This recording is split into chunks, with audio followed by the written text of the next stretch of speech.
At the beginning of the story, we see two old men drinking inside a building. A man known as Jwi Ryongja told the other man that he is a very cold-hearted person. He could not believe that the man only wanted to have one cup of drink after seeing him for the first time in decades. Ryongja poured the man some liquor. The moment he poured the liquor, Ryongja remembered that he and the man first met when they were quite young. 40 years ago, a younger version of the man stepped into Ryongja's house and asked him to use the Great Regression technique to send him back to the past. The younger Ryongja was surprised to hear this. The Great Regression technique is one of the great achievements of the GWI family. It is a technique that has been researched for centuries and it has been passed down in the family. It was a technique that was incredibly difficult to use. Ryongja also tried to complete the technique, however, he had to give up. The man gave up after seeing the 5 materials needed to complete the technique. He knew that he could never get these materials. When the man came to Ryongja's house, he saw it as an opportunity to try to gather the materials. He told the mysterious man that he will help him if he can provide the materials that is required for the technique. The first material needed is the Thunder Bell. It is a sacred artifact of the Heavenly Wind cult. The next is the Divine Incense Brazier. This is a sacred artifact of the Divine Dragon family. The next is the core essence of the 10,000 Years Carp. The fourth item is the secret demonic soul of the demonic cult. The fifth material needed is 5 million Niang. Ryongja did not ask for this material because he could easily get it. To Ryongja's surprise, the mysterious man was able to obtain the first 3 items over several decades. However, for him to get the secret demonic soul of the demonic cult, the man had to disappear from the world for a long time. The scene shifts and we are taken back to the present. Ryongja told the man that he believed that he already died in an unknown valley. He asked the man to tell him how he was able to gather all the materials. The man, who appears to have lost his left hand, drank his liquor and told Ryongja that he cursed the Great Regression technique because it needed such rare materials. He revealed to him that he has actually thought of killing him while he was gathering the materials. Ryongja was not shaken by what the man said. He simply stared at him. He realized that he was really young when he met the man. Now the man has already become old and he had gray hair on his head. Ryongja noticed that the air around the man had changed completely. He wondered if the man had to change in order to gather the materials needed for the technique. Ryongja took a sip of his liquor and asked the man to tell him why he is trying so hard to go back to the past.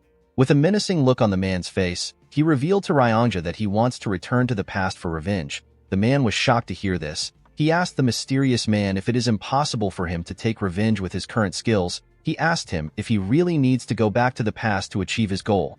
The man explained to Ryongja that his current skills are not enough. Ryongja asked the man to tell him the name of the person that he hates so much. With a deadly look in his eyes, the man told Ryongja that he wants to kill Mugi.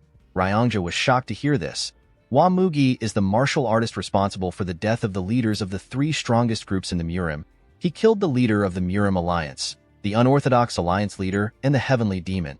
He is known as the strongest martial artist across all history. He is the strongest person in their era. Ryongja told the man that he will not be able to defeat Mugi even if he returns to the past. The man told Ryongja that he must kill him no matter what. The man revealed to Ryongja that the Heavenly Demon who Mugi killed was his father. Ryongja was shocked to hear this. The man explained to Ryongja that he does not seek revenge because his father was killed, or because his sly bastard of a brother was killed. He did not see it as a big deal for people who have given their lives to demons to be killed. Ryongja asked the man to share his reason. According to the man, on the day of the attack, Mugi killed servants, cooks, and even young children who did not know martial arts. He even killed all the cats and dogs that were reared.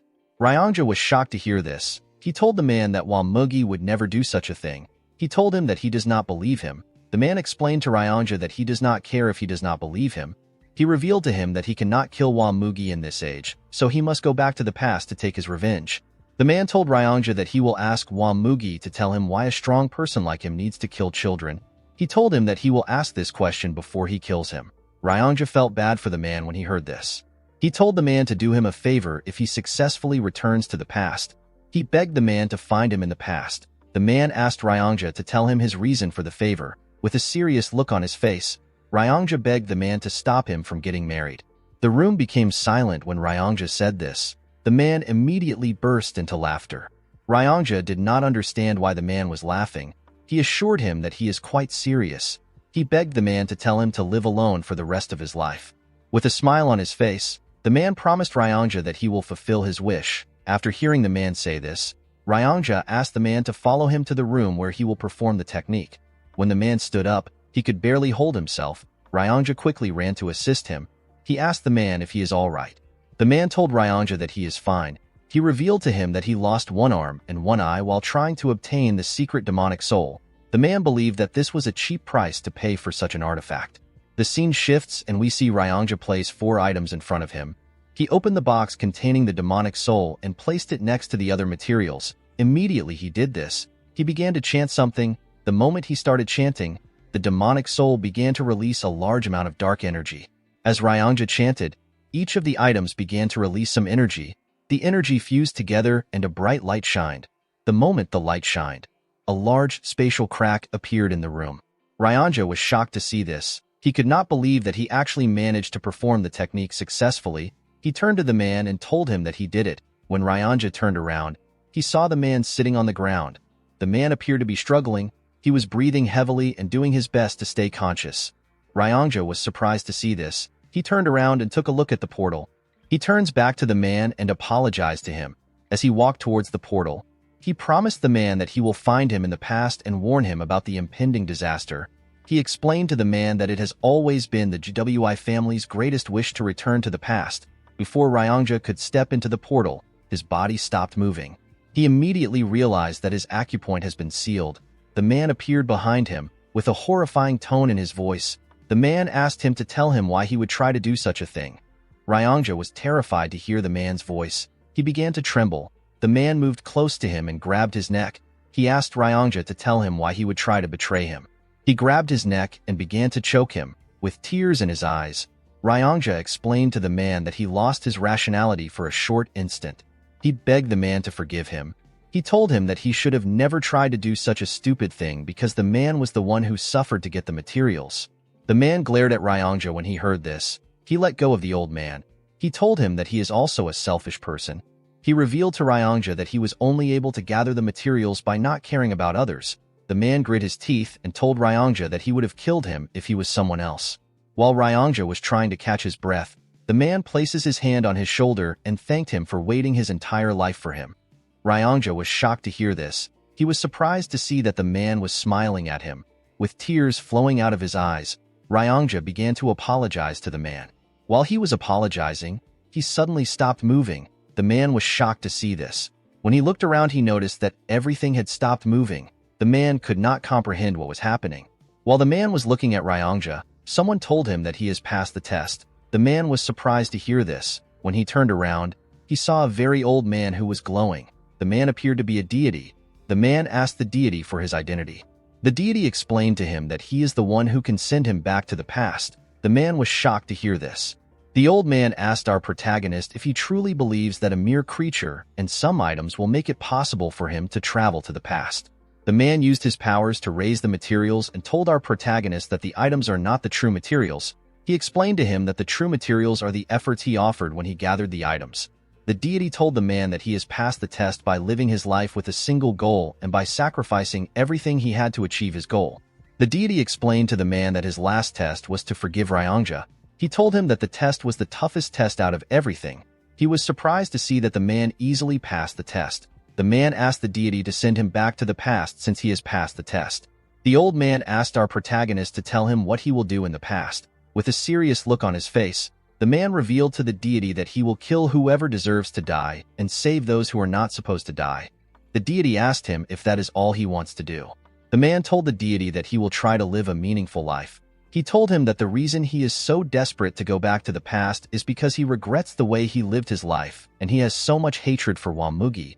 The deity asked the man to tell him what he regrets.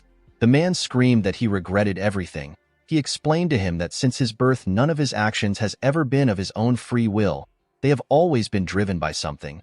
He told him that he was pushed around by so many things, and before he could live for himself, he had already reached the end of his life. The deity smiled when he heard this. He told the man that he is looking forward to see how he will live his new life. The moment he said this, his body began to fade away.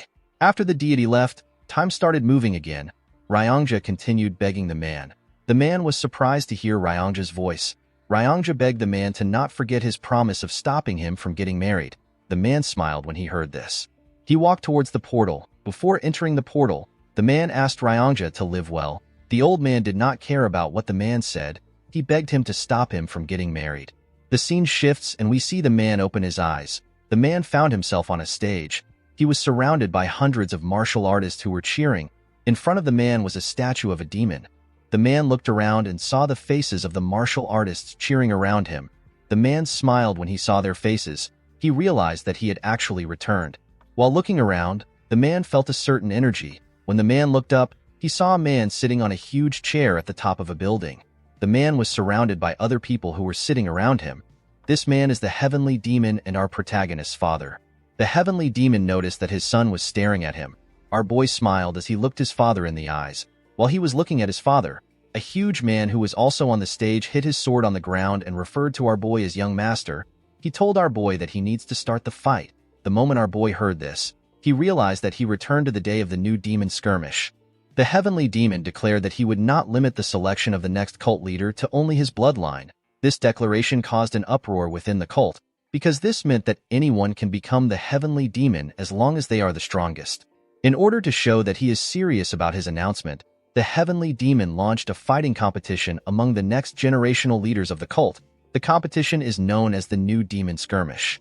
The victor of the New Demon Skirmish will be given the chance to challenge one of the heavenly demon's two sons. Whoever wins the fight will be given one wish for the heavenly demon to grant. The big idiot currently in front of our boy chose to challenge him in order to get the wish. The man asked our boy to simply give up. While staring at the idiot, our boy remembered how angry he was that the man chose him in the past. He was offended because the man thought that he was weaker than his older brother. However, the truth was that the man chose him for a different reason. The man had bribed the cook in our boy's kitchen. He made the cook mix energy-dispersing poison into his rice. He did this to stop our young master from temporarily using his energy. Our boy lost the match because of this dirty trick. He tried to explain everything to his father, but the heavenly demon did not respond to him. Instead, he looked at his son with eyes that seemed to be blaming him for falling for such a petty trick. Our boy made up for his defeat by doing a few things that pushed him to his limit. Due to the mistakes and failures he experienced, he slowly lost his place in the succession war. Our boy realized that his predicament started from this particular defeat. Due to the fact that the young master did not say anything, the huge man asked him if he is distracted despite being in a fight. Our boy did not know how to respond to this. He asked the idiot for his name. The huge man was annoyed to hear this. He told the young master that his name is Gu Pyungo.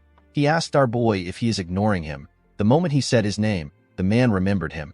He remembered that Gu Pyungo is one of the 7 disciples of the 8 demon supremes. His master's name is Gu Qianpa, and he is known as Blood Heaven Sword Demon. Pyungo is the 5th disciple of Qianpa. Pyungo told the young master that he must be confident in his abilities for him to mess with him. The man did not reply to the idiot. He turned to see his father. While looking at the heavenly demon, our boy noticed something. While looking at his father's eyes, he could tell that his father already knew that he was poisoned with the energy-dispersing poison. The heavenly demon was simply observing how our boy would take care of this problematic situation. Due to the fact that the man still had what he learned in his past life, he was certain that he could defeat Pyungo in a single move without any inner energy. However, the man did not want to show his true skills. He believed that he needed to hide his skills for now. Our boy raised his hand up and said that he has an announcement to make. He told the martial artist that he is willing to fight Pyungo without any inner energy. The martial artists and Pyungo were shocked to see this. The martial artists began to scream and cheer for our boy. They referred to him as the unrivaled swordsman. Pyungo was shocked to see this. The big idiot panicked and raised his hand up. He told everyone that he will also not make use of any inner energy. The martial artists stopped cheering when they heard this. They did not understand why Pyungo was not fighting with his inner energy. They believed that the duel will be boring if 2 people fight without inner energy. Pyungo was annoyed to see how everyone dismissed his announcement. He picked up his sword and told our boy that even though he is not using any inner energy, his sword has no eyes. He told him that his sword can cut anything it touches.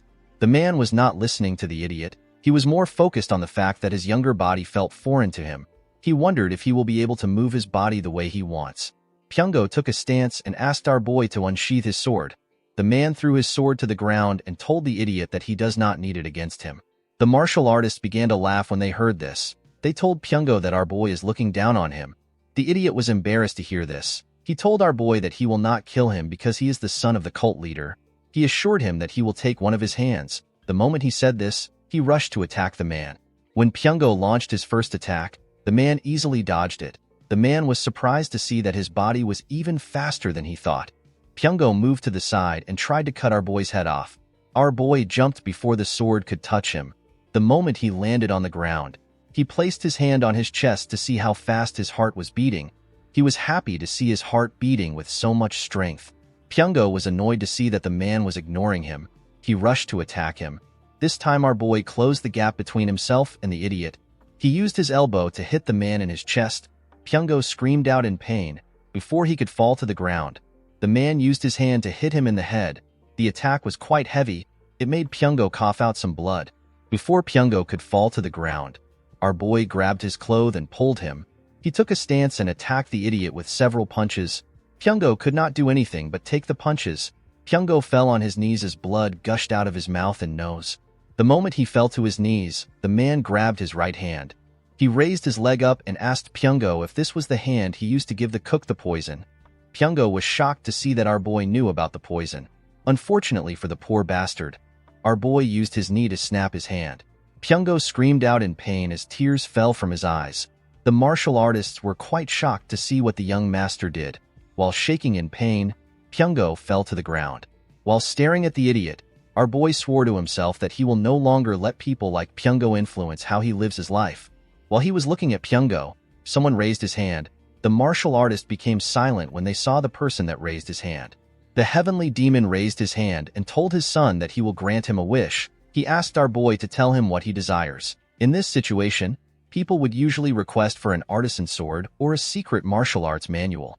Our boy decided to follow his instinct. He told his father that he wants to go on a hunt with him. The heavenly demon did not expect such a request. Pyongo and the other martial artists were also shocked to hear the request. The heavenly demon asked his son if he is certain about his wish. With a smile on his face, the man told his father that he heard that he loved hunting when he was younger. He explained to his father that he wants to learn how to hunt from him. The heavenly demon simply glared at his son. He could not tell what he was thinking. He stood up from his chair and told him that they will depart tomorrow at dawn. The moment he said this, he turned around and walked away. As the heavenly demon walked forward, the 8 Supremes stood up and bowed their heads. After the heavenly demon left, some men stepped on the stage to assist Pyongo.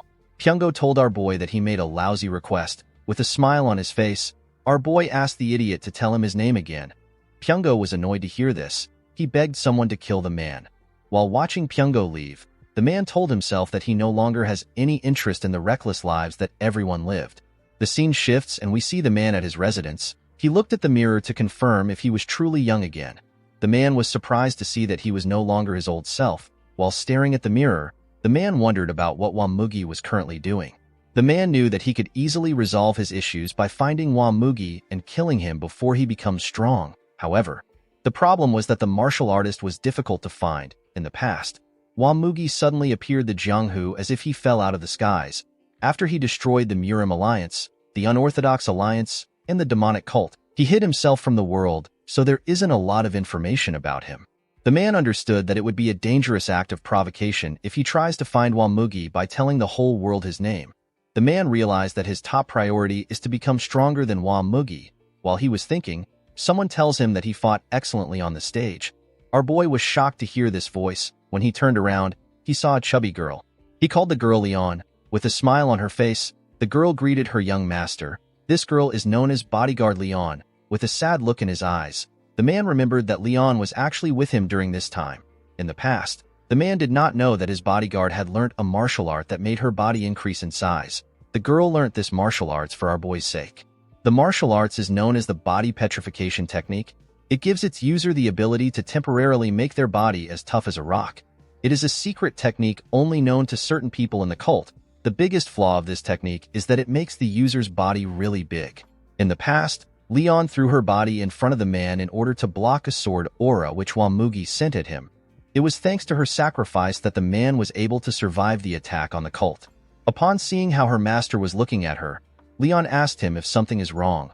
When the man heard the girl's voice, he was shocked to see how nice it was. The man never paid attention to her voice in the past.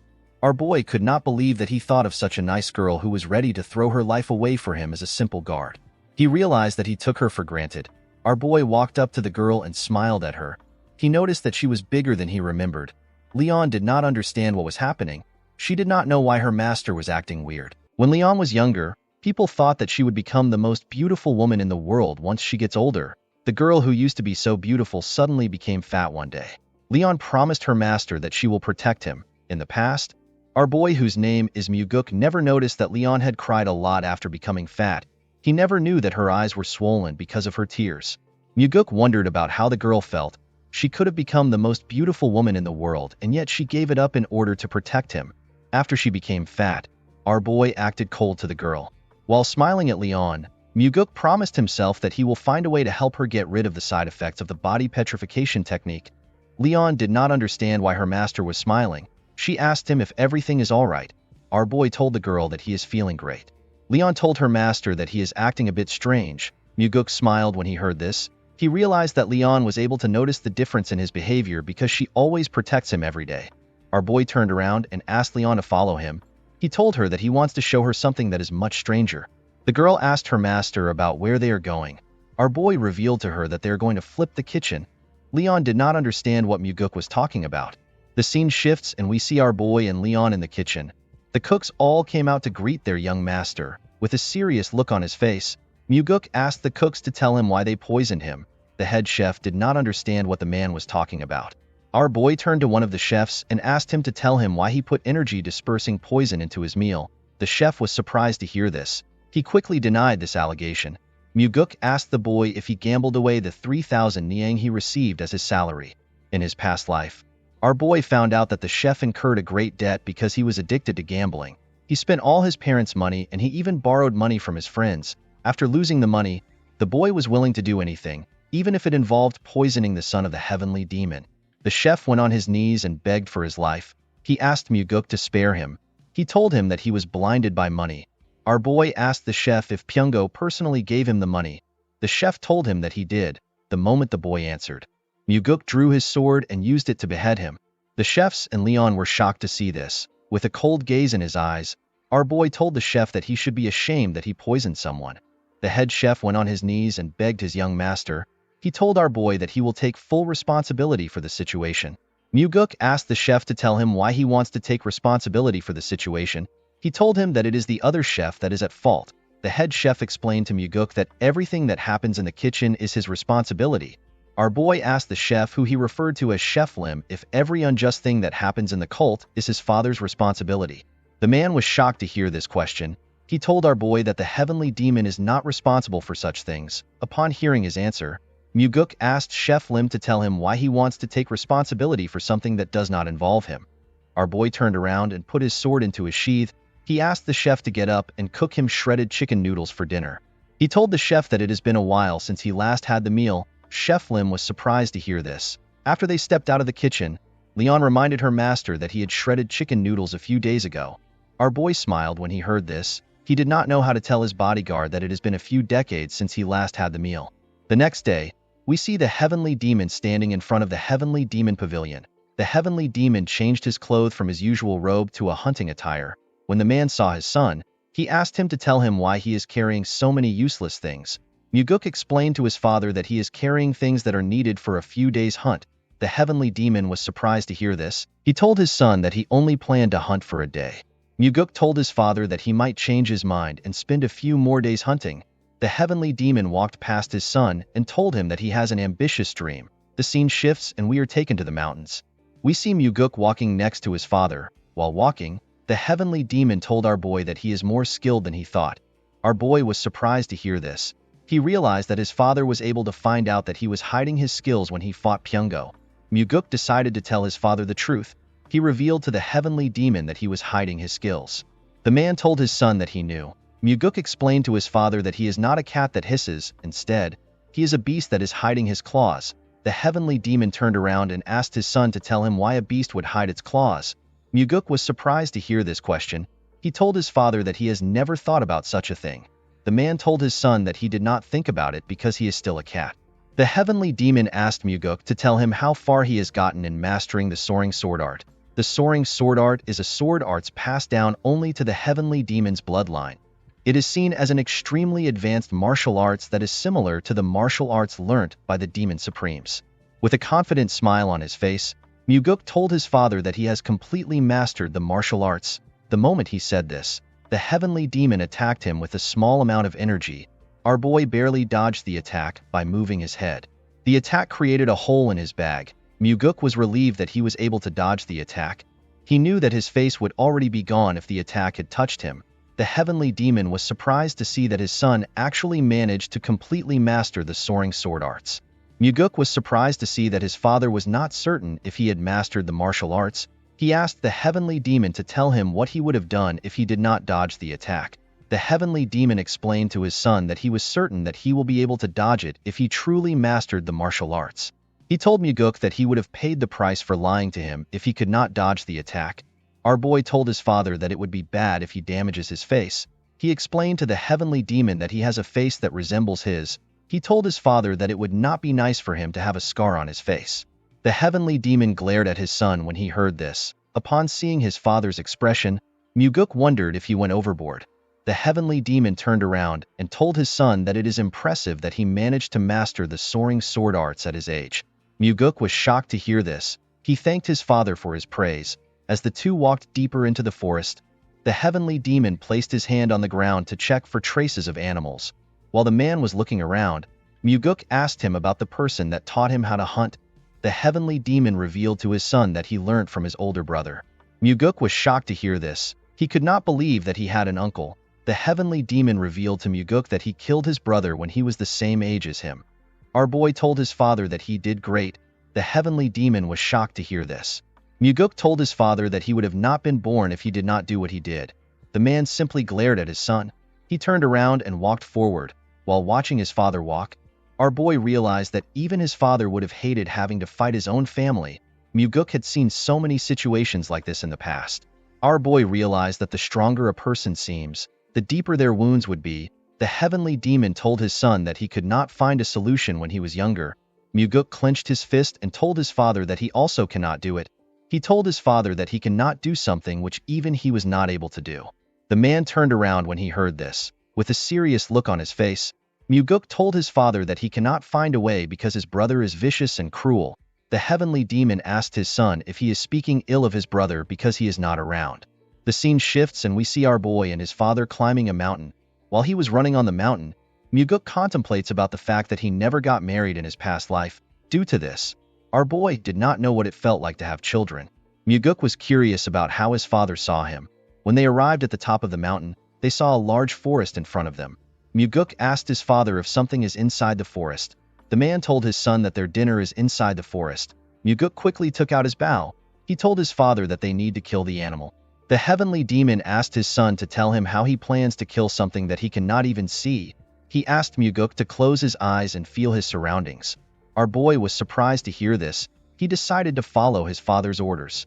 Muguk closed his eyes and released some energy. When martial masters try to find their opponents, they sense the vibrations in the air. People usually refer to this as the energy flow of a being. When Muguk closed his eyes, he could only feel one energy flow in the surrounding. This was his father's terrifying energy. The heavenly demon asked our boy to send out some of his energy in a single line. He asked Muguk to make the energy thinner without breaking it. He asked our boy to think of his body as a ball of yarn. He told him to slowly discharge his energy as if he is pulling out a thread. Muguk followed his father's instructions and carefully moved his energy. While moving his energy, our boy hit something. The heavenly demon asked him if he has reached something.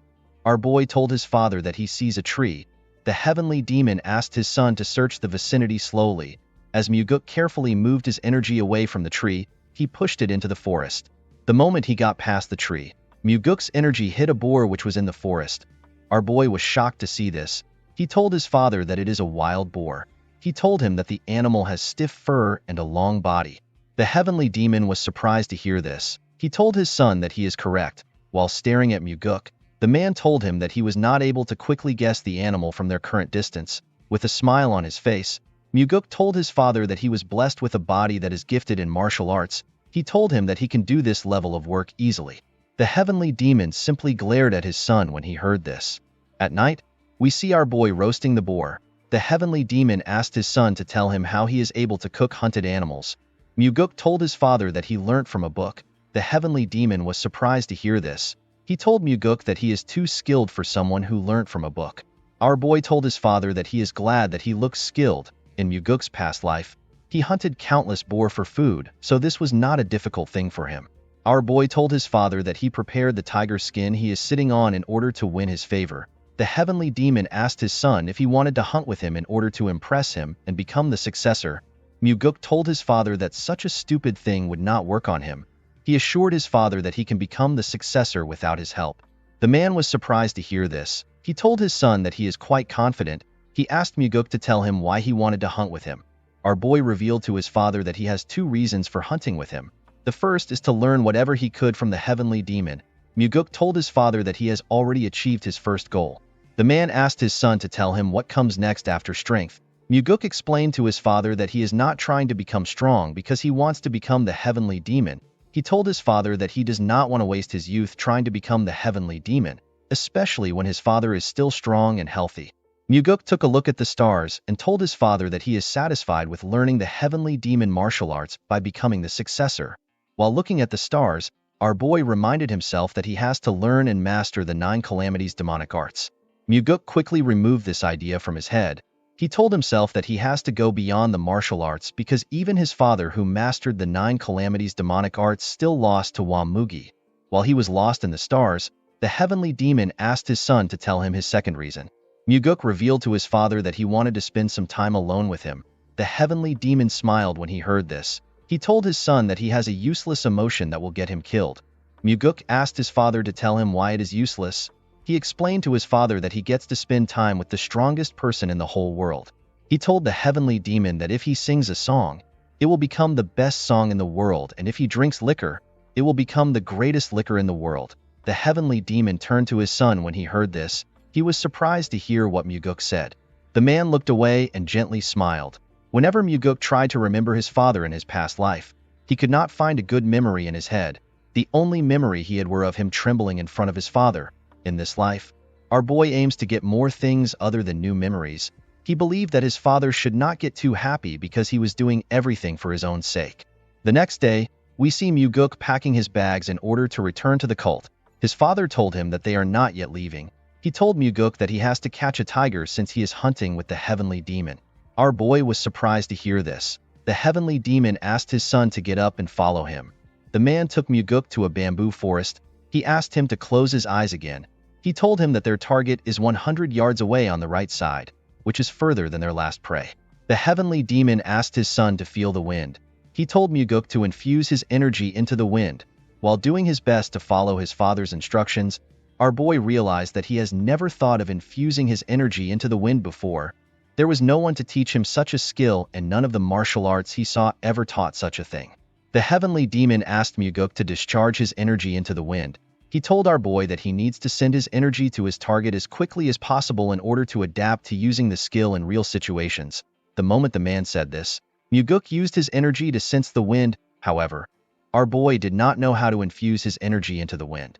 While struggling to put his energy into the wind, Muguk noticed that the wind blew his energy away. Our boy immediately understood that he did not need to infuse his energy into the wind. Instead, he was supposed to allow his energy ride the wind. What he needed to do was to entangle the two together. As the wind carried our boy's energy through the forest, he was able to sense an animal. Muguk was able to see the tiger which his father was referring to. Our boy turned to his father and told him that the tiger is actually real. The heavenly demon was shocked to hear this. Our boy asked his father if something is wrong. The heavenly demon regained his composure and asked his son to not get lazy in his training. He told Muguk that his chances of survival will increase if he is able to maintain more lines. Our boy thanked his father for his advice. At night, we see Muguk give his father a bottle containing some liquor. He told the man that it is his trump card. The man drank the liquor and told our boy that it is quite good. When Muguk drank it, he told his father that it is still too strong for him. Of course, this was a lie. The heavenly demon told our boy that no demonic human would complain about liquor that is strong. Muguk told his father that it is more important to have a vicious heart than to be good at drinking liquor. The heavenly demon asked his son if he can kill him to save himself. Muguk revealed to his father that no child can kill his parent to save himself. Of course, this was not true. Our boy knew that he could kill anyone as long as he had enough reasons to. Muguk realized that this was his first time having a proper conversation with his father. and yet he still treasured his life more than his father's own. The heavenly demon told his son that he does not have a vicious heart if he is hesitant about killing him. Our boy told his father that he will learn how to drink strong liquor first. With his eyes filled with curiosity, the heavenly demon watched his son as he drank his liquor. In the next scene, we see Muguk circulating his inner energy while he was in his training room. After practicing for a while, our boy let out a huge sigh and stopped circulating his energy. The moment he stopped practicing, Muguk realized that he could freely entangle his energy with the wind, and he could now maintain 4 energy lines. Muguk never expected his father to teach him how to discharge his energy into the wind. This technique is like gaining an extra life because its user will be able to easily find an enemy that is trying to attack him. Our boy knew that he will be capable of releasing 10 energy lines at the same time if he continues to train. He was certain that he will be able to neutralize any stealth technique used by his enemies. While thinking, Muguk realized that even his father, who is much more skilled than him, still lost to Wamugi because the Heavenly Demon Pavilion was infiltrated. The Heavenly Demon Pavilion is a place that is thoroughly guarded by 3 barrier formations, 6 trap formations, and a group of carefully selected elites. There is also the 8 Demon Supremes, which are in 8 different directions, and their subordinates, which are protecting the Heavenly Demon. In the north, there is the Demonic Swordsman of the Northern Heaven Sword family, which is led by the 1/Sword Supreme. In the south, there is the Demonic Bladesmen of the Southern Heaven Blade family. They are led by the Blood Heaven Sword Demon. In the east, there is the Iron Fist of the Eastern Fist faction. They are led by the Undefeated Fist Demon. In the west, there is the Demonic Sorcerers of the Western Illusion formation. They are led by the Soul-Stealing Demon. In the northeast, there is the Faceless Swordsman that wants to become the Evil Smiling Demon. In the southeast, there is the Drunken Swordsman. They are always drunk with the Demonic Drunkard. The Poison Fang stays in the southwest. They research all sorts of poison with the Poison King. And finally, in the northwest, there are crazy monks that are crazy about the demonic Buddha's belief of diluting the world. In the past, Muguk believed that the enemy broke into the cult from outside. However, this was not the case. Our boy later found out that the outer defense was never broken. Muguk realized that one of the 8 Demon Supremes must have allowed Wamugi into the Heavenly Demon Pavilion. Our boy believes that there could be more than one traitor. The traitor was never found in the past, but this did not matter to Muguk. He plans to treat each one of the Supremes as traitors. After the Heavenly Demon was killed, none of the 8 Supremes sought revenge. Instead, they decided to close the cult. In his past life, our boy found out about how the 8 Demon Supremes lived their lives. He even knew what their last moments were like. Muguk assured himself that he will make use of each one of the Supremes. As Muguk walked towards the entrance of the room, he hears someone call Leon Fatty. The person asked Leon if the young master is still in the training ground. Our boy was surprised to hear what the person said. Outside the training ground, we see a bald man with a huge sword and 2 other men behind him. The bald man told Leon that he can no longer wait. He asked her to drag Muguk out of the training ground. The girl was surprised to hear this. She could not believe that the man had no regards for her master. Before she could say anything, our boy stepped out of the house and asked the girl to tell him what she is doing. Leon was surprised to see her master. Muguk walked up to the girl and reminded her that he asked her to do her own thing while he is training. Our boy asked her if she was waiting outside for him the whole time he was training. The bald man moved close to Muguk. He asked him to tell him why he suddenly decided to train for days. Our boy immediately recognized the man. He realized that this man is Yang Pua. He is a disciple of the Blood Heaven Sword Demon. He noticed that the man was speaking to him without fear. Muguk could not blame Yang Pua because he was only being disrespectful because of the Heavenly Demon. After the Heavenly Demon announced that anyone in the cult could become his successor, the Heavenly Demon sons were no longer seen as special. In fact, the announcement fueled the ambitious desires of many within the cult to defeat the sons of the Heavenly Demon so they can gain notoriety. Muguk asked the man to tell him what he wants. Yangpa revealed to our boy that Pyungo can no longer practice martial arts because of him. Our boy asked the man if he wants him to look after Pyungo. Yangpa told Muguk that he is not joking. Our boy smiled when he heard this. He told Yangpu that their relationship is not the type where they can have serious conversations. The man told our boy that he needs to take responsibility for crippling Pyungo. He asked Muguk to apologize to the idiot officially. Our boy immediately understood why Yangpa wanted the apology, due to the fact that the Blood Heaven Sword Demon's best disciple was not selected. His other disciples are trying to impress him by doing whatever it takes. Yangpa wanted Muguk to give out an official apology so that he can take credit for not letting the Blood Heaven Sword Demon look bad. Our boy smiled and told Yongpu that his master will not still choose him as his best disciple because of an apology. Yongpu became nervous and told Muguk that he is spouting nonsense. He told our boy that he only came for Pyongo's sake.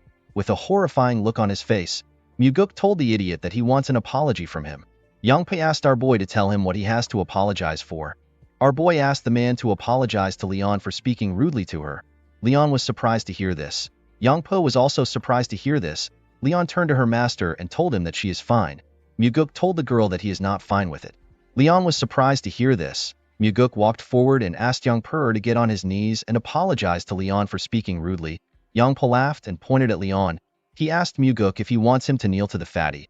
Our boy could not believe that the idiot continued to spout nonsense.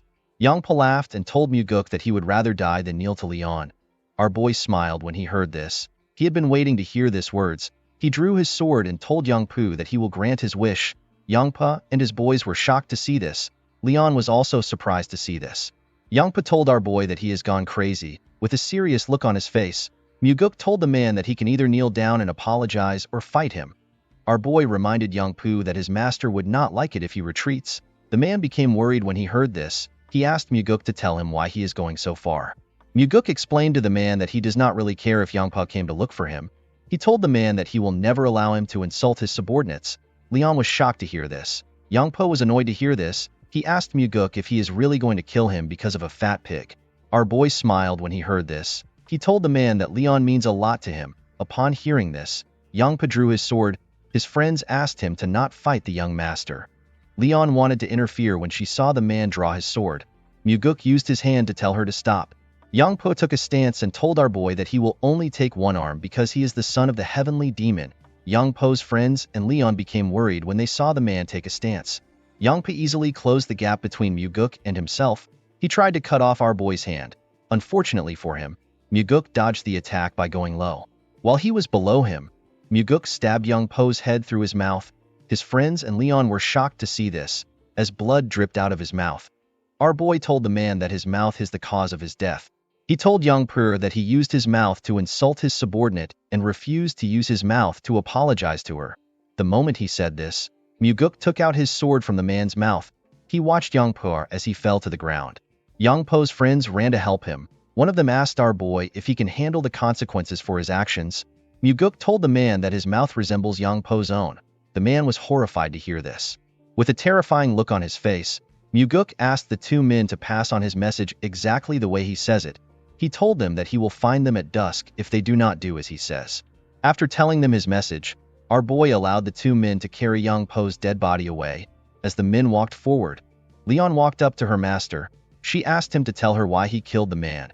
She asked him to tell her why he would do such a thing for someone like her. Muguk smiled when he heard this. He could not believe that Leon was actually worried about him even though she was already hurt emotionally. Our boy assured the girl that he did not do it for her. He told her that he simply killed someone that deserved to die. Leon reminded her master that the Blood Heaven Sword Demon will not let his actions slide. Muguk understood why Leon was scared. The 8 Demon Supremes are people who have great influence in the cult. They also possess superior martial arts prowess and subordinates that not even the Heavenly Demon can ignore. Our boy had already crippled one disciple and killed another disciple of the Blood Heaven Sword Demon. Muguk assured his guard that the Blood Heaven Sword Demon will not take action.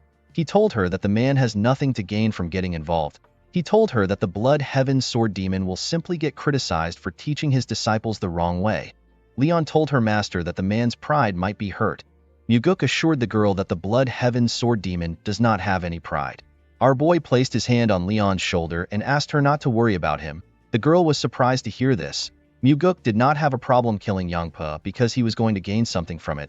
Due to the fact that he crushed Pyongo in a fight and killed Yongpa, our boy was certain that he will be able to attract everyone's attention in the cult. He did this in order to get closer to becoming the successor. As Muguk walked forward, Leon thanked him for what he did. With a bright smile on her face, the bodyguard thanked her young master for being on her side. Muguk turned around and smiled when he saw the look on the girl's face. He asked Leon to always be thankful. He told her to never forget what he did for the rest of her life. Our boy smiled as he walked forward. He hoped that Leon would not stop smiling in this life. He wanted the girl to live a life of happiness. Later in the night, we see Muguk outside his room in his nightwear. Our boy was sitting on a huge rock. As Muguk looked at the stars, he remembered that he was drowned in a sense of defeat when he ran away after the cult was disbanded. The sense of defeat was so great that Muguk would not be able to continue living if he had not been chasing after a goal in life. Our boy wondered about how his life would have been if he had not found out about the Great Regression technique. While he was thinking, our boy felt something terrifying. When he turned to his side, he saw a huge sword next to his neck. The sword was showing him his reflection. When Muguk looked behind him, he saw an old man releasing a terrifying energy next to him. Our boy quickly recognized the old man as the Blood Heaven Sword Demon. He never expected the old man to get to his house so quickly. While looking at the sword next to his neck, Muguk wondered if he could dodge the sword with his current strength. Our boy immediately knew that he could not dodge it. This is because his inner energy is severely lacking. While Muguk was sweating in anticipation of the man's choice, the old man took his sword away from his neck and sat next to him. With a smile on his face, the Blood Heaven Sword Demon asked Muguk to tell him why he behaved the way he did. Our boy told the man that his subordinate acted like a fool. Our boy asked the Sword Demon if he came to pick a fight with him because he is the youngest son of the Heavenly Demon. The old man raised his sword up and put it next to our boy's throat. He asked Muguk if he should cut off his head and show it to the Heavenly Demon. He told our boy that he wants to see if his father will care. With a smile on his face, Muguk told the man that he will not cut his head once he remembers how terrifying his father's eyes are. The Sword Demon smiled when he heard this. He took away his sword and dragged it on the ground. Our boy was surprised to see what the man did. The Blood Heaven Sword Demon created a long line and put a small demarcation at the end of the line. The man explained to Muguk that the small ratio represents how much his father cares for him. He told our boy that the majority belongs to him. Muguk was surprised to hear this. He went down and used his hand to create another demarcation. With a smile on his face, he reminded the Blood Heaven Sword Demon that he is the son of the Heavenly Demon. He told the man that he will probably take majority of his father's love. The old man smiled when he heard this. He told Muguk that they can test out his theory. He told him that he wants to see if the Heavenly Demon will allow him to live if he carries his head to him. Our boy laughed when he heard this. He asked the Sword Demon to not underestimate the love a father has for his son. The Blood Heaven Sword Demon raised his sword and began to release a large amount of energy.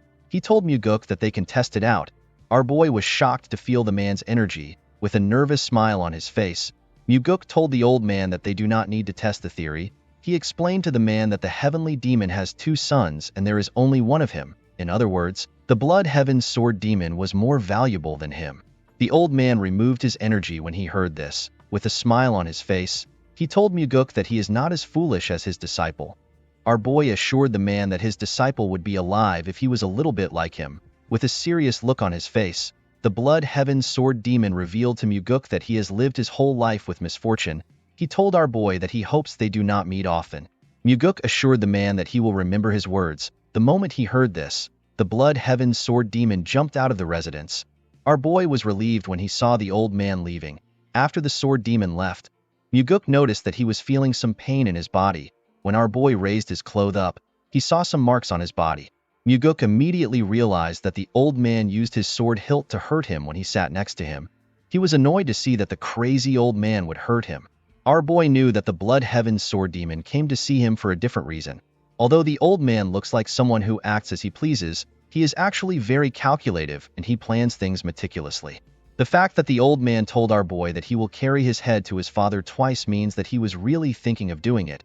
Muguk knew that the Sword Demon came to see him because he left a deep impression when he fought with his disciple. He knew that the old man must have thought of his wish to hunt with his father to be unique. Muguk realized that the Sword Demon felt the need to test him, especially since he killed his disciples. He understood that the man came to see if he was worthy of being the successor. Our boy wondered if his first opponent is going to be the Blood Heaven Sword Demon. In the next scene, we see Muguk circulating his energy in his training room. While trying to improve his energy lines, our boy sensed something above him. He quickly went up to the roof.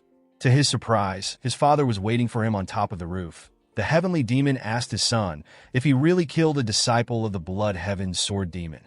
Muguk told his father that the disciple deserved death. The Heavenly Demon told his son that he does not care if the disciple deserved to die. He explained to our boy that the Blood Heaven Sword Demon came to him with the issue. He told Muguk that the old man wants him to receive punishment. Our boy was surprised to hear this. He could not believe that the Blood Heaven Sword Demon would meet his father because of his disciple. He He was more surprised to hear that the old man wanted him to be punished. The heavenly demon understood why his son was surprised. He told him that the Blood Heaven Sword Demon is not the kind of person who would make such a request over a single disciple's death. Muguk immediately understood that the Blood Heaven Sword Demon is trying to test the relationship his father has with him. The old man wanted to see if the heavenly demon will punish his son and the kind of punishment he will give our boy. He did this to see if the heavenly demon considers our boy as one of the successor candidate. While staring at his son, the heavenly demon told him that he intends to punish him.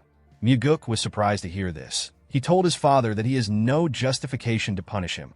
The heavenly demon assured his son that a reason can be created. Muguk was surprised to hear this. He did not understand what his father was thinking. The heavenly demon reminded his son that he asked him about which demon supreme he trusts the most while they were hunting. When Muguk asked this question, his father did not give him an answer. Presently, the heavenly demon revealed to his son that he does not trust anyone in the cult. Muguk was shocked to hear this. The man reminded our boy that he told him that they need to set hierarchy and discipline within the cult. The heavenly demon asked his son to tell him how he wants to do this. He told him that he is not interested in hearing stupid answers. He asked Muguk to share his true thoughts.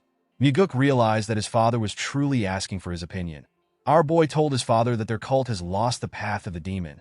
The heavenly demon was surprised to hear this. He asked his son to tell him what the path of a demon means to him. Muguk explained to his father that the path of a demon should be the belief that their cult has to defeat absolute evil. The heavenly demon was very surprised to hear his son's answer. Our boy told his father that the Orthodox faction is not the direct opposite of their cult. The heavenly demon asked his son to tell him what their direct opposite is. Muguk told his father that the opposite of their cult is absolute evil, a form of evil that is so cowardly and terrifying to the point that no human can bear. Evil that even demons will despise and turn away from it. Our boy explained to his father that the justice and chivalry that the Orthodox faction advocates for is only good enough to deal with lesser evils. He told him that their justice is not capable of facing absolute evil.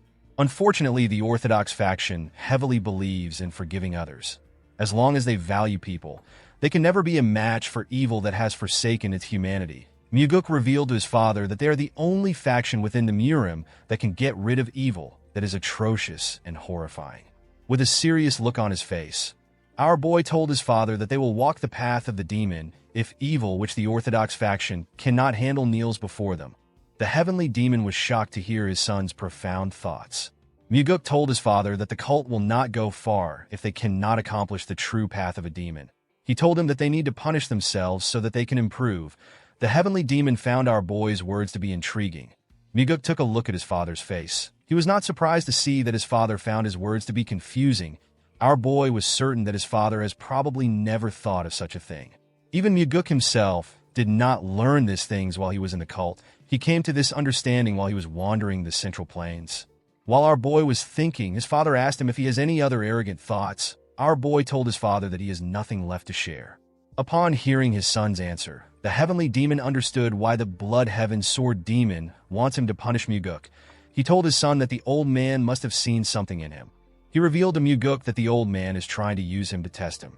Our boy told his father that the Blood Heaven Sword Demon must have seen the possibility of him becoming a successor candidate.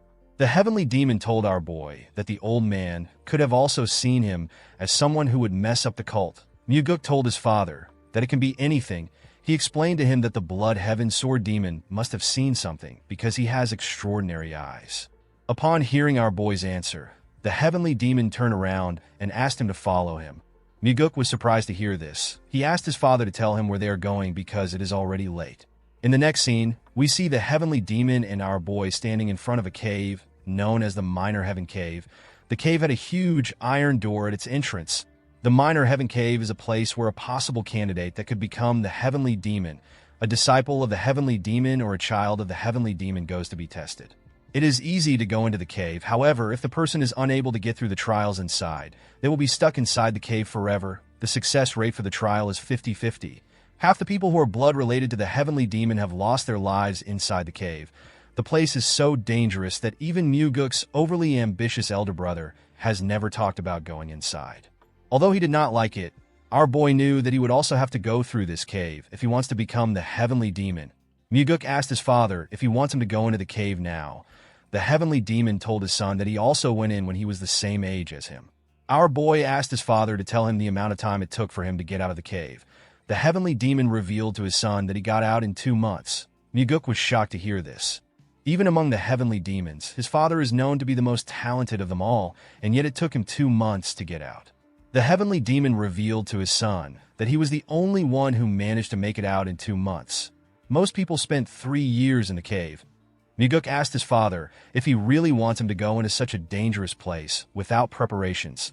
The heavenly demon reminded his son that he is giving him a punishment. Our boy could not believe that his father is willing to send him into a place where he could die simply because the blood heaven sword demon wants to punish him. Myuguk wondered if his father was hoping that he would become stronger and come out alive. Our boy smiled when he thought of this. With a smile on his face, Myuguk told his father that he will do his best to come out earlier than he did. The heavenly demon smiled when he heard this. He asked his son to do his best to keep himself alive. The scene shifts, and we see Myuguk inside the cave. The cave was lit up by green, glowing stones. While walking, our boy took a look around. He wondered about how terrible the cave must be for people to get stuck inside. Myuguk passed through the first entrance he saw and arrived inside a large room. Next to the entrance was a tablet containing instructions. Our boy was asked to cut down his enemies without using sword aura or enhanced sword aura. He was told that he will be given another chance in 10 days if he does not succeed within the time limit given. He was asked to stand within a crimson circle once he is ready. Myuguk was surprised to see that the test would restart in 10 days if he fails. When our boy looked around, he saw a large amount of rice balls in huge pots. Our boy realized that he was expected to eat the rice balls while he waits for 10 days. After looking around, Myuguk decided to start the test. He stood in the crimson circle. The moment he stood in the circle, several wooden dolls rose out of the ground. Each wooden doll had a red mark on its body. Our boy realized that he is supposed to slash the dolls where the red marks are. Without wasting time, Myuguk immediately began to cut the dolls in front of him. He swiftly tore the dolls apart. As he cut through the dolls, our boy noticed that the test is much difficult than he expected. When he turned around, he noticed that some dolls which he had not yet cut were going back down. Myuguk knew that he could not let the dolls go back down because he would fail the test. Our boy immediately ran towards the dolls. He moved close to the doll and bent his body to cut it. The moment he cut the dolls, our boy stood up to check if there were still any dolls left. To Myuguk's surprise, there were still 3 more dolls which he had not yet cut. Our boy immediately moved close to the dolls. He barely managed to cut them on their red marks. He fell to the ground after he cut the dolls. However, to his surprise, there was still one last doll that was yet to be cut. The doll had its mark on its neck. The wooden doll was about to completely go down. Myuguk grit his teeth and ran towards the last doll. Before the doll's head could go down, our boy got close to it and landed a clean cut on its head after taking care of the doll. Myuguk took a look around. He could not believe that he almost had to spend an extra 10 days in the room because he let his guard down for a second. Our boy realized that it would actually be impossible for him to get through this first trial with the skills he had before his regression.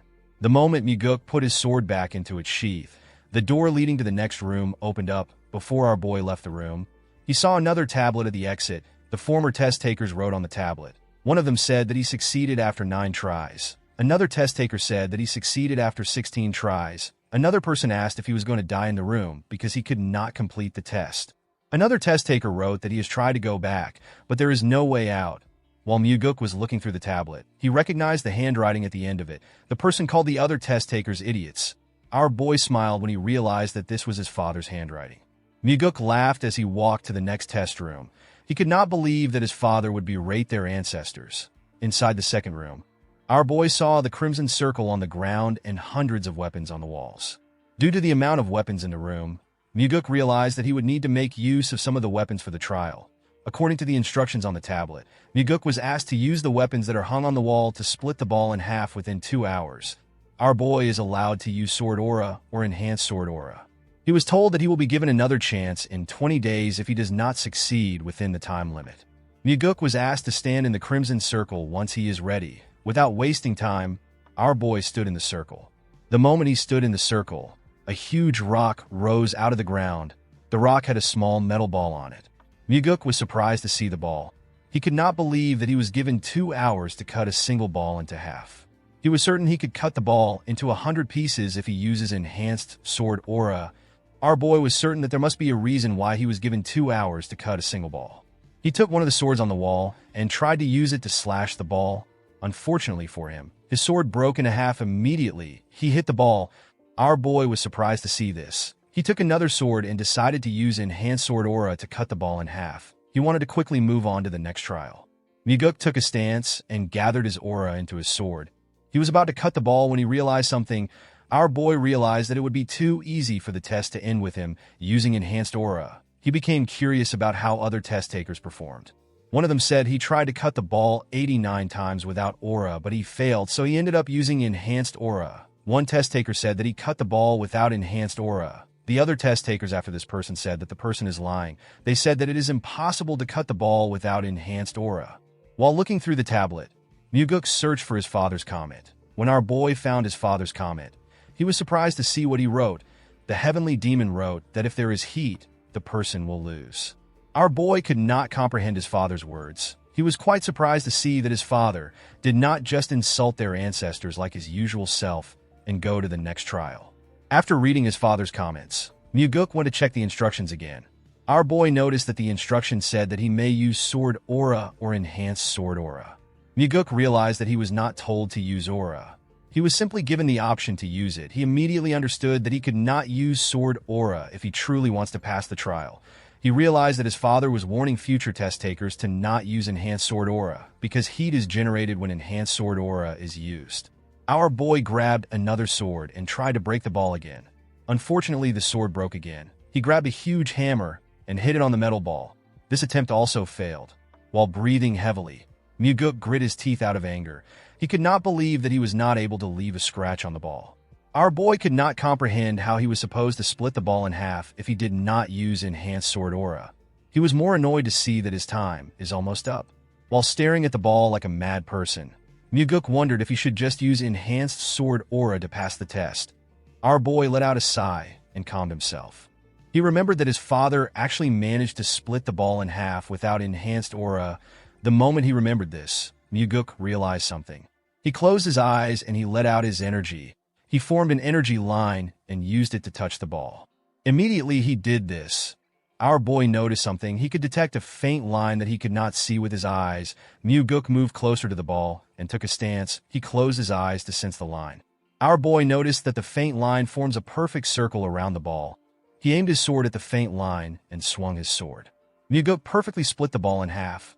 Our boy was extremely happy to see what he had accomplished while he was cheering. He saw something inside the ball. Muguk was shocked to see a demonic essence pill inside the ball. A demonic essence pill is a pill that gives any demonic human a tremendous amount of energy if they consume it. Muguk realized that the pill would have exploded if he used Enhanced Sword Aura because of the heat it produces. The pill is a reward given to the person who managed to cut the ball with their sword. Our boy thanked his father when he remembered that he warned him to not use Aura. Immediately, he thanked his father. Muguk ate the pill. He sat on the floor and began to circulate his inner energy. A bright light shined from our boy's body as he circulated his energy. His energy slowly began to disperse after a while. Muguk opened his eyes and stood up. The moment he stood up, our boy felt a strong power in his body. Muguk was happy to see that he was able to acquire the thing he lacked the most, which was energy. After checking his energy, our boy moved on to the next room. According to the instructions in the room, Muguk was asked to differentiate between life and death. He was told that he will be given another chance in 5 days if he fails. He was asked to stand in the Crimson Circle if he is ready. Our boy did not understand what it means for him to differentiate between life and death. He wondered about what the trial will be like. The moment he stepped into the circle, a slab containing several plants appeared in front of him. Upon seeing the plants on the slab, Muguk realized that the trial requires him to differentiate between herbs and poisonous plants. Our boy smiled when he understood the trial. He remembered how he struggled when he searched for the ingredients which Ryanja asked him to get. Muguk could easily differentiate between herbs and poisonous plants. He even knew the effects of each plant. This trial was quite easy for him. He stretched out his hand and took a plant. Muguk took the plant because it was the only one that was not poisonous. The moment he took the plant, the slab went down. Immediately, the slab went down. Another one came up. Our boy was surprised to see this. He realized that the second slab was put into test if a person got the first one by guessing. Those who don't know anything about herbs will be forced to taste each one to get the correct answer. Muguk easily picked out the herb among them. After he did this, the slab went back down. To our boy's surprise, Another slab did not come up. He wondered if the test had come to an end. Muguk turned to the tablet to see what other test takers said. One of them said that he is going to become a poisonous human due to the amount of plants he has eaten. Another test taker called the person who created the test an idiot. He did not understand why someone would create such a test. A test taker said that he succeeded on his 96th try. Another test taker said that he lost all his hair from eating poisonous plants. Muguk smiled when he saw the comments each person left. Our boy's father said that no one should rely on luck. Upon seeing his father's comment, Muguk realized that his father knew all the plants from the beginning. After seeing the comments, our boy went to the next room. This room is the last trial. According to the instructions, Muguk is expected to survive the illusory life and death trap formation. He was told that he will die if he actually dies in the trap formation. He was asked to stand in the circle when he is ready. Upon seeing how serious the trial was, our boy decided to check the comments of past test takers. One test taker said that he will kill the creator of the illusory life and death trap formation once he becomes the heavenly demon. Another person said that he will never step into the trap formation again in his life. Our boy's father asked the future test takers to not rest. Muguk was surprised to see this. Upon seeing his father's advice, our boy stood in the circle.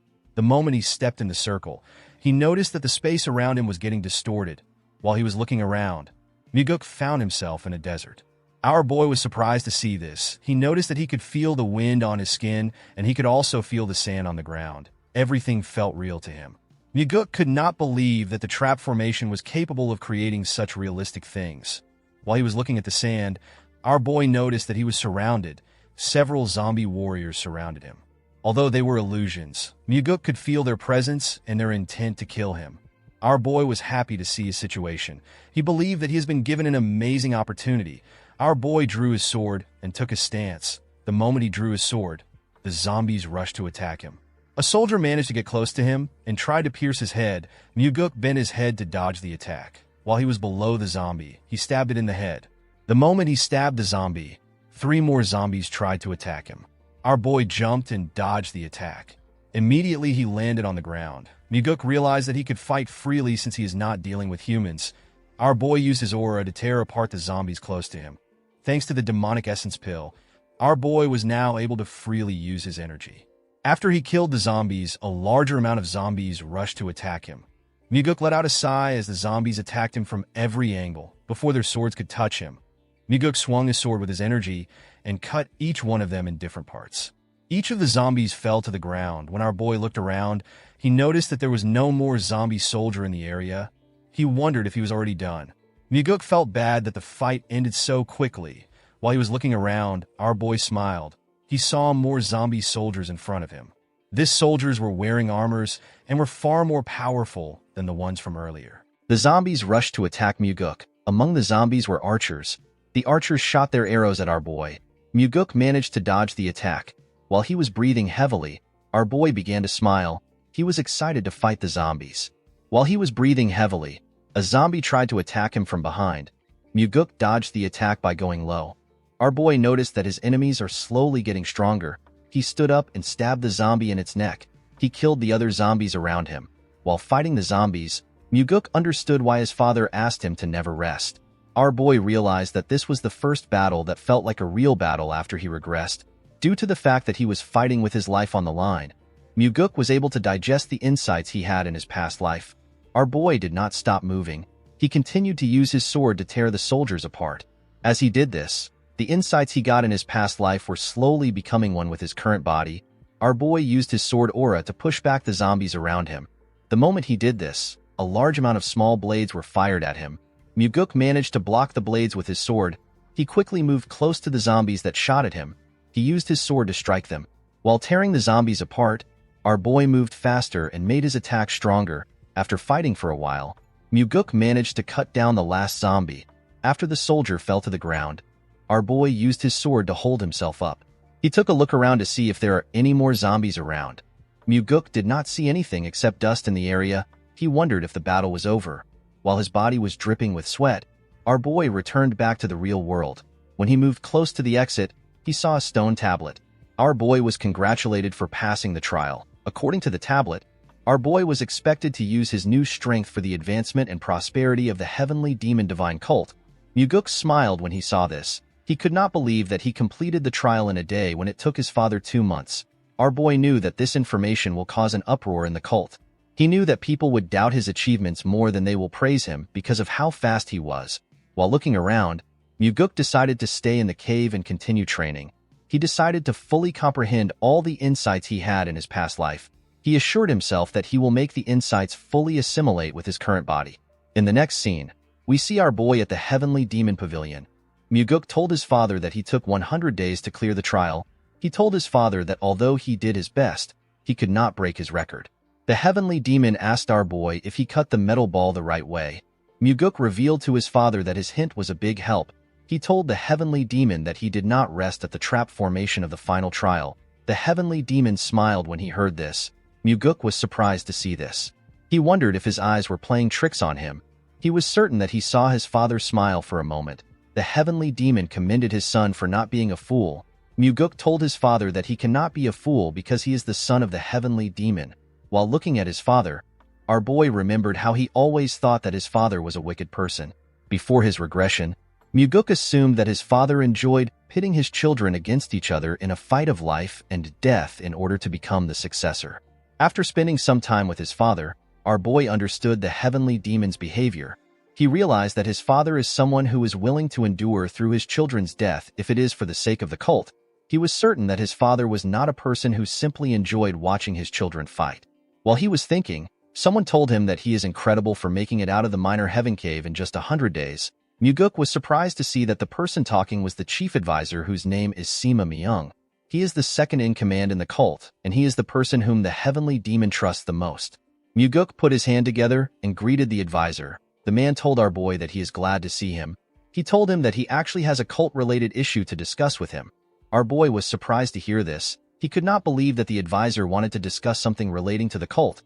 He immediately realized that his father must have asked Myung to discuss the issue with him. Myung revealed to Muguk that they have received an anonymous letter recently. According to the letter, there are corrupt practices taking place in the demonic army. Our boy was surprised to hear this. The demonic army is one of the combat groups of the cult, and the leader of the army is the blood-related sibling of the Blood Heaven Sword Demon. The advisor revealed to our boy that they also received the same letter last year. He told him that they conducted a separate investigation. However, the investigation ended in failure. This is because the special investigation officer that was dispatched was killed.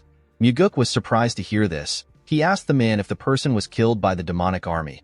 Myung told him that he is correct. He explained to our boy that the person who killed the officer also committed suicide. Muguk was shocked to hear this. Myung told our boy that he wants him to become the special investigation officer in order to take care of the issue personally. Our boy immediately realized that the situation was dangerous. He knew that anyone who was found to be complicit in corruption would already be executed. Due to this, anyone who dares to engage in corrupt practices will do whatever they can to hide their crimes. Muguk knew that the organization would not go easy on him, even if he is the son of the Heavenly Demon. Our boy turned to Myung and told him that he could die while investigating. The advisor told our boy that he is correct. He told him that he will have to put his life on the line to carry out the mission. Muguk immediately realized that this was one of his father's tests. The Heavenly Demon reminded his son that he said that he will control and hold the cult members by their leashes. Our boy explained to his father that he planned to do this when he becomes the Heavenly Demon. His father asked him if he is too scared to take on the mission. Upon hearing what his father said, Muguk accepted the mission. Although he did not know what his father was planning, Muguk assured himself that he will give him a good performance. Our boy explained to his father that this could be his last moment with him. He asked the Heavenly Demon to have a drink with him. The moment he said this, the Heavenly Demon stood up and walked away. The place became awkward for both Muguk and the advisor. Our boy told Myung that although his father acts tough, he actually cares for him and his brother. Myung did not understand what our boy was saying. He told him that his father did not seem like someone who cares. Muguk did not know what to say to the man. He felt embarrassed. In the next scene, we see a man at Muguk's house. The man in a yellow garment told our boy that he is a special investigation officer. He introduced himself as Seo Daryong. He told Muguk that he is from the Nirvana Pavilion. Our boy was surprised to see the man. He did not understand why the man came to see him. He revealed to Daryong that he asked the advisor to send the prettiest woman from the Nirvana Pavilion to him. Daryong told our boy that he must look like the prettiest woman to Myung. Muguk was annoyed to hear this. He picked up his sword and walked past the man. He told Daryong that they need to get to work. Daryong was surprised to hear this. He asked our boy if they are leaving immediately. Muguk told him that they are. While walking, our boy asked the man to tell him the kind of person which the commander of the demonic army is.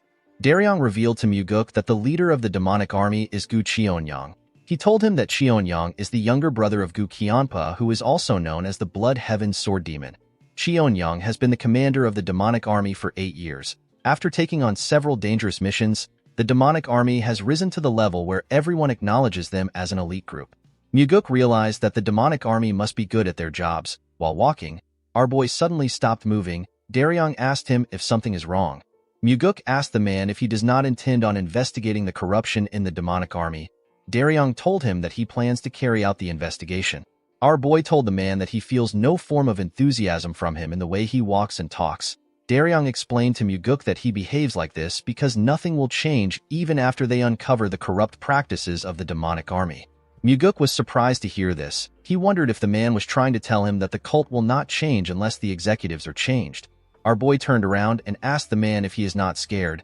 Daryong assured our boy that he is not scared at all. Muguk revealed to the man that the last special investigation officer was killed while investigating. Daryong revealed to our boy that the previous special investigation officer was his direct superior. Muguk was shocked to hear this. He quickly turned around. The man told him that the superior was the person who taught him. Our boy was surprised to hear this. He was more surprised to see that the man did not have any form of sadness in his eyes when he spoke to him. In the next scene, we are taken to the demonic dragon court. We see 2 huge men guarding the entrance of the court. The men asked Muguk and Daryong to tell them where they came from. Daryong introduced himself as a special investigator officer from the Nirvana Pavilion. He asked the men to step aside. He told them that he has some business with the commander of the demonic army. Our boy was surprised to see how gutsy Daryong was. One of the men told Daryong that he does not look special even though he is a special investigator. A bald man told Daryong that he cannot go in unless he has permission from a higher-up. Daryong opened his book and brought out a document. He told them that it is an order document. The bald man asked Daryong to wait outside. He told him that he will report the situation to his superior. Daryong told the man that he does not need to waste his time. He explained to him that they came to meet his superior personally. The other man reminded Daryong that he cannot enter the court without permission from a higher-up. Daryong was annoyed to hear this. He asked the man if he is going to stop a special investigator that has an order document. The bald man told the investigator that he is spouting nonsense. He explained to him that he has to follow their rules regardless if he is a special investigator. Daryong was surprised to hear what the man said. The other man told Daryong that the only thing he is going for him is his title as a special investigation officer. He told Daryong that he is powerless without his title. The moment the man said this, Muguk asked the 2 of them if they know who he is. The men told him that they are aware of his identity. Muguk could not believe that the 2 men would act rudely to him despite knowing his identity. He walked up to them and attacked their balls at a frightening speed. The men held their balls and fell to the ground. Daryong was surprised to see what happened. Our boy asked him to stop standing. He told Daryong to show him the way. The man was startled when he heard our boy's voice. He quickly moved forward. Inside the building, Muguk and Daryong were stopped by the members of the demonic army. Daryong was annoyed to see this. He took out the document and asked the men if they are blind. He told them that they are standing in the way of an official investigation. He asked them to step aside if they do not want to rot in prison. None of the men were shaken by Daryong's threat. While the men were standing, a man asked his subordinate to tell him where the idiots who were causing a ruckus came from. Daryong introduced himself to the man and asked him to identify himself. The huge bald man introduced himself as Go Dang. He told Daryong that he is the demonic army's first corps captain. He called Daryong a douche and asked him if the introduction is good enough for him. Daryong used frequency transmission to tell our boy that Dang is the second in command in the demonic army. He revealed to Muguk that Dang is notorious for committing atrocious deeds, even among the demonic army. Dang walked up to Daryong and asked him to say something. Daryong was annoyed to hear this. He told the huge man that he is a special investigator from the Nirvana Pavilion that is on official orders. He asked Dang to watch how he speaks to him. Dang asked Daryong to tell him what he will do if he speaks rudely to him. The man explained to Dang that he and his teammates will be arrested on the charges of disrupting the investigation of the Nirvana Pavilion and insulting an investigator. Dang and his teammates began to laugh when they heard Daryong say he will arrest them. With a serious look on his face, the man told the investigator that he will like to see him try to arrest them. The moment he said this, Muguk greeted him and told him that it has been a long time. He asked the man if they last met at the last banquet. Dang did not understand what our boy was talking about. Before the man could say anything, Muguk grabbed his hand and pressed it hard. The captain was shocked to see this. With a serious tone in his voice, our boy told the captain that they came to see the commander. He asked him to stop hazing them and let them through. While using frequency transmission, Muguk assured the man that he will lose his hand forever if he tries to act up. While also using frequency transmission, Dang told our boy that certain people believe that swords don't work on them because they are of noble birth. Muguk asked the man if he believes that he will be able to wield his sword with his hand. Dang told our boy that they can test it. He told him that he wants to see if his hand will fail or our boy's intestine will fall out. Unfortunately for the captain, he had to allow Muguk and Daryong pass through. As he walked past the men, Muguk told Dang that he will buy him a drink next time. The captain was annoyed to hear this. As they climbed the stairs, Daryong asked our boy if he knew the captain before. Our boy told him that it is his first time seeing the man. Daryong asked Muguk to tell him why Dang would step aside for him. Our boy revealed to the investigator that he deliberately broke Dang's hand when he shook him. He told him that the captain will have to eat with only one hand for a while. Daryong was shocked to hear this. Our boy asked the man to stop overreacting. He asked him to lead the way. The man quickly walked forward. He told Muguk that the office of the commander is on the 7th floor. When they arrived on the 7th floor, they met 3 men guarding the entrance. A man told them that they cannot enter the office of the commander unless they have an appointment with him. Our boy and Daryong were surprised to hear this. Muguk asked the men if they are not already tired of their nonsense. He moved close to them and asked them to step aside. The man who appears to be the leader told him that they cannot move. Our boy took out the order document and showed it to the man. He told him that they are stopping the heavenly demon by stopping them. The man and his subordinates became nervous when they heard this. Muguk told the man that he is allowed to look down on them, but he is not allowed to look down on the document. He asked them if they are okay with looking down on the cult leader. The men did not know what to say. They could only tremble in fear. While they were shaking, their commander asked them to let our boy in. In the next scene, we see an old man sitting on a chair. The man welcomed Muguk. With a smile on his face, Cheon-young asked our boy to not be angry that his men were behaving rudely. He told him that his men are quite ignorant.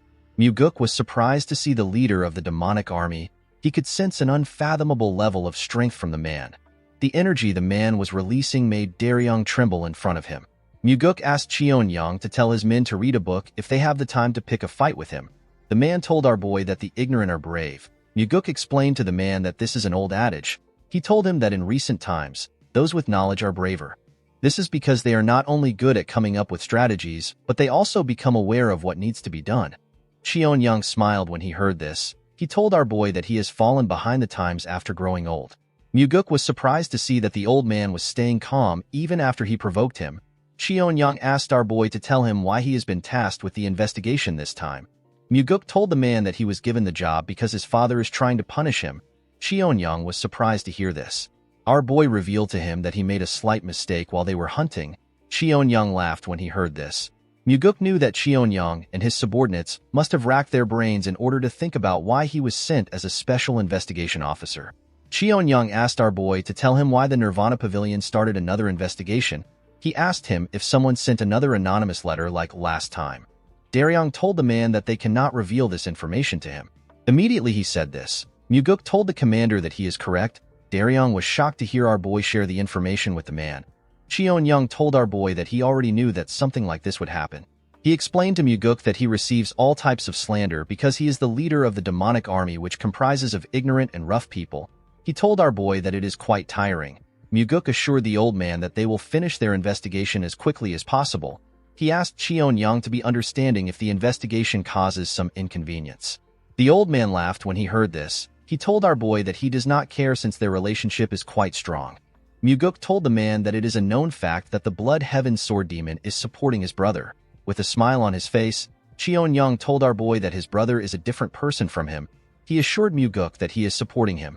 With a bright smile on his face, our boy thanked the old man. He told him that his words make him feel relieved. Muguk told the man that he will need his cooperation for the next few days. Cheon-young told our boy that he is also counting on him. He assured Muguk that he will prepare a place for him to stay after he leaves his office. The moment he said this, our boy and Daryong turned around and decided to leave. Before he could step out of the office, Cheon-young told him that he is worried about him. With a cold gaze in his eyes, Muguk asked the commander if he is referring to the incident where the previous special investigation officer was killed. With a smile on his face, Cheon-young told our boy that he is not talking about the incident. He told him that the heavenly demon would never send his son to the demonic dragon court to die. He explained to Muguk that he is simply concerned. Our boy thanked the commander for his concern and walked forward. As he watched him walk out of his office, Cheon-young stared at Muguk with a cold gaze in his eyes. Daryong noticed something weird about our boy. He saw that Muguk was smiling. Our boy understood why his father sent him here. He realized that either he or Cheon-young must die. The scene shifts and we see Myung standing next to the heavenly demon as he checked his sword. The advisor told the heavenly demon that the issue is not a small one. He told him that he should have been the one to handle the case instead of Muguk. The heavenly demon revealed to his advisor that Muguk told him that the cult has lost the path of a demon. Myung was surprised to hear this. It did not make sense to him that the heavenly demon would send Muguk on such a dangerous mission simply for this reason. He asked his master to tell him why he gave the mission to our boy. While looking at his sword, the heavenly demon told his advisor that his son should be able to prove his words with his actions. Myung was shocked to hear this. The man seemed to have understood his master's intentions. The scene shifts and we see a dead bird hanging in the hallway of the demonic dragon court. The members of the demonic army were shocked to see the bird. They did not understand why the investigators would hang a dead crow in their hallway. Some of them called Muguk and Daryong obnoxious douchebags. While they were shouting, Muguk noticed that the ones who stopped them at the entrance were the ones complaining the most. While the men were shouting, a huge man with a scar on his face told our boy that the dead crow is too much. Muguk asked the man for his identity. The huge man introduced himself as the third corps captain of the demonic army. With a look of anger on his face, the man told our boy that his name is Jang Ho. While using frequency transmission, Daryong revealed to Muguk that Jang Ho is known to have the strongest martial arts prowess among the corps captains. He is also known to have a bad temper. Our boy asked the captain if he has any complaints. Jang Ho was annoyed to hear this. He pointed at the crow and asked Muguk to tell him why he would put something that is so auspicious where people pass through. With a smile on his face, Muguk revealed to the man that someone threw the crow on his bed while he was sleeping. He told Jang Ho that he hung the crow because he thought it was a cultural thing. The captain told our boy that he could have simply punished the person who put the crow in his bed instead of doing something so weird. Muguk glared at the man when he heard this. With a smile on his face, our boy told the captain that he will start with him. Jang Ho did not understand what our boy was talking about. He asked Muguk to tell him what he means. Our boy told Jang Ho that he will start the investigation with him. The man was surprised to hear this. He asked our boy to tell him why he chose him. Muguk ordered Daryong to submit all Jang Ho's records. He told him to get anything relating to his finances and all his movements. The man was annoyed to hear this. He walked up to Muguk and told him that he does not have the power to do something like that. Our boy glared at the man and told him that he has the power to do it. The moment he said this, Jang Ho used his leg to smash the ground out of anger. Muguk told the captain that he is free to get riled up if he wants. He asked him to not forget that he could be charged with treason if he stands in the way of their investigation. The moment he said this, the members of Jang Ho's team quickly rushed to stop him. They begged him to stop. While the men were begging him, Muguk told him that the investigation will start with him. With a look of anger on his face, Jang Ho told our boy that he will see things to the end. The scene shifts and we see the investigators and Jang Ho inside a room. After staring at the captain for a while, Muguk asked the man to tell him how long he will keep testing him. Jang Ho asked our boy to tell him what he means. Muguk exposed the man as the person who sent the anonymous letter. Daryong was shocked to hear this. He could not believe that the letter was sent by the captain. He did not understand how our boy came to this conclusion. Jang Ho asked Muguk to tell him what he is talking about. The moment he said this, our boy glared at him. Upon seeing that Muguk was certain, the man asked our boy to tell him how he found out. Our boy told the captain that he got involved in yesterday's incident even though he did not have to. He revealed to the man that he did this in order to avoid being suspected by his commander. Jang Ho told our boy that he is right. Muguk explained to the man that he has most of his squad members under his control. Our boy was able to notice this because none of Jang Ho's squad members laughed or cursed him after he hung the dead crow. Jang Ho was shocked to see that Muguk saw this. Our boy revealed to the man that his subordinates were actually worried about him and stopped him from doing anything stupid. Muguk could tell that someone who ran a group in such a different way would probably find it hard for him to overlook any corruption in the organization he is in. Jang Ho was speechless when he heard Muguk's deduction. Although our boy noticed all these things, there was another reason why he made his guess. The moment Daryong introduced Jang Ho to him using frequency transmission, Muguk remembered something from his past life. He remembered the incident where the strongest corps captain of the demonic army died. Our boy was able to deduce that Jang Ho got killed by someone because he sent the anonymous letter to resolve the issues of the demonic army. Jang Ho revealed to Muguk that he did not know if the letter would work, so he could not write the exact details involved. The captain never expected that the second young master would be sent to perform an investigation. Our boy asked the man to tell him what he thinks now that he is here. The captain apologized to Muguk and told him that he thought that they were done for. Our boy turned to Daryong and smiled when he heard this. He asked the man if it is popular for young people to be so honest. Daryong did not understand what Muguk was talking about. He told him that he and Jang Ho are actually older than him. Immediately he said this. Our boy remembered that he was now young again. Muguk turned to Jang Ho and asked him to tell him what is happening in the demonic army. The captain revealed to our boy that his commander is using the demonic army for his own personal gains. He told Muguk that Cheonyang has been taking money for assassination requests, and he has been making his subordinate do the jobs. Our boy and Daryong were shocked to hear this. Muguk assumed that Cheonyang was simply receiving bribes from some martial arts groups. He never expected the commander to do something so insane. Our boy knew that it is already a serious crime for Cheonyang to be moving so many martial masters as he pleases. However, it is a whole other thing for the commander to be moving merely for financial gains. Daryong asked Jang Ho to tell him how it is possible for Cheonyang to do such a thing. Our boy told the man that the commander is able to do this by adjusting the number of members in the demonic army. He told Daryong that the First Corps are probably the ones doing it. Jang Ho was shocked to see that Muguk was able to know this. He asked our boy to tell him how he found out. Muguk revealed to the captain that he was able to tell from their reaction. According to our boy, the members of the First Corps were the first to stop them. They were also the ones that cursed them the most after seeing the dead crow. Muguk asked Jang Ho to tell him how he was able to find out that it was the First Corps. The man became sad when he heard this question. He revealed to our boy that the martial artist who committed suicide after killing the previous special investigator was his friend. The martial artist was also the first person to send the anonymous letter. Muguk asked Jang Ho to tell him how close he was with the man. With a shaky tone in his voice, the captain revealed to our boy that he and his friend joined the cult at the same time. He told him that his friend was basically like family to him. Muguk asked the man to tell him the person who he thinks killed his friend. Jang Ho explained to our boy that his commander probably gave the order and Captain Go Dang personally killed his friend by himself. Our boy realized that if Jang Ho's words were true, then he is looking at an immense corruption case that involves the commander of the demonic army and the whole First Corps. Due to the fact that Cheonyang was willing to kill an investigator, our boy wondered if his father and Myung truly did not know anything about the case. Muguk knew that the heavenly demon and the advisor already knew what was happening to a certain extent. Our boy knew that his father sent him here for this reason. Muguk could not believe that his father was trying to see if he could resolve the incident even though he has to go up against the demonic army's commander. Our boy told the captain that he made a good friend. Jang Ho told our boy that he was supposed to do something when his friend died if he was also a good friend.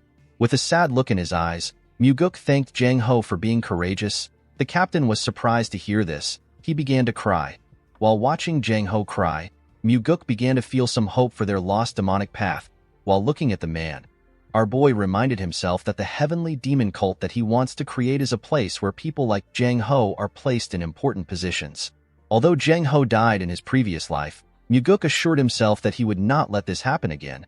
This is because the main reason why he regressed is to save people who should not die. In the next scene, we see Muguk and Daryong walking out of the demonic dragon court.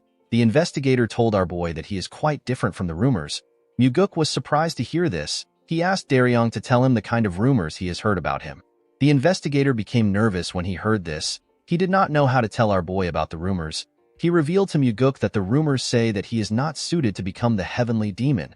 The moment he said this, he apologized to our boy. Muguk smiled when he heard this. He told the man that the rumor is actually a compliment.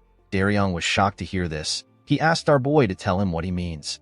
Muguk explained to the investigator that he does not see it as a praise for him to be suited to become the heavenly demon. He told the man that their cult does not need to be ruled by any form of fear or terror. As the gentle breeze blew past him, Muguk told the man that it is about time that their cult changes. Daryong was shocked to hear this. He never expected our boy to say such a thing. As he walked forward, Muguk assured himself that he will change the cult. Our boy knew that he had to change the cult in order to stop the extermination of his family and the cult itself. The next day, we see a chubby man who was wearing the same clothes as Daryong. The man was also an investigator. The investigator rushed to meet Muguk.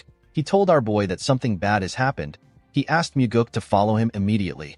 The man took Muguk to the hallway of the demonic dragon court. When he arrived in the hallway, our boy was shocked to see what happened. Muguk saw members of the Nirvana Pavilion bleeding on the floor. Daryong and another man were bleeding from their heads. The other man appeared to be unconscious. Two men from the Nirvana Pavilion held their swords tightly. They were ready to defend themselves. In front of the investigators were the members of the demonic army. The men held their swords tightly. Our boy ordered the men to stop moving. He walked up to Daryong and asked him if he is badly hurt. Daryong assured our boy that he is fine. He told him that his colleague has been severely hurt. When Muguk touched the man, he noticed that his ribs have been broken. Our boy ordered the other men to take the unconscious man to the infirmary. One of the men holding a sword quickly put the unconscious man on his back and carried him away. Immediately the men left. Muguk turned to the members of the demonic army. He asked Dang if he was the one who wounded the men. With an arrogant look on his face, the captain told our boy that he is right. Muguk asked the captain to give him his reason for harming an investigator of the Nirvana Pavilion. Dang revealed to our boy that the investigator bumped into his shoulder in the corridor and walked away without apologizing. He told Muguk that he taught the man a lesson for his actions. Muguk could easily see through Dang's words. He told the man that he is certain that he bumped into the investigator on purpose. He told Dang that he would have never let the man go even if he apologized. Instead of denying this allegation, Dang laughed and told our boy that he is correct. The moment he did this, Muguk told him that they are poison. The captain was surprised to hear this. He could not comprehend our boy's words. He asked Muguk to explain what he means. With a deadly look in his eyes, Muguk told Dang that his subordinates are poison to him. The captain was surprised to hear this. He asked our boy to tell him why he is spouting nonsense. With a serious look on his face, Muguk asked the captain if he also killed some members of their cult in this manner last year. Our boy told Dang that he also killed 3 members after getting in a fight with them at a bar 2 years ago. The members that Dang fought were low-ranked martial artists. Before things blew out of proportion, the demonic army covered the situation up for the captain. With a confident smile on his face, Dang told our boy that there are too many idiots in the cult that do not revere the demonic army. With a serious look on his face, Muguk asked Dang if he knows that he possesses the authority to carry out an execution. Dang and the other members were surprised to hear this. They became nervous. The captain laughed and told Muguk that he does not care if he has such an authority. He asked our boy if he is even capable of performing an execution. Our boy was not surprised to hear Dang's reply. He already expected it because this was the poison he was talking about. Muguk knew that only fools would act this way when they are conscious of how others around them see them. Normally, this ought to be a situation where Dang would be nervous, but instead he is acting tough in front of his subordinates. Muguk realized that the captain's head is too far up his own ass. Dang did not have any idea about the kind of stage he is standing on. When our boy walked forward, Dang's subordinates placed their hands on their swords and took a stance. The men were ready to attack. With a confident smile on his face, Dang told our boy that if he messes with him, then he will be messing with the entire demonic army. He asked Muguk if he has the courage to do this. Our boy decided to taunt the man. He told the captain that he is better than him because he is not hiding behind his subordinates. The captain raised his right hand. He told Muguk that he is injured because of a certain coward. He asked our boy to count himself lucky. Our boy raised his right hand up. He told Dang that he will not use his right hand. He asked the man if he will fight with him now. The captain was surprised to hear this. He told our boy that he will probably tell the heavenly demon what happened after he gets injured. Dang's teammates laughed when they heard this. Muguk swore to the captain that he will not hold him responsible for whatever happens. He assured him that nothing will happen to him even if he dies here. Daryong was surprised to hear this. He did not understand what Muguk was trying to do. Dang smiled when he heard this. He picked up his sword with his left hand and told our boy to start the fight. The moment he said this, Daryong used frequency transmission to reveal to Muguk that the captain is ambidextrous. He told him that Dang can use a sword with his left hand as proficiently as he can with his right hand. Our boy realized that this was the reason why the captain was confident. Muguk placed his sword in his left hand and took a stance. Daryong and the members of the demonic army were surprised to see our boy's smooth stance. The moment he took his stance, Dang swung his sword at him. Our boy managed to easily dodge the attack. The captain's sword hit the floor and destroyed the bricks. Dang quickly turned to his side and tried to stab Muguk, who was close to the wall. Our boy easily dodged the man's attacks and landed on the floor. The moment he landed on the floor, Muguk changed his stance and used his sword to cut off Dang's left hand. The arrogant man screamed out in pain. While he was screaming, Muguk hit his sword hilt on his face. The attack destroyed the man's face. As blood gushed out of his nose, the captain fell to the ground. The members of Dang's group were annoyed to see this. They unsheathed their swords and rushed to protect their captain. Daryong was shocked to see this. He called out to our boy. Muguk turned around and simply swung his sword once. His attack killed the 3 men in front of him. He stabbed them in different parts. The men could not even react. They all fell to the ground. Daryong and the other members of the demonic army were shocked to see this. Muguk told the rest of the members that the crime of the men who just died was treason. The other men became nervous when they heard this. While our boy was staring at the men, he hears someone begging him to spare him. When our boy turned around, he saw Dang trembling on the ground. Muguk asked the idiot if he knows what happened to the families of the people he killed in the fight at the bar. The captain did not know what to say. Our boy was not surprised to see this. He knew that the man did not care. Muguk told the idiot that the families lost their father, son, and husband. He asked Dang if these families will be able to continue to live a normal life. Dang began to tremble when he heard this. He told our boy that he was wrong. Muguk asked him to shut up. He raised his leg up and used it to crush Dang's head. The members of the demonic army and Daryong were shocked to see this. They never expected our boy to kill the captain. With a horrifying look on his face, Muguk asked Dang's dead body to tell him who gave him the right to kill the members of the cult. In the next scene, we see a beautiful woman playing a musical instrument. Some women were dancing to the music which the instrumentalist was playing. The women were in the same room as Muguk and the demonic commander. Cheon-young poured our boy a drink. He asked Muguk about the trouble he got into while he was downstairs. Our boy explained to the man that he got into a conflict which was not intentional. The demonic commander said that it is a bit sad that his first corps captain was killed. He told our boy that he has no choice but to let Dang go since there were so many questionable things about him. Muguk was surprised to hear this. He realized that Cheon-young is a complete trash. He could not believe that the commander would badmouth someone who served him. Instead of trying to avenge the captain, Cheon-young was trying to make him out as a criminal. After taking a sip of his drink, the commander explained to Muguk that although Dang was killed in an investigation, he is still a captain of the demonic army. The commander told our boy that he will be in a tough spot if his group decides to make an issue out of it. Cheon-young put his cup down and told Muguk that it will be better to bring the whole case to a close. The commander assured our boy that the death of a captain and 3 of his subordinates should be enough to close the case. Our boy thanked the man for his consideration. With a worried look on his face, Muguk told the man that he will also like to close the case on a good note. He revealed to Cheon-young that he has only one problem. The man glared at Muguk when he heard this. He asked our boy to share the problem with him. Muguk revealed to the man that he has no evidence. He explained to the commander that he came for an official investigation, but he has nothing to give to his superior. Cheon-young poured more liquor into his cup and asked Muguk if he cannot just create some evidence. Our boy explained to the man that this will not be possible. He told Cheon-young that in the letters they receive, they were told that external requests were carried out for money. Muguk told the man that they cannot easily cover the issue. With a serious look on his face, our boy told the man that evidence is required to close the whole investigation. Of course, what Muguk really wanted was for the commander to give him enough evidence to close the case. In the next scene, we see Daryong surprised to see our boy. The man asked Muguk to tell him why he came to such a place. Our boy did not know why Daryong was surprised. He told him that he came to see an injured man. Daryong explained to Muguk that the demonic physician is currently treating his colleague. He thanked our boy for asking the demonic physician to come for his colleague. Muguk reminded the man that they are colleagues even if he is just a temporary investigator. Daryong was surprised to hear this. While they were talking, someone asked if our boy had arrived. An old man stepped out of the patient's room. This man is the demonic physician. He is the most skilled physician in the cult. He does not treat everyone in the cult. He only takes care of a few important people within the cult. Muguk asked the old man about how the investigator is doing. The physician revealed to our boy that the man's life is not in danger. He told Muguk that the investigator will have to recuperate for a while before he can return to work. Our boy explained to the physician that the man was hurt while he was faithfully carrying out his duties for the cult. Muguk asked the old man to use the best medicine for the investigators.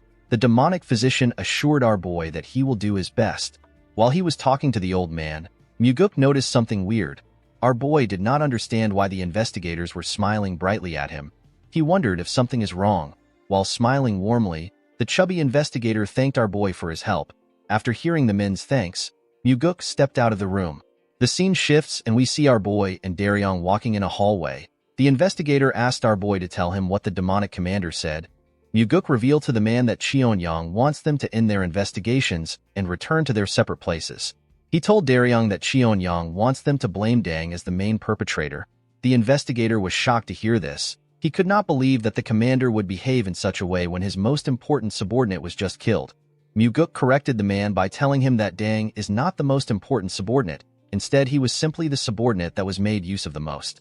Our boy assured Daryong that someone will soon take Dang's place. Daryong asked Muguk if he has a plan.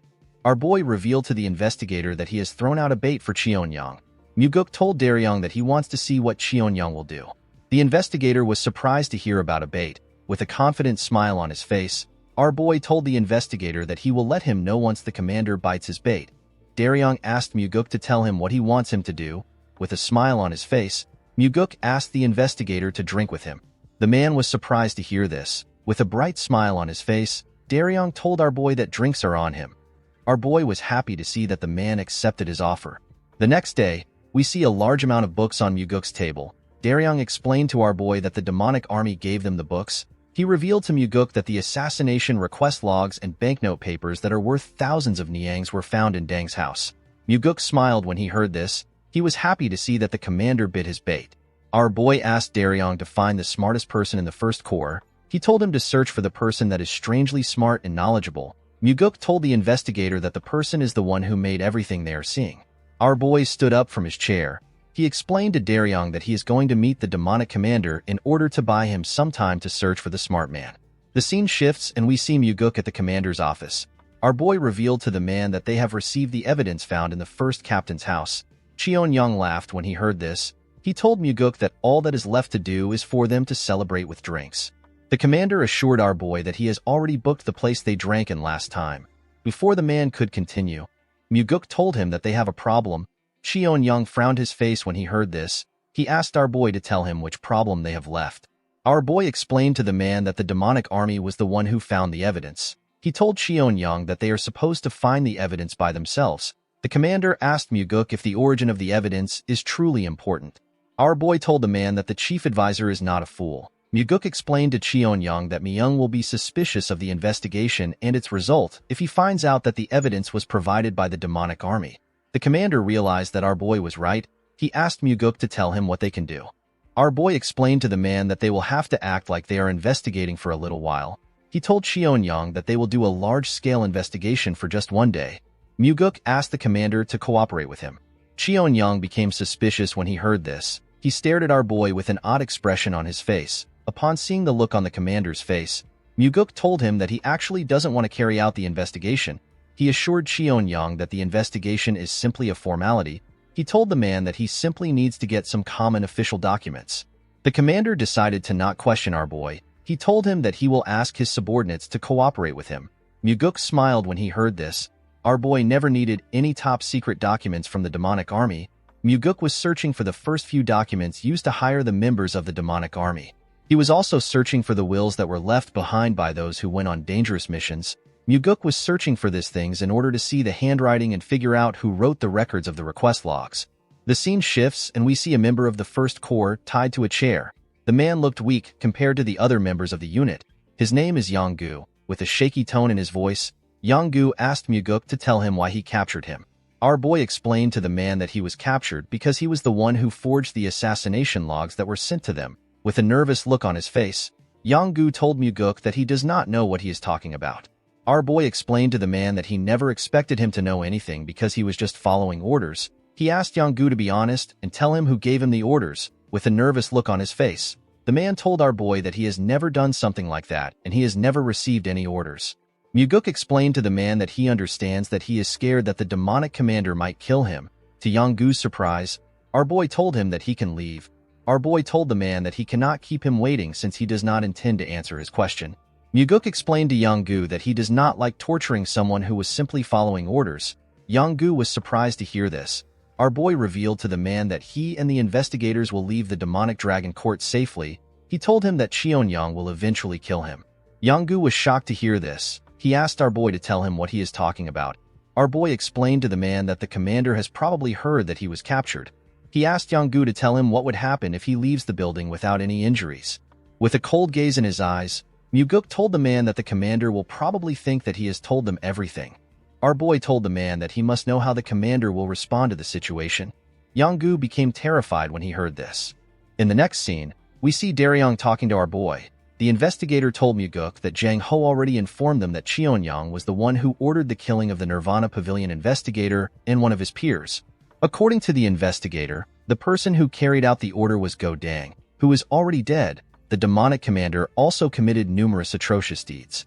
Daryong told our boy that the commander has killed a lot of people. However, Cheon-yang will never let himself simply get arrested. Muguk revealed to the investigator that he does not plan to arrest the commander. Daryong was surprised to hear this. With a cold gaze in his eyes, our boy told the investigator that he will kill Cheon-yang. Daryong was shocked to hear this. Our boy explained to the man that the Blood Heaven Sword Demon will make a move if the demonic commander is arrested. There is no way he will watch his own brother get executed. The situation will become far too complicated if the old man gets involved. Muguk explained to the investigator that there will be plenty of forged evidence to show that no one ordered Dang to commit any of the crimes. All the crimes will be pinned on Dang, and there will be a lot of slandering and scheming in regards to our boy. Most importantly, if the commander is allowed to leave, there will be people who will be killed to keep the silence about the crime. Muguk told the investigator that Jang Ho, who wrote the letter, will eventually be killed. All the members of the Third Corps will also be killed for trying to protect their leader. Our boy assured Daryong that he is also on the list. The man was terrified to hear this. With a serious look on his face, Muguk explained to Daryong that the situation will be different if the demonic commander dies in the process of being arrested. The only thing that would be left to do is to prove his crimes. Daryong became nervous when he heard this. He asked our boy if he will be okay. He told him that the Blood Heaven Sword Demon will definitely seek revenge.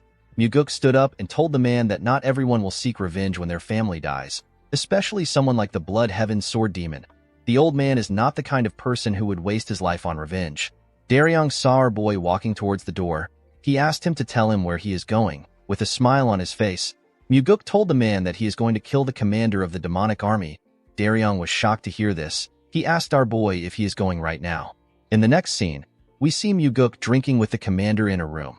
Our boy told the man that they were able to complete the investigation with his help. Cheon-yang told our boy that he is happy that the investigation is over. He told Muguk that he is sad that he has to part ways with him now that the investigation is over. Muguk assured the commander that he will definitely repay his goodwill in the future when he becomes the successor. Cheon-yang told our boy that he is the one who is indebted to him. He told Muguk that he will not forget the goodwill he showed him by finishing the investigation without any issues. Our boy smiled when he heard this. He was certain that Cheon-yang will never forget about this incident. He knew that such a greedy man will never forget about the huge losses he got in the incident. Muguk raised a bottle and told the man that they should drink to the end of the investigation. Cheon-yang smiled and raised his cup. While pouring some liquor for the man, Muguk asked the man to tell him why he did it. The commander asked our boy to tell him what he means. With a cold gaze in his eyes, Muguk reminded the commander that he should already have more than enough money to use until he dies of old age. Our boy asked the man to tell him why he is so greedy to the point that he would use the demonic army to take in requests for money. Cheon-yang was shocked to hear this. He placed his cup down and told our boy that he does not know anything about that. He told Muguk that he will have to ask the dead First Corps captain his question. Our boy smiled when he heard this. He told the commander that a puppet cannot know anything. With a serious look on his face, Cheon-yang asked our boy to tell him what he is talking about. With a smile on his face, Muguk told the man that he is curious about what he thinks. Our boy explained to the man that he does not expect much from him since there is nothing but pitch darkness within him. He told Cheon-yang that his body must be filled with greed that will never cease to want more. Cheon-yang crushed his cup when he heard this. With a terrifying smile on his face, the commander asked Muguk if he has lost his mind. Our boy took a sip of his liquor and told the commander that he is the one who is crazy for taking on so many assassination requests. The moment he said this, Cheon-yang released his energy. He told Muguk that he has had enough of his nonsense. He used his energy to crush the table and the things around him. Our boy was not even surprised. He simply drank his drink and stared at the man. While Cheon-yang was glaring at our boy, he noticed something weird. When the man looked down, he saw a sword sticking out of his chest. Muguk had used the fifth technique of the soaring sword art. The technique is known as the Heavenly Strike. After finishing his drink, our boy threw his cup down and broke it. He stood up and told Cheon-yang that he is under arrest for the charge of misusing the demonic army for his own personal reasons and over 20 murders, or the instigation of those murders. The commander smiled when he heard this. He told Muguk that he never planned to arrest him. Muguk smiled when he heard this. He told the man that he is still going to get executed anyways. He asked Cheon-yang to leave the world for the sake of those who will live on. The moment he said this, our boy grabbed his sword and pulled it out of the commander. The man spat out some blood and lost his strength. In the next scene, we see the investigators and members of the Third Corps in the room. Everyone was shocked to see what was in front of them. They were horrified to see the commander's dead body on a chair. Muguk told the people in front of him that the commander of the demonic army died in the process of resisting arrest for the grievous crimes he committed. The men did not know how to react to this statement. Our boy asked Daryong to arrest all the members of the First Corps and imprison them. He told the man that the case will be investigated officially. The investigator accepted Muguk's order. Our boy called out to Jang Ho. He told him that all those under him, excluding any First Corps members, are to help the Nirvana Pavilion investigators to arrest the First Corps. Muguk explained to the men that he has received the authority to take full charge of the matter. He told them that his orders are equal to the heavenly demon's orders. Muguk told the men that they are to execute his orders immediately. Jang Ho put his hand together and accepted our boy's orders. Daryong and Jang Ho were both nervous after they received our boy's orders. Muguk smiled when he saw the look on the men's faces. The scene shifts and we see Muguk walking into the Heavenly Demon Pavilion. Inside the pavilion, we see the Heavenly Demon, the Chief Advisor, and the Blood Heaven Sword Demon. As Muguk walked towards the men, he noticed that the Blood Heaven Sword Demon was staring at him. Our boy also glared at the man. Muguk greeted his father and Myung. He also greeted the Blood Heaven Sword Demon. The old man asked our boy if he has been well. He told Muguk that he wants to know about what happened. Our boy informed the old man that everything is written in his reports. He told him that he can simply read it himself. The old man told Muguk that he wants to hear it directly from him. Our boy was surprised to hear this. He turned to his father and the advisor. Due to the fact that they were simply observing, Muguk realized that they wanted to hear his reply. Our boy explained to the Blood Heaven Sword Demon that they found out that his brother had committed grievous crimes. He told the man that the commander tried to kill him in the process of arrest. He apologized to the Blood Heaven Sword Demon for his brother's death. The old man assured our boy that it is fine. He told him that his brother deserves to be punished if he committed a crime. The man told Muguk that he doesn't understand something. With a serious look on his face, the Blood Heaven Sword Demon explained to our boy that although his brother is pathetic, he is not so foolish enough to attack him when his crimes have been exposed. Upon hearing this, Muguk realized that the commander must have asked his elder brother for help after he was caught. Our boy could tell that the Blood Heaven Sword Demon probably knows that he killed his brother and was trying to nip the problem in the bud. Our boy told the old man that he also did not understand what happened. He explained to him that his brother probably couldn't accept the fact that he was caught by someone younger than him. The Blood Heaven Sword Demon revealed to Muguk that he saw his brother's body before he came there. He told our boy that his brother was stabbed in the chest with a single strike. He commended Muguk for having an exceptional martial prowess. He could not believe that our boy was able to kill his brother in just one strike. Our boy told the man that this is thanks to his father. He explained to the Blood Heaven Sword Demon that Cheon-yang was not able to use his full strength because he was agitated. With a smile on his face, the old man thanked Muguk for telling him the truth. He told him that he feels quite relieved. Our boy told the man that he actually feels sorry. While talking, Muguk noticed that Kyampa was not even showing any signs of anger. Our boy believed that the old man's anger should have reached the limit since he killed his disciple and even his brother. The old man turned to the Heavenly Demon. The two men stared at each other. The Heavenly Demon told the Blood Heaven Sword Demon that he will need to rest in order to prepare for the funeral. He asked the old man to go. Kyampa bowed his head and thanked his master for his consideration. The old man came down the stairs and walked past our boy. Muguk wondered if Kyampa wanted to tell his father that he has gone too far. He believed that the old man wanted to ask the Heavenly Demon if they had to deal with the issue in this manner. After Kyampa left, Myung commended our boy for completing his mission. He told him that the evidence he gathered is robust and it is good enough to close the case without any issues. The advisor asked Muguk if he is hurt anywhere. With a smile on his face, our boy thanked his father and the advisor for their worry. Myung called out to Muguk. He seemed like he wanted to tell him something. Our boy asked the man if something is wrong. The advisor asked our boy to forget about it. Immediately he said this. Someone walks up to Muguk. The person was holding a box. Myung told Muguk that his father wanted to give him a reward for his hard work. When the man opened the box, we see a long sword in a black sheath. Muguk was shocked to see the sword. The advisor revealed to our boy that the Heavenly Demon has bestowed the Black Demonic Sword onto him. The Black Demonic Sword is one of the treasured swords in the cult. It is like the White Demonic Sword. Our boy smiled when he picked up the sword. He turned to his father and told him that it would have been better for him to give him the white demonic sword because it matches his aloof personality. With a serious look on his face, the heavenly demon informed his son that the black demonic sword suits him. Muguk grabbed the sword and took it out of its sheath. The sword released its energy the moment our boy took it out. Muguk never expected the sword to be able to release such a cold energy, even though he had not infused any energy into it. The cult leader stared at his son when he saw him take out his sword. Myung was surprised to see this. He realized that his master was feeling proud when he saw his son acting happy. Our boy returned the sword into the sheath. He told his father that the reward feels too great. The advisor assured Muguk that he deserves the sword. He revealed to him that the issue with the demonic commander was their most dire problem within the cult. He told our boy that he never expected him to end the case in such a clean manner. He turned to the heavenly demon and asked him if he expected Muguk to solve the case this way. The heavenly demon told the man that he believed that his son would be lucky to survive. He told him that he did not know that our boy could solve the case. Of course, Muguk could easily see through his father. He knew that the heavenly demon sent him there because he actually believed in him. The heavenly demon knew that our boy had mastered the soaring sword arts. He also knew that Muguk had consumed the demonic essence pill. He was certain that his son would not die easily. Our boy could tell that his father never expected the commander to die. While thinking, Muguk understood why his father gave him the sword. The heavenly demon was making a statement to the blood heaven sword demon. He was telling the old man that he acknowledges everything he has done for the cult, but it would be best for him to not besmirch his son over the incident.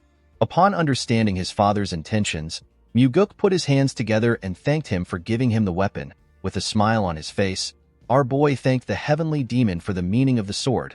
The cult leader was surprised to see that his son understood the meaning of the weapon. He asked him to leave. Immediately our boy stepped out of the building. He hears someone say that the son feels good. The person asked him to take a short break with him before leaving. When Muguk turned to the side, he saw the blood heaven sword demon sitting on the floor next to a small garden. Our boy was not surprised to see the old man. He already knew that Kiampa would not have left easily as Muguk walked towards him. Kiampa saw the black demonic sword on his waist. Our boy sat next to the man and told him that the summer feels hotter than usual. Immediately our boy sat down. Kiampa released his energy. With a horrifying look on his face, the blood heaven sword demon called Muguk a damn whelp. He asked him to tell him what gave him the guts to ambush and kill his brother. Our boy was shocked to see what was happening. Kiampa promised to rip him apart limb by limb and offer him to his brother's grave. The flowers around them began to wither when the old man's energy touched them. It was hard for Muguk to withstand the man's energy. After lashing out, the blood heaven sword demon began to smile.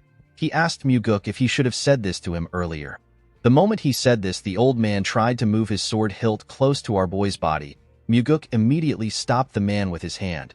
Our boy also released his energy. With a horrifying look on his face, he called the blood heaven sword demon a useless old man who only aged with no maturity. He asked Kiampa to tell him what gave him the right to destroy the order within the cult for his own personal desires. Muguk told the old man that he will chop up his body and pound it into dust if he does anything for his corrupted brother. The blood heaven sword demon was shocked to feel our boy's energy. He never expected him to also behave the same way as him. Immediately our boy said this. He took away his energy. With a smile on his face, Muguk informed the old man that he would have responded in this manner if he had spoken like that. The blood heaven sword demon was quite shocked to see this. He began to laugh like a crazy person. The energy of his laughter was quite strong. Muguk had to cover his ears. Other people in the cult could also feel the energy. He turned to our boy when he stopped laughing. He told him that he should have gone easy on his brother for his sake. Muguk revealed to the man that he did his best to finish things nicely. He explained to him that he wanted to end things by letting Cheon-young step down from his position. Our boy told the old man that his brother crossed the line far too much. It was as if the line never existed for him. Kiampa accepted Muguk's explanation. Muguk could tell that the blood heaven sword demon knew about his brother's corruption within the demonic army. He asked the old man to tell him why he did not do anything about it. The man explained to our boy that Cheon-young would not listen to him. He told Muguk that he is also not clean. With a sad look in his eyes, Kiampa revealed to our boy that he was actually relieved when he heard that his brother was dead. He was happy that Cheon-young would no longer get in his way.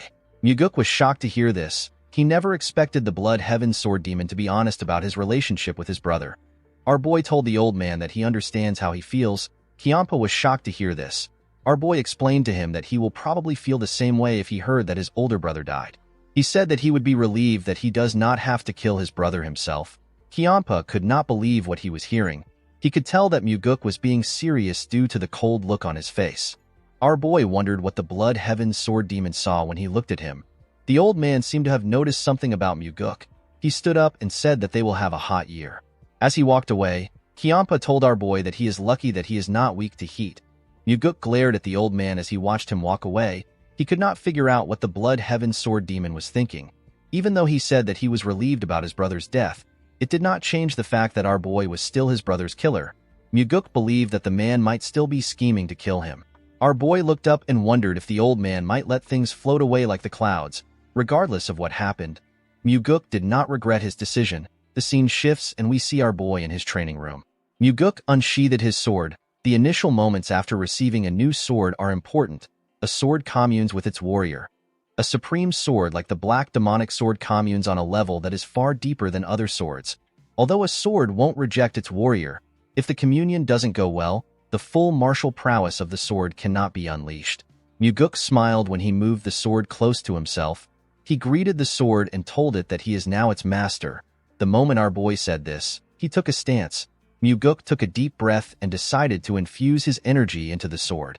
Immediately he did this. The sword began to release his energy. Muguk was shocked to see this. He could tell that this was different from usual. Our boy liked the new feeling. He decided to train with the weapon. He showed his new weapon his sword technique. While carefully moving his sword, Muguk told the black demonic sword that they will be surviving with this technique for a while. He promised to show his sword in incredible martial arts later on. Our boy continued training till night. When his bodyguard brought him some food, she saw that her master was focused. She decided to not disturb him. Muguk continued to test the sword without resting. The next day, we see our boy step out of his house. When Muguk raised his head up, he saw something shocking. Our boy saw a large amount of martial artists gathered at his doorstep. This martial artists were the sword demons. Muguk did not know if the Blood Heaven sword demon asked his men to come or if they came on their own. As the men began to release their energy, our boy could tell that they were hostile towards him. They were all unleashing their demonic energy in his direction. Our boy knew that he could get internal injuries if he takes on this level of demonic energy. The sword demons pushed their energy at our boy.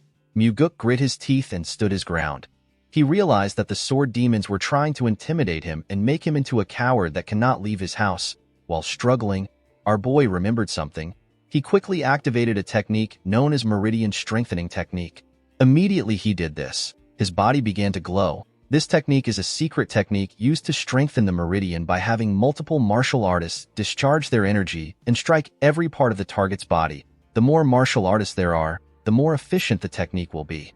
Muguk believed that this is the best opportunity for him to use the technique to become stronger. Our boy grit his teeth as the sword demons pushed their energy into him. He wanted the men to give him more energy. As they pushed their energy into him, Muguk slowly walked down the stairs as he absorbed the energy. The sword demons were shocked to see this. They could not believe that our boy could actually walk in this situation. The energy passed through Muguk's veins. While he was walking, the meridian strengthening technique passed through the second stage and was advancing to the third stage. Our boy did not falter. He closed his eyes and continued to absorb the energy of the sword demons. He craved for more energy. The sword demons became nervous when they saw Muguk moving. They could not comprehend what was happening. The men had already slowly began to lose their strengths. Muguk continued to take in their energy. His meridian strengthening technique passed through the fourth stage and was now heading for the fifth stage, which is the last stage. While he was waiting for the technique to reach the final stage, our boy noticed that he could no longer sense any energy. When he opened his eyes, he saw that the sword demons were no longer releasing their energy. The men all seemed to be scared of our boy. The man that stood in front of Muguk was quite nervous. With a cold gaze in his eyes, our boy glared at the man. The poor guy became more nervous when he saw the look on his face. He and the other sword demons cleared a path for Muguk. Our boy walked past the martial artists. While walking forward, Muguk smiled. He was happy to see that the sword demons had acknowledged his strength. The scene shifts and we see our boy at the Heavenly Demon Pavilion. He was staring at his father's chair. While he was looking at the chair, someone asked him if he wants to sit down. Muguk was surprised to hear the person's voice. He was shocked to see that it was the Heavenly Demon. Muguk did not know when the man arrived into the pavilion. He told his father that he does not want to be trapped by the chair.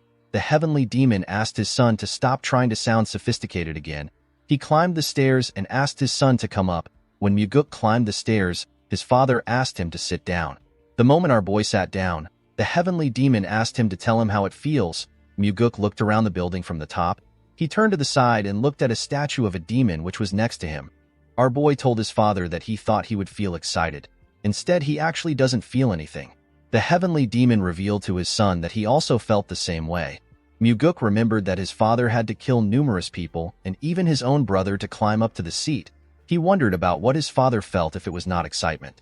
While our boy was thinking, his father revealed to him that the sword demons went to look for him on their own. He told him that Kyampa never asked them to do anything. Muguk was surprised to hear this. He did not expect his father to know about what happened. Our boy explained to the heavenly demon that he acted like he was strong when he was enduring the energy they threw at him. He refused to be suppressed by them. However, after Muguk left that place, he began to tremble. The heavenly demon asked his son if the sword demons were really that scary. Our boy clenched his fist and told his father that he was scared that his judgment was wrong.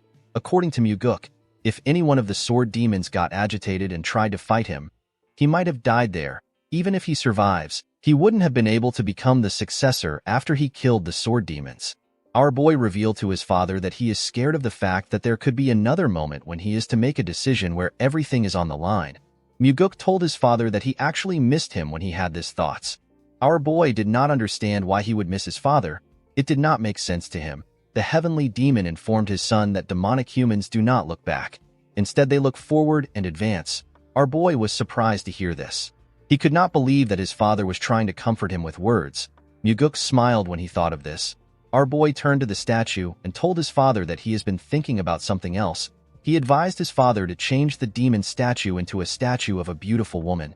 He told him that they can create a statue of the famous Central Plain Four Flowers. With a smile on his face, Muguk wanted to give his father more suggestions. He quickly closed his mouth when he saw the look on his father's face. The heavenly demon looked at his son as if he was spouting nonsense. Muguk immediately stood up. He told his father that it is better for him to leave before he continues to spout nonsense. Our boy walked down the stairs. Before he left the pavilion, Muguk turned around. With a cold gaze in his eyes, our boy asked his father if he can kill the Blood Heaven Sword Demon. The heavenly demon's expression changed when he heard this. The heavenly demon laughed when he heard what his son said. With a smile on his face, he revealed to his son that he stands no chance against the Blood Heaven Sword Demon. Muguk smiled when he heard this. He asked his father to tell him the reason why he created conflict between him and the old man if he did not want them to fight. Our boy told his father that he needs to take responsibility for his actions. The heavenly demon revealed to Muguk that he will appoint him as the Nirvana Pavilion leader. Our boy was shocked to hear this. He could not believe that his father wanted him to become the leader of the Inspection Bureau. With a smile on his face, the heavenly demon asked Muguk if something is wrong. He reminded him that he was the one who said that he wants discipline and order in the cult. Our boy did not understand what was happening. He wondered if his father wanted to use him to resolve the matters that he had postponed. He could not believe that his father was sending him to a place where he could die. Muguk took a careful look at his father's face. He decided to stop thinking about his father's intentions. He realized that it is better for him to make a decision based on what he hears and sees. The heavenly demon is someone who will leave information on the wall for his children, but he could also make use of his children for something dangerous if they are able to handle it. Muguk clenched his fist and told his father that he wants him to go out and kill a cow. He told him that he needs to go out with a sword.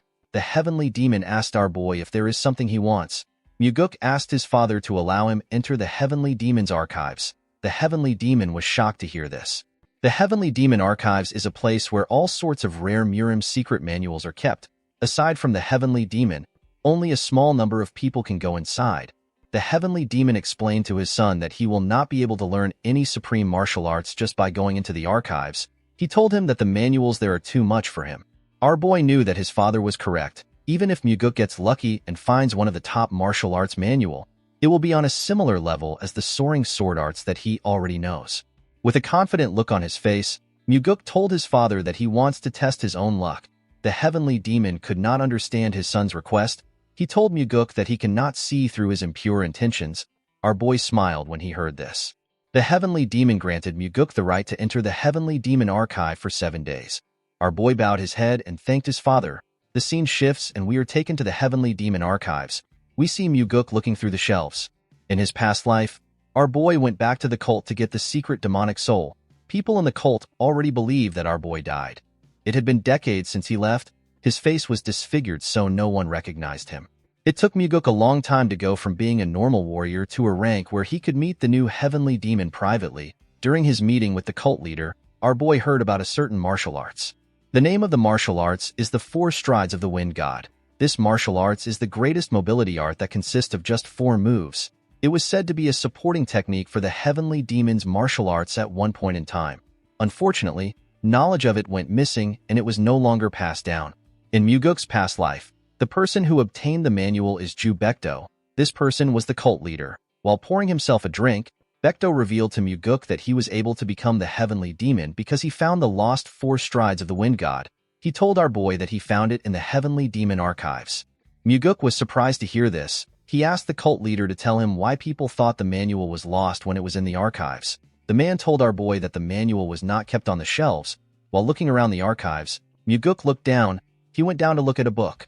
He remembered asking Bekto to tell him where he found the manual. The man told him that the precious book was used to prop up the 19th shelf. While on his knees, Muguk took out the manual from the leg of the shelf. The book has a huge hole on its surface. Our boy opened the book to see it. He smiled when he realized that 4 steps were enough to walk all over the world. The 4 strides of the wind god has 4 main techniques. The first is the shadow step. The second is the flicker step. The third is the death step, and the last is the swift step. The shadow step is used when trying to infiltrate a place. At the start, it would only be used to avoid being detected by one person. However, as a person becomes more skilled with it, they can increase the number they want to avoid. It is said that once a person masters the shadow step, the person will be able to disappear even if tens of people are looking straight at him. The flicker step is used for defense. It is a technique that will definitely help you find a way to escape, even when an unavoidable attack is coming towards you. The death step allows a person to charge into the enemies. The person can then pierce through or neutralize any defense. The swift step is said to be a technique that is so fast that the word fast is an understatement. Muguk sat in a lotus position and began to practice this techniques. 7 days later, we are taken to the heavenly demon pavilion. Muguk bowed his head and told his father that he has returned. The heavenly demon asked his son to tell him what he learned in the heavenly demon archives. With a smile on his face, our boy revealed to his father that he learned a mobility art. The heavenly demon asked his son to tell him which mobility art he learned. Our boy told his father that he learnt the 4 strides of the wind god. The heavenly demon was shocked to hear this. He asked his son to not play with him. He asked him if he learned the shadow step, which is said to be lost. Muguk explained to his father that he does not have the guts to lie to him over something like this. The heavenly demon asked our boy to show him what he learned. Muguk asked his father to tell him what he will give him if he shows him his technique. The heavenly demon told his son that he will spare his life. Our boy smiled when he heard this. He closed his eyes and released some of his energy. The moment he opened his eyes, he activated the shadow step technique and disappeared in front of his father. The heavenly demon was shocked to see this. He quickly got up from his throne. He could not believe that he was seeing different afterimages of his son in his pavilion. The heavenly demon asked Muguk to tell him where he learned the 4 strides of the wind god. Our boy told his father that he learned it in the heavenly demon archives. The moment he said this, his father appeared in front of him. With a scary look on his face, the heavenly demon asked Muguk to not lie to him. With a cold gaze in his eyes, the heavenly demon told his son that the 4 strides of the wind god did not exist within the heavenly demon archives. Muguk assured his father that he learned it there. The heavenly demon smiled when he heard this. He could not believe that his son wanted to continue lying. Our boy asked his father if he is certain that the book was not there just because he read a large amount of manuals in the archives. Muguk explained to him that the manual could have been in another shelf which does not belong to the mobility art section. The heavenly demon became more suspicious of his son. He asked Muguk if he knew that the 4 strides of the wind god was in the archives. Our boy explained to his father that he was trying to learn another martial arts when he coincidentally found the manual. The heavenly demon did not seem to completely believe his son. However, he could not easily read our boy's face. He asked Muguk to tell him where the book was. Our boy revealed to his father that the book was used to support the bottom of a shelf. He told him that he found the book when he tried to make the shelf straight. Upon hearing this, the heavenly demon asked his son if the important part of the manual has been removed. Muguk was surprised to hear this. He asked his father to tell him how he knew. The heavenly demon turned around and revealed to his son that he would have done this if he was the one. Before walking back to his chair, the heavenly demon asked his son to tell him the steps. Our boy smiled when he heard this. He already knew that this would happen. Muguk's goal is not to defeat his father and become the heavenly demon. Instead, it was to kill Wamugi and to save everyone in the heavenly demon pavilion. Our boy actually planned on helping his father travel the world and enjoy his life before he steps down as the heavenly demon. Muguk did not have any issues with teaching his father the 4 strides of the wind god. With a smile on his face, our boy told the cult leader that he does not want to teach him the 4 strides of the wind god. The heavenly demon turned around and glared at his son. Muguk told his father that nothing is free in the world. The heavenly demon reminded his son that he taught him a technique at the hunting grounds for free. Muguk told his father that the technique was the payment for the liquor he drank at the hunting grounds. The heavenly demon smiled when he heard this. He asked his son to tell him how he was able to hold himself back for a long time. He told him that he is really brazen. With a smile on his face, Muguk explained to his father that he held himself back until he grew to this extent. The cult leader asked his son to tell him what he wants. With a confident look on his face, Muguk told his father that he wants the heavenly demon defense art. The heavenly demon defense art protects one's body, and it is an exclusive martial arts that only the heavenly demon can learn. This defense art is as good as getting an extra life. The heavenly demon told his son that it is impossible for him to learn the defense art. He reminded Muguk that the heavenly demon defense art can only be learned by the heavenly demon or the successor. Our boy told his father that he just needs to teach it to him secretly. The heavenly demon was surprised to hear this. Muguk reminded his father that the heavenly demon defense art is not something that can be seen on the outside. He assured him that no one will know if he teaches him secretly. Muguk bowed his head to his father and told him that he will take his leave. He asked the cult leader to get back to him after thinking about it. Immediately he turned around. The heavenly demon told him that he needs to first teach him the 4 strides of the wind god. Muguk quickly turned around. He was shocked to hear what his father said. He could not believe that his father was actually going to teach him the heavenly demon defense art. Our boy asked the heavenly demon if he can teach him now. The cult leader smiled when he heard this. He asked his son if he is not suspicious. He asked Muguk if he is not afraid that he will not teach him the heavenly demon defense art after learning the 4 strides of the wind god. With a smile on his face, our boy told his father that he is not worried. He explained to him that he is not a parent who would do something so embarrassing in front of his own son. The heavenly demon was surprised to hear this. He asked his son to tell him the steps. The moment he heard this, our boy began to recite the manual. The heavenly demon closed his eyes and released a small portion of his energy. He circulated his energy while following his son's instructions. When he was done, he opened his eyes. Muguk asked his father if he should say it one more time. The heavenly demon told his son that there is no need. Immediately he said this. He disappeared in front of Muguk and began to move around the pavilion. Our boy only saw his afterimages. Muguk could not comprehend what was happening. The technique his father was using was different from his. He realized that this was his father's interpretation of the manual. While he was thinking, the heavenly demon returned to his original position. With a smile on his face, he said that the martial arts is quite good. Muguk turned around. He realized that this is the biggest change he has made since he regressed. Our boy wondered if Wamugi will be able to defeat his father now that he has learned the 4 strides of the wind god. While raising his voice, the cult leader told his son that he will teach him the heavenly demon defense art now. He asked Muguk to memorize it because he is only going to say it once. With a smile on his face, our boy told his father that he will do his best.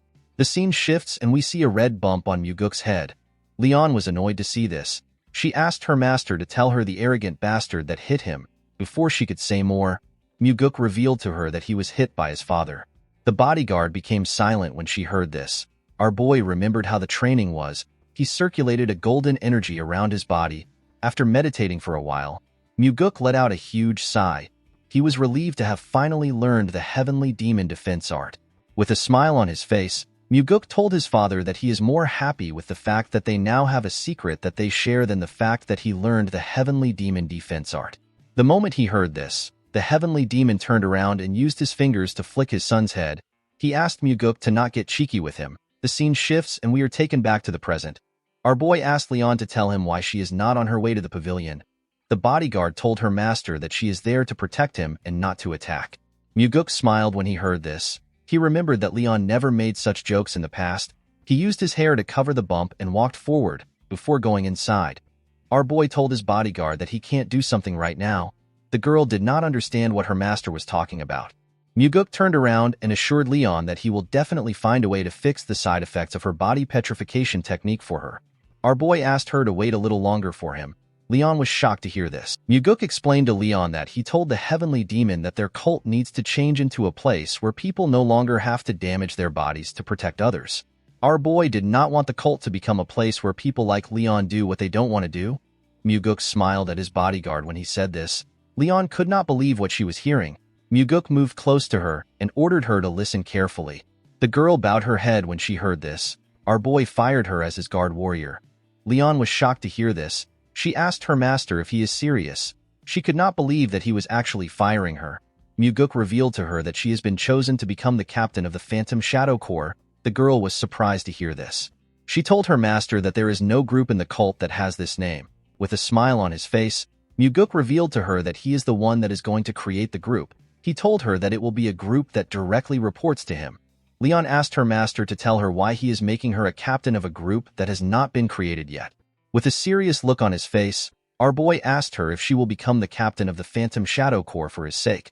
Leon could not believe what she was hearing. She put her hand together and bowed her head to Muguk. She told him that she will accept the position. In the next scene, we are taken to a town. We see Muguk in average clothes. Our boy was thinking about the fact that he told Leon that he will be creating a group that directly serves under him. Although he said this, Muguk knew that this was not a simple task. In order to run an organization, a large amount of capital is needed. To get the capital he needed, Muguk decided to make use of an incident that happened before he regressed. While our boy was standing with some mercenaries, a man calls out to them. The man introduced himself as Yang Dang. He explained to them that he has been appointed as the leader of the mission. The man made everyone understand that the mission pays a lot of money, but it is also quite dangerous. He told them that anyone who does anything stupid will die by his hands. Yang Dang walked up to Muguk. He asked him if he is the one who joined the mission under the recommendation of Warrior Seo. Our boy told him that he is. The man asked him if he can trust his skills. With a smile on his face, Muguk asked Yang Dang if he will acknowledge him when he cuts him down. The man asked our boy to not act arrogant. He reminded him that they live in a world where the head of the arrogant would fall easily like morning dew. Muguk assured the man that he will follow his orders. He told him that he is content as long as he is paid. Yang Dang turned around and told our boy that he will be keeping an eye on him. After the man left, Muguk looked around. He saw his client and her daughter. The mission was to escort this two to Namping safely. When the little girl raised her head up, our boy waved at her. She smiled when she saw this. She turned around with her mother and went into the carriage. The scene shifts and we see the group riding through the forest. In the evening, the group decided to camp out and rest. Yang Dang shared some beef jerky among the other mercenaries. The man told them that they do not know when they will be able to eat again. He asked them to eat their fill. The mercenaries were not excited to be eating beef jerky.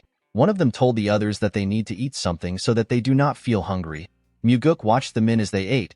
He remembered hearing that this group was ambushed by vagrants from outside. Not even their corpses were found.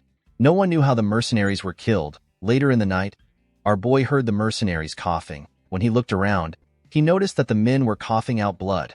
Muguk immediately realized that they were poisoned.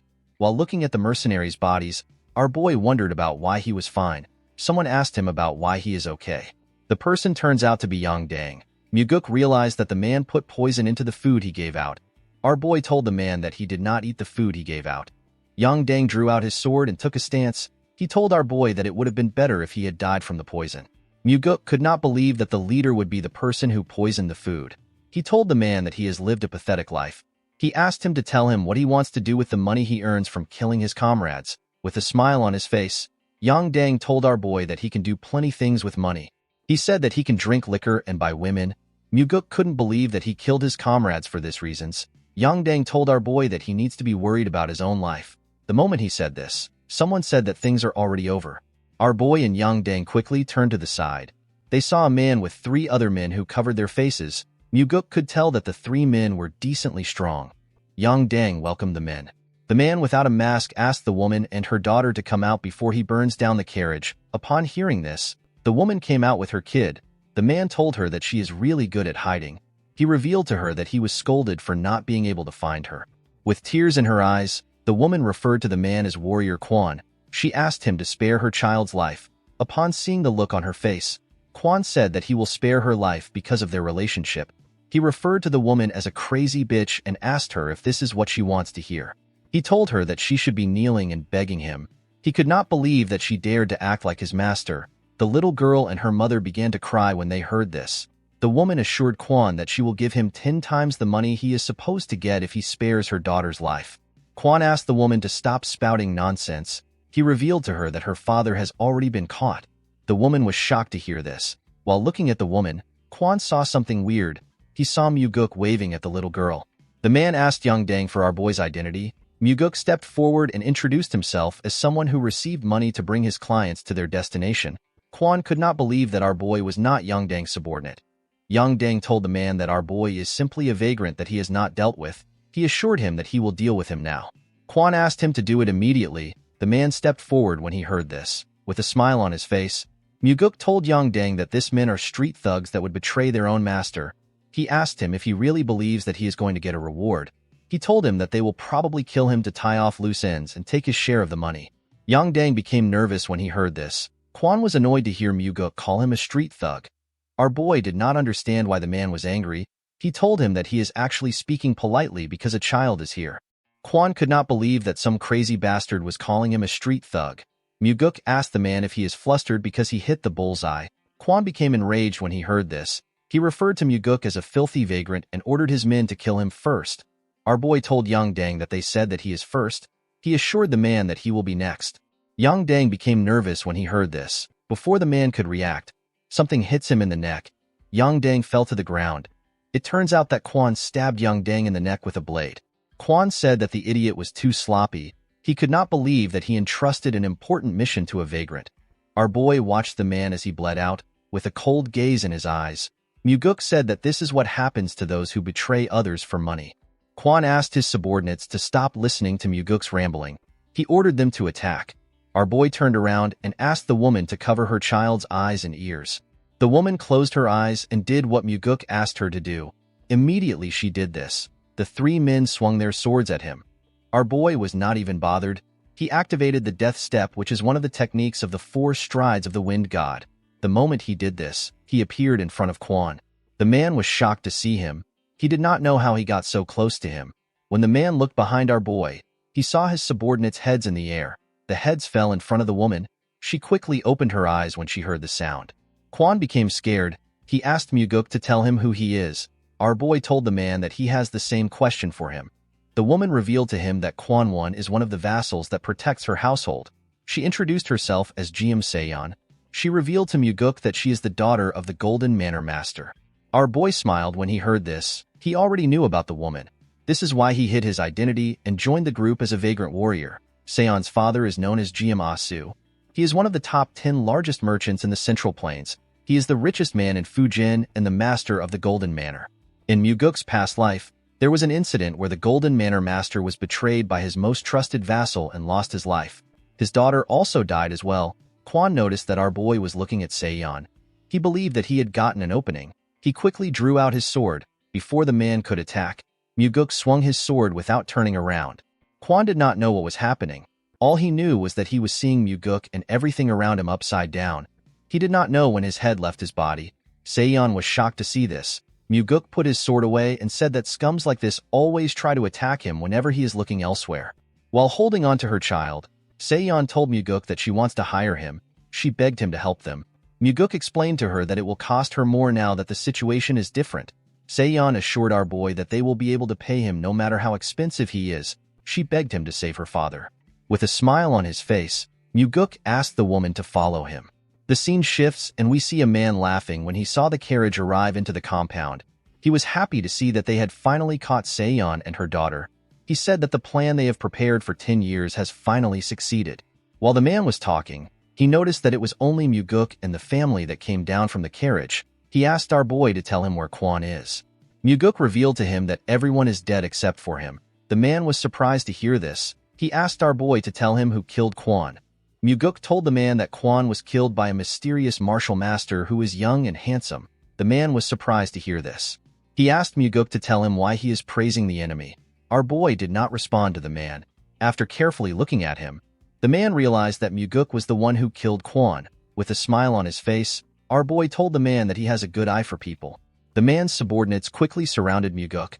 They pointed their weapons at them. The man told our boy that he should have ran far away if he saved Seon and her child. He could not believe that Muguk came back into the tiger's den. Our boy asked the man to tell him where the tiger is. He told him that he only sees stupid dogs that bit the master that raised them. The man became nervous when he heard this. He found it weird that Muguk would come into the enemy's base after killing Quan. A normal person would have ran away.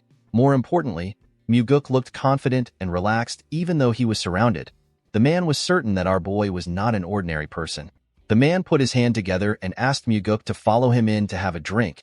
He assured him that he will give him some good liquor even though they are meeting under these circumstances. Muguk asked the man to stop behaving polite. He told him that he will not go easy on him even if he acts kind. He asked him to curse and swear as he wishes. The man realized that he could not get through to our boy. He ordered his men to kill him. The men charged at Muguk when they heard this. Our boy drew out his sword and disappeared in front of the men. He tore a man apart when he reappeared. One of them said that Muguk is too fast. Immediately he said this. Muguk cut off his head. Our boy used his sword to tear through the men. It did not even look like a challenge for him. The man became terrified.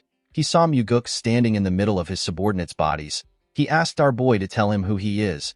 Muguk swung his sword to clean off the blood on it. He told the man that he is simply a hired swordsman who smelled an opportunity to make a lot of money.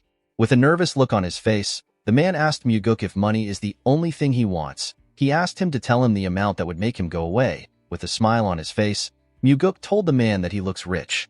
The man revealed to our boy that he has enough money to change a person's life. He asked him to tell him the amount he wants. Muguk asked the man to tell him why he betrayed his master when he is already so rich. He asked him to tell him why he did not use his money to change his life. He urged the man to tell him why he wants to steal his master's money. The man did not know how to respond to Muguk. While he was staring at our boy, someone asked Muguk to drop his sword. The man was surprised to hear this. He quickly turned around.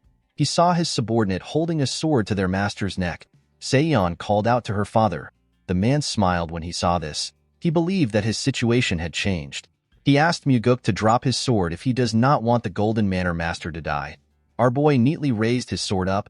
The man did not understand why he did this. Before he could react, a red line passed by his side and it also passed through his subordinate. The energy tore through everything in its path. The subordinate's sword broke. Before he could do anything, his body tore apart. His blood splashed all over the place. Muguk used the fourth form of the soaring sword art.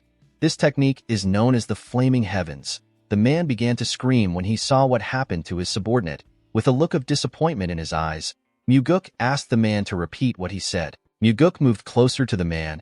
He began to panic. He asked our boy to wait. Muguk told the man that he has no interest in waiting. He asked the man to come at him if he doesn't want to die. The man was surprised to see that Muguk gave him the chance to attack. He believed that our boy would be almost out of inner energy because he used a powerful attack. The man drew his sword and rushed to attack him. He believed that this was the only opportunity he had. He decided to end the fight quickly with all his energy. When Muguk blocked the man's attack, he noticed that it was heavy. He quickly pushed his sword aside. The man's sword destroyed the ground. He quickly swung it at our boy again. Muguk tried to stop the attack, but his sword was pushed back. The man's sword destroyed the ground again. The man did not slow down. Instead, he began to attack our boy more aggressively. His attacks were heavy, but Muguk was blocking them. The man became nervous when he saw this. He wondered if our boy really used up all his energy. He believed that Muguk must be having issues blocking his attacks. He decided to attack a little more aggressively. Before he could do anything, he saw a sword in his chest. The man was shocked to see this. Our boy never expected the man to be so pathetic. He told him that he should have spent his life training himself instead of indulging in his greed. He told the man that the head bodyguard of the household is supposed to protect the manor. He told him that he shouldn't have lived his life like this. After saying this, Muguk took out his sword. He asked the man to become a merchant if he wants to be rich in his next life. After he took care of the man, the manor master thanked him. Asu assured him that he will never forget his help. He referred to him as the benefactor that saved his family from ruin. He asked our boy to tell him his name. Muguk told the man that he is just a mere vagrant that was passing by. Asu found this funny. He told our boy that even the king of vagrants wouldn't have been able to defeat all this people easily. Seon revealed to her father that she promised to give Muguk money as his reward. With a smile on his face, Asu commended his daughter for making a smart choice. He told her that this is a promise they can keep. He turned to Muguk and told him that he is in the right place if all he needs is money. Muguk smiled when he heard this. This was the reason he approached Seon as a vagrant to help them. The scene shifts and we are taken to an underground treasury. Asu told our boy that they want to give him everything they have because he saved their lives. However, this was not something he could easily do. Muguk assured the old man that he wouldn't ask for such a thing. Asu explained to him that he has no interest in determining an amount. He asked Muguk to take as much as he can carry. Our boy was shocked to hear this. The old man revealed to him that he has a condition. He explained to our boy that he cannot use any carts or get help from others. He told him that he needs to use his own inner energy. Muguk was surprised to hear this. He revealed to Asu that he will still be able to carry quite a lot. Asu put his hand together and told our boy that they would have been dead if it wasn't for his help. He told him that he needs to do this much. Muguk bowed his head and thanked the man. Asu pushed a button and the huge door of his treasury slowly opened. When the door got opened, our boy walked inside the dark treasury. After he went in, Seon reminded her father that Muguk has a high level of martial arts. She told him that he might take much more than he can imagine. She asked her father if he is all right with this. Asu asked his daughter if there is anything inside that could be more precious than the protection they received today. Seon was shocked to hear this. The old man explained to her that he is fine as long as she and his granddaughter are alive. These words touched the woman's heart. Asu told his daughter that Muguk is not an ordinary man. Seon agreed with him. Although he was trying to hide it, Seon could tell that our boy was exceptionally skilled even though he looked so young. Asu told her that he is not referring to the skills they saw today. He explained to her that there is something about Muguk that he cannot express with words. The Manor Master has met countless people in his life. Even he had never met someone so young and confident who has such a unique air around him. Asu reminded his daughter that they can always earn more money, but they will never be able to build a connection to someone like Muguk ever again. He assured her that it is fine if our boy takes a lot. This is because the more Muguk takes, the deeper their connection will be. Seon was surprised to hear this. She never expected him to hold our boy in such high regards. The scene shifts and we are taken to the cult. We see Muguk in front of the Heavenly Demon Pavilion. Our boy had already sold the gold and the treasures that he took from the Golden Manor in different places. Asu and his daughter were completely shocked to see the amount of things Muguk came out with. Muguk sold the treasures in different places because the treasures were too much for a single shop to buy. He went to different places every time he arrived in a city to sell the jewels. Our boy earned 38 million niangs. This money will become the cornerstone of the squad that will be directly under his command. When Muguk stepped into the building, he saw his father on his throne and Myung standing next to him. The Heavenly Demon receives reports from Myung in this place several times a day and makes important decisions. Depending on those decisions, some people live and some die. Muguk wondered if his father is really satisfied with this life. He wondered if his father also wants to give away the position of the Heavenly Demon. The Heavenly Demon told his son that he heard he went outside. With a smile on his face, our boy told his father that he went to earn money. The Heavenly Demon asked him to tell him what he needs money for. Muguk explained to his father that he cannot continue spending his money. He told him that he will need a lot of funding going forward. His father asked him about how he plans to spend his money. Muguk revealed to him that he wants to create his own private group. The Heavenly Demon and the Chief Advisor were shocked to hear this. The Heavenly Demon asked our boy to explain himself. Muguk reminded him that each of the Demon Supremes take in their own subordinates. He told him that he also needs his own group in order to deal with them. The Heavenly Demon told him that he cannot create a group. He explained to him that his brother will also want a group if he creates one. This will cause their family and the cultists to become divided. He told his son that he forbids him from creating a group. Muguk already expected resistance on the issue. He knew that his father won't approve it at once. He placed his hand into his clothes and took out a scroll. He told his father that it is for him. The Heavenly Demon raised his hand and used his energy to pick up the scroll. After reading the scroll, the Heavenly Demon realized that it was talking about money. He asked his son to tell him what the money is for. Muguk revealed to him that the money is his allowance. The Heavenly Demon was shocked to hear this. He could not believe that his son was giving him some money.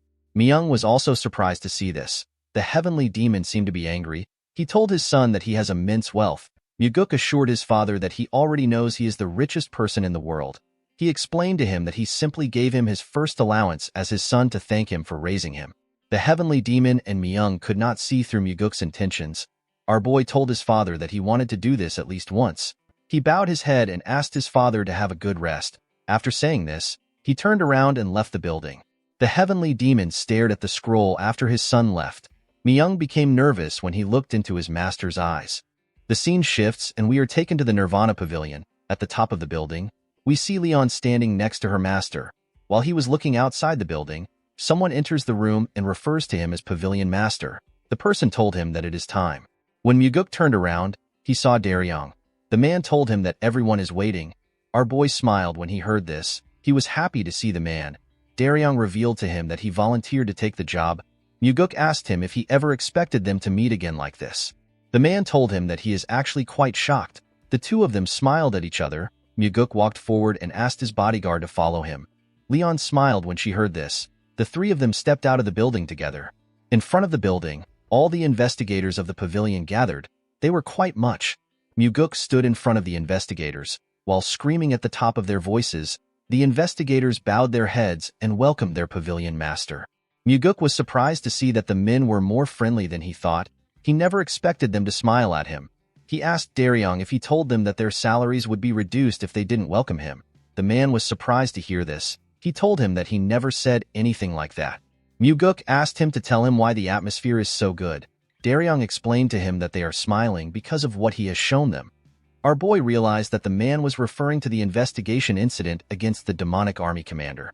Go Dang killed the investigator that held the first investigation, and he injured an investigator during the second investigation. In this situation, Muguk took care of the second investigator by getting the demonic physician to look at him. Crushing Dang's skull was a good revenge for the investigators. To them, Muguk was different from the average person. Daryong asked our boy to say something to the investigators. Our boy looked around to see the people gathered in front of him. He explained to them that he does not know if he will become happier or miserable now that he is the pavilion master. With a smile on his face, Muguk told them that the only thing he is certain of is that their hearts will run faster than it did before. Daryong was surprised to hear this. The other investigators began to laugh when they heard this. They cheered for Muguk. The scene shifts and we see our boy reading a paper. Muguk told Daryong that he is killing the good atmosphere by giving this to him. Daryong explained to him that this is the incident which was handled unfairly. He reminded him that he requested this case. Our boy did not like the fact that this was related to the Blood Heaven Sword Demon again. Daryong explained to him that he also doesn't want to interfere. He told him that the incident happened recently and it matches his request. Leon told her master that he needs to hold himself back this time. She reminded him that the old man was already about to explode last time. Muguk stretched out the paper to her. He explained to her that the stories written there are way too unfair. It would be impossible for them to cover it up just because of the Blood Heaven Sword Demon. He asked her to read them. He asked her to see if she can cover it up. After reading the paper, Leon told her master that he needs to do something about it. The scene shifts and we are taken to the entertainment pavilion. We see a man drinking. The man seemed to be quite drunk. The owner of the place asked the man to stop drinking. He told the man that he understands his situation. He told him that he is too drunk. The man told the owner that he cannot stop drinking. He revealed to him that the scumbags who put his child in a comatose state for 10 days were acquitted as innocent. The owner was surprised to hear this. He reminded the man that the Nirvana Pavilion is investigating the case. The man took another sip of his drink and revealed to the owner that the Nirvana Pavilion investigator said that his child was sparring with his friend and got injured. He placed his cup down and told the owner that the father of the child who led the attack on his child is the 100 Sword Demon. The owner was shocked to hear this. The 100 Sword Demon is a subordinate of the Blood Heaven Sword Demon, and he is the leader of 100 Sword Demons. With a look of anger on his face, the man said that the Nirvana Pavilion is even worse than the 100 Sword Demon. The owner asked him to keep his voice down. He asked him to not let anyone hear him. The man did not care about this. He said that the Nirvana Pavilion and the 100 Sword Demon can come there to kill him. The owner told him that he needs to pull himself together in times like this. With tears in his eyes, the man said that his wife won't be able to live if his son doesn't wake up. He said that he will kill the bastard by himself if his son doesn't wake up. Someone asked him if he thinks he can kill the boy. The man was shocked to hear this. When he turned around, he saw 3 guys. He asked the guy with a mohawk for his identity. The mohawk boy asked him to tell him who he is for him to go around saying that he will kill someone else's precious son. The man was annoyed to hear this. He recognized the boy in front of him. He stood up and referred to the mohawk boy as a bastard. He asked him to bring back his son. He told him that they haven't received a single apology from him. The boy bowed his head and apologized to the man for what he did. He told him that he committed a heinous crime. He assured him that it will never happen again. The man was surprised to hear this. Immediately he said this. The boy told the man that he has done enough. He asked him to not say that he never apologized. The man was shocked to hear this. The boy's friends laughed when they saw the look on the man's face. The man grit his teeth out of anger. He picked up his sword. Before he could draw it, the boy appeared in front of him with his fist next to his face. He gave the man a heavy punch in his face. The punch sent the man flying. The boy told everyone that the man was the first to pull out his sword. His two friends told him that they saw it. They told him that they are his witnesses. The boy climbed on top of the man. He began to attack him aggressively. He was annoyed to see that a mere storage keeper dared to report him to the Nirvana Pavilion. While beating up the man, he told him that it is all his son's fault. He said that they asked his son to steal money from his home. The boy told them that he won't do it because his father earned it with his blood and sweat. The bastard told the man that his son acted kind and made him out to be some trash. He asked the man if he wouldn't also be angry and hit his son if this happened. Immediately he said this. The man told him that he just confessed with his own mouth. The boy asked him to tell him what he means. The man revealed to him that everyone just heard the reason why he beat up his son. He told the bastard that he just confessed that he attacked his son. The boy did not seem to be surprised. He raised his head and asked everyone if they heard anything. The people there quickly turned their heads away. Even the owner could not say anything. With an arrogant look on his face, the boy told the man that no one heard anything. The man began to cry when he heard the bastard laughing. With a cocky smile on his face, the bastard told the man that he is crying like a retard. He said that his son cried just like him. The bastard's friends laughed when they heard this. While they were laughing, someone said that he heard what he said. The idiots turned around when they heard this. The person turns out to be Muguk. Our boy was with Leon and Daryong. The bastard raised his head and yelled at Muguk. He asked him to tell him who he is. He did not seem to recognize our boy. Muguk could not believe that the bastard spoke rudely even though he did not know who was talking.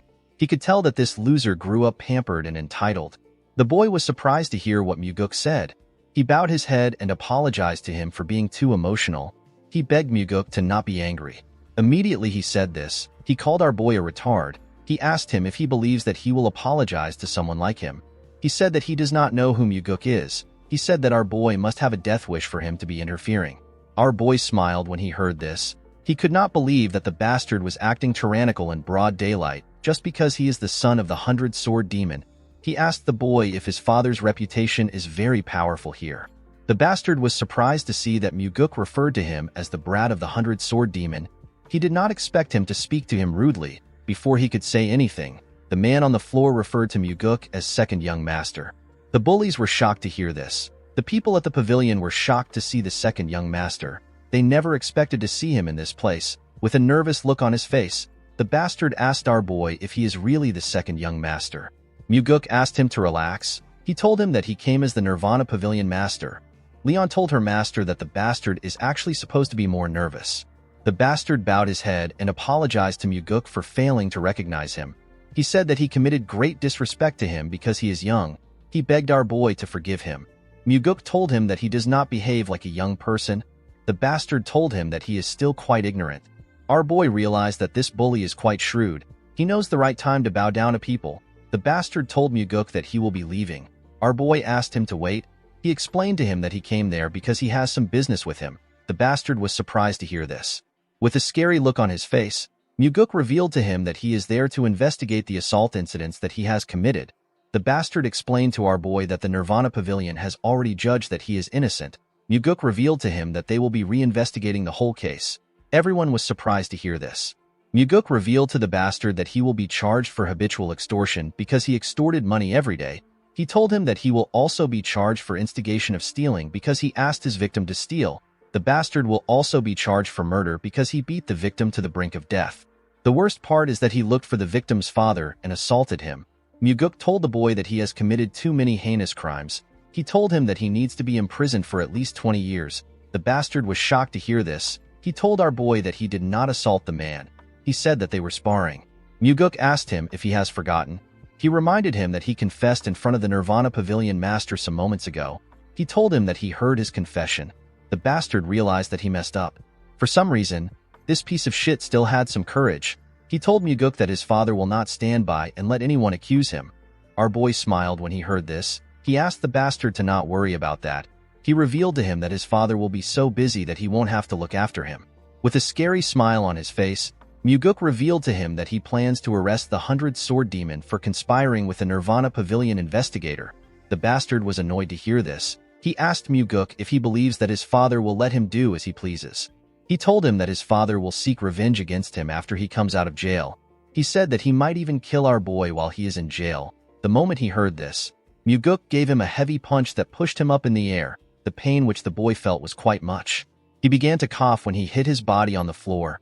Our boy revealed to him that his sentence has increased to 30 years because he threatened the Nirvana Pavilion master. While he was coughing, tears poured out of his eyes. He begged Muguk to forgive him. Our boy glared at him. He asked him to give him one reason why he should forgive him.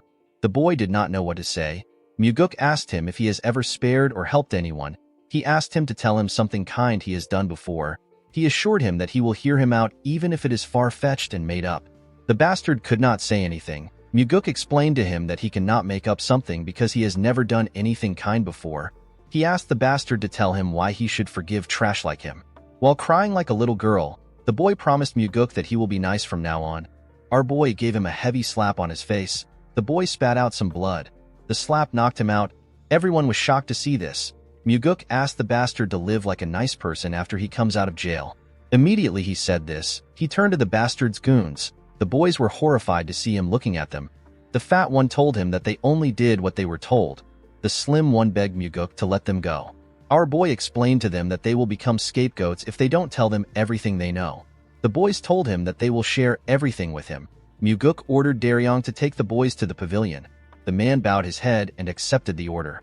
He got 2 investigators to escort the bullies to the pavilion. The man and the owner could not believe what they were seeing. Muguk looked around and asked everyone to report to the Nirvana Pavilion if anything unfair happens again. He assured them that no amount of external influence will work on the pavilion as long as he is the Nirvana Pavilion master. The people were surprised to hear this. With a smile on his face, Muguk told them that he will call his father if anyone dares to call their father to intimidate them. The owner and the people in the restaurant began to laugh when they heard this. Leon moved close to the injured man.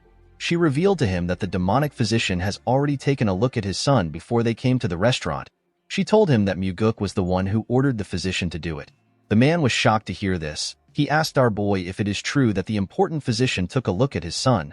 With a gentle smile on his face, Muguk told the man that his son is more important. He revealed to him that he saw his son wake up before he came there.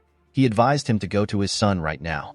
The man began to cry when he heard this. He tried to bow his head, but our boy stopped him. The man thanked him for what he did. He assured him that he will never forget the kindness he showed him. With a smile on his face, Muguk reminded the man that he has already devoted his entire life to their cult. He told him that it is natural for them to protect someone like him. The man was shocked to hear this. He could not believe that someone was acknowledging his hard work. He held our boy's hand and thanked him for what he has done. Daryong and Leon smiled when they saw how the man was thanking their master. Everyone was feeling emotional. Muguk told the man that it is the cult that is thankful to him. The scene shifts and we are taken to the Nirvana Pavilion. We see the investigators of the pavilion standing in front of our boy. Muguk believed that the first people to show opposition would be the Blood Heaven Sword Demon and the Sword Demons. He never expected it to have come from within the Nirvana Pavilion. At the front of the investigators was Gok Myung. Myung is the highest special investigator. He put his hand together and apologized to Muguk for not seeing him alone in the office. He told him that there were too many people. Our boy asked them about why they came to see him. Myung explained to him that he heard that he was going to reopen an investigation that was already ruled as innocent. Muguk told them that he plans to do it. Myung explained to him that they are worried that this action will crush the morale and authority that the investigators have. Muguk asked them if they all agree with the man. The investigators said that they do. Our boy told them that he does not agree with it. He told them that he believes that Yang Ho's incident is what destroys their pavilion's authority in a very severe manner. The investigators were surprised to hear this. Myung asked him to explain what he means. With a cold gaze in his eyes, Muguk asked the man if he heard about how Yang Ho confessed to his crimes in front of everyone else when he arrested him. Myung told him that he heard about it. Our boy asked him to tell him why he came if he has heard about it. The man told him that what they are talking about is the reopening of an investigation that has been closed. Muguk asked him if it is a matter of principles. Myung told him that it is. He revealed to him that a reinvestigation has never happened before.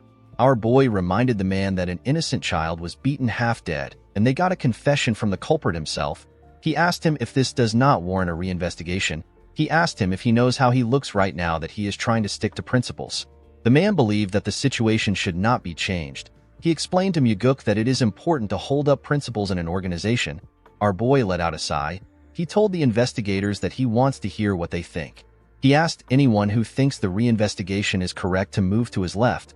The investigators looked around. None of them had the courage to step out. While they were looking at each other, one of them stepped out. The person turns out to be Daryong. The man said that he believed a reinvestigation is needed. Our boy asked him for the reason for his choice. Daryong explained to him that the investigation was not satisfactory. He said that they cannot deny the possibility that external influence could be involved. Muguk asked the others if there is anyone else who agrees with what Daryong thinks. A huge man and a chubby man told him that they also agree with Daryong. Myung was surprised to hear this. The huge investigator bowed his head and introduced himself as a Ko. He told Muguk that he wasn't able to thank him before. He thanked our boy for saving him. Muguk asked the investigator about his injuries. This was the investigator that our boy called the demonic physician to save. Iko assured him that he is feeling better. Our boy turned to the investigators and called out an investigator known as Zhang Hua. The man was surprised to see that the pavilion master called for him. Myung was also surprised to see this. Muguk reminded Hua that he is the investigator that was in charge of the case. He asked him to tell him what he thinks about the issue. Hua assured his pavilion master that he investigated the incident thoroughly. Our boy asked him if he received any bribes. The man was shocked to hear this. Myung asked Muguk to not say such a thing. Our boy released his energy. With a scary look on his face, he asked the old man to not speak without his permission. Myung became nervous when he heard this. Muguk turned to Hua and asked him if he received money from the 100-sword demon. The man placed his hand on his chest and assured the pavilion master that he did not accept any money. He swore on his life that he did not receive anything. He told Muguk that he can investigate him if he does not believe him. Our boy smiled when he heard this. He revealed to him that he already carried out an investigation on him. The investigators were shocked to hear this. Muguk told him that he knows he did not take any money. Myung asked him if he conducted an internal investigation on the investigators. He told our boy that this is not allowed unless it is a special investigation. Muguk assured the man that it was a special investigation. He revealed to him that he received direct orders from the heavenly demon. Myung was shocked to hear this. Our boy asked Hua to tell him why he covered up the investigation if he did not take any money. With a nervous look on his face, the man said that he did not cover the investigation up. He wanted to say more, but Muguk interrupted him. He asked Hua if he was threatened with the safety of his sister. The man was shocked to hear this. Muguk revealed to him that he found out that he is incorruptible based on the result of the investigation. Our boy found it rare to find someone so incorruptible. He didn't even believe the result of the investigation. He looked into Hua by himself because he did not believe that there is someone who would hate money. Muguk told the man that he was surprised to find out that he was truly incorruptible as reported. He asked Hua to tell him why someone like him would do a slidshot investigation and cover things up. He told him that he has a big weakness. This weakness is his younger sister, who is the only family member he has left. Hua was shocked to hear this. Myung asked the man if he was really threatened by the 100-sword demon. Hua could not say anything. Myung yelled at him and asked him to answer the question. Muguk knew why Myung took the lead and gathered everyone for this case. Hua is a junior that Myung really cares for. The old man came out so that he could help make sure that his junior, who was the lead investigator, does not have any blemishes on his record. Our boy asked the man to not worry about his sister. The man was surprised to hear this. Muguk revealed to him that he has already sent warriors to his house to protect her. He assured him that his sister will be protected until the incident is over. Hua was shocked to hear this. He asked our boy if he is serious. Muguk told him that he is. Hua burst into tears when he heard this. He fell on his knees and told the pavilion master that he has committed a grave offense. Myung was shocked to see this. He asked his junior if he was really threatened. Muguk told the man that he shouldn't have covered the case up. With tears in his eyes, Hua told him that he knows. He told him that he will gladly accept any punishment. The investigators were surprised to see what was happening. Our boy asked him to get up. He explained to him that he wouldn't have forgiven him if this happened after he became the pavilion master. He told Hua that he will make an exception because the incident happened before he got there. The man was surprised to hear this. He asked Muguk if he will really forgive him. Our boy told him that he will. He revealed to him that he is forgiving him because of the life he lived as an incorruptible investigator. He told him that the incorruptible life he lived before no longer exists because of the incident. He asked him to start building his incorruptible life again. Hwa thanked our boy for the chance he gave him. Muguk asked the other investigators to listen to him. He explained to them that he thinks of their families as his own now that he has become the pavilion master. He assured them that he will crush anyone who dares to mess with his family. The investigators were surprised to hear this. Muguk told them that they will no longer allow themselves to be swayed by any external influence. He told them that he will not allow anyone to mess with them with their influence. He assured them that he will protect their families if they receive a threat and tell him about it. Our boy asked them to trust their cult leader if they do not trust him. He revealed to them that he is willing to beg his father if he has to beg. He asked them to report to him if anyone dares to try to exert influence on them from outside. He assured the investigators that he will make it possible for them to do their work with their heads held high. The investigators were shocked to hear this. Muguk told them that the Nirvana Pavilion will work as it is supposed to when they are sure that their families are safe. He said that everyone deserves to be punished if they commit a crime. Their status is irrelevant. He told them that he will even punish someone from the Heavenly Demon Pavilion if they commit a crime. With a serious look on his face, our boy said that he will even hold the cult leader responsible if he commits a crime. The investigators were shocked to hear this. Muguk revealed to them that he is not afraid of the Heavenly Demon or the 8 Demon Supremes. He said that he fears that the Nirvana Pavilion will become useless and they will not be able to protect those they are supposed to protect. The investigators looked at each other when they heard this. Muguk told them that those who were supposed to be punished walk away scot-free while smiling. They are saying that the pavilion is not able to do anything to them. The investigators knew that he was right. One of them announced that she wishes to follow the wishes of the pavilion master. The investigators turned around when they heard this. They saw their fellow investigator who happens to be a beautiful woman. Daryong seemed to be smitten by the woman's beauty. He referred to her as Jo Hyang. The woman moved close to Muguk and stood behind him. The other investigators began to doubt themselves when they saw this. They looked at each other and nodded their heads. They all moved to Muguk's side. The only person that was left was Gok Myung. The old man was surprised to see that the investigators left him. Our boy explained to him that he will need his experience and assistance if he wants to turn his resolve into reality. He stretched out his hand to Myung and asked him to help him. The man was shocked to see this. He took a look at Muguk's face. He noticed that he was smiling at him. Myung grabbed the pavilion master's hand and thanked him for the opportunity. His hands were trembling when he said this. Muguk noticed this. He used his other hand to gently pat the man's hands. He called out to Daryong and asked him to go with enforcement warriors to arrest Yang Tae, who is also known as the 100-Sword Demon. Myung explained to our boy that Yang Tae won't let himself be arrested. He said that the man has 100 sword demons under him. With a serious look on his face, Muguk asked Daryong to tell Yang Tae to do as he pleases. He said that he will charge him with mutiny if he does not come. Everyone was surprised to hear this. The scene shifts and we see Yang Tae sitting in front of Muguk. The man referred to him as the second young master. Our boy asked him to call him the Nirvana Pavilion Master. The 100-Sword Demon corrected himself and called Muguk Pavilion Master. He told him that there was mention of a mutiny charge in his summons. He asked Muguk to tell him what this means. Our boy told him that this was the only way he could get to meet him. Yang Tae apologized for not immediately complying with the arrest.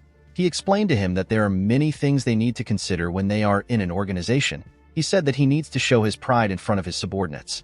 With a smile on his face, Muguk told him that he understands. Yang Tae said that the case was not supposed to blow out of proportions in the first place. He said that the incident occurred while kids were playing with each other.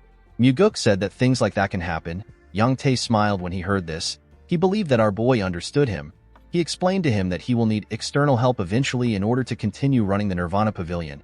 He told him that he will also need a lot of funds. Muguk could tell that the bastard was beating around the bush. He knew that Yang Tae wanted to bribe him. Yang Tae told him that he will also need their help if he wants to become the official successor in the future. He told our boy that everyone is currently supporting his elder brother. With a smile on his face, Muguk told him that he will really appreciate it if he helps him. Yang Tae put his hand together and told him that he is truly magnanimous. He promised to serve our boy well from now on. He told him that he will also host a great meal for him soon. He stood up after saying this. Muguk asked him about where he is going. Yang Tae was surprised to hear this. He asked him if they are not done talking already. With a look of surprise on his face, Muguk asked the 100-Sword Demon if he was planning to help him after he got out of prison. Yang Tae was shocked to hear this. He asked him to stop making such jokes. With a serious look on his face, Muguk asked the man if he sounds like he is joking. He reminded him that he threatened to kill a family member of a Nirvana Pavilion investigator. Yang Tae reminded our boy that he already said that he did not make any threat like that. Muguk told him that he does not care about what he said. He revealed to him that he has already received the testimony of the investigator that was threatened. He explained to Yang Tae that rules of their cult determine that the testimonies of all warriors of the Nirvana Pavilion have a higher weight when compared to others. This is a clause made to protect the authority of the Nirvana Pavilion investigators. Yang Tae became nervous when he heard this. With a cold gaze in his eyes, Muguk told the man that he must have not known about this because he is just finding out about it himself. He told him that the clause was made because of people like him. He revealed to the 100-sword demon that there are many others who think they can talk their way out like him. He explained to him that he will reduce his sentence by 10 years if he confesses now. He told him that he will receive a 20-year sentence if he doesn't confess. He told him that this is as far as he can negotiate. Yang Tae asked our boy if he has lost his mind. Muguk told him that he will gladly go crazy if he has to. He said that it is hard to deal with people like him with a sane mind. He told him that he will give him a few minutes to think. Yang Tae asked him about the reason he is doing this. Muguk explained to him that his son almost beat his own friend to death. It wasn't just over a single fight. He bullied the victim every day for years. He told the 100-sword demon that he threatened to kill an investigator's family member to cover his son's crime up. Muguk could not believe that this bastard still had the guts to ask him about why he was doing this. Yang Tae said that a storage guard is not the same as them. He said that they should be treated as superiors. He revealed to him that the Nirvana Pavilion has always closed its eyes for matters on this level. With a cold gaze in his eyes, Muguk told the man that his words are upsetting and frightening. Yang Tae was surprised to hear this. Our boy told him that the Nirvana Pavilion will no longer act this way. Yang Tae told him that the Blood Heaven Sword Demon will not let him mess with him. Our boy assured the man that his boss will not do anything. He told him that the old man did not do anything when he cut down the demonic commander. He asked him to tell him why Kyampa will do anything for him. Yang Tae broke the table out of anger. He wanted to yell at our boy. Before he could say anything, Muguk asked him if he wants to threaten to kill his family. The 100-sword demon became quiet when he heard this. Our boy stood up and walked to the door. He told the man that he has a few minutes to confess his crimes. After saying this, he walked out of the room. Yang Tae screamed out when our boy left. When he stepped out of the building, Muguk realized that while Mugi might have not been responsible for the downfall of the demonic cult, he could not believe that a mere 100-sword demon had the guts to threaten a Nirvana Pavilion investigator. The order within the cult has fallen to the point where Yang Tae would dare to threaten the second young master. Muguk began to wonder if Mugi was the only reason the cult fell. When our boy stepped into his courtyard, he saw someone waiting for him. The Blood Heaven Sword Demon was having a drink in front of his house. The old man rested on his huge sword. The man took a sip of his drink and welcomed the pavilion master back home. Kyampa asked our boy to have a drink with him. Muguk walked up to him and sat down in front of him. The old man reminded him that he warned him last time. He told him that nothing good comes out of meeting him often. Muguk told the Blood Heaven Sword Demon that he is the one who keeps looking for him. Kyampa glared at him when he heard this. Our boy did not back down. He looked the old man in the eye. Kyampa took a sip of his drink and placed the cup down. He revealed to Muguk that there was a moment when he felt something new towards him recently. He told him that he shouted in his mind when he heard the wish he made to the heavenly demon, with a crazy look on his face. The man said that he thought that Muguk's wish was perfect. He believed that our boy needed to make this kind of wish if he is someone smart. With a smile on his face, Muguk told him that he agrees with him. He said that he made a very good wish. The Blood Heaven Sword Demon poured himself a drink. He explained to our boy that everything started the day he made the wish. He said that Muguk began to make his blade cry. Our boy asked Kyampa to tell him why the blade would be crying because of him. He told him that his blade is probably lamenting. The old man was surprised to hear this. Muguk explained to him that his disciple used the energy-dissipating poison on him before their fight. Later, his other disciple came to find him and shamed his guard. Kyampa's brother made use of the demonic army for his own personal gains, and his subordinate threatened to kill a Nirvana Pavilion investigator's family. Muguk told the man that it is expected for his blade to cry. This is because it is lamenting that those around him do not reach his standards. Kyampa smiled when he heard this. He told our boy that he has a way with words. He revealed to him that he is actually wrong. Muguk asked him to tell him what he got wrong. Kyampa reminded him that he said that the people around him don't match his standards. He told our boy that these people are perfect for him because that is all he amounts to. Muguk was surprised to hear this. He realized that it will be hard for him to deal with this old man. It is usually easier to deal with people when they are prideful and like to chase after fame. Kyampa asked our boy to release the imprisoned 100-sword demon. He explained to him that the morale of his people have dropped to an all-time low because of him.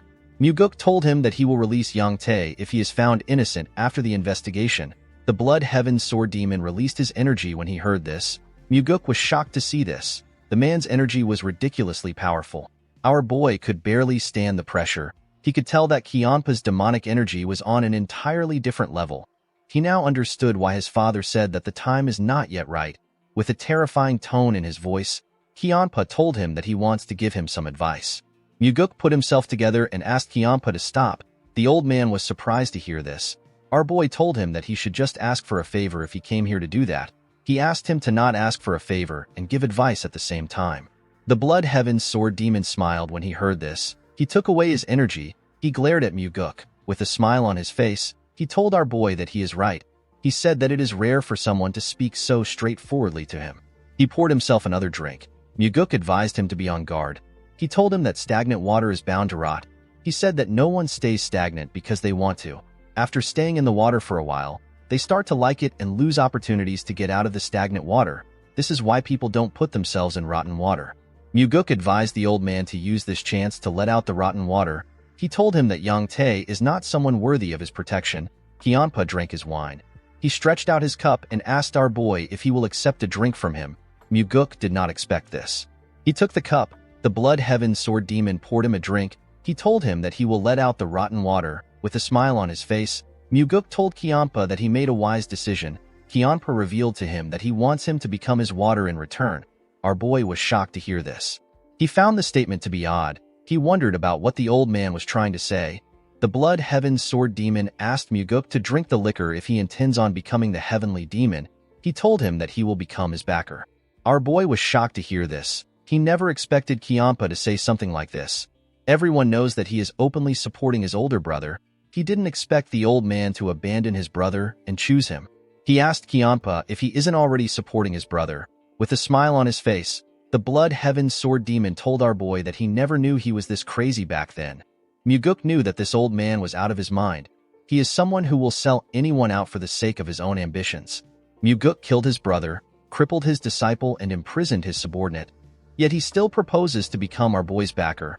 Muguk reminded Kianpa that he killed his brother. The old man let out a sigh when he heard this. He explained to him that everyone becomes a stranger once they are out of their parents' embrace. He asked Muguk if he really expects him to suffer just because his bloodkin has died.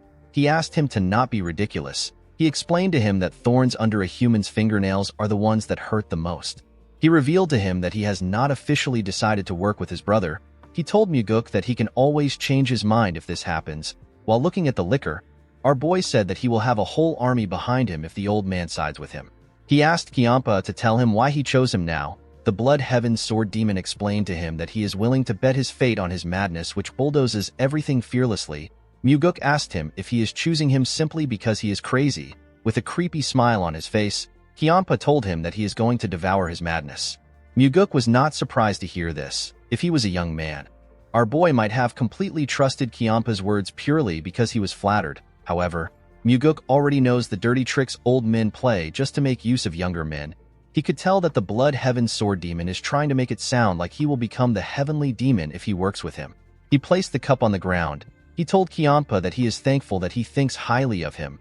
He said that it is time for him to do what has been entrusted to him. He asked Kianpa to tell him what he thinks his father will say. The Blood Heaven Sword Demon glared at our boy when he saw him place the cup down. Muguk told him that his father would say that he is shirking work and playing politics when he has given him an important role. The Blood Heaven Sword Demon asked him about what he thinks will happen if he performs well as the Nirvana Pavilion Master. He asked him if he intends to rot in the Nirvana Pavilion if the Heavenly Demon asks him to stay there. He told our boy that there is only one path that he can choose. He can either decide to become the heir or not. With a smile on his face, Kianpa told Muguk that his father will actually pay more attention to him if he works for him. He explained to him that being chosen by him will make him more visible and would allow him to catch the attention of everyone else. Muguk knew that the old man was not wrong. However, there was one thing he overlooked.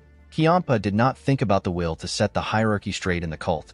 Muguk was not the only one who had this will. His father also desired a proper hierarchy. He asked the Blood Heaven Sword Demon to give him some time to think. He told him that he will drink the liquor once he has decided. Kianpa stood up when he heard this. He accepted Muguk's request. He grabbed his sword and told our boy that it would have been stupid of him to drink the liquor immediately like a fool. He took his sword out of the ground and swung it at Muguk's head. Fortunately, Muguk managed to block the attack with his sword. The Blood Heaven Sword Demon told our boy that he will hear his answer tomorrow. Muguk told him that he will give him an answer in 5 days. Kiampa gave him 3 days to decide. After doing this, he jumped out of the courtyard. Muguk put his sword back in its sheath. He gently moved his wrist. He was annoyed to see how painful Kiampa's attack was. In the next scene, we are taken to the Nirvana Pavilion. We see the enforcement warriors working out. They put huge logs of wood on their backs and did push-ups together. Their fists were covered with their blood. They all screamed out in pain. Jang Ho yelled at them. He asked them if this is all they can do. He said that this is a normal training for the demonic army. He asked the enforcement warriors if they are incapable of completing this training. He asked them if they think that they will be able to complete their missions when they cannot complete their training. The enforcement warriors did not give up. They continued to push themselves up. Jang Ho told them that their wives, friends, and children can betray them, but their sweat will never betray them. Muguk and Daryong watched Jang Ho as he yelled at the enforcement warriors. Daryong found it weird that Jang Ho was mentioning wives and children. He told our boy that the man is not even married. Muguk smiled when he heard this. He told the man that he is right. Daryong asked his boss to tell him how he did it. Our boy asked him to be specific about what he is talking about. Daryong asked him to tell him how he got the Southern Blade House to publish their apology statement publicly. Daryong never expected the Southern Blade House to acknowledge the wrongdoings of the 100 Sword Demon. They even apologized. He told his master that this has never happened before. With a smile on his face, Muguk asked the man to ask the Southern Blade House by himself if he is curious. Daryong asked our boy to not say things like that as a joke. He said that his legs will be broken if he goes to the Southern Blade House right now. Muguk told him that he is actually wrong. He assured him that he will be fine if he dances in front of their training ground right now. He said that it is only for the time being. Daryong did not understand what Muguk was talking about. Our boy remembered that the Blood Heaven Sword Demon told him that he is waiting for his reply. With a serious look on his face, he asked Daryong to send Yang Tae and his son to a prison where it is hard for them to be contacted. He said that the father and son must take full responsibility for what they have done. The man bowed his head and said that he understands. Muguk walked out of the building. He thinks about the fact that Yang Tae and his son would have done as they pleased for the rest of their lives if he had not interfered. Guak Su and his family who were the victims would have lived a miserable life. Muguk was certain that there are other victims like Guak Su who he doesn't know about. He knew that more victims will continue to appear in the cult. Our boy did not want people like Yang Tae to continue wreaking havoc in the cult. The scene shifts and we are taken to the demonic village. We see the restaurant owner and other people gathered somewhere. They seem to be surprised. They saw some people hanging the sign of the Nirvana Pavilion on a building. The man wondered if this was the branch of the pavilion. Muguk appeared next to him and told him that he is correct. He asked the man and the others to report there if any of the cult's warriors abuse their authority. The people were surprised to hear this. Muguk asked them about what they do when the warriors abuse their authority. The restaurant owner seemed to be confused by the question. Our boy realized that this people simply took the abuse and stayed quiet. Even those who knew that it had to be reported to the Nirvana Pavilion did not do anything. Before they even get to the pavilion, they have to declare their reason for visiting at the main gate. They will also go through an identification test and a body search. They have to go through this same process multiple times before they even arrive at the Nirvana Pavilion. Muguk asked everyone to report to the Nirvana Pavilion on matters relating to the cult's warriors. The restaurant owner asked him if he is serious. Muguk assured him that he is being serious. He asked him to spread the word. He asked the people to tell the rest of the villagers that they can report to the branch if they experience any form of injustice from the warriors. He assured everyone that there won't be any retaliation. He revealed to them that those who retaliate against the people who made a report for a Nirvana Pavilion investigation to take place will be executed. The man could not believe that Muguk opened a branch for the sake of the people. He bowed his head and assured our boy that he will tell everyone about it. Our boy smiled when he heard this. In the next scene, we see Muguk walking home. He told himself that this is how it starts. He believed that they will be able to protect the villagers with the Nirvana Pavilion. Low-ranked warriors and those who suffer injustice because they are weak will have a place to keep them safe. Our boy believed that they will be able to teach everyone an important principle with the new branch. Muguk wanted to teach the people that everyone's life has the same worth. When he arrived at the entrance of his house, he saw someone waiting for him. The person turns out to be the insane old man. He asked Muguk if he is ready to take his drink. Our boy sat in front of him. He told him that he is ready. The Blood Heaven Sword Demon carefully took out a bottle of liquor. Muguk looked him in the eye as he poured the liquor. Kianpa also stared at him. After filling the cup up, Kianpa asked our boy to drink it. Muguk told the man that he needs some snacks. Kianpa asked him about the kind of snacks he wants. Our boy revealed to him that he wants the demonic army. Kianpa was shocked to hear this. With a serious look on his face, Muguk asked the Blood Heaven Sword Demon to put the demonic army in his mouth. Kianpa glared at him. He told him that this is not how things work in the world. Our boy told him that it is normal to have some snacks while having a drink. The Blood Heaven Sword Demon placed his hand on his head out of anger. He told Muguk that he waited 3 days to hear his answer. With a horrifying look on his face, Kianpa asked Muguk to tell him what gave him the guts to ask for such an absurd snack. He took out his huge sword from the ground. He asked our boy to forget his offer. He told him that he will cut off his head and take it to the Heavenly Demon Pavilion by himself. The moment he said this, he swung his sword at Muguk. Our boy managed to block the attack with his sword. However, he got pushed back. He noticed that his hand was shaking from a single strike. The insane old man told him that he is not bad. He said that he made a good use of his inner energy in blocking the attack.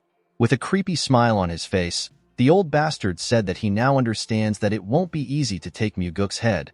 The moment he said this, he swung his sword with a large amount of strength. Our boy quickly drew his sword. He managed to block the old man's attack. The Blood Heaven Sword Demon seemed to be excited to kill our boy. When their swords pressed against each other, it released an energy wave that destroyed the surrounding. Muguk was sent flying when the wave was released. The Blood Heaven Sword Demon stood his ground. Our boy quickly regained his stance. The Blood Heaven Sword Demon noticed that his sword was shaking. He smiled when he saw this. He said that the fight is very interesting. He released his energy and took a stance.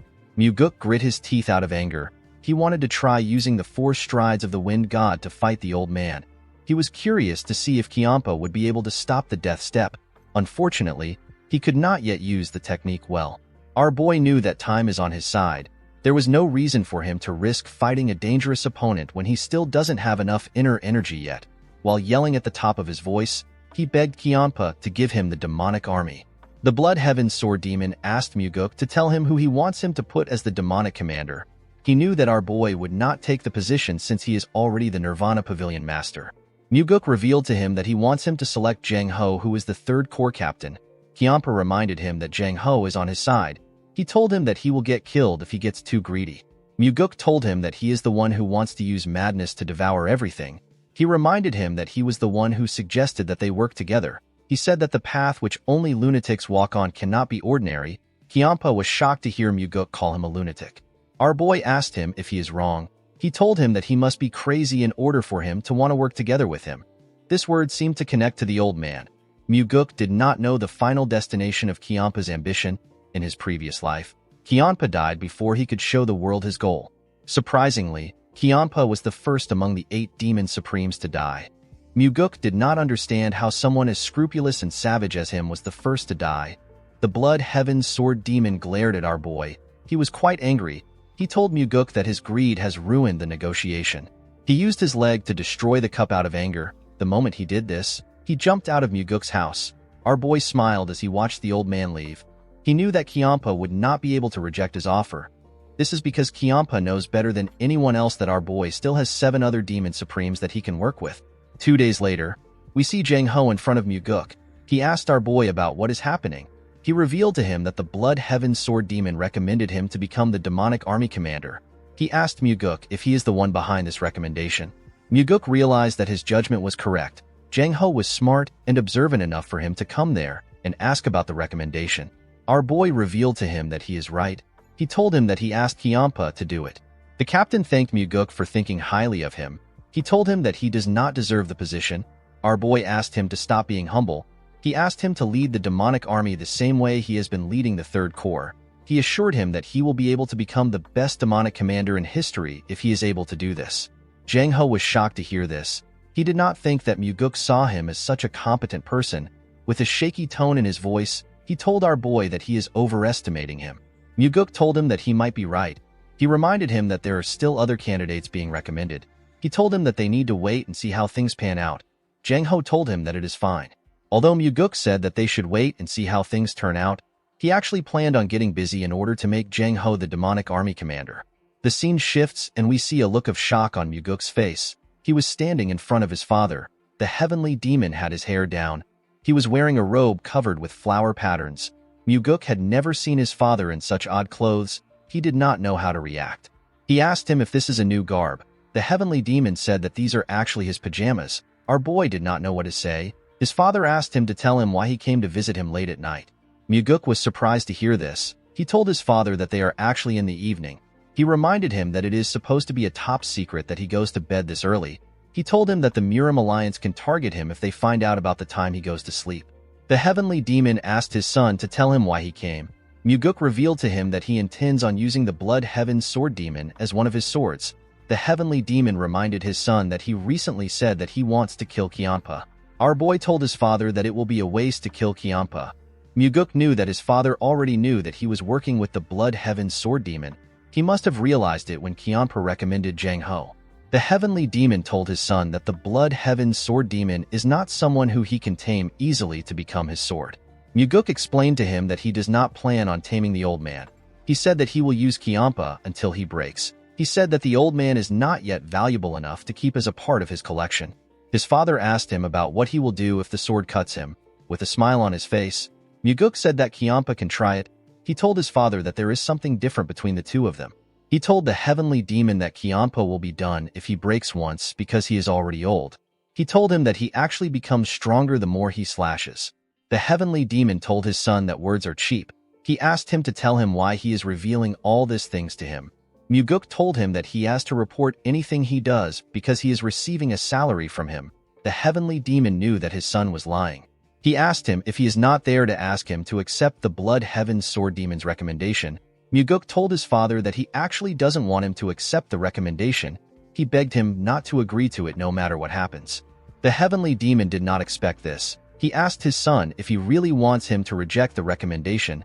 Muguk explained to his father that he wants to use this chance to show the Blood Heaven Sword Demon his place. He said that the old man was acting high and mighty when he was with him. He told the heavenly demon that others might even think he is better than the cult leader. He said that he wants to put the old man in his place. The heavenly demon wondered about the kind of game his son was playing. He reminded him that this is a chance to acquire the demonic army. He did not think that Muguk would give it up because he wants to put the Blood Heaven Sword Demon in his place. He was certain that his son was bullshitting him. He asked him to tell him what he really wants. Muguk was not surprised to hear this. He knew that his father was going to catch on to his plans. With a smile on his face, he revealed to him that he actually has something to gain from the Blood Heaven Sword Demon. In order for him to take what he wants, the matter must not go in the old man's favor. The heavenly demon asked Muguk if what he wants is more important than the demonic army. With a smile on his face, Muguk told him that it is. He said that he will still get the demonic army. He said that he will get everything he wants. The heavenly demon could not see through his son's intentions. He turned around and asked him to not be ridiculous. To Muguk, nothing was more ridiculous than his father's pajamas. In the next scene, we see the Blood Heaven Sword Demon talking to the heavenly demon. He told the heavenly demon that Muguk has been able to distinguish himself in the cult lately. The heavenly demon reminded the old man that he was the one who allowed Muguk to do this. Kianpa bowed his head. He told the heavenly demon that it is all thanks to his efforts. He said that he only understood our boy's aptitude recently. The cult leader said that Muguk is still immature. Kianpa found this statement to be strange. He told the heavenly demon that he wishes to raise Muguk to higher heights. The cult leader believed that this is a rare opportunity for his son. He asked Kianpa to do as he wishes. He stood up after saying this. Kianpa bowed his head and thanked him. He asked the heavenly demon if he can assist him in giving Muguk a good push from the back. The heavenly demon asked him to explain what he means. Kianpa said that he wants the person he selects for the demonic army commander selection to become the commander. The cult leader remembered that our boy asked him to not accept Kianpa's recommendation no matter what happens. He told the Blood Heaven Sword Demon that it will be hard for him to accept his request. Kianpa informed him that Muguk also wants the position. The heavenly demon told the old man that he has done a lot to support his second son. He said that he needs to consider the feelings of his first son. Kianpa assured him that he understands. He told him that he learned something while raising his disciples. He said that if they are going to support a certain person, they must choose to go with only that person. He said that he has been criticized a lot for failing to stick to one person. The heavenly demon told him that he doesn't care. With a cold gaze in his eyes, the heavenly demon told Kianpa that he does not have a generous heart like him. He said that he simply kills anyone who says anything about him. The Blood Heaven Sword Demon did not know what to say. The cult leader asked him if he has something else to discuss. Kiampa bowed his head and said that there is nothing else to talk about. He told the Heavenly Demon that he will see him next time. As he walked out of the building, Kiampa wondered about why the Heavenly Demon was no longer supporting Muguk. He believed that the cult leader should support Muguk fully if he has already chosen him. The scene shifts and we are taken to Muguk's house. We see Kiampa holding a cup of liquor. He told our boy that his father values his older brother more than him. Muguk asked him if he really believes this. He told the Blood Heaven Sword Demon that their team-up was not meant to happen. He explained to him that he should have been able to fill the things he lacks. The Blood Heaven Sword Demon was shocked to hear this. With a look of anger on his face, he asked Muguk if he is saying that he is not good enough. Our boy told him that he is simply disappointed. Kiampa placed his cup down. He told Muguk that it was impossible to make Jang Ho the demonic army commander from the beginning. Our boy asked Kiampa if he is giving up already. The old man poured himself another cup of liquor. He advised Muguk to not be hung up on something that won't work. Muguk told him that he was acting high and mighty even though he couldn't do one thing for him. Kiampa stopped moving the bottle when he heard this. With a look of anger on his face, he asked Muguk to repeat what he said. Our boy reminded him that he was the one who promised to support him and become his backer. The Blood Heaven Sword Demon told Muguk that he was the one who pestered him like a child to do something that can't happen. Our boy told the old man that he should have rejected his proposal if he knew that it was impossible to do. He told him that he shouldn't have recommended Jang Ho as the demonic army commander the next day. The Blood Heaven Sword Demon did not know what to say. Muguk took out his sword from his hip. He used the sheath to draw a line in front of Kiampa. He reminded him that he also drew a line in front of him in the past. The line was to show how much the Heavenly Demon cared about them. At that time, he said that the small portion of the line belongs to our boy while the large portion belongs to him. Muguk drew another line in the middle. He told Kiampa that he is the one who has the smaller portion now. Kiampa could not say anything. He could only stare at the line. Muguk smiled when he saw this. He knew that the old man could not think of anything to say. He told Kiampa that he would have gotten Jang Ho the position no matter what happens if he was him. The Blood Heaven Sword Demon asked Muguk to give it a try. Our boy was shocked to hear this. With a serious look on his face, Kiampa reminded Muguk that he mocked him for being incapable of achieving such a small feat. He told him that he should be able to easily do it. Our boy asked him about what he will do if his father agrees to his request. Kiampa asked him to go ahead and try it. He assured him that it will backfire. Muguk could tell that Kiampa was certain that his father will reject his request just because he got rejected. He asked the Blood Heaven Sword Demon if he is suggesting a bet. With a smile on his face, Kiampa told Muguk that it can be a bet. He told him that he will have to come to his side if he fails. He explained to our boy that he will also have to stop talking about wanting more from him. Our boy asked Kiampa about what he will do if he wins the bet. The old man glared at him. He told him that he will do what he wants. Muguk revealed to him that he wants an elixir. He said that the elixir has to be better than the demonic essence pill. Kiampa was shocked to hear this. He asked Muguk if he knows how hard it is to find an elixir better than the demonic essence pill. Our boy assured him that he is well aware of how hard it is to find such a pill. He reminded the old man that they are now in the same boat. He told him that he will also be stronger if he becomes stronger. Kiampa did not know what to say. He knew that Muguk was right. The reason our boy asked for an elixir was because Kiampa had a rare elixir that gives more inner energy than the demonic essence pill. He was certain that Kiampa had the heavenly divine pill. He told the Blood Heaven Sword Demon that he does not have any reason to work with him if he cannot make Jang Ho the demonic army commander or get him a powerful elixir. The old man knew that Muguk was right. He decided to accept the bet. He told him that he will give him the elixir if he can make Jang Ho the demonic army commander. Muguk took out his sword and raised it. He asked Kiampa to promise him. Kiampa hid his huge sword on our boy's sword in order to make the promise. After doing this, he jumped out of Muguk's house. If Muguk is able to consume the heavenly divine pill on top of the demonic essence pill he already has, he won't lose to any of the demon supremes because of a lack of energy. Fortunately for Muguk, he knew a perfect way to win the bet. In the next scene, we see Muguk talking to the chief advisor. He asked Myung for the probability of Jang Ho becoming the demonic army commander. He asked the man to be honest with him. Myung told him that it is less than 10%. Our boy found this odd. He reminded the advisor that the Blood Heaven Sword Demon recommended Jang Ho. Myung informed our boy that his father rejected the recommendation. He told him that the cult leader is not the kind of person who will change his mind unless he has a good reason to. Muguk assured the advisor that he knows about his father's behavior. He asked Myung to tell him what would happen if another demon supreme recommended Jang Ho.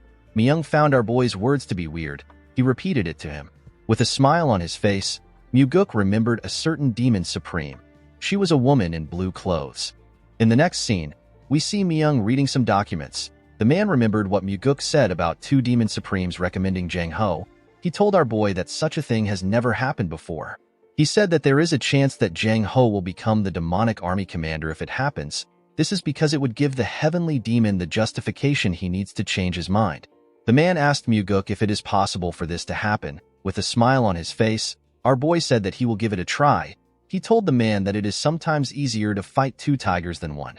Myung hoped that the other tiger our boy was talking about wasn't the Sword Supreme. The scene shifts and we see a martial artist from the Northern Heaven Sword clan. The man wore some blue clothes. His name is Bae Jongtak. Jongtak was in front of Myuguk. He found out that he was accused of rape.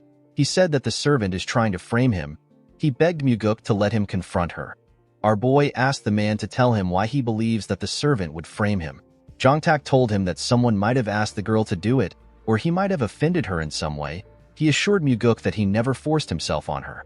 Our boy told him that he will allow him to meet the girl. He called out to Daryong. The man was outside the door. The moment he heard his name, he brought the girl inside. Jongtak quickly stood up. He asked the girl about why she is trying to frame him. Myuguk asked him to keep quiet. He told him that he will ask the girl to leave if he shouts again. Jongtak quickly shut his mouth. Myuguk asked the girl if Jongtak was the one who raped her. The servant nodded her head. Jongtak yelled at her. He asked her not to lie. He told Myuguk that the girl is shaking because she is scared that she will be caught. Our boy told the man that the girl is simply scared. Jongtak asked him about what he is saying. He asked him if he is taking the servant's side. Myuguk revealed to him that the girl told him about how he threatened to go to her hometown and kill her family if she dared to expose him. Jongtak became nervous. He asked our boy if he seriously believes what she said. Myuguk nodded at Daryong to signal him. Daryong nodded back to show that he understands. He brought in two more girls. Jongtak became terrified when he saw the girls. Our boy reminded him that this girls worked as his servants before. With a shaky tone in his voice, Jongtak said that he remembers them. He said that they are now grown. The girls glared at the man. Myuguk asked him to stop feigning ignorance. He revealed to him that the girls have already testified against him. He told him that he has forced the girls the same way, and he has threatened them the same way. The bastard would sleep with the girls for about 2 to 3 years. Then he will change to a new child. The bastard realized that he has been caught. He said that he simply made a mistake after getting drunk. He begged Myuguk to give him a chance. He said that no one has gone to jail because they touched their servants. Myuguk told him that he is right.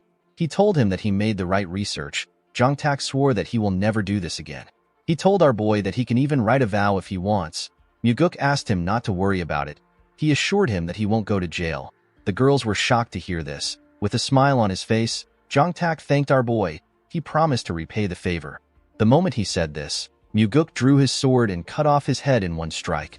With a cold gaze in his eyes, our boy told him that he is going somewhere else instead. He put his sword back into its sheath. Everyone was shocked to see what Myuguk did.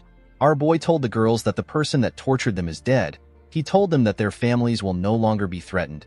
He advised them to live without worries from now on. Myuguk told the girls that they might not be able to forget what happened to them until the day they die. He advised them to remember what happened today if they are going to remember what happened to them. He hoped that the moment Jongtak paid for his crimes would be enough to console them. He asked them to remember the last look on the bastard's face. Unfortunately, this was all Myuguk could do for them. The girls were shocked to hear what he said. The oldest among them thanked him for helping them take revenge. The moment she said this, she and the other girls broke down in tears. They seemed to be very happy and sad at the same time. They thanked Myuguk again. Our boy and Daryong could only watch them as they cried. Myuguk asked the girls not to thank him. He told them that he was only able to punish the bastard because they were all brave enough to testify against him. Our boy asked them to continue living bravely. The girls bowed their heads and told him that they will. After Myuguk was done talking to them, Daryong escorted them out of the building. Our boy looked outside his window. He realized that their cult was unable to protect this girls because of the rule that only the strong survives. He believed that fate will allow his father to be cut down by the orthodox martial artists he hates so much if they continue like this. Myuguk told himself that his father needs to be cut down. While he was thinking, Leon stepped into his office. She revealed to him that the person on the floor served the Northern Heaven Swordsman. She said that the Flower Sword Supreme won't let him off easily. She asked her master if he is not afraid. Muguk said that he is afraid. With a serious look on his face, he said that he is afraid that he will die before he can take care of all this trash. Leon told her master that their cult has slowly began to become good. She said that they will soon have more good people than the Murim Alliance. Muguk smiled when he heard this. He explained to Leon that it is not a good deed to not rape a servant. No one should be allowed to do such a thing. He said that their cult just wasn't able to do what was naturally expected from them. The moment he said this, he called out to Daryong. He asked him to notify the Sword Supreme right now. He asked the man to tell her that a problem occurred in the process of an investigation. He asked Daryong to tell her that he is going to meet with her to explain everything. In the next scene, we are taken to the Northern Heaven Sword clan. We see a man in blue clothes escorting Muguk and Daryong. The man took them into a bamboo forest. In the middle of the forest, we see a nice building. Someone announced that the Nirvana Pavilion Master has arrived. A beautiful woman stepped out of the building to greet Muguk. This woman is the Flower Sword Supreme. Her name is So Yeonrang. The Flower Sword Supreme looks like someone in her 20s, but she is actually twice as old. In the cult, people say that no matter how the world changes, the Flower Sword Supreme will never change. In fact, she even gets younger as the years go by. Muguk bowed his head and referred to her as ma'am. He told her that it has been a while since they saw each other. The Flower Sword Supreme asked him to not call her ma'am. She asked him to call her Sword Supreme. Muguk felt like this was too informal. He told her that he cannot do it due to seniority. The Flower Sword Supreme asked our boy if he respects her because she is much older than him. She told him that she doesn't think of things in such a poor manner. She said that respect should be given to those who deserve it. She said that anyone should be respected if they deserve it. Muguk accepted her request. He asked her to also speak casually to him. He turned to Daryong. He introduced him as the special investigator in charge of investigating the recent case. He told the Sword Supreme that he brought Daryong so that he can explain the details. Daryong bowed his head and introduced himself to the Sword Supreme. Before he could say anything, the Sword Supreme asked him not to waste his time. She said that a crime must have been committed if the Nirvana Pavilion said that it was. With a cold and scary look in her eyes, she told them that a man who rapes a young maid deserves to die. She assured Muguk that her sword house will not seek any trouble for the case. After hearing her response, our boy turned to Daryong and nodded at him. The man seemed to understand his master. He stepped out of the room and closed the door. With a smile on her face, the Sword Supreme told Muguk that a wind of change has been blowing within their cult thanks to his hard work. She commended him on his efforts. Our boy told her that he was only able to work because she was a great pillar of support. The Sword Supreme asked him to stop flattering an old woman like herself. Muguk asked her to not call herself an old woman. He told her that she looks like she is in her 20s. The Sword Supreme asked our boy to stop saying things like that. She revealed to him that she has taken a backseat so that she can focus on understanding martial arts. Our boy found this to be odd. The Flower Sword Supreme lived a different life than what she just said in the previous regression. After Wam Mugi killed the Heavenly Demon, the cult got closed down. The 8 Supremes and other martial masters fought to become the next cult leader. In the end, the first person to become the cult leader was the Flower Sword Supreme. When she was the cult leader, there was always a storm of blood. It would have been nice if she was good at playing politics. Unfortunately, her ability to rule wasn't on par with her ambitions. She was eventually killed by the one who became the next cult leader after ruling for 3 years. Muguk told the woman that he was in a tough position when this incident happened. The Sword Supreme asked him to explain what he means. Muguk revealed to her that he had a lot of issues with the Southern Sword House. Our boy purposely mentioned the Southern Sword House that belongs to the Blood Heaven Sword Demon. He wanted to see the kind of reaction he will get from the Sword Supreme. The whole cult knows that the Blood Heaven Sword Demon and the Sword Supreme have the worst relationship among the 8 Supremes. That is why the Sword Demons and the Demonic Swordsmen are like cats and dogs. Muguk told the Sword Supreme that the Blood Heaven Sword Demon put a lot of pressure on him when he had some cases with the Southern Sword House. He said that he now has issues with her own sword house. The Sword Supreme told him that she is completely different from Kianpa. Muguk told her that she is completely right. The woman glared at him. She revealed to him that she heard that the Blood Heaven Sword Demon recommended Zhang Ho, who is from the Southern Sword House, to become the demonic army commander. She asked our boy to explain what is happening. Muguk told her that Zhang Ho is an exceptional and loyal individual. He revealed to her that Zhang Ho is actually one of his men. The Sword Supreme asked him to tell her how he was able to persuade Kianpa to recommend Zhang Ho. Our boy told her that he made use of the old man's pride. He revealed to her that he asked the Blood Heaven Sword Demon to make a choice for the sake of the cult instead of only thinking about those closest to him or a political play. The Sword Supreme smiled when she heard this. She said that Kianpa would have never been persuaded by something like that. Muguk told her that the Blood Heaven Sword Demon didn't want to lose him. The Sword Supreme wondered about what he meant. Muguk revealed to her that the old man said that he thinks of the cult more than anyone else among the 8 Demon Supremes. He explained to her that it is hard for even the Blood Heaven Sword Demon to make Jang Ho the demonic army commander. He told her that the chief advisor made a suggestion on how Jang Ho can get the position. He said that the suggestion is too hard to achieve. The Sword Supreme asked him to tell her what Myung suggested. Muguk revealed to her that the chief advisor said that Jang Ho can become the demonic army commander if another Demon Supreme recommends him. He told her that the only problem he has is that no other Demon Supreme would recommend Jang Ho. The Sword Supreme asked him to tell her why he believes that no one will recommend Jang Ho. Muguk was shocked to hear this. She asked him if he believes that the Blood Heaven Sword Demon is the only Demon Supreme who thinks of the cult. Our boy told her that he does not think like that. The Sword Supreme smiled when she heard this. She told Muguk that he came to mess with her pride.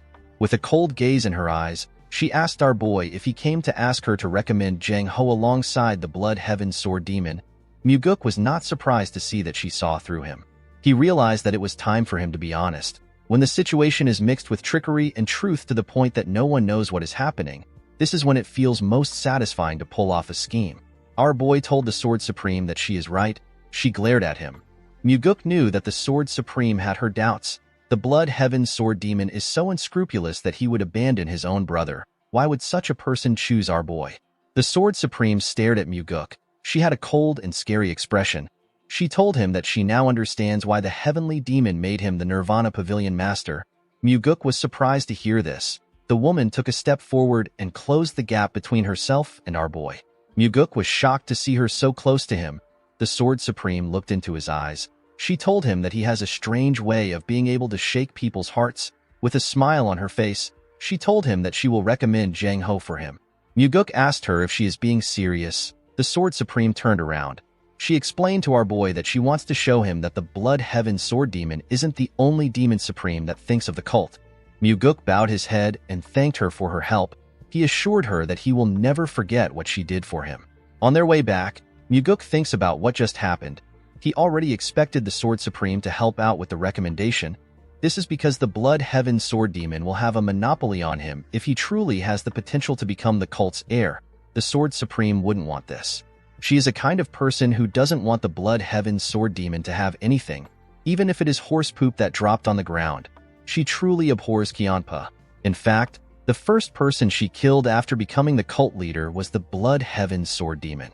In the next scene, we are taken to the Heavenly Demon's Pavilion. We see the chief advisor talking to the Heavenly Demon. He told his master that he never thought that Muguk would be able to persuade the Sword Supreme.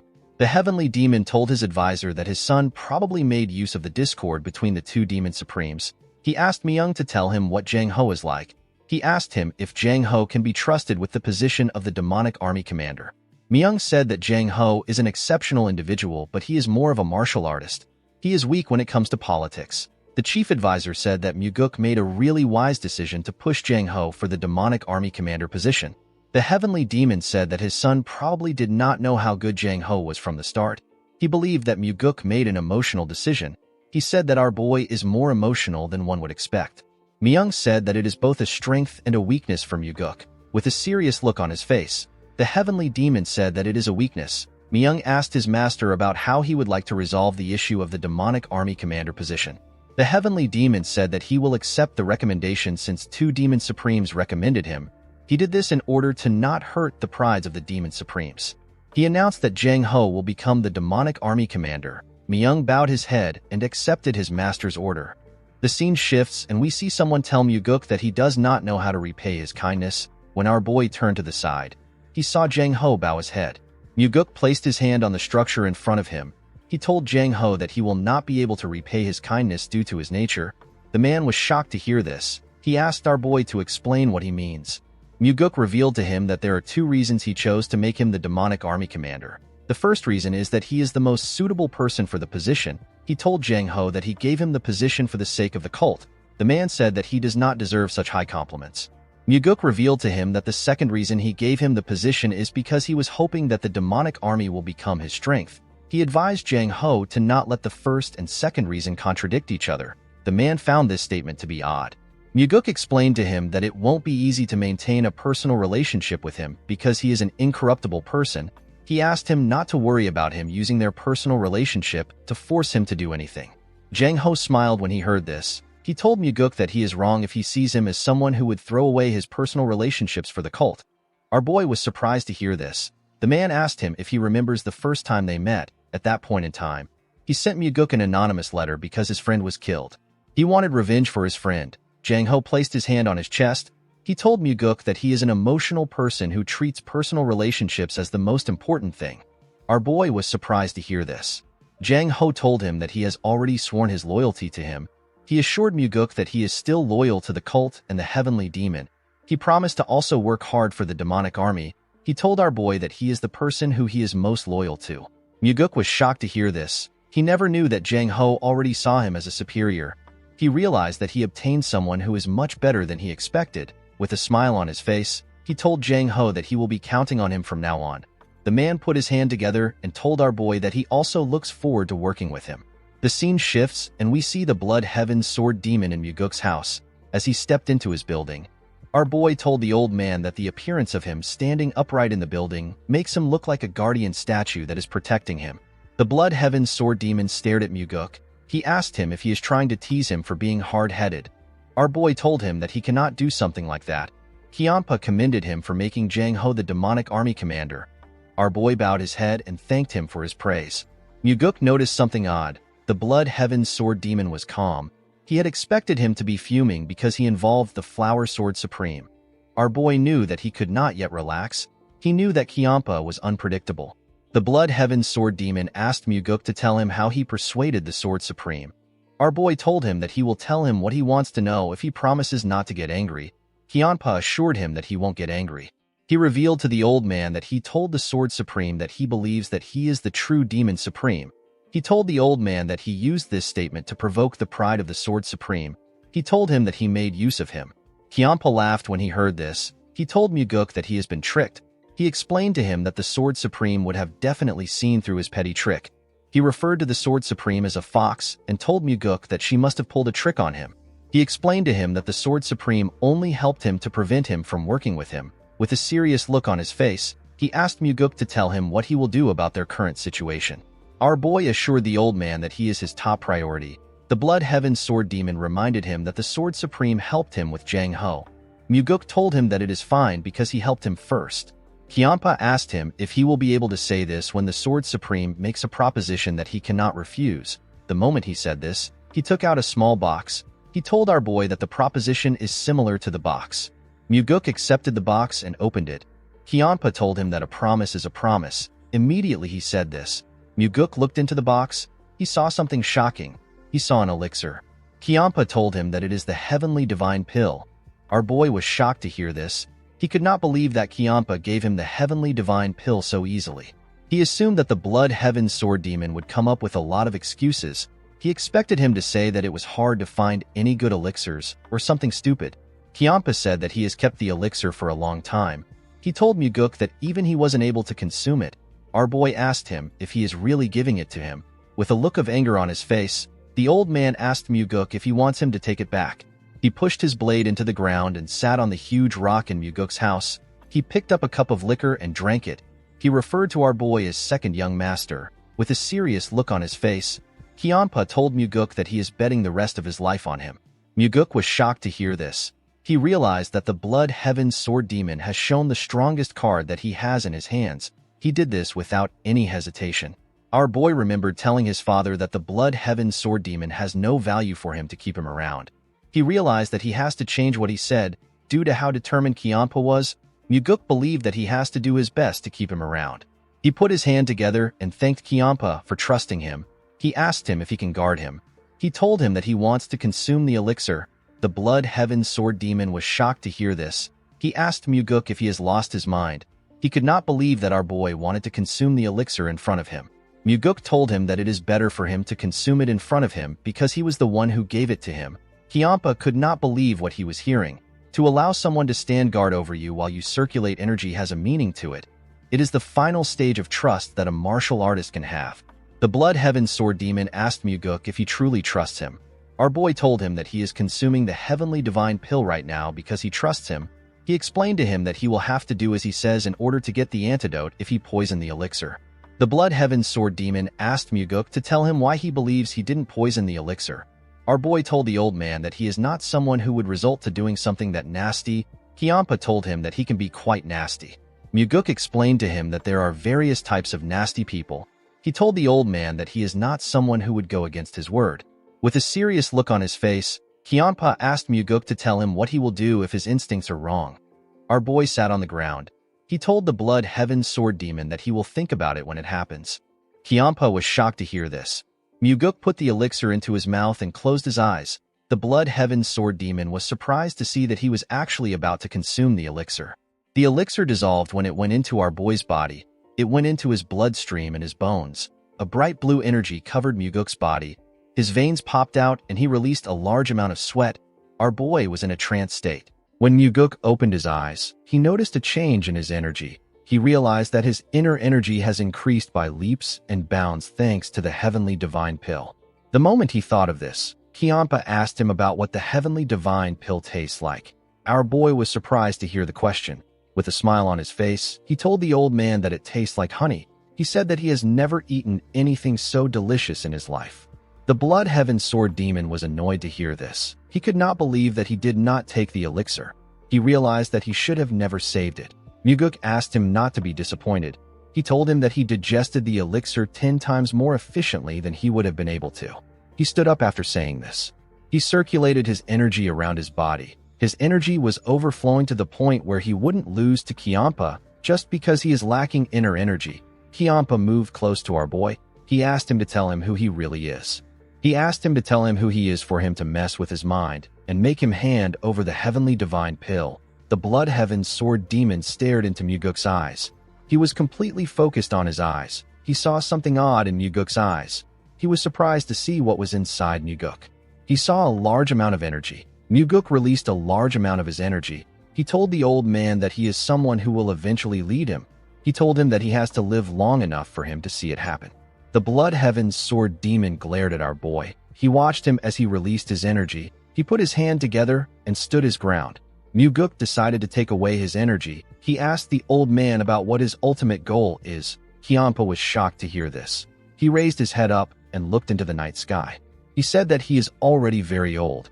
He told our boy that there is nothing he wants. He said that he wants to continue living the same way he has lived so far. Muguk told him that he is being overly passionate for something like that. Kiampa was surprised to hear this. He asked our boy to tell him how he is overly passionate. Muguk told him that he felt like he was a young man when he was putting pressure on him. He said that he could feel the flames of youth still burning strongly within him. Kiampa asked him if this is really how it looked to him. Our boy told him that it is. With a sad look on his face, the old man said that he is happy to hear this. He told Muguk that he thought he has mellowed off recently. Our boy noticed the look on his face. He could understand how Kiampa felt.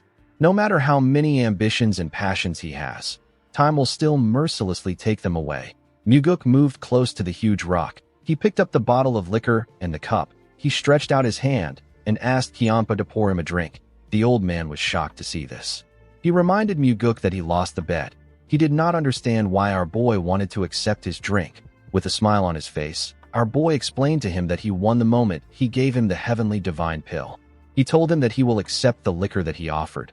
The Blood Heaven Sword Demon could not believe what he was hearing. Although Muguk did not know if it was possible, he wanted to still make the Blood Heaven Sword Demon one of his people. Kiampa took the bottle and poured our boy a drink. He glared at him as he poured the drink. He did not believe that Muguk would actually drink the liquor. To his surprise, our boy drank the liquor.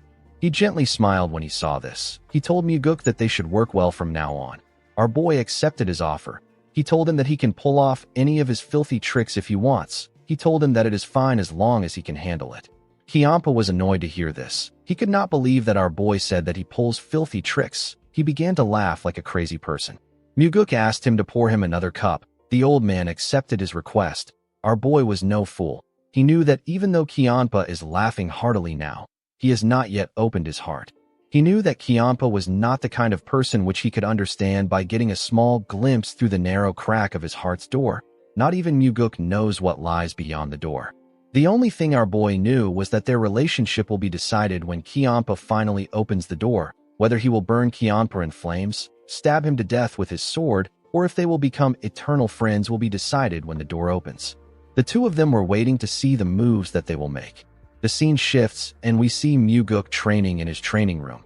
He covered his sword with his energy and carefully swung it around to understand his new strength. He noticed that the power of his attacks have gone up to the next level, and his attacks have also gotten faster thanks to his increased energy. His inner energy has now reached the level where he can fight on par with the Demon Supremes. Our boy carefully moved and made a huge swing. He was not satisfied with his current strength. He believed that he needed to accumulate even more energy. Inner energy is something that a person can never get enough of. While he was training, someone mentioned that his inner energy has grown again. When Muguk turned around, he saw his father with a smile on his face. Our boy revealed to his father that he received the heavenly divine pill from the Blood Heaven's sword demon. The heavenly demon did not say anything. Muguk found this odd. He asked his father to tell him why he is not surprised. The heavenly demon reminded his son that he once said that he wanted to get something from the old man. He told Muguk that he already knew that Kianpa had the heavenly divine pill. Our boy asked him about how he knew. The heavenly demon revealed to him that he was the one who gave Kianpa the elixir a long time ago. Muguk was shocked to hear this. He remembered the line the Blood Heaven's sword demon drew to show him how much his father loved him. He wondered if Kianpa was right. The heavenly demon asked his son to tell him what he offered in the bet. Muguk revealed to him that he offered himself. The heavenly demon said that Kianpa made a losing bet. Our boy told his father that he is just getting started. He said that he intends to rip off each one of the Demon Supremes. The heavenly demon did not say anything. Muguk found this strange. In the past, his father would have told him that he is spouting nonsense. He did not understand why the heavenly demon was not saying anything. He decided to ask him about why he is not saying anything. The heavenly demon told his son that he was thinking that he might actually be able to do it.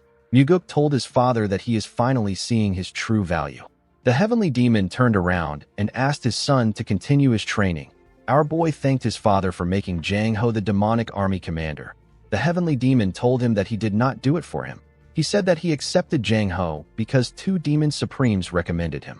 Muguk told his father that he will become happier. The heavenly demon stopped moving when he heard this. Our boy said that he needs to be happy so that those around him will be happy. Then the cult will become happier as well. The heavenly demon turned around when he heard this. Before he could speak, Muguk said that it is a useless emotion that will lead him to his death. The heavenly demon told his son that it is good that he knows. He opened the door and explained to his son that he must forget things as trivial as happiness if he wants to walk down this path. Muguk said that he doesn't want to. He told him that he will be happy even while walking down this path. The heavenly demon left the room after hearing this. With a smile on his face, Muguk said that he will make it happen. In the next scene, we see the Sword Supreme tending to the flowers in her garden. While she was looking at the flowers, someone told her that they are pretty. Yeonrang said that people say that flowers become prettier as they age. She told Muguk that he still has a long way to go before this saying can apply to him.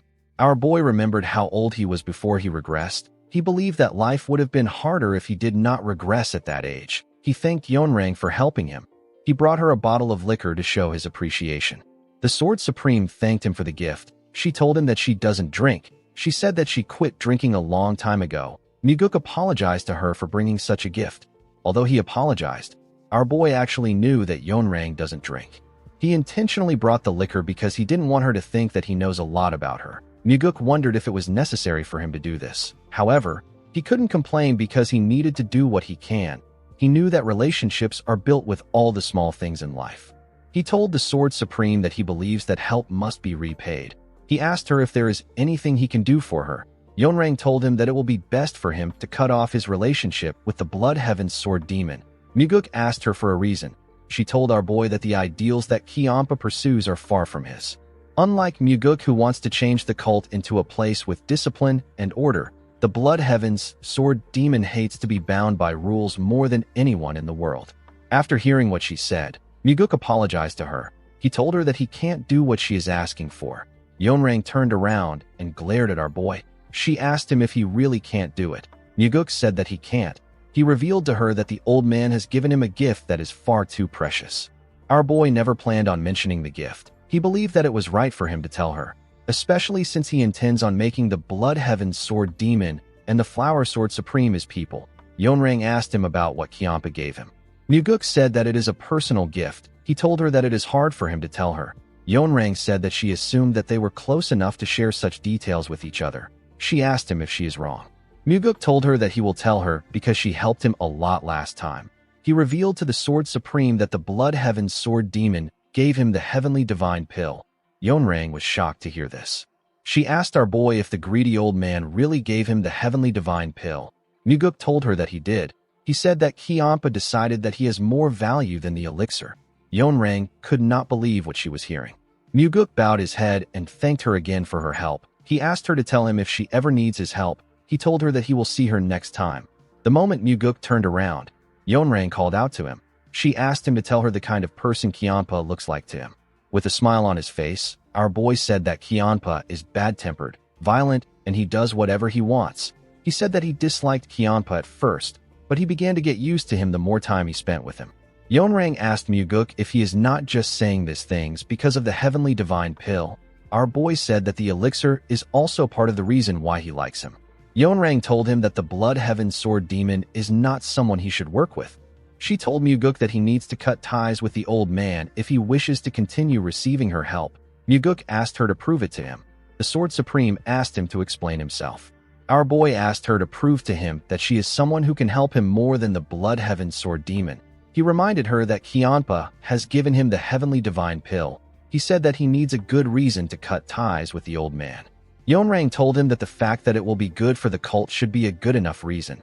Muguk said that some people try to buy over their subordinates with dreams, ideals, and loyalty. He told Yeonrang that he despises people like that. The moment he said this, Yeonrang released her energy. It was ridiculously powerful. It froze the flowers around her. Muguk told the woman that he does not know what she thinks of him. He told her that he is preparing something big. He revealed to her that he will be meeting numerous people from now on. He said that he is not confident that he will always make the right choice. He begged her to show him something that can help him make a decision easily. He stretched out his hand and asked her to give him something more precious than the Heavenly Divine Pill. Yeonrang did not like what she was hearing. Muguk never planned on letting go of the Blood Heaven Sword Demon. He believed that he must have Kiampa by his side. He looked into Yeonrang's eyes. He could tell that she was already wavering. The woman took away her energy. She asked our boy to tell her what he wants. Muguk clenched his fist. He told her that there is nothing he currently needs. Yeonrang glared at him when she heard this. Our boy already knew how she was going to interpret what he said. In her head, she heard him say that he does not need anyone else because he already has the Blood Heaven Sword Demon. Muguk bowed his head and told her that he will see her next time. He assured her that he won't forget what she did for him. He turned around after saying this. He smiled when he turned around because he said that he doesn't need anything. The Sword Supreme will become even more impatient.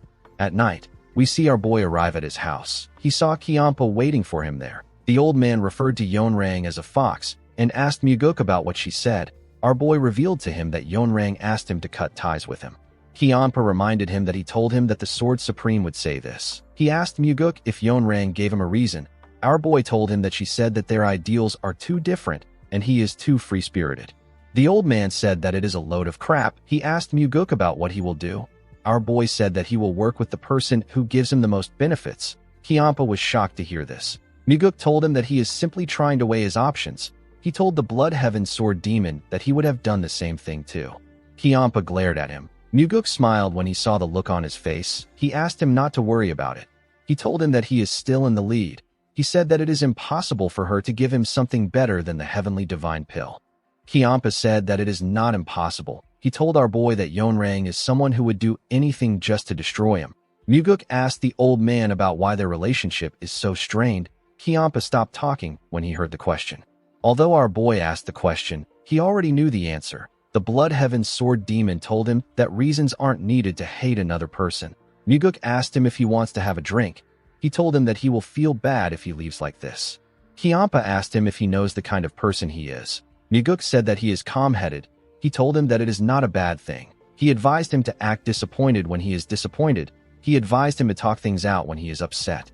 Muguk told the old man that he will pay for the drinks. Kiampa grabbed his sword and jumped. He told our boy that he will wait for him at the demonic village. Muguk gently smiled when he heard this. In the next scene, we are taken to the pleasure bar. The people in the bar were noticeably uncomfortable. They were all fixated on some people. They focused their attention on the Blood Heaven's sword demon and the second young master. Kiampa told our boy that he expected him to take him to a courtesan house. He revealed to him that he actually hates places where women are at. Muguk did not expect to hear this. He reminded Kiampa that his late brother loved courtesan houses. The old man asked him not to bring his brother up. He told him that it will ruin the mood. Our boy accepted the request. Muguk actually purposely mentioned Cheon-yang. He did not want the wound to fester in Kiampa's heart. The owner of the bar moved close to them. He welcomed them to the bar. With a shaky tone in his voice, he said that it is an honor to have them both in the bar. Muguk told him that they came there because the liquor and the food is great. The man thanked our boy for his compliment. He left after taking their order. Kiampa told our boy that he is being unnecessarily nice. Muguk told him that nothing bad comes from being friendly. Kiampa explained to him that there will inevitably be times when things go wrong because he got swayed by his emotion. He decided to use the bar owner as an example. He asked our boy if the food will taste better because he was friendly, or if it will taste better if he threatens to kill the bar owner if he makes a bad meal.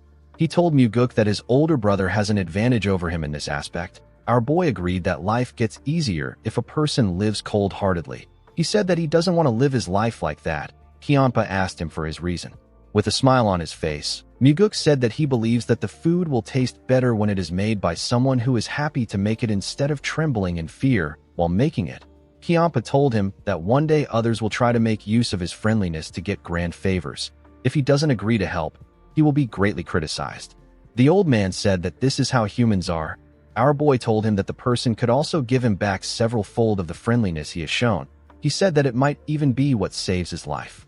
With a serious look on his face, he told Kiampa that this is also how humans are. The Blood Heaven sword demon did not know what to say.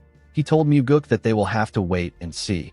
While they were talking, they were served their meal and liquor. Muguk told the Blood Heaven sword demon that he sees him as someone who is more emotional than him. The old man was surprised to hear this. He asked our boy if he is blind. He told Muguk that he really sucks at judging people. Our boy smiled when he heard this. He believed that his judgment was accurate. Muguk noticed that in all the situations which Kiampa has gone through with him, he was more emotional than normal. Even in this moment, his emotions are involved as he shares what he thinks with someone else. This is something he has never really done before. Our boy decided to ignore the talk about emotions and face a pressing issue. He placed his cup on the table and told Kiampa that he needs to start managing his disciples from now on. He told him that his disciples will continue having issues with the Nirvana Pavilion if he doesn't start managing them. The Blood Heaven's sword demon glared at Muguk. He told him that he is getting more arrogant. Our boy corrected him by telling him that he is the one who is arrogant. Kiampa was annoyed to hear this. He screamed at Muguk. Everyone at the bar became nervous when they heard his voice. Muguk told the old man that he looks down on both the cult and his father. He said that he is confident because he is the Blood Heaven's sword demon. With a serious look on his face, Muguk told him that he assumes that nobody cares about what his disciples do. The moment he heard this, Kiampa released his energy. He destroyed the table in front of them. He glared at Muguk. Our boy did not back down. He looked him in the eye. The Blood Heaven sword demon took away his energy and the plates and bottles fell to the ground. The owner was shocked to see this. Everyone else became nervous. With a look of anger on his face, Kiampa told our boy that his words were beyond arrogant. He told him that he really wants to beat him right now. He turned to the owner. He asked him to stop staring at them. He ordered him to bring them some more liquor and food. Our boy told Kiampa that this is not how he should handle things in times like this. He placed some gold coins on the table. He apologized to the owner. He told him that the money is for the things they broke. He assured him that he will also compensate him for his other losses today. The owner became more nervous. He assured Muguk that it is fine. Our boy told him that it is not fine. He gave him some coins and asked him to bring them new food and drinks. He asked him to bring out enough food that will make the table fall apart. The Blood Heaven sword demon asked Muguk if he wants him to do things like that. Our boy told him that he shouldn't be destroying things if he doesn't want to do something like that. Kiampa asked him if he is teaching a demon supreme how to be kind. Our boy explained to the man that the demonic path he is trying to build up is not one where a person destroys a restaurant. Because he is upset, Kiampa yelled at him. Our boy placed his hand on a chair and asked him to stop yelling. He asked him to take a seat there. The old man grit his teeth out of anger. Oddly enough, he still went to sit down without throwing a tantrum. He called our boy an arrogant brat. He told him that he is crazy. With a scary look on his face, he promised Muguk that he will kill him if he betrays him. The owner, who was about to place the food on the table, became terrified when he heard this. He placed the food on the table and quickly ran away. Muguk asked Kiampa if he really means what he said. The old man said that he does. Our boy asked him to swear his loyalty to him with sincerity. He said that his threat can also be used in another way. He told the Blood Heaven's sword demon that if he truly swears his loyalty to him and he betrays him, he said that he will plunge his sword into his heart. Due to the look on his face, Kiampa could tell that Muguk was not playing around. Our boy poured him some liquor. He asked him to accept his drink. He also poured himself a drink. The two men glared at each other. Muguk raised his cup up and pushed his hand forward. Kiampa decided to accept the drink. He picked up his cup. Our boy smiled when he saw this. The two of them drank their liquor. Even though the Blood Heaven's sword demon did not clink his glass with our boy's own, our boy knew that he already accepted the oath in his heart. The scene shifts, and we are taken to the Sword Supreme's flower garden. We see her looking at the stars. While she was looking up, someone informed her that Muguk is with the Blood Heaven's sword demon. He said that they are having drinks together. The man told his master that our boy is an arrogant person. Yeonrang asked him to mind his words. With a cold gaze in her eyes, she told him that there is nothing more crude than speaking carelessly behind one's back. The man said that he will remember this. Yeonrang said that Muguk is not the same person that she knew before. The man said that our boy is a storm in a teacup at best. The Sword Supreme asked him about what he will do if the teacup is big enough to contain the whole Murim. The man was shocked to hear this. The Sword Supreme knew that there is something special about our boy for Kiampa to give him the heavenly divine pill. She said that he basically gave Muguk everything. She knew that the Blood Heaven sword demon must see a possibility of Muguk becoming the successor of their cult. The man asked Yeonrang if she also sees that possibility. Although Muguk showed her an unexpected side of himself, it was not to the point where she would give him an elixir that is on the level of the heavenly divine pill. This made Yeonrang annoyed. She felt like she was missing something which the Blood Heaven sword demon picked up on. She did not like the fact that the old man could see something that she couldn't. While she was thinking, the man asked her to rest for today. He informed her that he has prepared a new man. The Sword Supreme turned around when she heard this. She walked past the man. After she passed by his side, the man raised his head up and turned around. He watched her as she went into her house. In the next scene, we see Muguk step into a large room. Our boy carefully looked around. This was his first time in his father's personal training ground. Our boy noticed a huge piece of iron dangling in the room. He quickly recognized this iron. It was the 10,000 years cold iron. Muguk noticed the marks that were left on the iron. He realized that his father was using it to train. He carefully looked at the marks. He said that his father is abusing the iron. The heavenly demon stepped into the room. He asked Muguk to not waste his time. He ordered him to use the 4 strides of the wind god. Our boy released his energy and began to move in a unique manner. Each step had its own meaning. The 4 strides of the wind god has 4 main moves and more than 900 changes that can be made. Depending on how a person interprets the changes and uses them, their movements will change slightly, and the power of the 4 strides of the wind god would be different. Muguk looked like he was walking on water. Each of his movements were graceful. He was not wasting any moves. He gently landed on the ground and turned to his father. He noticed that the heavenly demon was looking at him weirdly. He wondered if something was wrong. He wondered if he made a mistake.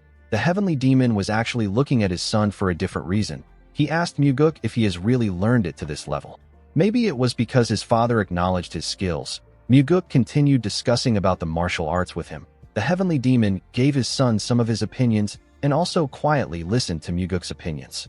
He didn't just listen. He even accepted some of our boy's opinions. The heavenly demon told his son that putting more strength into the right foot seems to be the correct interpretation. He told Muguk that he was right. Our boy never expected his father to speak so freely and act this rational when it came to martial arts. The heavenly demon asked his son to close his eyes. He told him that he will now tell him what he learned. Muguk followed his father's orders. When he closed his eyes, the heavenly demon began to speak to him. This made our boy begin to visualize everything in his mind. As his father spoke to him, He practiced the techniques in his mind. He slowly perfected his strides and movements. Through his discussion with his father, Muguk was able to take his 4 strides of the wind god to the next level. He opened his eyes and stood up.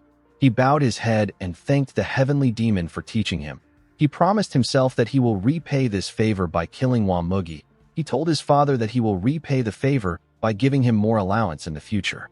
The heavenly demon stood up and asked his son to stop spouting nonsense. He asked him to eat with him before he goes. Muguk was shocked to hear this. The heavenly demon asked him if something is wrong. Our boy told him that he has never heard him ask anyone to eat with him. The heavenly demon did not say anything. He turned around and told his son that it is nothing to be surprised about. In the next scene, we see some food placed on their table. The heavenly demon told Muguk that there is always more if this isn't enough. Our boy thanked him. He served himself and began to eat. The heavenly demon watched Muguk as he ate. He looked at him as if something was wrong with him. Our boy understood why his father was looking at him. He knew that the heavenly demon found it strange that he is not talking as much as he usually does.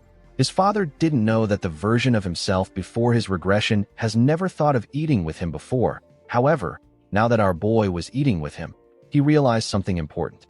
He realized that he has always wanted to eat with his father deep in his heart. The heavenly demon asked him if the food is to his liking. Muguk asked him if he is interested in changing chefs. His father told him that he will never do this. The heavenly demon asked his son to tell him the reason why he came to look for him today.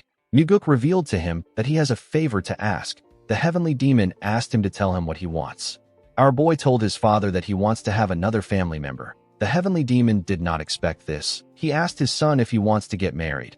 Muguk explained to him that he simply wishes to teach the soaring sword arts to his bodyguard. Our boy wanted to teach Lee on the soaring sword arts, which he has completely mastered. He believed that the woman needed to learn the soaring sword arts in order to protect her position as the leader of the Phantom Shadow Corps. The problem was that the soaring sword arts can only be taught to the blood relatives of the heavenly demon. The heavenly demon reminded his son that he treats his brother, who is his true blood relative, poorly, and yet he wants to elevate his bodyguard to the level of a blood relative. Muguk told his father that Leon is someone that is even more important than his blood relative. He said that she is someone who will achieve great things in the future. The heavenly demon reminded him that the soaring sword arts is his exclusive martial arts. He asked him if he is fine with this. With a serious look on his face, Muguk told his father that the 9 Calamities demonic arts will become his exclusive martial arts. Our boy knew that the 9 Calamities demonic arts is not something someone can learn just because they are the heavenly demon's blood relative. It is a martial arts that can only be learned by the successor. The heavenly demon found it odd that his son was this confident. He told Muguk that he can do as he wishes. Our boy was surprised to hear this. He didn't expect his father to allow it so easily. The heavenly demon told Muguk that he wants him to promise him something. Our boy asked him to tell him what it is. The heavenly demon told his son that he wants to be the first to know when he is determined to kill a demon supreme. He told Muguk that he must tell him no matter which demon supreme it is. Our boy agreed to tell him first. The scene shifts and we see Muguk in another room. Leon stepped into the room and asked him if he called for her. Our boy referred to her as the leader of the Phantom Shadow Corps. The woman bowed her head and greeted him. Muguk revealed to her that he will be teaching her a new martial arts. The woman was surprised to hear this. She asked him if he is serious. Our boy revealed to her that he will be teaching her the soaring sword arts. Leon was shocked to hear this. She told her master that he cannot do this. She reminded him that the soaring sword arts is only taught to the blood relatives of the heavenly demon. Muguk asked her if she is done talking. The woman said that she has more to say, but she will stop there. She told her master that it will be bad if the heavenly demon finds out. Muguk revealed to her that he already has his father's permission. Leon was surprised to hear this. She asked him if he is serious. Muguk told her that he is. The woman reminded him that the soaring sword arts is his exclusive martial arts. She asked him to tell her why he wants to teach it to her. Our boy explained to her that she needs to learn a martial arts of this level in order to become the Phantom Shadow Corps leader. He told her that she is basically a blood relative to him, so it is alright for her to learn it. Leon was shocked to hear this. She took a look at her master's face. She realized that he was being honest. She told Muguk that she still can't learn his martial arts. With a shaky tone in her voice, she said that no one has ever treated her this nicely before. Our boy moved close to her and placed his hand on her shoulder. He told her that she has always been important to him. The woman began to cry when she heard this. Muguk gently smiled and consoled her. In the next scene, we see Muguk training Leon. While teaching the woman, he also attended to his duties in the Nirvana Pavilion, and he also focused on his own training as well. Leon was able to learn the soaring sword arts very quickly. It was as if she was cotton that was absorbing water. She was more talented in martial arts than Muguk expected. She was also extremely hardworking, so her progress was so rapid that even Muguk was surprised. While watching the woman train, Muguk realized that he can also learn through teaching. In his past life, he did not teach anyone anything. This is why this process was very meaningful for him. The scene shifts, and we are taken to the Nirvana Pavilion. We see Muguk and the investigators gathered outside.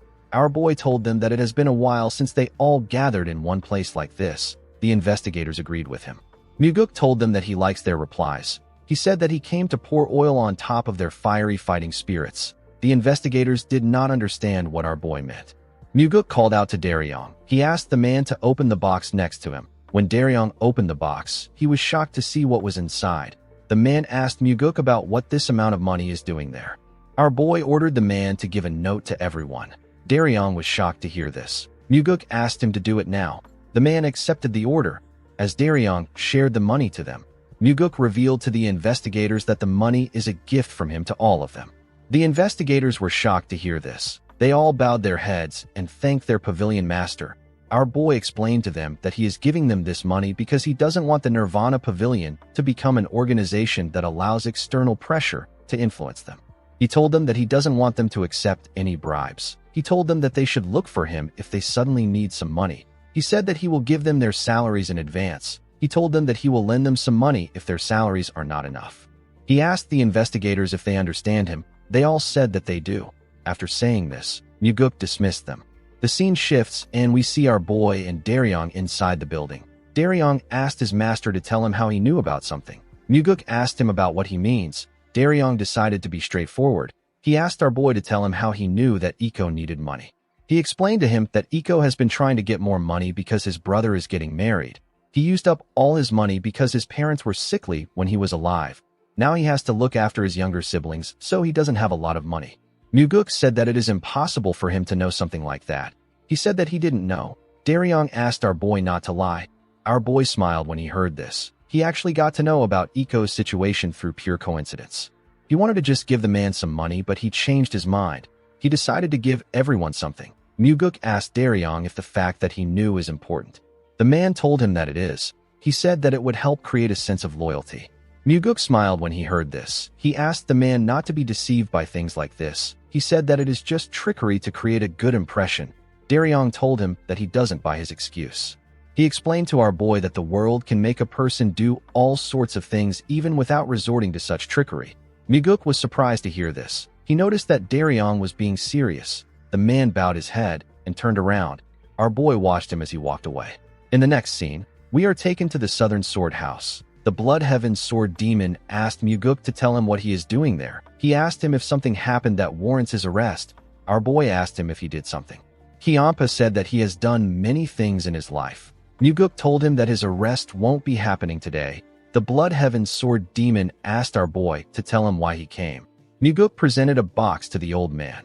He told him that he came to give it to him. Kiampa accepted the box. He asked Muguk if he wants to assassinate him with the box. He asked him if it will release poison when he opens it. Our boy was annoyed to hear this. He asked the man to tell him where he would even be able to buy such boxes. He said that he will like to buy a few of them.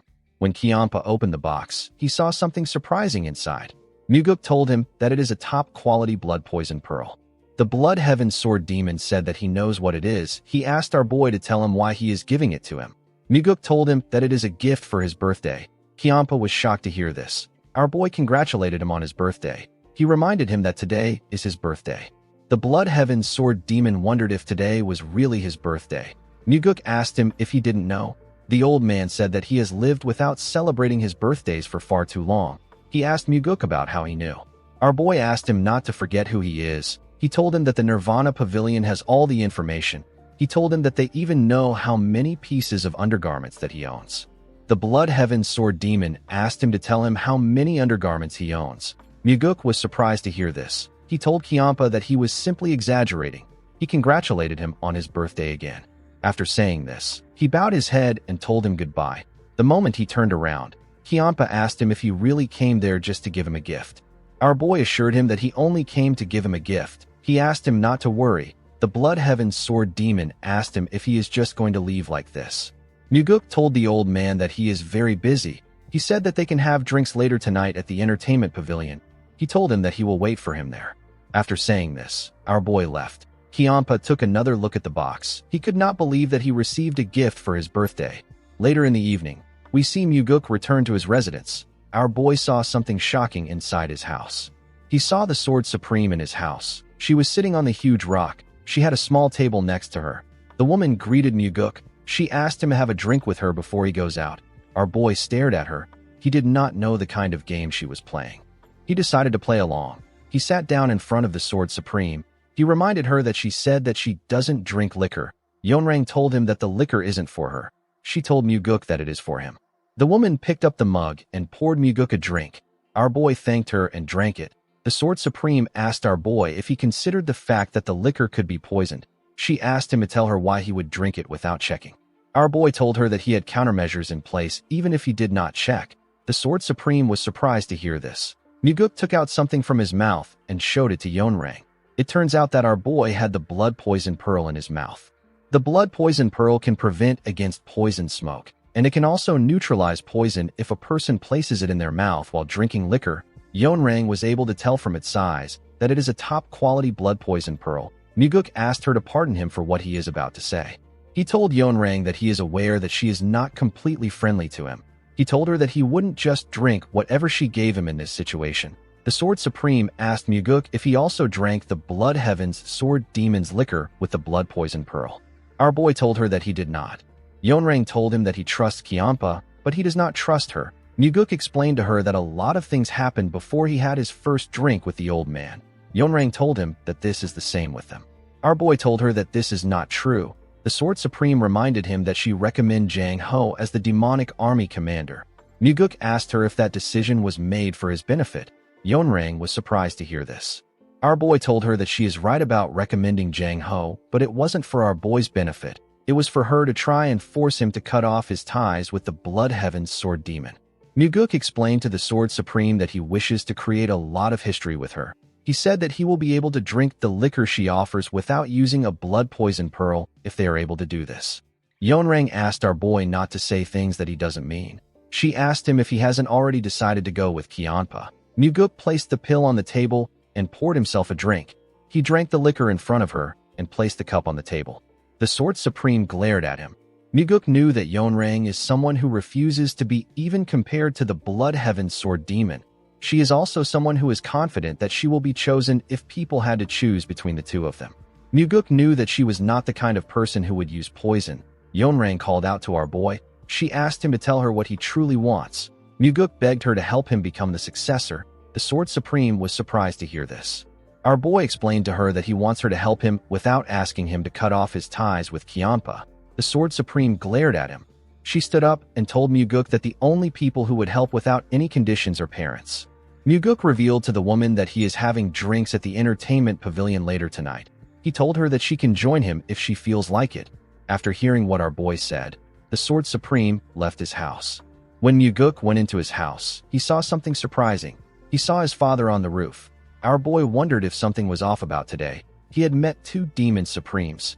Now he is meeting his father too. He asked the heavenly demon to tell him why he came.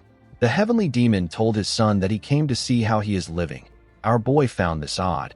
His father has never come to his residence before. Muguk realized that he was able to go hunting and have a meal with his father for the first time in this life. Now his father has come to his residence for the first time. He was getting a lot of first-time experiences in this life. Muguk asked his father if he would like to come in. The heavenly demon told him that he cannot go into a room where a man lives alone. Our boy told his father that he can bring out a chair. The heavenly demon asked him not to worry about it. He told Muguk that he has sat enough for today. Our boy smiled when he heard this. He jumped to the roof. He told the heavenly demon that the demonic physician once said that sitting down for too long is detrimental to a person's health. The longer you sit down, the shorter your life becomes. The heavenly demon asked Muguk if he wants to live for a long time. Our boy said that he does. He said that there are many things he has not tried yet. He He told his father that he wants to do everything before he dies. He asked his father if he also has something he wants to do. He asked him if he wants something else other than being the heavenly demon. The heavenly demon said that there is nothing he wants. Muguk turned to him when he heard this. Although he said that there was nothing he wanted to do, it sounded like he was trying to tell his son that he has too many things that he wants to try, but he can't speak of them. Our boy told his father that he wants to go to the Central Plains with him one day. The heavenly demon glared at his son when he heard this. Muguk explained to his father that he is not saying that he wants them to attack the Murim Alliance together. He revealed to his father that he wants to visit different places where various people reside. He asked the heavenly demon if he wants to see the world with him one day. He said that he has heard that the snowy mountains are really refreshing in summer. The heavenly demon did not say anything to Muguk. He simply watched the beautiful sunset with him. The scene shifts, and we are taken to the entertainment pavilion. We see the owner serve our boy some food. He asked him to enjoy it. Muguk thanked the man. The owner told our boy that he is the one who is supposed to be thankful to him. He explained to Muguk that after he set up a Nirvana Pavilion branch office in the alleyway, there has been fewer people causing trouble after drinking. The man said that there has even been less instances where people don't pay off their tabs. Muguk told the man that he is happy to hear this. The owner told him that he is not the only one who is thankful. He said that many people in the building have received various help from the Nirvana Pavilion. Someone told Muguk that he is quite popular. When our boy turned around, he saw Kianpa. Everybody became scared. Muguk announced that the Blood Heaven Sword Demon is someone with a noble personality. He asked them to drink in peace.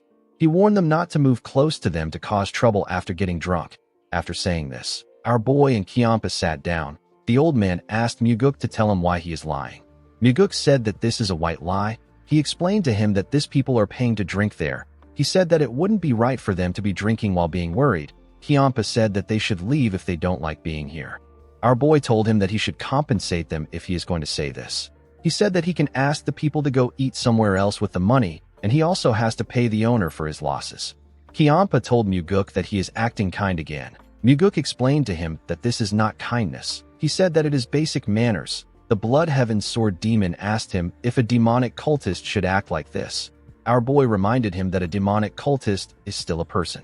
Kianpa was surprised to hear this. He told Muguk that he can't tell if he is from the Murim Alliance or the demonic cult in times like this.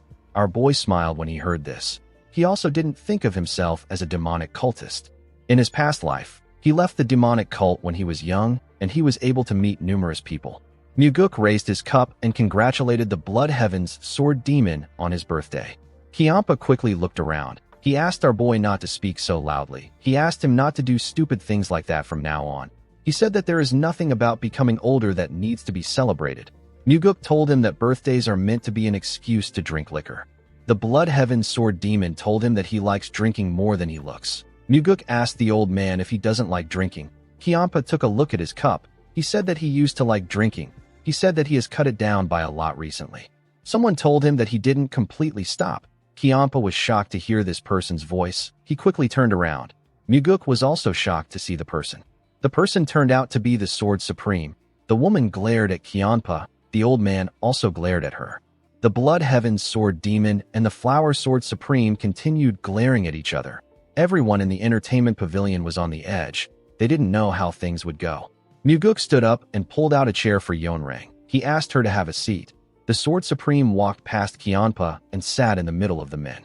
The mood in the air was still quite weird. They were all cautious of each other. Yeonrang asked Muguk to tell her why he asked her to come there.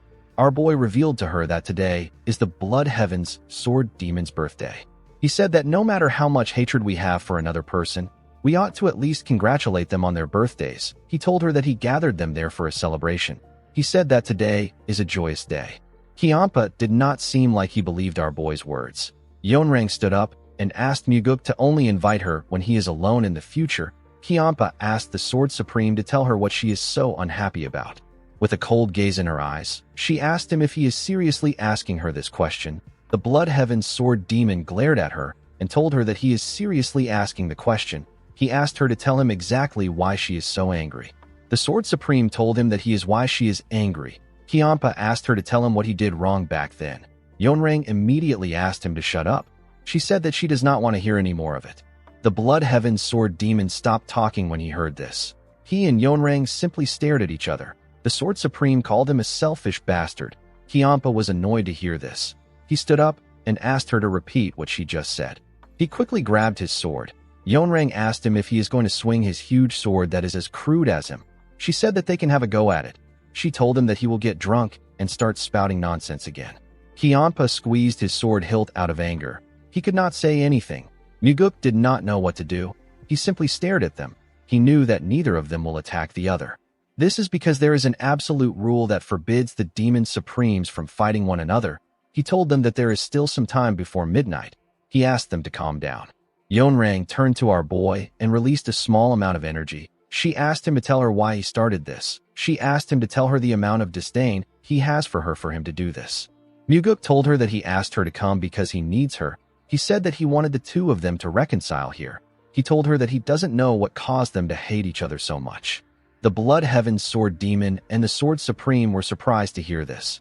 Yeonrang calmed herself and asked Muguk if he thinks that their relationship would be strained if their issue could be resolved over a drink.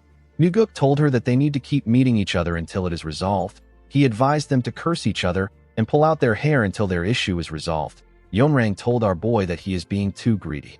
She reminded him that she said that she will never work with the Blood Heaven's Sword Demon. After saying this, she turned around and left the building. Kiampa drank a cup of liquor. He slammed the cup on the table and destroyed the table. He thanked Muguk for his congratulations. After saying this, Kiampa left too. Muguk paid the owner for his table. He told him that the Blood Heaven's Sword Demon needs to focus on changing his habit of destroying things. With a nervous smile on his face, the man said that working as a carpenter these days really pays a lot. Our boy also stepped out of the pavilion. He already knew that this would happen when Kiampa and Yeonrang meet. He also knew that he had to keep at it. He wanted to drag out their buried emotions and make them scold and quarrel with each other. Muguk wanted to drag out those grudges that they have allowed to fester and gnaw away at themselves. He needed to make them realize that the issue is not serious if they take some time to think about it. The scene shifts and we see Muguk sleeping in his room.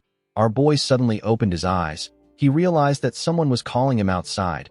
Muguk grabbed his sword and went outside. He saw the Sword Supreme waiting for him. The woman turned her back to him. Our boy did not expect to see her. Yeonrang knew that she did not exude any additional aura, and yet Muguk was able to sense her presence. She told him that his skills are extraordinary. Our boy said that he is simply a light sleeper. The Sword Supreme reminded Muguk that he told her that he despises people who try to win the hearts of their subordinates with things like dreams and ideals. Muguk agreed that he said this. Yeonrang said that she also has people that she despises. Our boy asked her to tell him the kind of people she is talking about. She said that she hates people who are only good with words but don't have the ability to back it up. Muguk asked her if he is this kind of person. She told him that they need to find out. The moment she said this, she drew her sword and released some energy. Muguk found it amazing that he couldn't find a single opening even though her back was facing him. He told the Sword Supreme that he has another kind of person that he despises. Yeonrang asked him to go on. Muguk told her that he doesn't like someone who is strong and uncaring at the same time. He said that he despises people who use their strength to oppress others or to create relationships where they have the upper hand. He said that he hates seeing people who have such poor imagination cause harm to others. The moment he said this, Yeonrang released a large amount of energy. The ground began to shake. She turned to Muguk and told him that she has been too nice to him. She told him that he has become far too arrogant. Our boy noticed that his grass was slowly freezing. With a smile on his face, he asked Yeonrang to tell him what she will do if he wins. Yeonrang was annoyed to hear this. She could not believe what she was hearing. She asked him if he just said that he will win against her. Muguk told her that he did. With a serious look on her face, she told Muguk that she will do whatever he wants if he wins. She said that she will even kill herself if he asks her to do it. Muguk could tell that Yeonrang was certain that she would never lose. He accepted her condition. The Sword Supreme asked him to tell her what he will do if he loses against her. Muguk told her that he will do as she wishes. With a scary look on her face, Yeonrang told our boy that what she wants is simple. She revealed to him that she wants him to drive the Blood Heaven's Sword Demon out of his life. Muguk believed that Yeonrang has every reason to act confident. This is because her martial arts are second only to the Heavenly Demon. He asked her if she is not curious about what he wants. The Sword Supreme said that she is not curious because she won't have to hear about it. Muguk smiled when he heard this. He told her that she will have to hear about what he wants today. He pulled out his sword and told her that he has the black demonic sword in his hand. He told her that it can even damage her sword. Yeonrang told Muguk that she will give him the first 3 attacks. Our boy took a stance and told her that he will accept her offer. He said that he will start now. Although it will be tough for him, Muguk decided to fight her without using the 4 strides of the Wind God. He decided to end the fight within 3 attacks. The moment he thought of this, he charged at the Sword Supreme. He used the first form of the soaring sword arts known as Celestial Equilibrium. He released a large amount of energy with his attack. The Sword Supreme was able to block it. She and Muguk glared at each other. They tried to push each other with their swords. As their swords pressed against each other, it released a bright light and a large amount of energy. It destroyed the surrounding. The attack sent Muguk flying. The Sword Supreme was able to regain her balance in the air. Muguk pressed his leg into the ground. He raised his sword and used the second form of the soaring sword arts known as the Shifting Slash. He was able to fire multiple attacks at Yeonrang while she was still in the air. Yeonrang was able to block each one of the attacks with her sword. She gracefully landed on the ground. When she raised her head up, she saw multiple attacks coming towards her. She grit her teeth and took a stance. She fired a huge attack at Muguk. Her attack went through the Shifting Slash. Our boy was able to block it. He realized that the Sword Supreme has broken her word on letting him attack 3 times first. She even retaliated. Yeonrang also realized that she messed up. Muguk couldn't blame her. She couldn't help it. The constant shifts made by the Shifting Slash makes it a technique that can't be stopped with blocking alone. Yeonrang had to attack in order to defend against it. Muguk took a stance. He covered his sword with a dark and scary energy. He used the third form of the soaring sword arts known as the Heavenly Slash. He fired his dark energy at the Sword Supreme. Yeonrang wasn't even bothered. She raised her sword and blocked the attack. While she was blocking the attack, Yeonrang noticed something odd. This attack was much more powerful than she expected. It was slowly overwhelming her. The Sword Supreme could not believe what was happening. The attack was slowly covering her up. She asked Muguk to stop. She said that she doesn't want him to attack her face. Our boy glared at her. He could see the fear in her eyes. He took away his energy and pointed his sword at her. The Sword Supreme was quite scared. Our boy took away his sword. With a serious look on her face, Yeonrang asked Muguk to tell her what just happened. Muguk reminded her that he asked her to be careful because he has the black demonic sword. The Sword Supreme explained to him that he wouldn't have won the fight even if he has the heavenly demon sword. Our boy revealed to her that he has completely mastered the soaring sword arts. Yeonrang was shocked to hear this. She told him that she doesn't believe him. The soaring sword arts is an advanced martial arts that is similar to what the demon supremes have. It was natural that Yeonrang would find it hard to believe that our boy has already completely mastered such an advanced martial arts. Muguk asked the Sword Supreme if she believes that his father made him the Nirvana Pavilion Master just because he is his son. Yeonrang said that it still doesn't make any sense. Our boy revealed to her that he also consumed the Heavenly Divine Pill to make up for his lack of inner energy. The Sword Supreme finally understood why Muguk is so strong. Our boy told her that he won the fight. He asked her if she acknowledges this fact. Yeonrang said that she wouldn't have let her guard down if she knew that he was this strong. Muguk knew that she was right. She allowed him to attack 3 times because she didn't know how strong he was. This was what led to her defeat. He asked Yeonrang if she won't acknowledge her defeat. He told her that if the Demon Supremes learn that she broke her word, she will be forever haunted by the label of a coward. Yeonrang asked Muguk to shut up. She told him that he does not need to provoke her by saying things like that. She told him that she will keep her word. She asked him to tell her what he wants. With a smile on his face, Muguk reminded her that she said that she will give him her life if she lost. The Sword Supreme asked him if he wants her life. Muguk told her that he doesn't. He said that even though the Blood Heaven Sword Demon calls him a crazy person, he is not this crazy. Yeonrang asked him to tell her what he wants. With a serious look on his face, Muguk asked the woman to accept his apologies. Yeonrang did not expect this. Muguk put his hand together and apologized to her for the disrespect he has shown her up until now. He told her that he is being sincere. He hoped that she will forgive him. The Sword Supreme asked Muguk if he is mocking her right now. Our boy assured her that he is being serious. He told her that he acted disrespectful towards her today. He said that he shouldn't have invited her to the dinner. Yeonrang did not understand what was happening. She asked Muguk about why he is apologizing when he already won. Our boy explained to her that he wants to win her favor by apologizing to her. He told her that he wants her to support him from the bottom of her heart. Yeonrang asked him if he is referring to support in the battle to become the successor. She told Muguk that she is disappointed in him if he thinks that the apology will make a difference. Muguk explained to her that he is the kind of person who will respond double in kind. If his opponent throws sand at him, he will push them into the mud. If they throw water at him, he will throw feces at them. He told Yeonrang that he has no desire to do such things to her. He told her that she is the one most worthy of respect among the 8 demon supremes because of her noble and lofty character. The Sword Supreme asked Muguk if this is truly how he sees her. Our boy told her that it is. He said that she truly has a noble and lofty character. Yeonrang did not know what to say to him. Muguk bowed his head and told her that he will see her next time. He turned around and walked into his building. As he walked towards his house, he remembered how she lived her life after the cult fell. He believed that what he said was not a complete lie. However, the events of the past still hasn't happened yet. Our boy believed that his encounter with her might change her fate. He hoped that the bloodbath she will cause in the future can disappear and a new life will appear instead.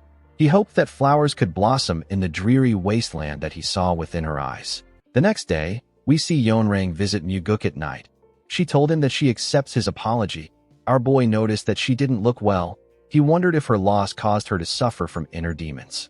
He thanked her for accepting his apology. Yeonrang admitted to losing yesterday's match. She asked Muguk to fight with her again. Our boy was surprised to hear her request. He declined her offer. The Sword Supreme asked him for his reason for declining her offer. Muguk revealed to her that he will never be able to win against her again. He explained to her that she wouldn't have given him the first move if she hadn't let her guard down, and he wouldn't have been able to win if this didn't happen. The Sword Supreme reminded him that he has already mastered the soaring sword art, and he has enough internal energy. She told him that he might be able to win if they fight again. Muguk said that it can't happen. He explained to her that it was simply a once-in-a-lifetime stroke of luck. He told her that he is not arrogant enough to mistake luck for skill. The Sword Supreme told him that she won't set any conditions if she wins. She told him that she will grant any of his wishes if she loses. Our boy did not expect this. He believed that Yeonrang was foolish and naive. At this moment, he understood why she became the cult leader and why she rose to power through bloodshed. He also understood why she ultimately fell. Muguk believed that she was fighting for her pride. He did not think that pride was worth anything. He did not understand why Yeonrang would say something like this when she doesn't even know what he will ask for. Our boy bowed his head and told her that he won't tell anyone about the match they had yesterday. He assured her that she doesn't need to fight him again. He advised her to get some proper rest. He told her that she looks unwell. Muguk turned around after saying this. The Sword Supreme revealed to him that she feels ashamed. Muguk asked her not to feel like that. He told her that his victory was purely luck. The Sword Supreme explained to him that it is not just about losing the duel. She told Muguk that she said anything but her face. She told him that she feels humiliated the more she thinks about it. Immediately she said this. Muguk recalled that she actually said this when he overpowered her. He told her that her action was understandable. He said that he would have said the same thing even as a man. Yeonrang told him that this is a natural reaction for other people, but it should not be for the Sword Supreme. She said that she should have been stabbed in the face. She asked Muguk if he now understands why she came back. Our boy said that he does. The Sword Supreme asked him if he will now fight her. Muguk still declined her offer. He asked her if she can't allow him to enjoy this single stroke of luck. Upon seeing that our boy was stubborn, Yeonrang decided to tell him her real reason for requesting the duel. She told Muguk that she made a promise to never lose to anyone except one person. Muguk did not expect this. He wondered about who the person is. The moment he thought of this, he knew who she was talking about. Yeonrang realized that our boy already knew who she was referring to. She revealed to him that she made a promise with the cult leader. She asked him not to think of anything disrespectful. She asked him not to disgrace her pure respect for the heavenly demon. Muguk assured her that he wasn't thinking anything stupid. He asked her about why she respects his father so much. The Sword Supreme gently smiled when she heard this. Our boy noticed this. He realized that bringing up his father was her last resort. He didn't have any other choice but to accept her request. He told Yeonrang that he will duel with her. He said that a promise made with his father must be honored. The Sword Supreme smiled brightly when she heard this. Muguk asked her if she is satisfied with this. Yeonrang said that she is.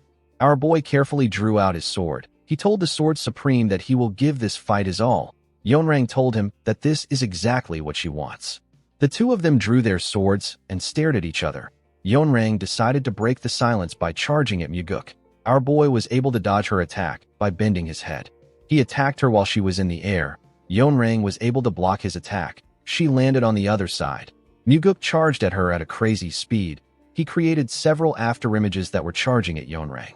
The Sword Supreme had to jump to get away from Muguk. She blocked each one of the afterimages' attacks while she was in the air. Immediately she did this, she sensed something coming towards her.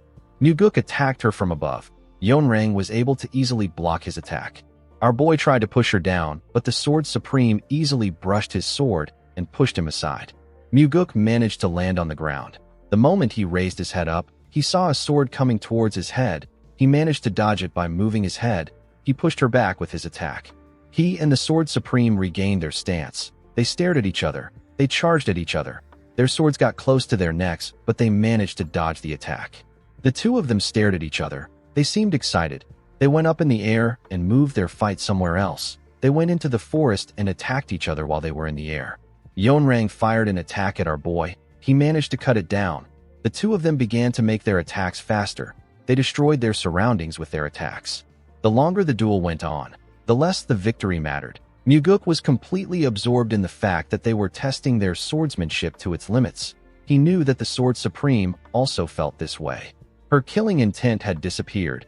She was completely focused on purely using her sword techniques. Muguk saw how beautiful Yeonrang's swordsmanship was. He realized that this woman was truly worthy of the title of the Sword Supreme. Our boy found the match to be fun. He and the Sword Supreme smiled as they attacked each other. In this pure moment of martial arts, the exhilaration was greater than any life-or-death battle Muguk had experienced before. After a while, our boy and the Sword Supreme landed on the ground and stared at each other. They were both breathing heavily. They seemed quite pleased with their match. Muguk bowed his head and told her that he lost the match because she never used a killing strike. Yeonrang asked him if he didn't also do the same. Muguk told her that he showed her everything he had. The Sword Supreme smiled and thanked our boy. Muguk did not expect this. Yeonrang turned around and walked out of the forest with a smile. She seemed very happy and free. Muguk simply smiled and went home. The next day, we see Muguk outside in his nightwear. The Sword Supreme was in front of him. Yeonrang said that she went back home after the duel. She said that she slept the entire day. She told our boy that she couldn't sleep at all the first time she lost, but she was able to sleep soundly after yesterday's draw. She revealed to Muguk that she has never slept that well in her life. Our boy asked her if she usually doesn't sleep well. The Sword Supreme said that she has never truly slept deeply. She asked Muguk if he knows what she was thinking. Our boy asked her to tell him. Yeonrang told him that she realized that she has to duel every day if she wants to sleep well. Muguk was shocked to hear this. The Sword Supreme told him that people say that everything should be done 3 times. She asked Muguk to fight with her one last time today. Muguk smiled and accepted her request. He and the Sword Supreme drew their swords. In the next scene, we are taken to a river. We see Muguk and Yeonrang sitting on a huge boulder next to the river. They were discussing about their fight. Muguk told the Sword Supreme that she moved to the left to dodge the 23rd attack. He asked her about why she did this. He said that it would have been easier to move to the right. Yeonrang told him that she moved to the left to reduce his options. She explained to him that he would have had 3 choices if she moved to the right. By going left, she left him with 2 choices. Our boy asked her if it is because of his center of gravity. With a smile on her face, Yeonrang told him that he is right. Whenever Muguk asked the Sword Supreme any questions, she would answer sincerely. She did not try to hide her thoughts. When she asked our boy any questions, he responded truthfully, just as he sensed sincerity from her. The Sword Supreme also felt like there was no deceit in his answers. Muguk realized that teaching someone doesn't always incur a loss. He remembered how he improved from teaching Leon. He realized that he learns better through teaching. While looking at the stars, the Sword Supreme told our boy that she does not remember the last time she was purely immersed in martial arts. She said that this might even be the first time. She asked Muguk if they can start again. Our boy told her that he will be happy to start again. The moment their fight began, we see the water create small waves. Muguk's attack split the water. Yeonrang managed to dodge it. She landed on a rock and quickly charged at our boy. She got to him before he could fully land on the ground. She swung her sword at him when she got close. Muguk was able to block her attack, but the impact sent him flying. It caused a huge wave in the water. Yeonrang was not done. She charged at our boy while he was in the air. Muguk was shocked to see this. He noticed that the Sword Supreme was smiling. He also smiled at her. As their swords clashed, they destroyed the rocks and the trees around them. Everything came down. The two of them stared at each other as they both moved across the river. They went into the forest. After fighting for a while, they both began to breathe heavily. Yeonrang asked Muguk if he has any liquor. Our boy did not expect this. He told her that he does. The Sword Supreme told him that she would like to have a drink with him. Muguk asked her to follow him. The scene shifts, and we see the two of them drinking on the huge rock in Muguk's house. The Sword Supreme said that the liquor is very good. Muguk asked her if she knows a lot about liquor. Yeonrang said that just because she doesn't drink it doesn't mean she doesn't know about it. She said that she actually used to drink often back in the day. She asked our boy if she can ask him something. Muguk asked her to go ahead. The Sword Supreme asked our boy about what made him change so suddenly. She told him that he wasn't like this before. Although she didn't observe him closely, she had a general idea of the kind of person he was. Muguk placed his liquor down. He told the Sword Supreme that it wasn't a sudden change. He said that he has been preparing for this for a long time. Yeonrang was surprised to hear this. She asked him if he has been hiding his true self. Muguk told her that it is nothing like that. He explained to her that he was too young to reveal his true colors. He said that his brother would have killed him. He told her that he curled up and hid until he could protect himself.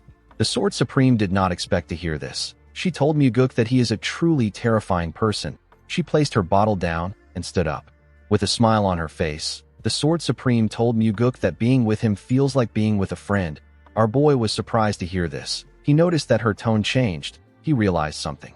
He realized that Yeonrang might have sensed something from his past life. With his father and Leon, Muguk always acted silly and playful. He was trying to hide the darkness and hardships of his past. However, Muguk did not do this in front of the Sword Supreme.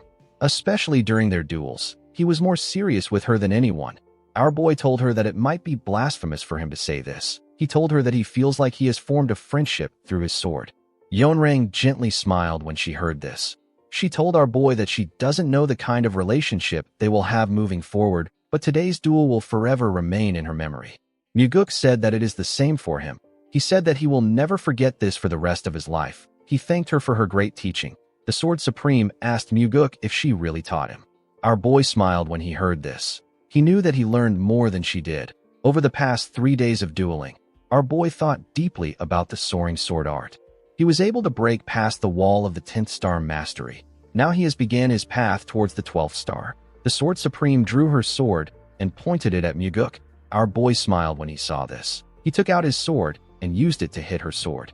He and Yeonrang never formally said goodbye. The last clear sound of their swords clashing was their farewell. That was the end of their duel. The scene shifts, and we are taken to the Sword Supreme's residence. We see Yeonrang place a bottle of liquor in front of her. She remembered how she had different thoughts the first day she lost to our boy. She even considered putting on a mask and going back to kill Muguk. She realized that the person she was that day and the person she currently is are two completely different people. While she was drinking, her assistant asked her if something is wrong. He realized that he has never seen his master drinking liquor since he has been serving her. He did not understand why she suddenly started drinking. He asked her if it is related to Muguk. The Sword Supreme glared at him. She told him that it is nothing. The man apologized to her for speaking out of turn. He revealed to her that he has brought someone new. He told her that the man is waiting in the secret room. Yeonrang asked him to stop. The man did not understand what she meant. The Sword Supreme asked him to stop bringing in men. The man was shocked to see that she spoke formally to him. He did not understand what was happening. Yeonrang always spoke informally to him. The Sword Supreme said that this is something that she should have ended long ago. She said that she should have never even started it. The man did not expect to hear this. The first time the man known as Sa Wuzhong brought a young man to her, it began with a moment of lust. She wanted to try it once. She couldn't even remember the last time that she had been with a man. She thought that it will be okay to do it for pleasure. However, once she started, she couldn't stop. Yeonrang realized that it was now time for her to end things. Wuzhong told her that he will send the man back today. He asked her to let him know whenever she needs his services. With a terrifying look on her face, Yeonrang told him that this will never happen again. She asked him if he understands. Wuzhong bowed his head and told her that he does. The Sword Supreme told him that she will kill him herself if he ever lays his hands on the young men under the pretense of keeping secrets. Wuzhong asked her not to worry about this. He turned around and left the room. The man used to believe that he could use Min to win Yonrang's favor, and having this intimate secret helped solidify his place as her right hand. He did not know why the Sword Supreme was showing him this unfamiliar coldness. Wuzhong grit his teeth out of anger. He was certain that he will be the next Sword Supreme. He believed that this was Muguk's fault. Ever since our boy came looking for the Sword Supreme, she began to change. In the next scene, we are taken into a forest. We see the investigators of the Nirvana Pavilion in the forest. They all seemed shocked by something. One of them rushed to puke. The investigators were staring at several dead bodies. The scene shifts, and we see Myung and Daryong talking to our boy. Myung informed him that about a dozen corpses that were recently buried have been found. All of their hearts are missing.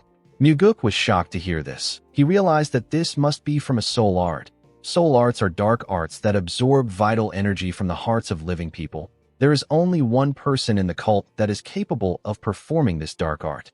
This person is the soul-absorbing supreme demon. When Muguk returned to the cult to retrieve the secret demonic soul, there was a brief rumor circulating that the soul-absorbing supreme demon was using soul arts to gather demonic energy.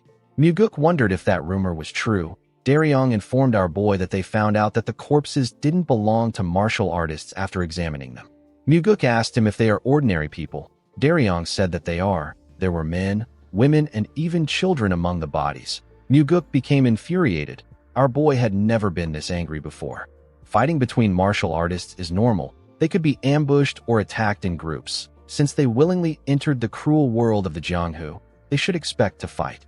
Muguk knew that he is not a righteous person. However, when martial artists target people who aren't trained in martial arts, especially if these people are children, it can only be seen as irrational, one-sided violence.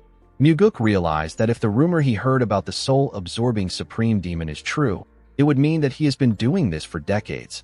Our boy realized that thousands, or even more than thousands, would have been sacrificed. While thinking, Muguk saw a bright light shine in front of his eyes. He saw the image of the sage who sent him back in time. The old sage gently smiled at him. Our boy understood what he must do when he saw this. While his revenge is important, there are still things he must do before focusing on it. Muguk believed that this is something that he must put a stop to first. While our boy was thinking, an investigator ran to him and asked him to look at something. He said that it is a ghost fan used by necromancers of the West Illusion Fort. It was found with the corpses. The fan strongly suggests that this is the soul-absorbing supreme demon's doing. However, it didn't make sense to Muguk that the person in charge of disposing the bodies would leave a fan behind. Our boy asked the investigator about where the herb gatherer who found is. The man revealed to him that the investigators are searching for him. He said that the herb gatherer was stationed nearby, but he got scared and ran off when they looked away for a moment. Muguk ordered his subordinates to clean up the place. He said that he is heading to the West Illusion Fort. The men were shocked to hear this. Daryong asked him if he is going to confront the soul-absorbing supreme demon. Our boy said that he is. He said that he has to carry out an investigation with the evidence they have. Something didn't feel right about the case to Muguk. The soul-absorbing supreme demon would have been meticulous in covering up anything related to his soul art. Yet the corpses was found by a herb gatherer, and the fan was conveniently left behind. Muguk realized that someone is deliberately trying to manipulate him into thinking that the soul-absorbing supreme demon is performing soul arts. He wondered if it is Wuzhong. In his past life, Wuzhong was killed in an attempt to assassinate the Sword Supreme while under the effects of a soul-controlling spell. After his death, it was revealed that he had romantic feelings for her. Muguk believed that the 3-day duel he had with the Sword Supreme must have provoked something in Wuzhong. He believed that the man wants him to die fighting the soul-absorbing supreme demon, or he wants to distract him from the Sword Supreme entirely. In the next scene, we are taken to the West Illusion Fort. We are shown odd-looking buildings. The buildings had a very eerie vibe to them. Muguk noticed that the entire place was filled with ghost energy. Not only are the demonic flowers planted in the garden emitting this energy, even the pagodas and statues were emitting the same energy. If someone who isn't a necromancer is exposed to the flower's ghost energy, their internal energy circulation may become unstable. This will make them more susceptible to the soul-controlling spell. They may also experience hallucinations. If they are unlucky, they could even fall to their inner demons. Muguk stepped into the chambers of the soul-absorbing supreme demon. The ghost energy in his chambers was much more thicker than anywhere else. Muguk knew that the soul-absorbing Supreme Demon's residence is like a confusing trap. Our boy saw the soul-absorbing Supreme Demon sitting on his throne. He wore a weird attire and an odd cap. The man's name is Yasuo. Before his regression, Muguk had no real connection to Yasuo. Even when he returned to the cult to search for ingredients for the Great Regression technique, he and the soul-absorbing Supreme Demon had no interaction. Ironically, he was the last survivor among the 8 Demon Supremes. Muguk bowed his head and greeted him. Yasuo welcomed him to his pavilion. His voice echoed throughout the room. He asked our boy about why he came to his part of the world. Muguk realized that the soul-controlling spell has begun. He told Yasuo that he came to investigate an incident. The soul-absorbing Supreme Demon did not expect him to reply. He stared at Muguk intensely with his frog eyes. He told our boy that he is impressive. Muguk told him that he has been known for his strong will. Our boy knew that it was actually thanks to the Heavenly Demon Defense art that he was able to control himself. He revealed to Yasuo that a number of unusual corpses were found along with an item belonging to a necromancer. Yasuo asked him about the kind of item he found. Our boy put his hand into his clothes and brought out the fan. The moment he saw the fan, Yasuo ordered someone to call in Nung Hayu. Muguk noticed something odd. Even though he emphasized that the corpses were unusual, the soul-absorbing Supreme Demon didn't bother to ask about what made them unusual. He realized that Yasuo already knows. Nung Hayu stepped into the room out of nowhere and greeted the soul-absorbing Supreme Demon. Yasuo asked him about where the ghost fan is. Nung Hayu said that he lost it yesterday. Muguk threw the fan at him. Nung Hayu told him that it belongs to him. He asked him about where he found it. Muguk explained to him that several corpses were discovered yesterday and the item was found with them. The man did not say anything. Our boy noticed that Nung Hayu also isn't asking about where the corpses were found or how they died. He told the man that he needs to come in for questioning due to the circumstances. Nung Hayu carefully looked at his master. Yasuo didn't say anything to him. Nung Hayu told our boy that he will follow him for questioning. Muguk thanked the soul-absorbing Supreme Demon for his cooperation. He told him that they will meet again. After saying this, he walked to the door with Nung Hayu by his side. Yasuo watched him as he walked towards the door. The scene shifts, and we see Daryong talking to his pavilion master. He told our boy that it is hard to get Nung Hayu to talk. He said that the man only told them that he lost his fan. He hasn't said a single additional word apart from this. Muguk already knew that things would go this way just by looking at Nung Hayu's eyes. His loyalty and fear of the soul-absorbing Supreme Demon are so great that persuasion or interrogation will not work on him. Daryong explained to Muguk that they can't detain him for long without concrete evidence that he killed those people. Muguk told Daryong that Nung Hayu is just a subordinate. He said that they need to arrest the soul-absorbing Supreme Demon to get to the bottom of the case. Daryong asked him to be careful. He reminded him that he is dealing with the soul-absorbing Supreme Demon. Muguk asked him if he remembers what he said when he was first assigned here. With a serious look on his face, our boy said that he will arrest anyone even if it is his own father who is in the wrong. Daryong was shocked to hear this. He realized that his boss wasn't joking around. He put himself together and told him that he understands. Muguk smiled when he saw that Daryong was with him. While he was looking at him, an investigator barged into his office. He revealed to our boy that the Heavenly Demon is here to see him. Daryong was shocked to hear this. Muguk didn't seem very surprised. In the next scene, we see Muguk having tea with his father. With a nervous look on his face, he asked his father to tell him the reason why he came there. The Heavenly Demon picked up his cup and drank his tea. He told Muguk that he decided to check the place out while he was passing by. Muguk immediately knew that his father was lying. He knew that the Heavenly Demon had something to say to him. The Heavenly Demon looked outside the window. He asked his son not to interfere with the soul-absorbing Supreme Demon yet. Muguk asked his father for his reason. The Heavenly Demon told his son that he cannot yet match the soul-absorbing Supreme Demon with his current skills. Muguk told his father that he can cut the soul-absorbing Supreme Demon down if he catches him off guard. He said that he will stab Yasuo in the back if this doesn't work. The Heavenly Demon told our boy that getting behind Yasuo is even harder than killing him. Muguk asked his father if the soul-absorbing Supreme Demon is really that strong. The Heavenly Demon revealed to him that Yasuo is both the weakest and the strongest among the Demon Supremes. Muguk was surprised to hear this. He understood what his father was talking about. To a person who has mastered martial arts that are immune to the soul-capturing techniques, or has reached a level of martial arts understanding where sorcery has no effect on him, the soul-absorbing supreme demon becomes the easiest opponent. Muguk asked his father if he will help him surpass the soul-absorbing supreme demon. The heavenly demon told him that it is impossible for him to do this in a short period of time. Our boy told him that he learns faster than expected. The heavenly demon told him that his talent won't be enough. He revealed to him that there are only 2 ways to block Yeso's sorcery. The first method is to learn the 9 calamities demonic art. Depending on Muguk's aptitude, he might be able to resist Yeso. If he is able to reach the 5th star mastery, the soul-capturing sorcery won't even work on him. Muguk told his father that he doesn't want to hear the second option. He begged him to help him achieve the first option. The heavenly demon revealed to his son that the second option is for him to gain full mastery of the heavenly demon defense art. He told Muguk that both options are currently impossible for him. He told him that this is the reason he is asking him to back down.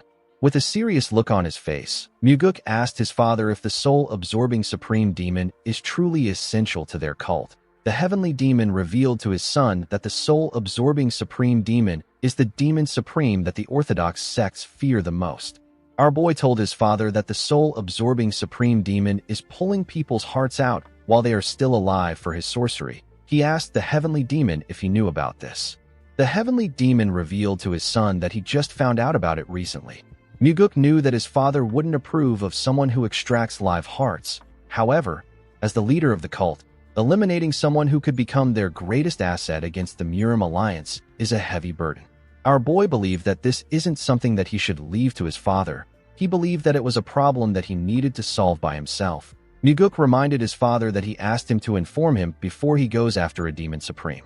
With a serious look on his face, Muguk told his father that he is going to kill the soul-absorbing supreme demon. He said that Yeso will be the first to die among the 8 demon supremes. Before Muguk's regression, Yeso was the one who lived the longest, but now he will be the first to die. The heavenly demon glared at his son after hearing his declaration. Muguk explained to his father that he is not going after Yeso out of anger. He said that Yeso is worse than a lunatic that goes around killing people. He is systematically and regularly killing people in a sane state of mind. Muguk told his father that he would understand Yeso if his reasons were noble or lofty. However, he is doing all of this just to become a little stronger. Our boy said that Yeso is not human. He asked his father to leave Yeso to him, since he has his limits to what he can do to the 8 demon supremes. He asked his father to let him swing his sword to the full extent. The heavenly demon glared at his son when he heard this. He could tell that his son was extremely serious. Muguk didn't know how much his father agreed with what he said. He wanted to walk the same path as his father, but he had to take care of this issue. Muguk believed that in a long journey, people sometimes need to take a side path or temporarily split off from companions, only to meet them later. The heavenly demon stood up and moved to the windows. He told Muguk that there won't be any major problems. Our boy did not know what this meant. The heavenly demon told him that he will naturally fill the vacancy left by the soul-absorbing supreme demon if he is skilled enough. Muguk was shocked to hear this. He realized that his father was telling him that he supports him. He watched him as he walked out of the building. He was quite thankful to his father. Muguk clenched his fist and told himself that this isn't where him and his father will part ways. He was relieved to see that he and his father were still walking the same road. The next day, we are taken to the West Illusion Fort. We see Muguk in Yeso's office. To kill the soul-absorbing supreme demon, Muguk decided to take the third path. However, he needs 2 months to make this path work for him. Our boy decided to buy himself some time, so that the soul-absorbing supreme demon will maintain a low profile. Yeso asked Muguk about why he came to see him. Our boy revealed to him that his subordinate has been deemed innocent. He said that they couldn't find any evidence that Nung Hayu killed those people. Yeso asked Muguk to tell him why he came if all he has to do is release his subordinate. Our boy told him that he has something to say to him. Yeso asked him to speak. Muguk revealed to him that he knows he is using soul arts. The soul-absorbing supreme demon told him that he has never heard about soul arts. With a serious look on his face, our boy told him that he needs to stop using this technique. Yeso told Muguk that he has no idea about what he is talking about. His voice echoed inside the room when he said this. Our boy told Yeso that he will die if he refuses his proposal. The soul-absorbing supreme demon laughed like a madman when he heard this. The moment he did this, Muguk's words echoed inside the room. He could hear his voice from every corner. He knew that Yeso was already trying to take over his body. He released his energy and used the heavenly demon defense art to fortify himself. The soul-absorbing supreme demon was surprised to see this. Muguk told him that he won't be the one to kill him. His words echoed again in the room. Our boy did not flinch. He told Yeso that he will persuade his father to do it. He could tell that the soul-absorbing supreme demon believed that his father will never agree to it. He told him that he will go to the heavenly demon every morning and beg him to kill him. Muguk said that he will go the next day and beg his father if he refuses. He said that he will tell his father that a man who pulls out hearts from the living will only bring disgrace to their cult. Muguk told Yeso that he will meet his father every single day and convince him with every word that he knows. He told Yeso that he will make a grave mistake towards his father one day, and his father will finally kill him. Yeso smiled when he saw how serious Muguk was. The moment he smiled, the room began to spin. He asked our boy if he knows that the world he lives in is nothing more than an illusion. He told him that the place he is seeing now is the real world. Muguk struggled to put himself together. He asked Yeso if this is a world where he can cut down on drinking expenses. He told him that everything is spinning as if he is drunk. Yeso realized that the rumors were true. He told Muguk that he heard about how he has began to rise as a hidden dragon.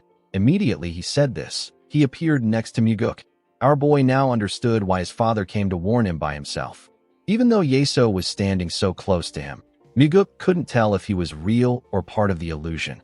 With a smile on his face, he told the soul-absorbing supreme demon that he has no intention of ascending. He said that he wants to enjoy a long life in this world. He said that this is the reason why he wants to become stronger. Yeso was surprised to hear this. Muguk knew that this was the life philosophy pursued by the soul-absorbing supreme demon. He remembered that Yeso often spoke about this. In his old age, Yeso told Muguk that he spent his entire life striving to be strong so that no one would ever kill him. With a creepy smile on his face, Yeso told Muguk that he likes how he thinks. The moment he said this, he disappeared. When Muguk turned to the side, he saw that he was now in a grass field. Our boy quickly looked around the field. He told Yeso that this is a magnificent martial art. The soul-absorbing supreme demon said that it is a martial art that only he can use in the world. Muguk knew that he was wrong. He remembered that the Sky Heaven cult leader can also perform the same technique. He got this information while obtaining the Thunder Bell. The roots of the martial arts the Sky Heaven cult learned came from the blood sex demonic arts. The soul-absorbing supreme demon asked Muguk if he would like to live in this world. Our boy told him that he will learn the technique if he teaches him. Immediately he said this. Yeso appeared in front of him. He told him that he is very greedy. He could not believe that our boy wanted to get an ultimate martial arts for free. Muguk told him that he can obtain him too if he gives him the martial art. With a creepy look in his eyes, the soul-absorbing supreme demon told our boy that he can see right through his thoughts. He told Muguk that he can't trick him even if he is able to trick fools like the Blood Heaven Sword Demon. Muguk asked the soul-absorbing supreme demon to tell him what he is thinking since he knows everything. Yeso told him that he wants to grab him by the hair and slap him across the face. He said that Muguk wants to call him a bastard and ask him to tell him why he is not listening to him. With a smile on his face, Muguk told the soul-absorbing supreme demon that he is close. He said that he didn't get it perfectly. Our boy moved closer to him and told him that he wants to call him a bastard and ask him to tell him why he killed those people. He told Yeso that he will rip out his worthless heart. Muguk asked Yeso if he can see that his words were a little different. The soul-absorbing supreme demon asked Muguk if it is hard for him to die, because he is the son of the heavenly demon. He asked our boy if he wants to die by his hands. Muguk told him that he doesn't want to die. He said that it is better to be a living third-rate martial artist than a dead world's strongest. This was something that the soul-absorbing supreme demon used to say often. Yeso was surprised to hear what Muguk said.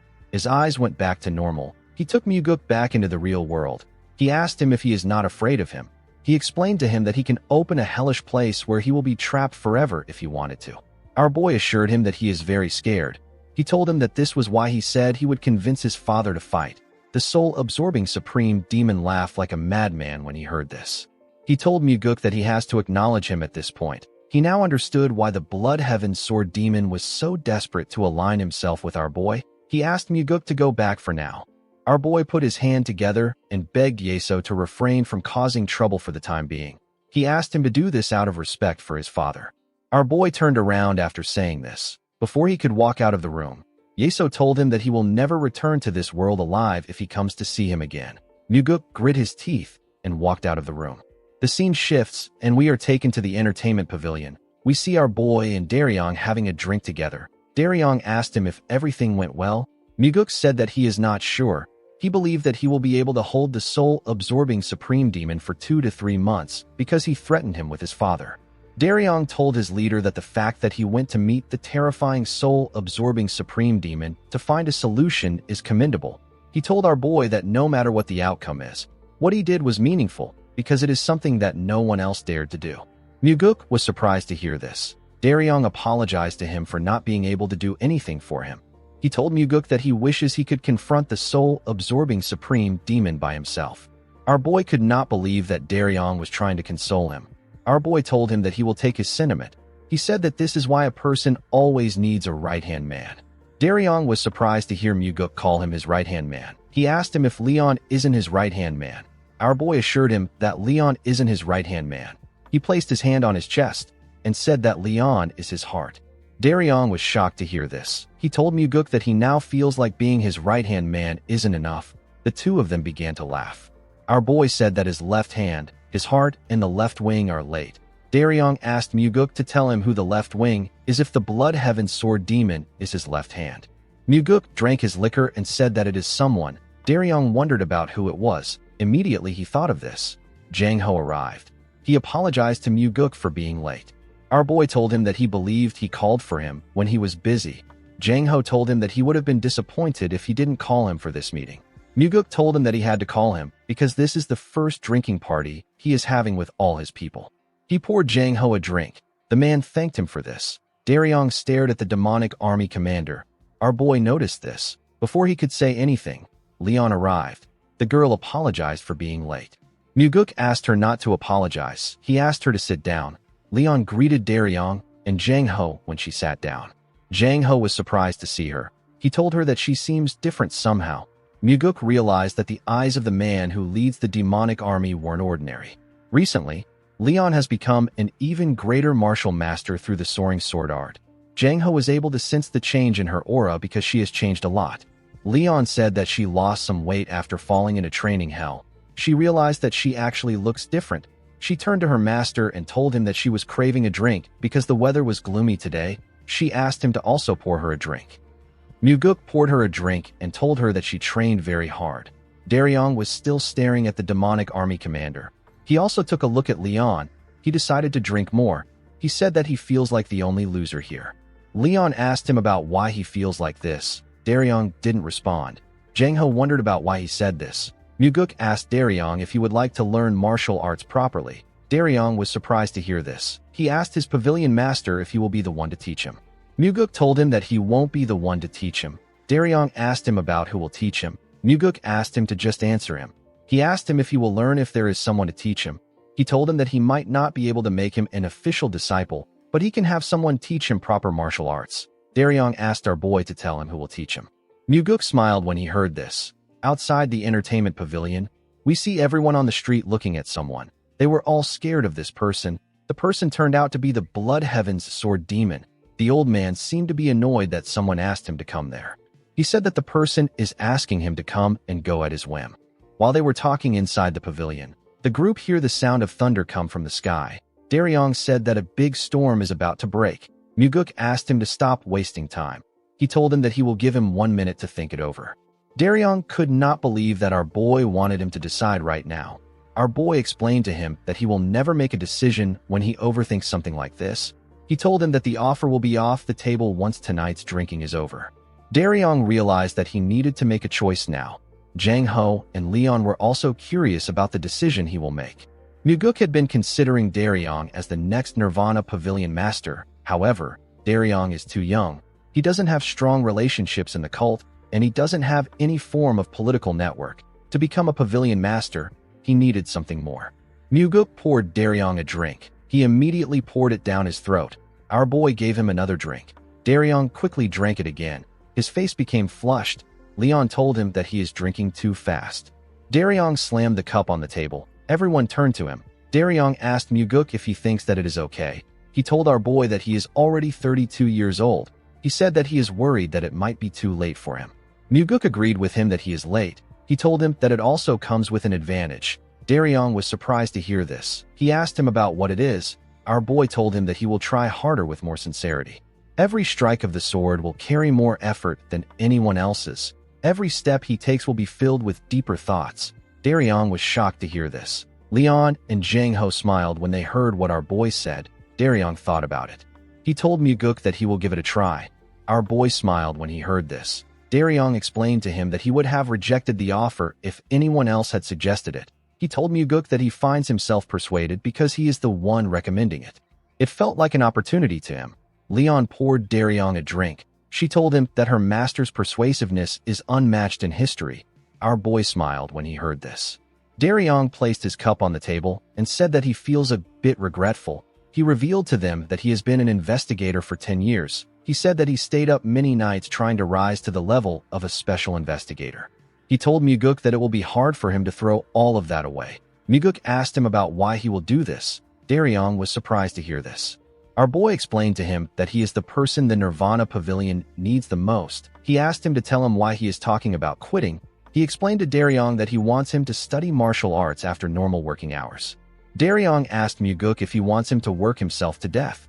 Our boy told him that he will be able to fulfill the dream that he never could before if he does this. Daryong said that he is too late. He reminded Muguk that this is something that he has to bet his whole life on. Our boy asked him about why he is trying to rush when he is already learning late. He advised him to just learn it slowly after work. He explained to Daryong that the main reason most people fail is because they rush head first into it. They think they can risk their whole life on something, but reality doesn't work that way. In fact, if Daryong had free time from morning to night, it might even be harder for him to learn. He will be haunted by his thoughts. He will think that he is not improving despite having so much time. He will wonder about what he is doing. The sense of shame and defeat will creep into his mind. However, when he is busy with his own work and he carves out special time little by little, he will be able to get the greatest results. Daryong did not know what to say. He poured himself a drink and took another shot. He told Muguk that he understands. He asked him to teach him. He asked our boy about who will be his teacher. The moment he said this, Leon hears someone coming up the stairs. She quickly turned to see who it was. She saw someone with white hair coming upstairs. Leon was shocked to see the person. Jang Ho wondered why she looked so surprised. When he turned around, he saw the Blood Heaven's sword demon.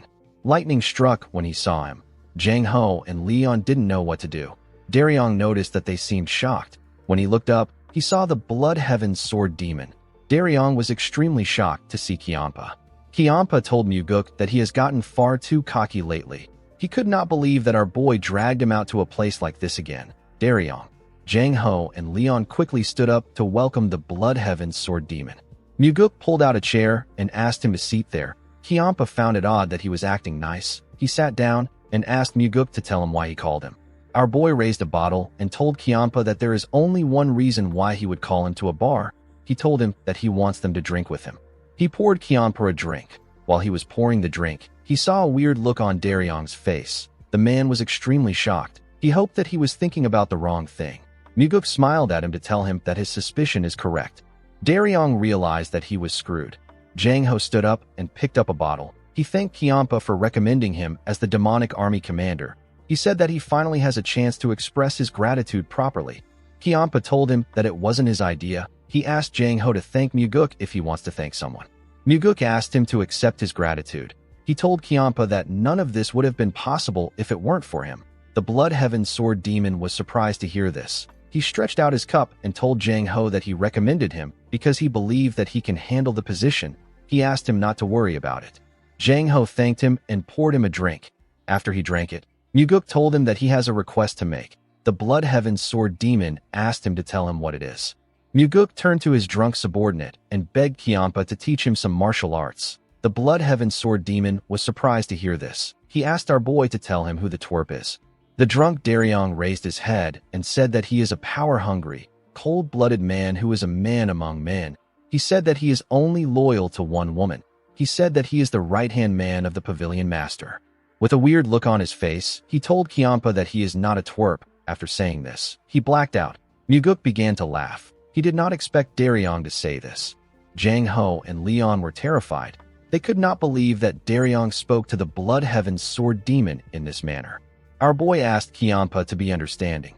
He told him that Daryong has had too much to drink. The Blood Heaven Sword Demon could not believe that our boy wanted him to teach someone like this martial arts. He told Muguk that he hasn't killed Daryong yet, because he is holding himself back for his sake. Muguk explained to him that Daryong is someone that they desperately need. Kiampa declined his request. Our boy called out to him. Kiampa declined his request again. He asked Muguk to tell him why it has to be him. Our boy revealed to him that he is the most skilled one among them. He told the Blood Heaven Sword Demon that he wants Daryong to learn from the best. Kiampa did not expect to hear this. The Blood Heaven Sword Demon informed our boy that he cannot pass down his martial arts to someone who isn't his disciple. Muguk suggested that he makes Daryong his disciple. Kiampa was surprised to hear this. Our boy explained to him that there is no one worthy to inherit his position among his current disciples. He told him that his youngest disciple might be kind-hearted, but it will be difficult for him to become the successor with his personality. Muguk asked Kiampa to tell him what he thinks of Daryong. The Blood Heaven Sword Demon said that he doesn't like him. Our boy reminded him that he has lived his whole life doing what he wanted. He asked him to try doing something that he doesn't want to do for once. Kiampa was annoyed to hear this. He told Muguk that he doesn't like Daryong. Our boy asked him to give him a reason why he doesn't like the man. The Blood Heaven Sword Demon became angrier when he heard this. He told Muguk that he simply doesn't like him. He asked our boy if he needs a reason to dislike someone. The moment he said this, Daryong told him that he doesn't like him either. Our boy was surprised to hear this. Jang Ho and Leon quickly turned to him. They were quite shocked to hear what he said. The drunk investigator stared at Kiampa. He asked the Blood Heaven Sword Demon if he will be happy if someone forces him. Leon became scared. She begged Daryong to stop talking. Daryong told Kiampa that he doesn't like him. He asked him not to dream about teaching him martial arts. He told him that it will definitely not happen. Jang Ho and Leon became more scared when they heard this. Our boy did not know what to say. Daryong turned to Muguk and referred to him as the Honorable Pavilion Master. He asked him if he can ask him a question. With a serious look on his face, Muguk asked him to go ahead. He told him that he will soon be murdered. He promised to answer him sincerely. Daryong asked our boy to tell him why he is throwing him at such a cold and heartless person. Muguk realized that his subordinate was really going to die. While crying, Daryong told our boy that he will break his heart if he does this. Kiampa became angrier when he heard this. He called Daryong a damn whelp. Our boy noticed that he was angry. He turned to Daryong and told him that he wants to leave him in the hands of the Blood Heaven Sword Demon so that he can learn martial arts. Daryong began to cry more when he heard this. He said that it isn't right. Jang Ho watched the grown man as he cried. Muguk let out a sigh and turned to Kiampa. He asked him if he can teach Daryong for half an hour a day after he finishes his work. He said that a few days or a few years will be fine. He told the Blood Heaven Sword Demon that they will call the training off if he still doesn't like Daryong after the first day. Kiampa looked Muguk in his eyes. He asked him if he trusts the drunk idiot. Muguk told Kiampa that he is actually trusting him. The Blood Heaven Sword Demon seemed surprised to hear this. To Muguk, the Blood Heaven's Sword Demon and Daryong are oddly similar in some ways, though they are slightly off from the mainstream. They have more passion than anyone. Before Kiampa could respond to our boy, Daryong screamed that he doesn't want to learn from the Blood Heaven Sword Demon. Jang Ho and Leon were shocked to see that Daryong cut off Kiampa. The Blood Heaven Sword Demon was done with Daryong. He quickly grabbed his sword. Muguk quickly stood up to stop him. While he was begging Kiampa, Daryong slammed his head on the table and passed out. While drooling, he said that he doesn't want to learn. The Blood Heaven's Sword Demon glared at him. He asked Muguk to tell him what he will do for him if he teaches Daryong martial arts. Our boy told him that he will help him resolve his long-standing grudge. Kiampa turned to him when he heard this. He sat down and allowed Muguk to pour him a drink. Muguk wondered if the Blood Heaven Sword Demon really wants to reconcile with the Sword Supreme. Kiampa drank the liquor without saying anything. Jang Ho and Leon were still quite nervous. They carefully looked at the old man as they drank their liquor. Our boy also drank his liquor. He poured Kiampa another cup. After drinking a large amount of liquor, Jang Ho and Leon passed out. Seeing that there was no one there to interfere in their business, Kiampa asked Muguk if he is serious about what he said earlier. Muguk assured him that he is. He told him that it wouldn't be right for him to teach Daryong martial arts for free. The Blood Heaven Sword Demon looked outside the window. He asked Muguk if the branch office he set up is functional. Our boy told him that it is running well. Kiampa told him that he gave the wrong answer. He asked him if the branch is helping him improve his reputation. Our boy smiled when he heard this. He realized that Kiampa thought that he created the branch to gain popularity. He told him that it has been very helpful. To Muguk, helping the commoners of the demonic village is just as important as killing the soul-absorbing supreme demon, but Kiampa doesn't understand this. With a smile on his face, Muguk told Kiampa that he will leave Daryong in his hands. The old man was annoyed to hear this. He asked Muguk about what he will do after leaving Daryong in his care. Our boy revealed to him that he will be busy. Kiampa asked him to tell him what he will be busy doing. Muguk said that he has to think of a way to kill things that don't seem human. He said that he has to run around everywhere to find his right wing, and he still has to suck up to his father. Kiampa asked him if he is the left wing. Our boy told him that he is. He asked him if he wants to be the right wing. The Blood Heaven Sword Demon was surprised to hear this. He told Muguk that he is insane. He could not believe that our boy wanted him and the Sword Supreme to serve as his two wings. Muguk reminded the old man that he once said that he is willing to stake his fate on his madness. He told Muguk that they should devour everything with madness. Our boy asked him if he has forgotten what he said. The Blood Heaven Sword Demon told him that he didn't know he was this much of a lunatic. Muguk suggested that they go mad together. He asked Kiampa to tell him what he has to lose at this point in his life. Kiampa was annoyed to hear this. He asked Muguk if this is how he speaks to his elders. Our boy told him that he is like this because he is a lunatic. The Blood Heaven Sword Demon did not expect to hear this. Muguk poured him a drink and told him that he will be away for a few months. He asked him to look after his people while he is gone. The Blood Heaven Sword Demon told him that he understands. He drank his liquor after saying this. Although Kiampa gave him a simple response, Muguk felt assured because he agreed easily. In the next scene, we see Daryong say that he is thirsty. He said that he wants water. Someone told him that there is water next to him. Daryong opened his eyes and picked up a kettle containing water. He quickly drank the water. He was quite relieved to quench his thirst. He felt a sudden headache.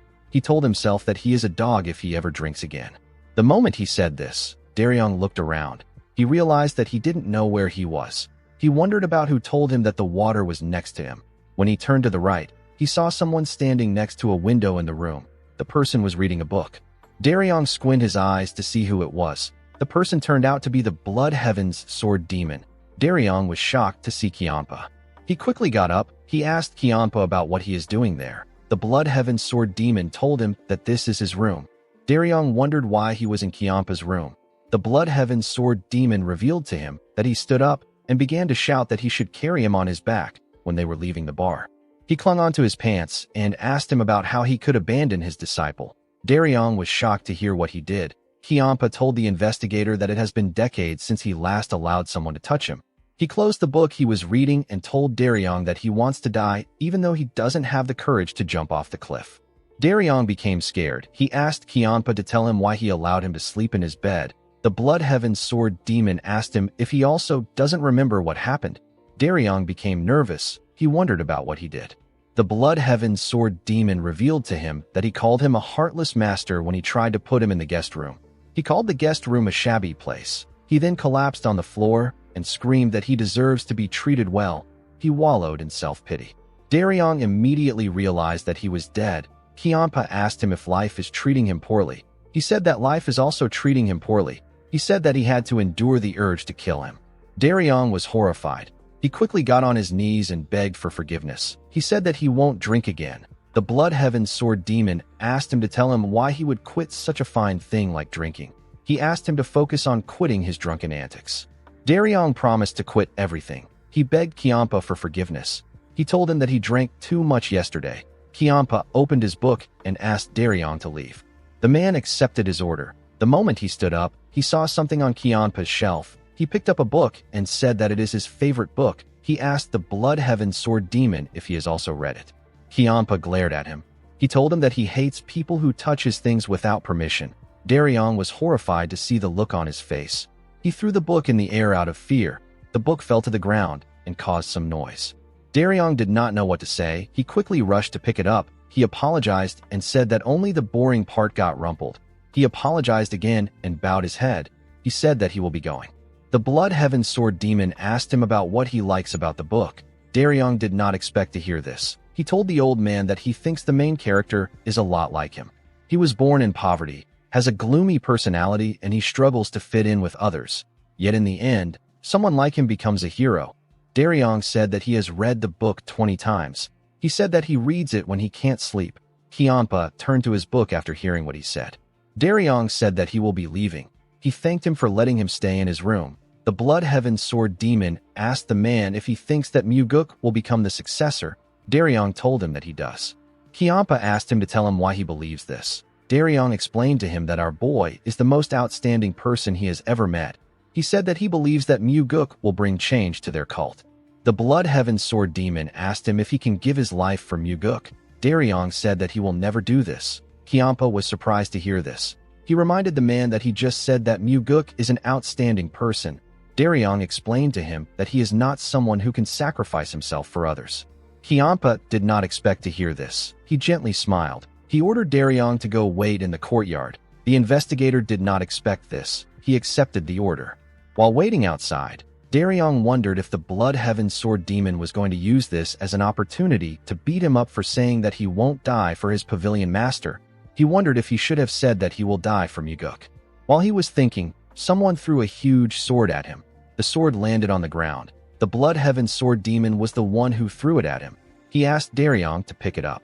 Daryong did as he was told. Kiampa asked him about what he thinks. Daryong did not know what this was about. He told Kiampa that the sword is heavy. Kiampa told him that this is all there is to it. Daryong did not understand what he was talking about.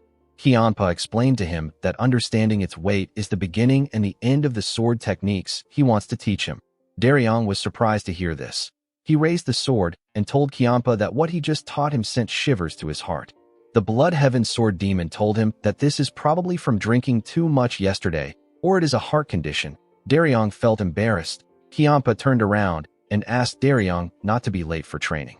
With a bright smile on his face, the man said that he won't be late. The scene shifts and we are taken to Mount Hong. We see a heavy rain falling in the town. Inside a tavern, we see different people and martial artists drinking. A man wearing a huge coat and a big hat stepped into the tavern. The man turned out to be Muguk. Our boy was wearing average clothes. When he raised his head up, he saw a young boy who happens to be a waiter running to meet a customer. Muguk smiled when he saw the boy. He remembered that the boy was a grown man when he came here in his past life to search for the Thunder Bell. The boy locked eyes with Muguk. He walked up to him and told him that there is no space right now. Our boy asked him if he has any vacant rooms. The boy said that they don't have any rooms. He revealed to him that guests are flooding in because of the Blood God ritual. Muguk asked him about when the Blood God ritual is happening. The boy revealed to him that it will take place 10 days from now. He told Muguk that there is another inn at the end of the street. He said that the inn is probably experiencing the same thing. While the boy was talking, someone asked for more liquor. The boy quickly ran to the person. Muguk was relieved to see that he arrived at the perfect time. He still had 10 days before the Blood God ritual. Once a year, the Sky Heaven cult holds the grandest ritual to honor the Blood God. Only on the day of this Blood God ritual can one obtain a method to suppress the soul-absorbing supreme demon. The place storing sacred treasures, including the Thunder Bell, was a prison with iron bars forged from 10,000 years cold iron. The Sky Heaven cult leader spends most of his time in the secured building located there. He even ate and slept there. However, it wasn't just the cult leader that was there. There was someone else who guarded the sacred treasures as well. This man wore cold iron shackles and lived near the Thunder Bell like a guardian spirit. Due to this, it is nearly impossible to steal the Thunder Bell without being noticed by the Sky Heaven cult leader and the guardian spirit. However, once a year, there is a brief moment when the guardian spirit leaves the prison and the Sky cult leader is also absent. This is the day of the Blood God ritual. The two men leave for the Grand Martial Arena to conduct the sacred rite according to custom. Muguk plans to steal the item capable of killing the soul-absorbing supreme demon on the day of the Blood God ritual. In the next scene, we see Daryong swing the huge sword. He was swinging the sword in one position, while breathing heavily. Daryong remembered what Kiampa said to him. The Blood Heaven Sword Demon taught the man how to hold and swing his sword. He turned around and ordered Daryong to swing it 1,000 times. Daryong was shocked to hear this. While swinging the sword, the man wondered if he will be able to swing this heavy sword 1,000 times without using internal energy. He felt like his arms were going to fall off. After swinging the sword for a while, Daryong fell to his knees. He struggled to catch his breath. He wondered if he made a mistake by accepting to learn martial arts. Normally, he would be lying comfortably at home, reading a book around this time. While thinking, Daryong remembered Muguk telling him that he will have to do his best since he is starting late. The man grit his teeth when he heard this. As sweat dripped on his clothes, Daryong put himself together and pushed himself up. While breathing heavily, he raised his sword and began to swing it. He told himself that he won't be able to face the pavilion master if he gets kicked out without completing the first day's training. Later in the evening, we see Daryong make his 1,000th swing with all his might. He dropped the sword and fell to the ground. The cloths which he wrapped around his hands were covered in blood. Even the ground was stained with his blood.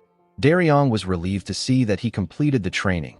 While he was putting himself together, he heard someone ask him to quit if it is too hard. When the man raised his head up, he saw the Blood Heaven's sword demon. Daryong was quite exhausted. He told Kiampa that he is not going to quit. The old man asked him for his reason. Daryong told him that he will never get an opportunity like this again in his lifetime. Kiampa asked him if he is aware of the fact that he will never pass down his martial arts to anyone. The man told him that he is not thinking about that. He explained to him that the opportunity he mentioned is the chance to simply learn any martial arts from him. With a smile on his face, he said that he wants to be able to tell his future child that he once learned from the great Blood Heaven's sword demon. He said that this is enough for him. A memory like this is more than enough for a martial artist. Kiampa did not expect to hear this. He asked the man if he is thinking of marriage. Daryong said that he would like to get married someday. The Blood Heaven's sword demon asked him for his reason. With a smile on his face, Daryong said that he wants to raise a child and give them the fatherly love that his own father never gave him. Kiampa asked him about what he will do if his child ends up hating him. Daryong asked the Blood Heaven's sword demon if he will allow his child to have this training with him instead. Kiampa glared at him. He screamed and ordered Daryong to make 1,000 more swings. The man was shocked to hear this. He couldn't believe that he had to do this again. The scene shifts and we are taken to a cave. We see someone boiling something inside a kettle. The person turns out to be Muguk. Before coming to Mount Hong, our boy stopped by a medicine shop. He bought spirit root grass, poison bellflower, sandalwood, and a few other ingredients. When these things are boiled for a few days, they become an elixir that can numb the sense of smell even for someone wearing shackles. Applying it will prevent even highly perceptive masters from detecting one's scent. Muguk recalled that someone said that he has been imprisoned since he was young. He was certain that the person will still be there. Our boy decided to train in the heavenly demon defense art, since the medicine is still brewing. He sat in a lotus position and circulated his energy. The more he practiced, the more he could feel the uniqueness of this art. He had heard that the heavenly demon defense art becomes more powerful when combined with the 9 calamities demonic art. Muguk hoped that a day would come when he could inherit this martial art. After practicing for a while, Muguk went outside to look at the sky. He recalled that he once looked at the night sky from here in his past life. He hoped that everyone was doing well in the cult. The scene shifts and we see Daryong wake up. The man quickly grabbed his arms. He was in so much pain. He remembered swinging his sword till night yesterday. He wondered about what happened after that. He looked around to see where he was. He quickly realized that he was in Kiampa's room again. He wondered why he slept here again. While thinking, he heard a sound come from outside. He quickly got dressed and went outside. He saw something surprising when he got outside. He saw Kiampa swinging his own sword. The Blood Heaven sword demon made a perfect swing. Daryong was shocked to see this. His form was perfect. He realized that Kiampa is swinging his sword with the same stance he taught him yesterday. Even the grip on the sword is identical. Daryong understood that the training the Blood Heaven's sword demon gave him is the exact same one that he did when he first started learning martial arts. He thought that Kiampa was just randomly tormenting him. While he was staring at him, Kiampa told him that he cannot slack off just because his pavilion master isn't here. Daryong was surprised to hear this. He realized that he was late. He told Kiampa that he will leave now and come back later in the afternoon. The Blood Heaven sword demon asked him if he is really coming back. The man said that he is. The Blood Heaven sword demon told him that being in pain doesn't mean that it will get easier. He told him that he will have to make 2,000 swings today. With a bright smile on his face, Daryong said that he understands. Kiampa simply stared at him. The scene shifts and we are taken to Muguk. We see him walking somewhere. There's still 5 days left until the blood god ritual. Since the medicine has finished brewing, our boy decided to go check whether the secret passage he discovered before his regression still works. He planned on checking the throne of the Sky Heaven cult leader because it was where his target was. Our boy moved close to a cliff near a fortress. Inside the cliff, He found a huge boulder blocking somewhere. He touched something under the boulder. The moment he did this, the boulder opened up and revealed the stairs that went down. After Muguk went inside, it closed back again. Our boy was amazed when he first saw it in his past life. Seeing it again made him realize that it is a well-made mechanism. He wondered about how they managed to create a passage that can't be distinguished from the outside at all. He took out a gemstone to brighten the path. He poured the medicine on his clothes and began to walk down the long stairs. After walking for a while, he arrived at a huge door. He recalled that the room ahead is where the throne is. Muguk carefully released his energy and sent it through the door. He carefully moved his energy inside the room. While looking around, he found someone inside the room. Our boy quickly opened his eyes. He knew that this overwhelming energy belongs to only one man. It was the Sky Heaven cult leader. The aura he felt from the man was extraordinary. He pushed his energy deeper into the room. He found the thunder bell. The guardian spirit was sitting next to the bell. After looking around, Muguk retracted his energy and turned around. Now that he has confirmed the situation, he was certain that he could carry out his plan during the Blood God Festival. On the day of the Blood God Festival, we see buildings covered in red ribbons. Everywhere was lit with a lantern. There was a large amount of people moving around in the town. Most stores were open for business. While everyone was busy rejoicing, Muguk was getting ready to carry out his plan. He poured his elixir on his body to mask his scent. He sat in a lotus position when he was done. He planned to start his operation when the thunder bell is struck 36 times. A while later, the people hear the sound of the thunder bell. Muguk opened his eyes when he heard the sound of the bell. The guardian spirit rang the bell again. Our boy stood up. When the guardian spirit rung the bell for the 36th time, Muguk used the shadow step of the 4 strides of the wind god. He used the technique to enter the room and hit the guardian spirit in his back. He hit his acupoints. The man fell to the ground and lost consciousness. Our boy walked past the bell. He knew that the Sky Heaven cult leader will return to this place in the next 15 minutes. Muguk moved close to an altar that was behind the thunder bell. There was a huge red Buddhist statue in front of the altar. The statue had its eyes closed. Muguk used his 2 fingers to touch the eyelids. Immediately he did this. The statue opened its eyes. Our boy touched the eyeballs with his fingers. The eyeballs got pushed out even more.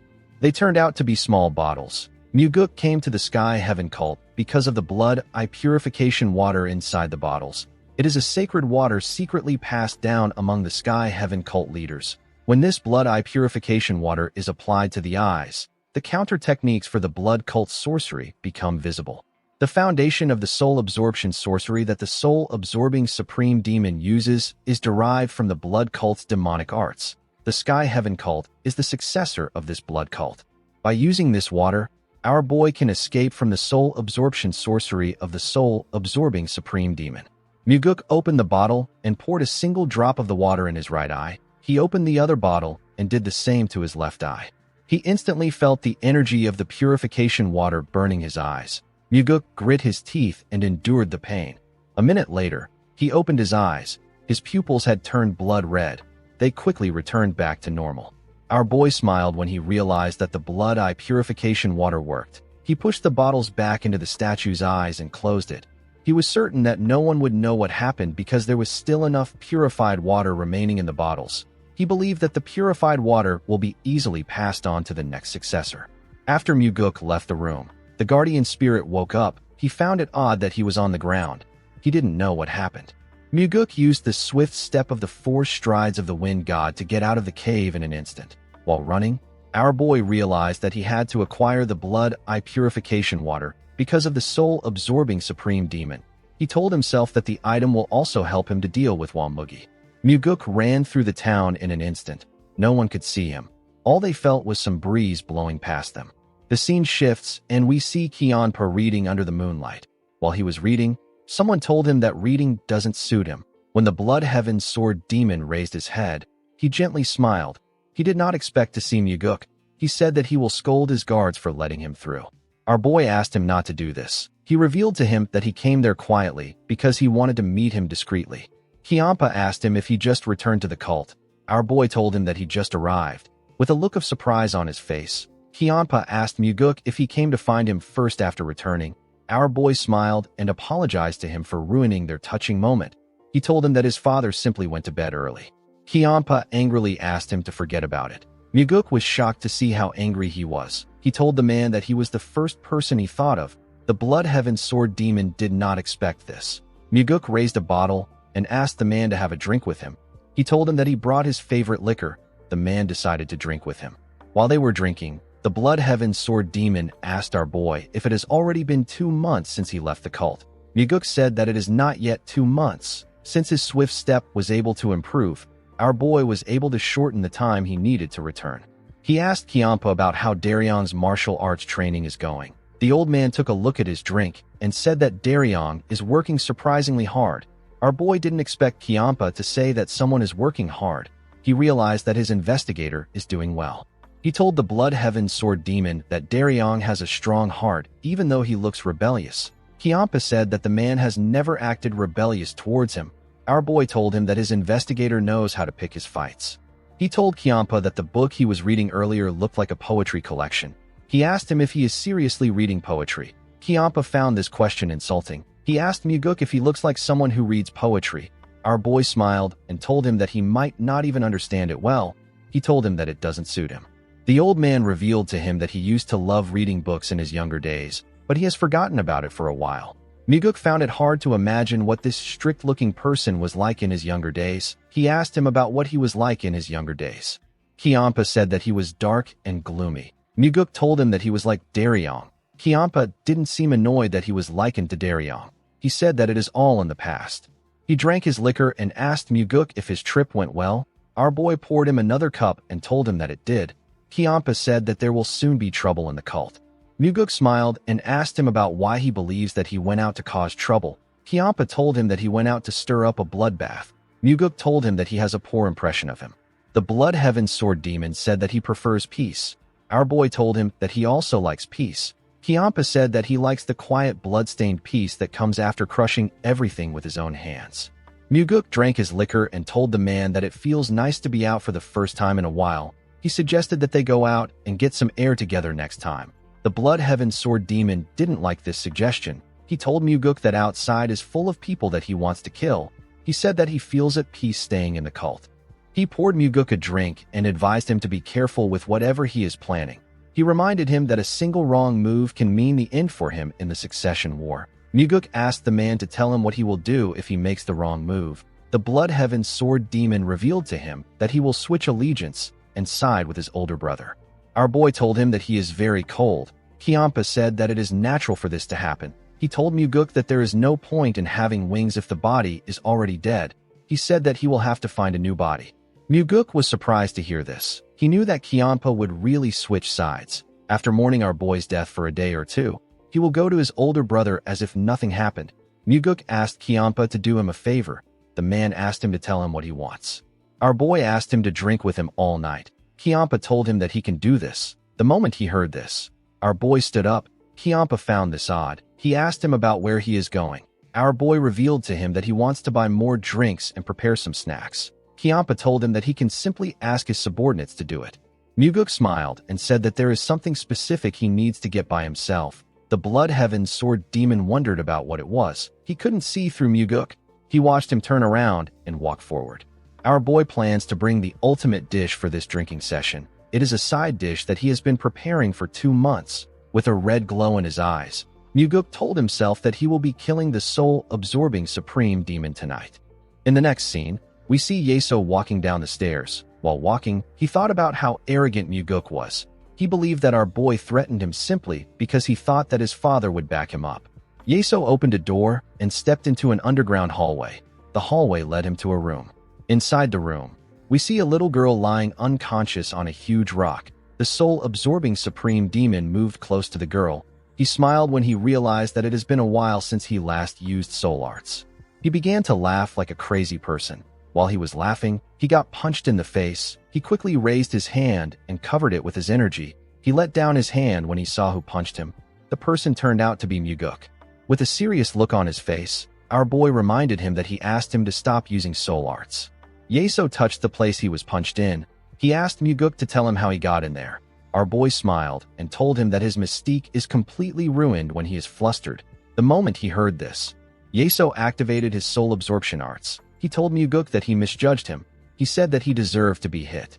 This words got repeated multiple times in Muguk's ears. Our boy smiled and told him that he is now acting like himself. He said that this will make it satisfying to kill him.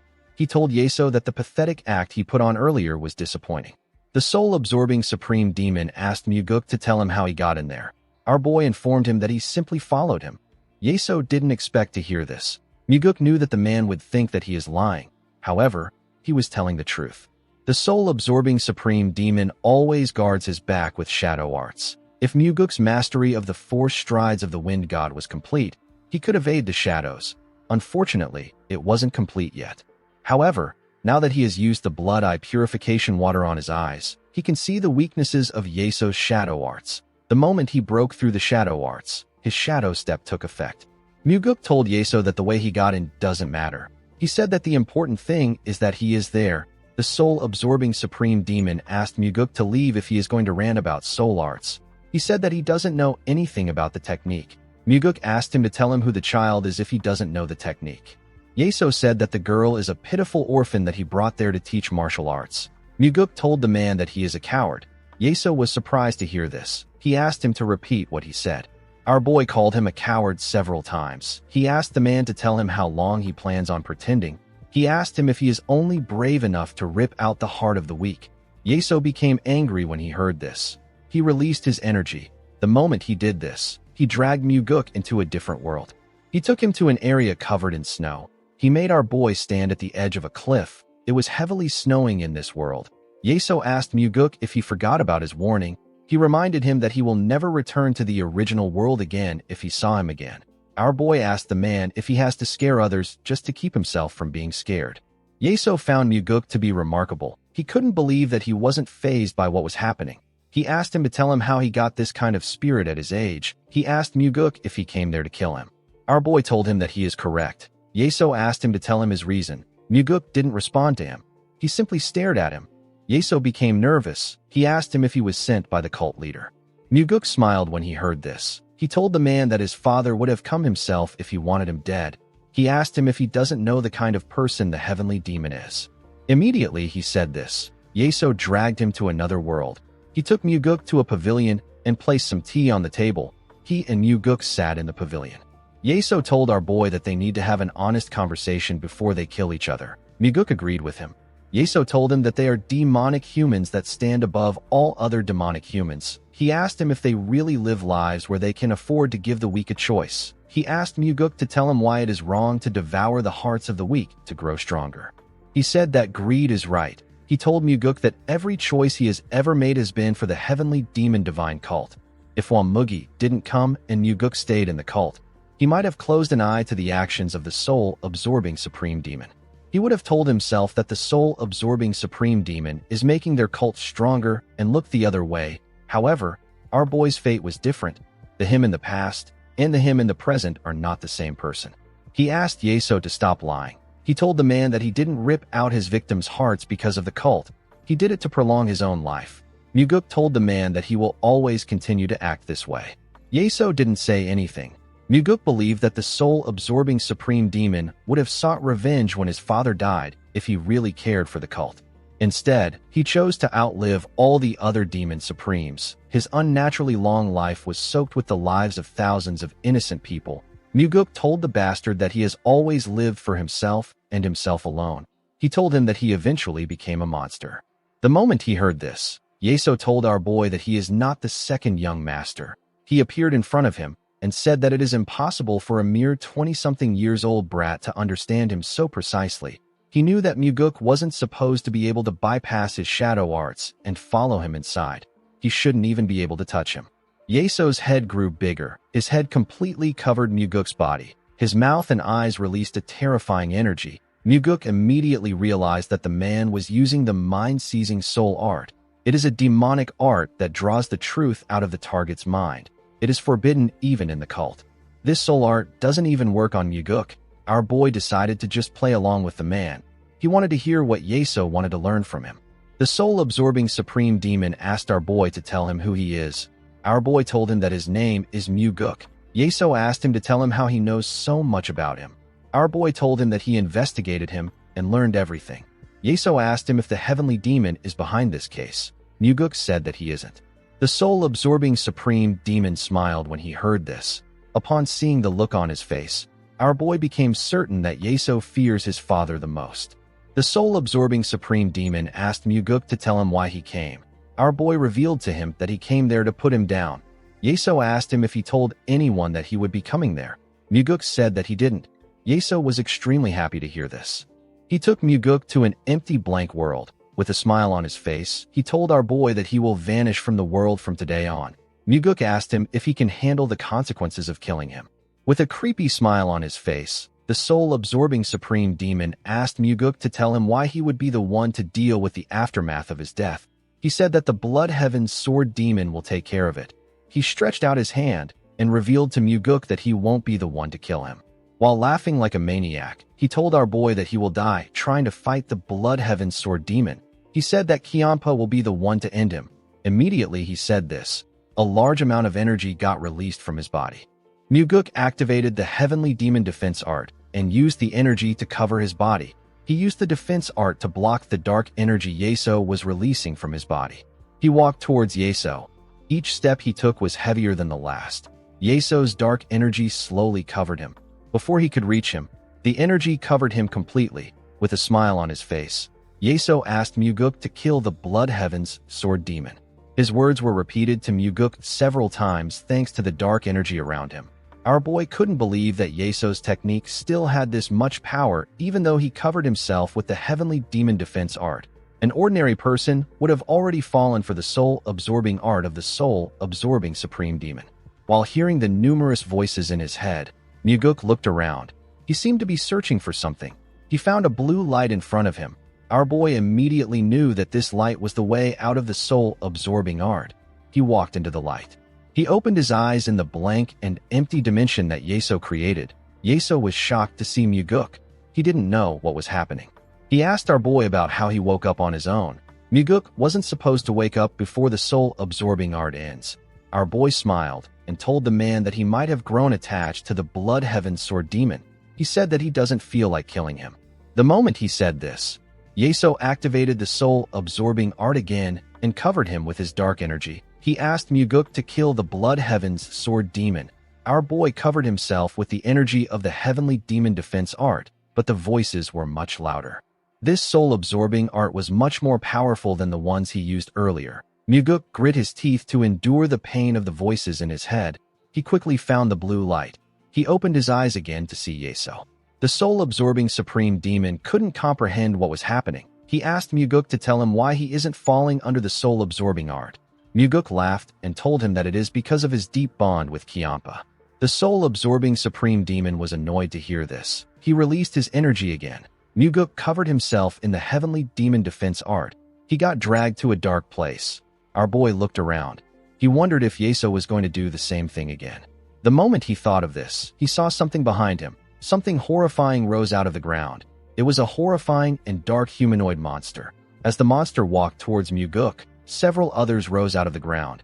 They surrounded Muguk from all sides. Our boy drew his sword when he saw that he was surrounded.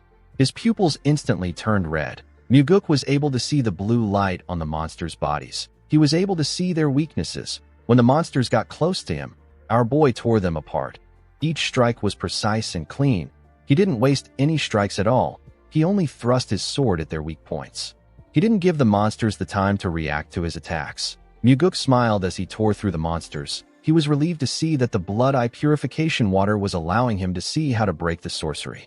In the next scene, we see Yeso sweating. He didn't understand how Muguk was in front of him. Our boy could tell that the man was curious. He asked him if he isn't going to question him this time. The soul-absorbing supreme demon seemed to be annoyed by this question. He instantly sent Muguk somewhere else. He dropped him on a raft in the middle of an ocean. There was a heavy rain in this world. Muguk instantly knew that he will actually die if he falls into this ocean. The moment he thought of this, he sensed something. When he turned around, he saw a massive wave coming for him. The wave pushed him into the water. As he went deeper into the water, Muguk remembered his father telling him that martial artists of the Orthodox faction fear the soul-absorbing supreme demon. He pushed himself and swam to the top. He struggled to catch his breath when he got his head out of the water. He coughed out loud when the water got into his head. He now understood why the soul-absorbing supreme demon is feared. No normal person would be able to overcome such an enormous illusion. While he was struggling to catch his breath, he noticed another huge wave coming. Muguk realized that even the greatest martial masters will collapse from exhaustion and die if they are not able to find a way to quickly break out. The wave pushed Muguk into the water again. Our boy couldn't understand what was happening. He didn't know why he couldn't see a way out. As he went deeper into the ocean, Muguk realized that the way out could be hidden deep within the ocean.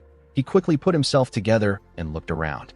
Unfortunately for him, there was nothing there. He swam to the top to catch his breath. He wondered where the way out was.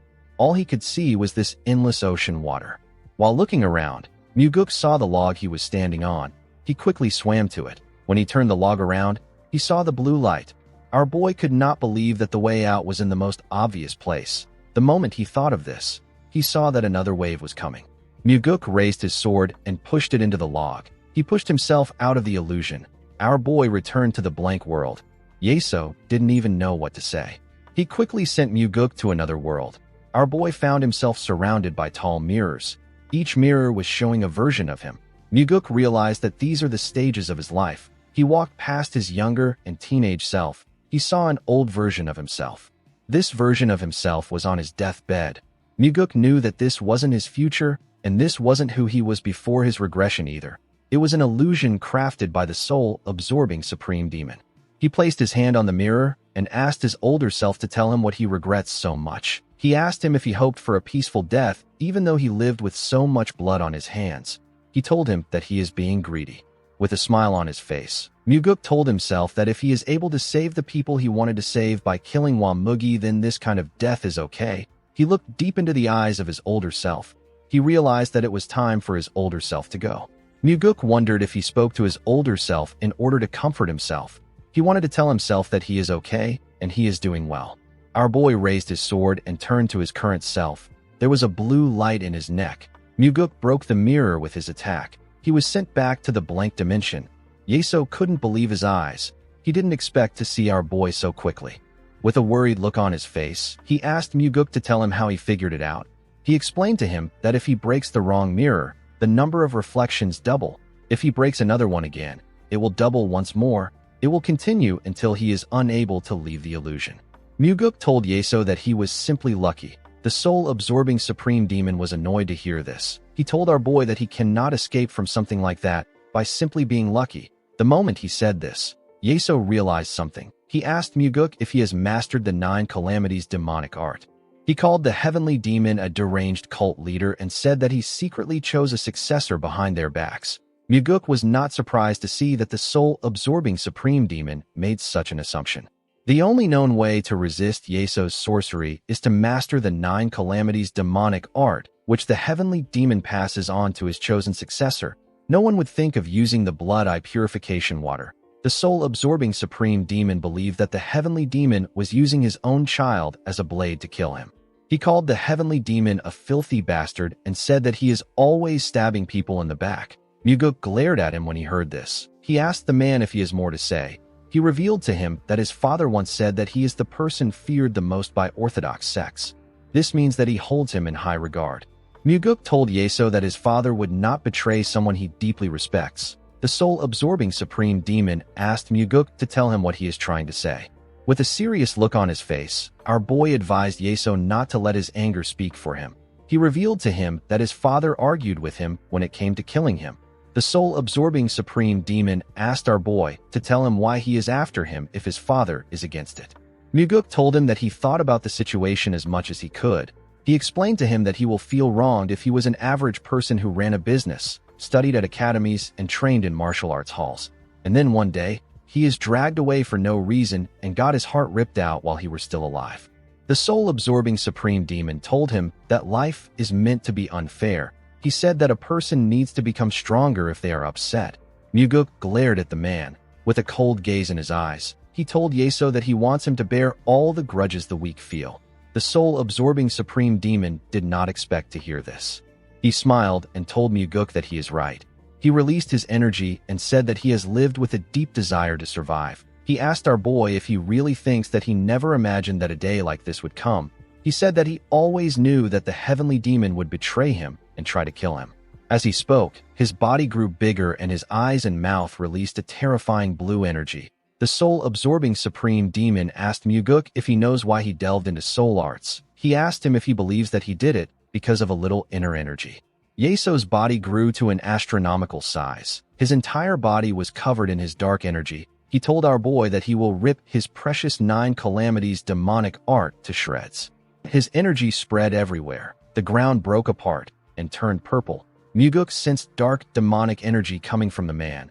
He didn't expect the soul-absorbing supreme demon to learn dark demonic arts. Dark demonic arts are more aggressive and powerful than ordinary techniques. However, those who use them are usually consumed by the arts itself. They experience mental breakdowns, energy deviation, and in the end, they die a gruesome death. This is why the heavenly demon divine cult strictly forbids its members from learning them. Muguk told the soul-absorbing supreme demon that he came to kill him for a reason. He told him that he would have died from the side effects of the dark demonic arts if he was left alone. Yeso said that he wouldn't have died. He revealed to him that he has been using the inner energy he gained through the soul arts to suppress the side effects. Our boy now understood that the reason Yeso learned the soul arts was to counter the backlash of the dark demonic arts. He raised his hand and drew his sword. The soul-absorbing supreme demon also raised his hand. He used his energy to conjure a weapon. He told Muguk that he will kill him here, and one day, he will also kill the heavenly demon and take his place. Muguk told him that he is too much of a coward to follow through with something like that. He told him that he is someone who will live his whole life hiding his ambition and barely hang on to life. Even in Muguk's previous life, Yeso never once revealed that he learned dark demonic arts. Upon hearing what our boy said, the soul-absorbing supreme demon swung his sword at Muguk. Our boy was able to block the attack. The impact of their swords clashing destroyed the ground and sent waves of energy across the dimension. Muguk's hands began to shake when he received the attack. He realized that he would have been completely overwhelmed by Yeso's power if he hadn't exhausted his inner energy to use the soul-absorbing art earlier. He knew that the soul-absorbing supreme demon is an enemy that he can only face with his strongest sword techniques. He pushed Yeso's sword away and attacked him with the first form of the soaring sword art known as the Celestial Equilibrium. The sword technique was a huge, powerful slash. The technique only cut Yeso's body a bit. He wasn't seriously injured. Yeso swung his sword and used a technique called Annihilation. Muguk quickly jumped before the attack could touch him. Yeso hit the ground with his sword. His sword fired multiple slashes. Our boy watched the slashes tear the ground apart. He realized that he would have been sliced into 6 pieces if he hadn't jumped with his flicker step. While he was in the air, the soul-absorbing supreme demon fired multiple slashes at him with a technique known as demon execution. Before the slashes could touch Muguk, he disappeared and landed on the ground. He took a stance and fired multiple slashes at the soul-absorbing supreme demon with a technique known as shifting slash. The soul-absorbing supreme demon blocked the slashes. He raised his head and activated a technique known as destruction. He created a huge ball of energy above him. Before he could fire the attack, Muguk used the third form of the soaring sword art known as Heavenly Slash to fire a beautiful black slash at Yeso. The Heavenly Slash cut through the ball of energy and also hit Yeso. The soul-absorbing supreme demon gathered his energy and used it to repair his body. Muguk noticed that he did this. The soul-absorbing supreme demon opened his huge mouth and activated a technique known as Ruin. He fired numerous slashes at Muguk at the same time. His attack destroyed everything it touched. Yeso smiled when he saw this. He believed that he had taken out our boy. While he was smiling, Muguk told him that his demonic arts are powerful, but he lacks real combat experience in using them. Yeso was surprised to hear his voice. Before he could do anything, Muguk attacked him with the fourth form of the soaring sword art. The technique is known as Flaming Heavens. He attacked him from behind. His sword technique cut through Yeso's body. However, this wasn't enough to take out the man. He turned around and asked Muguk to tell him why he hasn't used the 9 calamities demonic art. Our boy told him that he doesn't need something like that to defeat him. The soul-absorbing supreme demon laughed when he heard this. He told Muguk that his arrogance will be the death of him. Immediately he said this. Muguk moved past him. He beheaded him with the 5th form of the soaring sword art. The technique is known as Azure Heaven. Unfortunately for Muguk, this wasn't enough to take out Yeso. The soul-absorbing supreme demon put his head back together with his energy. Our boy couldn't believe his eyes. He couldn't believe that he wasn't able to take his head with the azure heaven. The soul-absorbing supreme demon laughed at Muguk. Our boy told him that he has really become a monster. Muguk quickly charged at Yeso. He and the soul-absorbing supreme demon swung their swords at each other at a crazy speed. Our boy wondered about what he should do. The soul-absorbing supreme demon didn't die even after he cut his head off. He realized that Yeso's core is hidden somewhere else. He wanted to find where it was hidden. The moment he thought of this, Yeso released more energy from his body. Muguk could tell that his next attack was going to be dangerous. Yeso activated a technique known as Heaven Destruction and fired huge waves of energy at Muguk. Our boy's eyes turned red when he saw the attack coming at him. He took a careful look at Yeso. He noticed a red glow in his chest. Yeso's heart was the object that was giving off the red glow. Our boy realized that his heart is his core. He charged into the waves of energy with the death step of the 4 strides of the wind god. Several slashes appeared within the waves. These slashes left a cut on Muguk's body. Our boy didn't stop even though his body was getting torn apart. He focused on Yeso and kept pushing forward. Even when he almost lost his head, he kept running towards the soul-absorbing supreme demon. When he got close to Yeso, he used the 8th form of the soaring sword art. He used a technique known as Netherworld Slash to attack Yeso's chest. His attack caused a huge explosion. Muguk landed on the ground with his heavily injured body. His entire body was covered with blood. While struggling to catch his breath, he raised his head to see the soul-absorbing supreme demon. He saw the hole he left in Yeso's chest. The hole wasn't healing. The soul-absorbing supreme demon couldn't believe his eyes.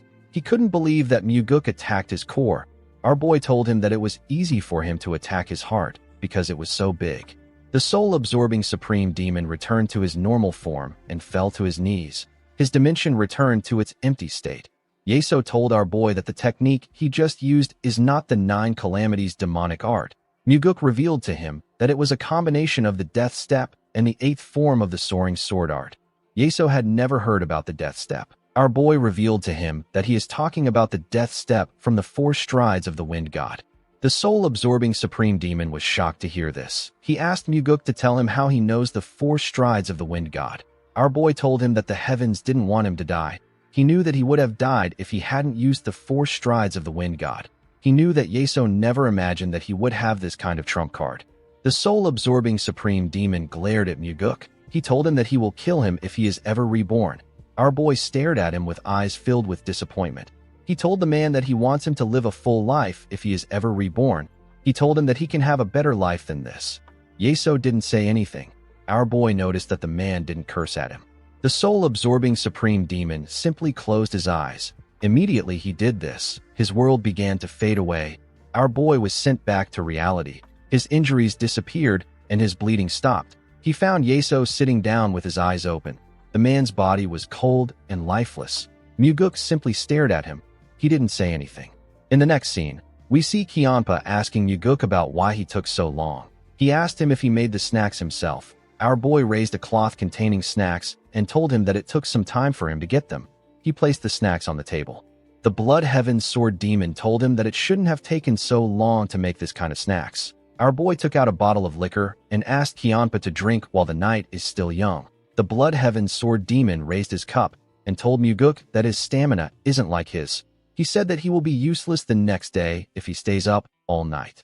Muguk poured him a drink and told him that he is still full of energy. He asked him to enjoy the evening.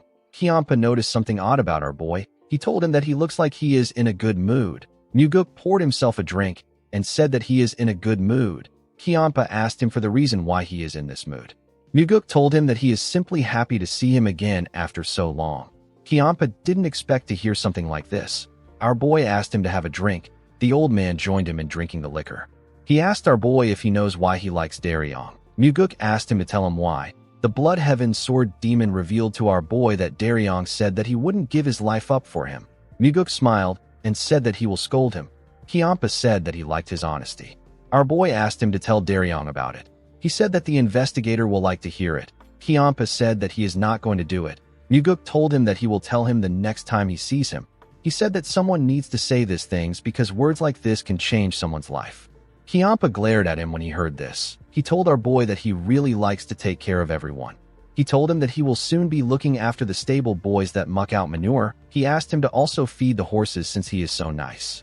Muguk smiled and said that it would be a good thing if he could do that. Kiampa did not expect this response. He told Muguk that he has never met anyone like him in his entire life. Our boy said that their heavenly demon divine cult will also become something that he has never seen before. He asked him if this won't be nice even if it will only happen for one generation. The Blood Heaven Sword Demon looked Muguk in his eyes. He raised his cup and asked him to pour him a drink. Muguk was surprised to hear this. He quickly picked up the bottle. He knew that the drink he was pouring now was different from all the drinks he has ever poured before. With a smile on his face, Muguk said that he is pouring his first cup for his left guardian. He looked the Blood Heaven Sword Demon in his eyes as he poured his drink. After he filled his cup to the brim, Kiampa drank the liquor. Our boy wondered if Kiampa has truly decided to follow him with all his heart. The Blood Heaven Sword Demon cleaned his lips and asked Muguk to tell him if the left guardian is ranked higher than the right guardian. Muguk was surprised to hear the question. The Blood Heaven Sword Demon explained to him that he wants to get the higher title if he is to be given a title. Muguk laughed when he heard this. He couldn't believe that Kiampa cared about something like this. He teased the old man by telling him that he looks quite handsome today. Kiampa was shocked to hear this. He called him a crazy bastard. He raised his sword and asked Muguk to say it again. Our boy laughed out loud. Kiampa asked him to stop laughing. He asked him to say that he looks handsome. Muguk smiled and said that he won't confess to women while he is drunk. The Blood Heaven Sword Demon smiled and said that he caught himself a flatterer. The two men began to laugh. The next day, we are taken to the Heavenly Demon Hall. We see Muguk standing in front of his father. The Heavenly Demon asked his son to tell him how he killed the soul-absorbing Supreme Demon. Muguk asked his father to tell him what he means. The Heavenly Demon glared at his son. He revealed to Muguk that the demonic physician examined the soul-absorbing Supreme Demon and said that he might have died due to energy deviation. The Heavenly Demon asked his son if he really expects him to believe this. Muguk told his father that he wants to give him a good answer, but he doesn't have anything to do with Yeso's death. He told him that he is overestimating him. He said that he is not skilled enough to drive the soul-absorbing Supreme Demon into energy deviation and cause his death. The Heavenly Demon glared at our boy. Muguk actually wanted to tell his father the truth, but he did not know how to explain how he obtained the blood eye purification water. He knew that he would only burden his father by telling him the truth. The Heavenly Demon would be forced to turn a blind eye to him, killing a Demon Supreme. He told his father that he drank with the Sword Demon yesterday. He said that Kiampa can vouch for him. The Heavenly Demon asked him if he and the Blood Heaven Sword Demon killed the soul-absorbing Supreme Demon together. Muguk assured him that this didn't happen. He said that this might just be a punishment bestowed by the heavens. He reminded him that the soul-absorbing Supreme Demon was a monster who tore out human hearts while they were still breathing. The Heavenly Demon turned around and told his son that the other Demon Supremes who were silent will begin to move now that the soul-absorbing Supreme Demon is dead. He left after saying this. Muguk knew that the 8 Demon Supremes share life and death as one. Therefore, the death of one is a threat to all. The Demon Supremes won't let this incident go. The scene shifts, and we are taken to the North Heaven Sword clan. We see Wuzhong welcome our boy to the clan. He told him that he will escort him to the Sword Supreme. Muguk realized that Wuzhong will be the person who is most shocked and confused by the situation. The man would have expected him to die instead of the soul-absorbing Supreme Demon. Our boy realized that Wuzhong was the one who is to blame for the soul-absorbing Supreme Demon's death. If the man hadn't drawn Yeso in, our boy would have never learned about the soul arts. When he arrived at her doorstep, the Sword Supreme came out to greet him. Muguk bowed his head and asked her if she has been well. The Sword Supreme said that she is the same as always. She told our boy that she heard that he went out of the cult. She asked him about how his trip was. Muguk told her that he simply took a short break and came back. Yeonrang glared at him when she heard this. Muguk didn't know why she was glaring at him. The Sword Supreme told him that his progress is always remarkable. She said that she is tempted to challenge him to a match.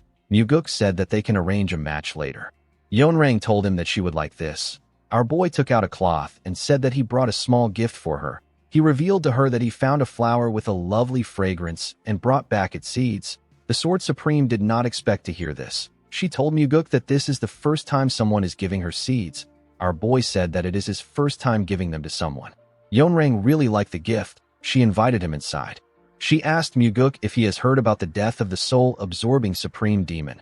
Our boy told her that he heard about it. With a cold gaze in her eyes, the Sword Supreme asked Muguk if he was involved in Yeso's death. Even though Yeonrang was nice to our boy, the death of a demon supreme was still unsettling to her and the other demon supremes. Their long-standing survival principle is that if one falls, the rest could fall too. Muguk reminded her that the demonic physician said that Yeso died due to energy deviation. Yeonrang told Muguk that none of the demon supremes will believe this. Our boy said that it won't change the fact that he wasn't the one who killed Yeso. Yeonrang looked deep into Muguk's eyes. Our boy didn't look away. He also stared back at her. Seeing that she wasn't able to get her answer, the Sword Supreme sat down. Muguk asked her about why she suspects him. The Sword Supreme told him that the moment he got involved, the once calm lake turned into a turbulent sea, and the soul-absorbing supreme demon was the first to drown in that sea. Muguk told her that he is simply someone fishing in the sea. He assured her that he has no intention of drowning anyone. Yeonrang agreed with him because he caught the Blood Heaven's sword demon. Muguk asked her if it will be hard for him to catch her. The Sword Supreme told him that it might be possible if he releases the fish he caught. She said that she doesn't want to be caught in the same net as Kyanpa. Muguk gently smiled when he heard this. The Sword Supreme gracefully drank her tea and said that no one can predict the future. She explained to Muguk that the soul-absorbing supreme demon was someone who went to great lengths to protect himself. She didn't think that he would be the first to die. She said that the West Illusion Fort will be in turmoil for a while. She told Muguk that a succession battle will soon begin. The soul-absorbing demon had 5 disciples. Since he died without naming a successor, the most outstanding disciple among the 5 will likely take his position. Muguk asked the Sword Supreme about which disciple she supports. Yeonrang asked him about why he is curious. Our boy told her that it will be good if someone from their side took over. Yeonrang found it weird that Muguk said that they are on the same side. Our boy reminded her that they became friends through their duels. Yeonrang was surprised to hear this. She smiled and said that she can share an allegiance with a dueling friend. At night, we see Muguk meditating in his room. He was wearing his pajamas. While meditating, our boy sensed something. He quickly went outside to meet the Blood Heaven's sword demon. He asked Kyanpa about what brought him there this late in the night. The old man asked him if he has any liquor. Our boy got the liquor and poured a cup for Kyanpa. He sat on a huge rock with him. He asked Kyanpa if something happened. The Blood Heaven's sword demon said that the bastards blatantly excluded him. Muguk was surprised to hear this. He remembered that the demon supremes gathered today to discuss about the soul-absorbing supreme demon's death. He told Kyanpa that he never imagined that they would leave someone out. He asked him about how they excluded him. Kyanpa said that no one spoke to him. Muguk didn't expect to hear this. He asked the man if it isn't always like this. Kyanpa was annoyed to hear this. He said that the demon supremes don't talk much, but it was never this bad. He told Muguk that he wouldn't have been annoyed if they just directly confronted him. Our boy asked him about what he wants them to confront him for. The Blood Heaven's sword demon pointed at him and told him that it was about him. Muguk was surprised to hear this. The Blood Heaven's sword demon revealed to him that the demon supremes believe that they killed the soul-absorbing supreme demon together. This is why they are ostracizing him. Muguk asked him if they did anything like that together. Kyanpa said that they didn't. With a look of anger on his face, he told Muguk that he was the one who did it alone. Our boy smiled and asked the man to tell him why everyone suspects him. The Blood Heaven's sword demon reminded him that he is the one who has spilled the most blood lately. He said that no one knows if Yeso's blood isn't on his hands too. He asked Muguk if he did it. He looked deep into Muguk's eyes. Our boy didn't shy away. He also looked into his eyes. The Blood Heaven's sword demon became nervous. Our boy realized that Kyanpa could tell from his eyes that he was the one who killed the soul-absorbing supreme demon. The Blood Heaven's sword demon couldn't believe that Muguk really killed him. He realized that our boy really trusts him for him to share the truth with him. Muguk told him that he wouldn't have let him become his left guardian if he didn't trust him. The Blood Heaven's sword demon reminded Muguk that he is still one of the 8 demon supremes. Our boy smiled and told the man that he still remains his left guardian. Kyanpa did not expect to hear this.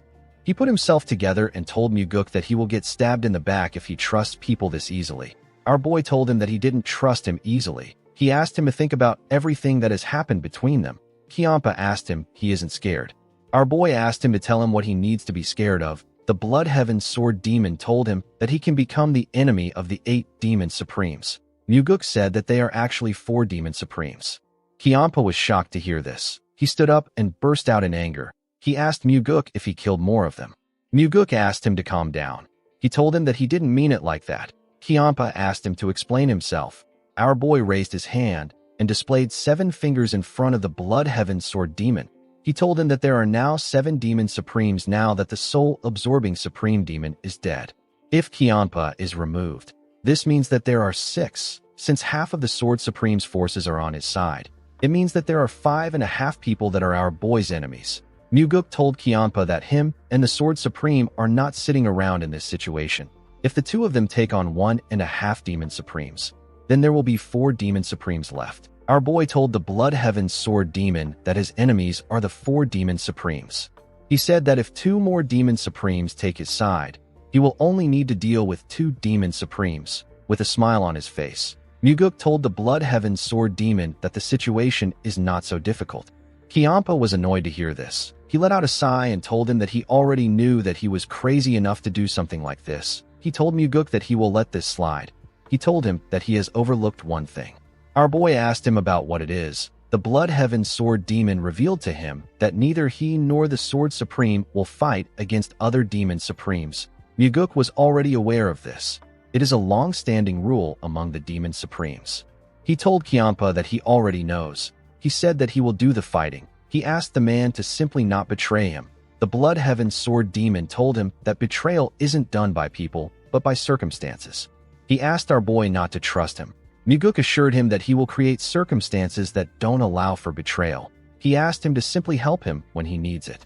Kiampa looked into our boy's eyes when he heard this. Muguk was treating the Blood Heaven Sword Demon with trust because he believes that this is the best way to make him one of his people. While yelling at the top of his voice, Kiampa called Muguk a bastard and told him that he will die if he messes things up. Our boy was surprised to hear this. He smiled when he saw the look on his face. He told him that he will be careful. The Blood Heaven Sword Demon reluctantly sat down. He poured himself a drink and quickly drank it. Muguk picked up the bottle and also poured himself a drink. Kiampa revealed to him that the Demon Supremes have decided to summon the Sky Heaven cult leader in order to get to the bottom of this incident. Our boy was shocked to hear this. He asked Kiampa if he is sure. The Blood Heaven Sword Demon explained to him that the soul-absorbing Supreme Demon sorcery was based on the Blood Cult's demonic techniques. The Blood Cult is the predecessor of the Sky Heaven cult. Due to this, the Demon Supremes believe that the Sky Heaven cult leader might be able to determine Yeso's cause of death if he sees his body. The Blood Heaven Sword Demon revealed to Muguk that their Sky Heaven cult leader isn't just coming for the autopsy. He said that there are 3 other reasons. The first is to demonstrate that the Demon Supremes are determined to track down the culprit. They want to show the Murim Alliance and the unorthodox sects that the 8 Demon Supremes are not to be messed with. This is their most important reason. Muguk realized that they want to show everyone that even the Sky Heaven cult leader moves at their will. This means that if anyone crosses the Demon Supremes, they will retaliate. Muguk asked Kiampa to tell him the second reason. The Blood Heaven Sword Demon revealed to him that the second reason is related to his father. Our boy was surprised to hear this. Kiampa told him that they are trying to show the Heavenly Demon something. They want to prove that the alliance between the Sky Heaven cult and the Heavenly Demon Divine cult isn't because of the Heavenly Demon himself, but because of the 8 Demon Supremes. Muguk asked Kiampa for the third reason. The old man told him that it is because of him. He explained to Muguk that the Sky Heaven cult leader will see through him if he really killed the soul-absorbing Supreme Demon. He will analyze our boy's character and figure out the methods he used. Muguk knew that this was true. He knew that the Sky Heaven cult leader is even capable of finding out that he used the blood eye purification water. However, our boy couldn't allow this to happen. He needed to hide the fact that he killed the soul-absorbing Supreme Demon. If it is revealed, the Demon Supremes won't just try to get revenge. They will even do their best to stop him from becoming the successor. Muguk smiled and asked Kiampa if he is okay with this. The Blood Heaven Sword Demon asked our boy to tell him why he would have any issues with this. Muguk told him that he just became his accomplice. He reminded him that the other Demon Supremes assume that he is working with him because they drank together. Kiampa said that he dozed off while they were drinking. Muguk asked him about which Demon Supreme went to get the Sky Heaven cult leader. Kiampa told him that it is the demonic Buddha. Our boy remembered that the demonic Buddha had a close relationship with the Sky Heaven cult leader. The fact that the Demon Supremes sent him shows their determination to bring the Sky Heaven cult leader there no matter what. Muguk asked the Blood Heaven Sword Demon if he should chase after the demonic Buddha and kill him, or if he should kill the Sky Heaven cult leader before he leaves. With a scary look on his face, he asked Kianpa if he should just kill both of them. The Blood Heaven Sword Demon told him that this would start a war with the entire Outer Murim. He explained to Muguk that if they break apart, the self-righteous bastards at the Murim Alliance will suddenly start crying for the extermination of the demonic cult, and the unorthodox alliance will start sniffing around for scraps. Muguk said that this sounds great. He asked Kianpa to bathe in blood with him. The Blood Heaven Sword Demon stood up and asked Muguk to die alone if he wants to die. Our boy smiled and reminded him that they are life and death comrades. Kianpa put his sword behind him and told Muguk that each person goes through life surviving on their own. After saying this, he left. The next day, we are taken to the Heavenly Demon Hall. We see Muguk greet his father. The Heavenly Demon asked our boy to go out for a while. Our boy asked him about where he wants him to go. The Heavenly Demon said that it is about time that he visited the Nirvana Pavilion branch in the Central Plains. Muguk realized that his father is sending him away for his safety. He told his father that the Demon Supremes will suspect him if he leaves the cult at a time like this. The Heavenly Demon told him that they called the Sky Heaven cult leader because they already suspect him. He said that the Sky Heaven cult leader is no fool. He assured him that the man will find out that it was him. Muguk denied killing the soul-absorbing Supreme Demon. He told his father that it might have been an assassin from the Murim Alliance. The Heavenly Demon explained to him that the Murim Alliance would have already declared war on them if this was true. They are not in the position to do this right now. Muguk asked his father if he would leave the cult if it was him. The Heavenly Demon said that he would not. Our boy said that he also won't leave since he is his son. The Heavenly Demon told Muguk that he is not him. Our boy told him that he can imitate him. He said that an imitation of him is enough. The Heavenly Demon looked into Muguk's eyes when he heard this. He decided to allow his son to stay. He asked Muguk to remember one thing.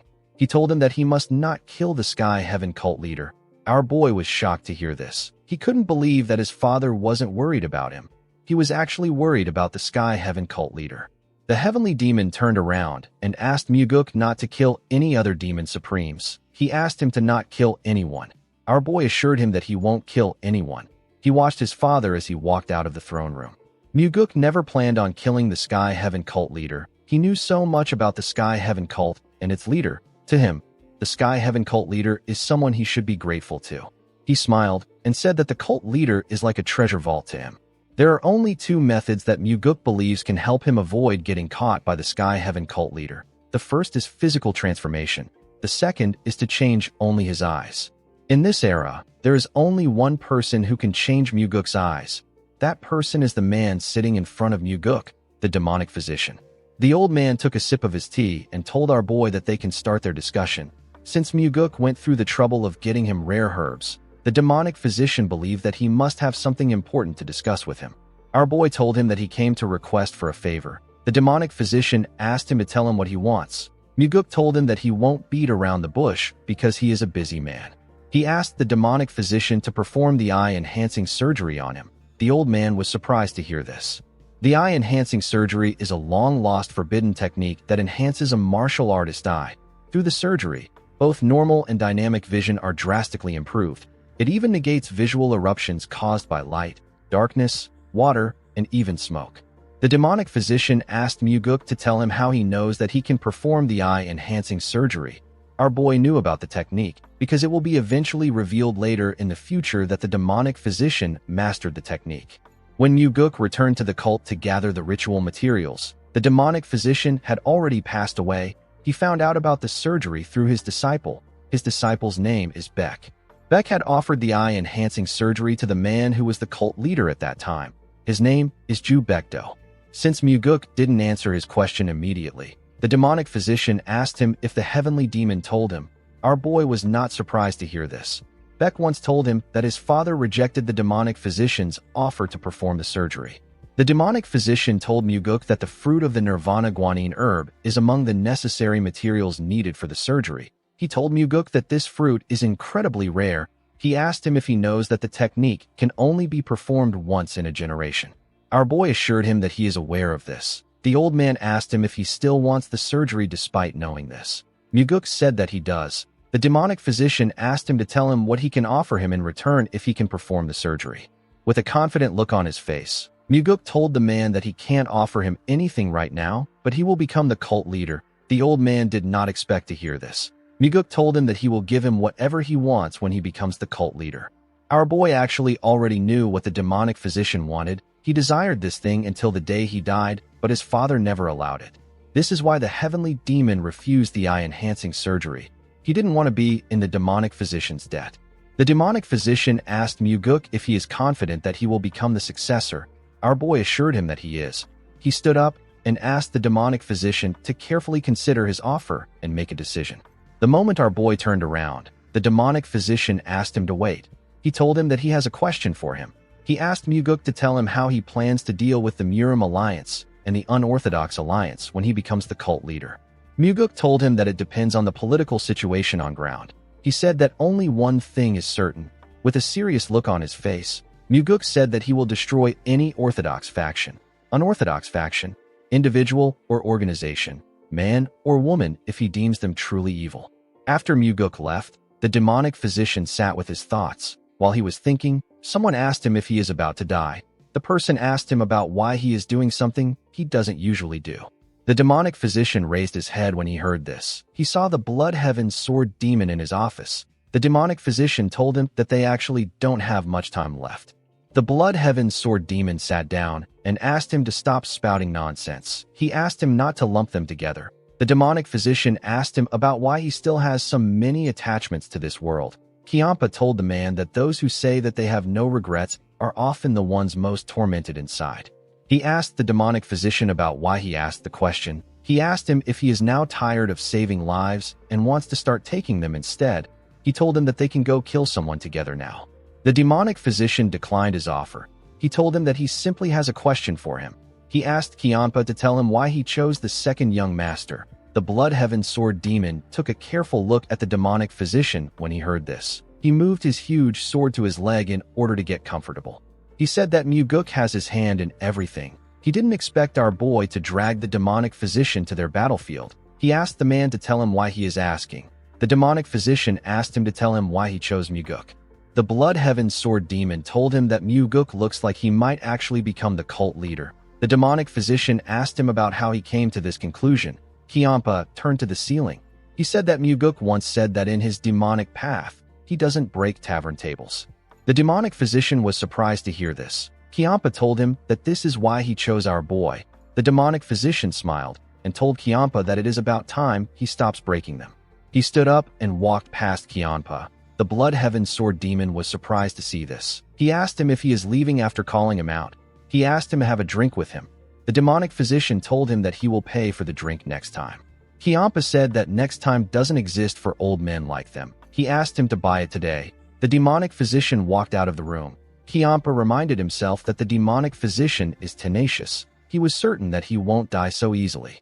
In the next scene, we are taken to Muguk's house. We see our boy open his eyes while meditating. He sensed something outside. He quickly went outside to greet the demonic physician. The demonic physician said that he didn't release a single ounce of demonic energy. He asked Muguk to tell him how he knew he was coming.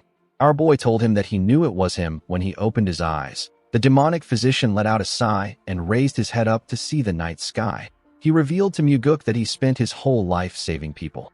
Our boy told him that this is admirable. The demonic physician told him that he is not a selfless man.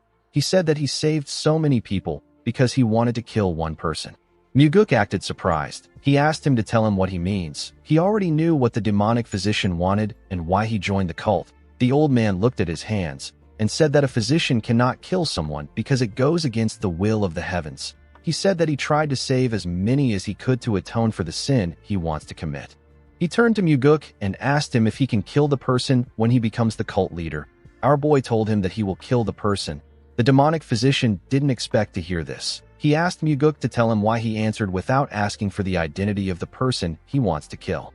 Muguk told him that the person must be truly evil if he wants him dead. He said that he trusts his decision. The demonic physician told our boy that he might not know who he really is on the inside. Muguk told him that the outer shell can sometimes matter more than what is inside. He said that the title of demonic physician isn't something one can easily acquire. He told the old man that he believes in the efforts he took to become the demonic physician. The old man did not expect to hear this. In the next scene, we are taken to the demonic physician's office. We see a large amount of medicinal supplies in the room. We see Muguk lying on a bed. He had several needles inserted into his face and body. There were 2 pots of incense burning next to him. Muguk was unconscious. While putting things together, the demonic physician turned to our boy. He remembered the conversation he had with him. The demonic physician told Muguk that it won't be easy for him to kill his target. He said that many others might get dragged into the situation and die if they are not careful. He told Muguk that he wishes for him to kill the man without any sacrifices. He asked him if he can promise to do this. Muguk told him that he will become stronger and kill only the target without any unnecessary sacrifices. The demonic physician asked our boy if he will still keep his word if he ends up dying first. Muguk assured him that he will. He told the old man that when he plunges his sword into the man's heart, he will gently whisper to him that the sword was sent to him by the demonic physician.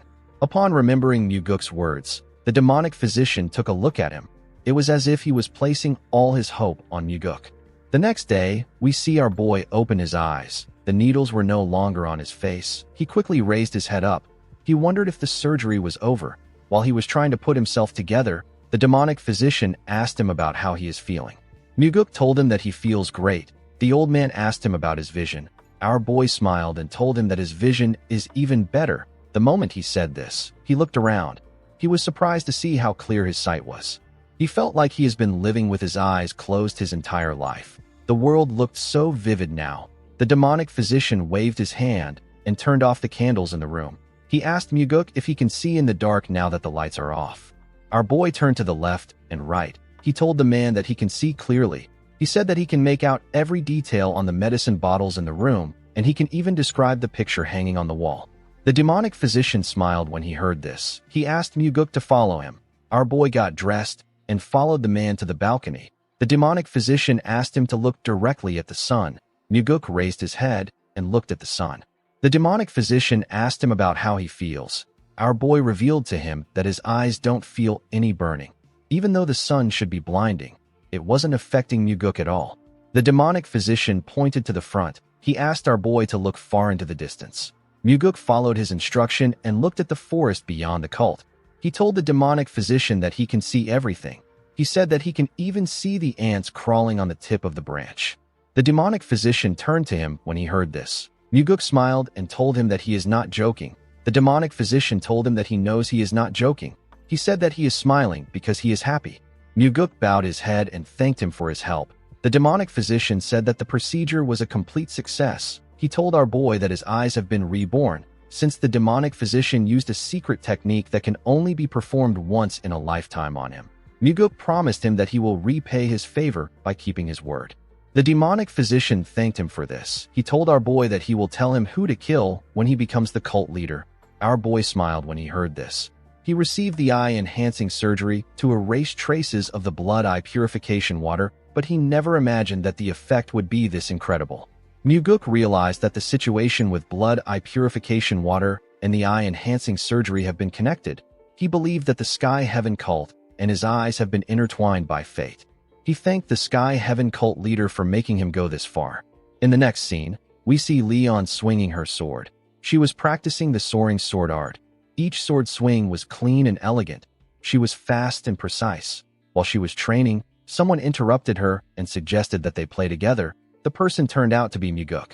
Leon told her lord that she needs to practice this technique 20 more times. Muguk asked her to tell him which martial arts requires someone to train 20 times a day. Leon revealed to him that she actually trains 60 times per day. She said that this 20 sets is just for this evening. Muguk told her that she is following a path to illness. The woman said that she is already sick. She said that she is suffering from a condition where she can't sleep unless she trains. Our boy asked her to skip today's training. He told her that she will sleep well if she drinks with him. The woman told him that she will follow him once she is done with this training. Muguk asked her about how many more times she has to practice. Leon told him that she has to practice 8 more times. She told him that it will be longer if he keeps interrupting her. Muguk smiled when he heard this. He watched her thrust her sword really fast. He told her that she didn't rotate her waist properly. He said that the left side is empty. He asked her to make her swings faster this time.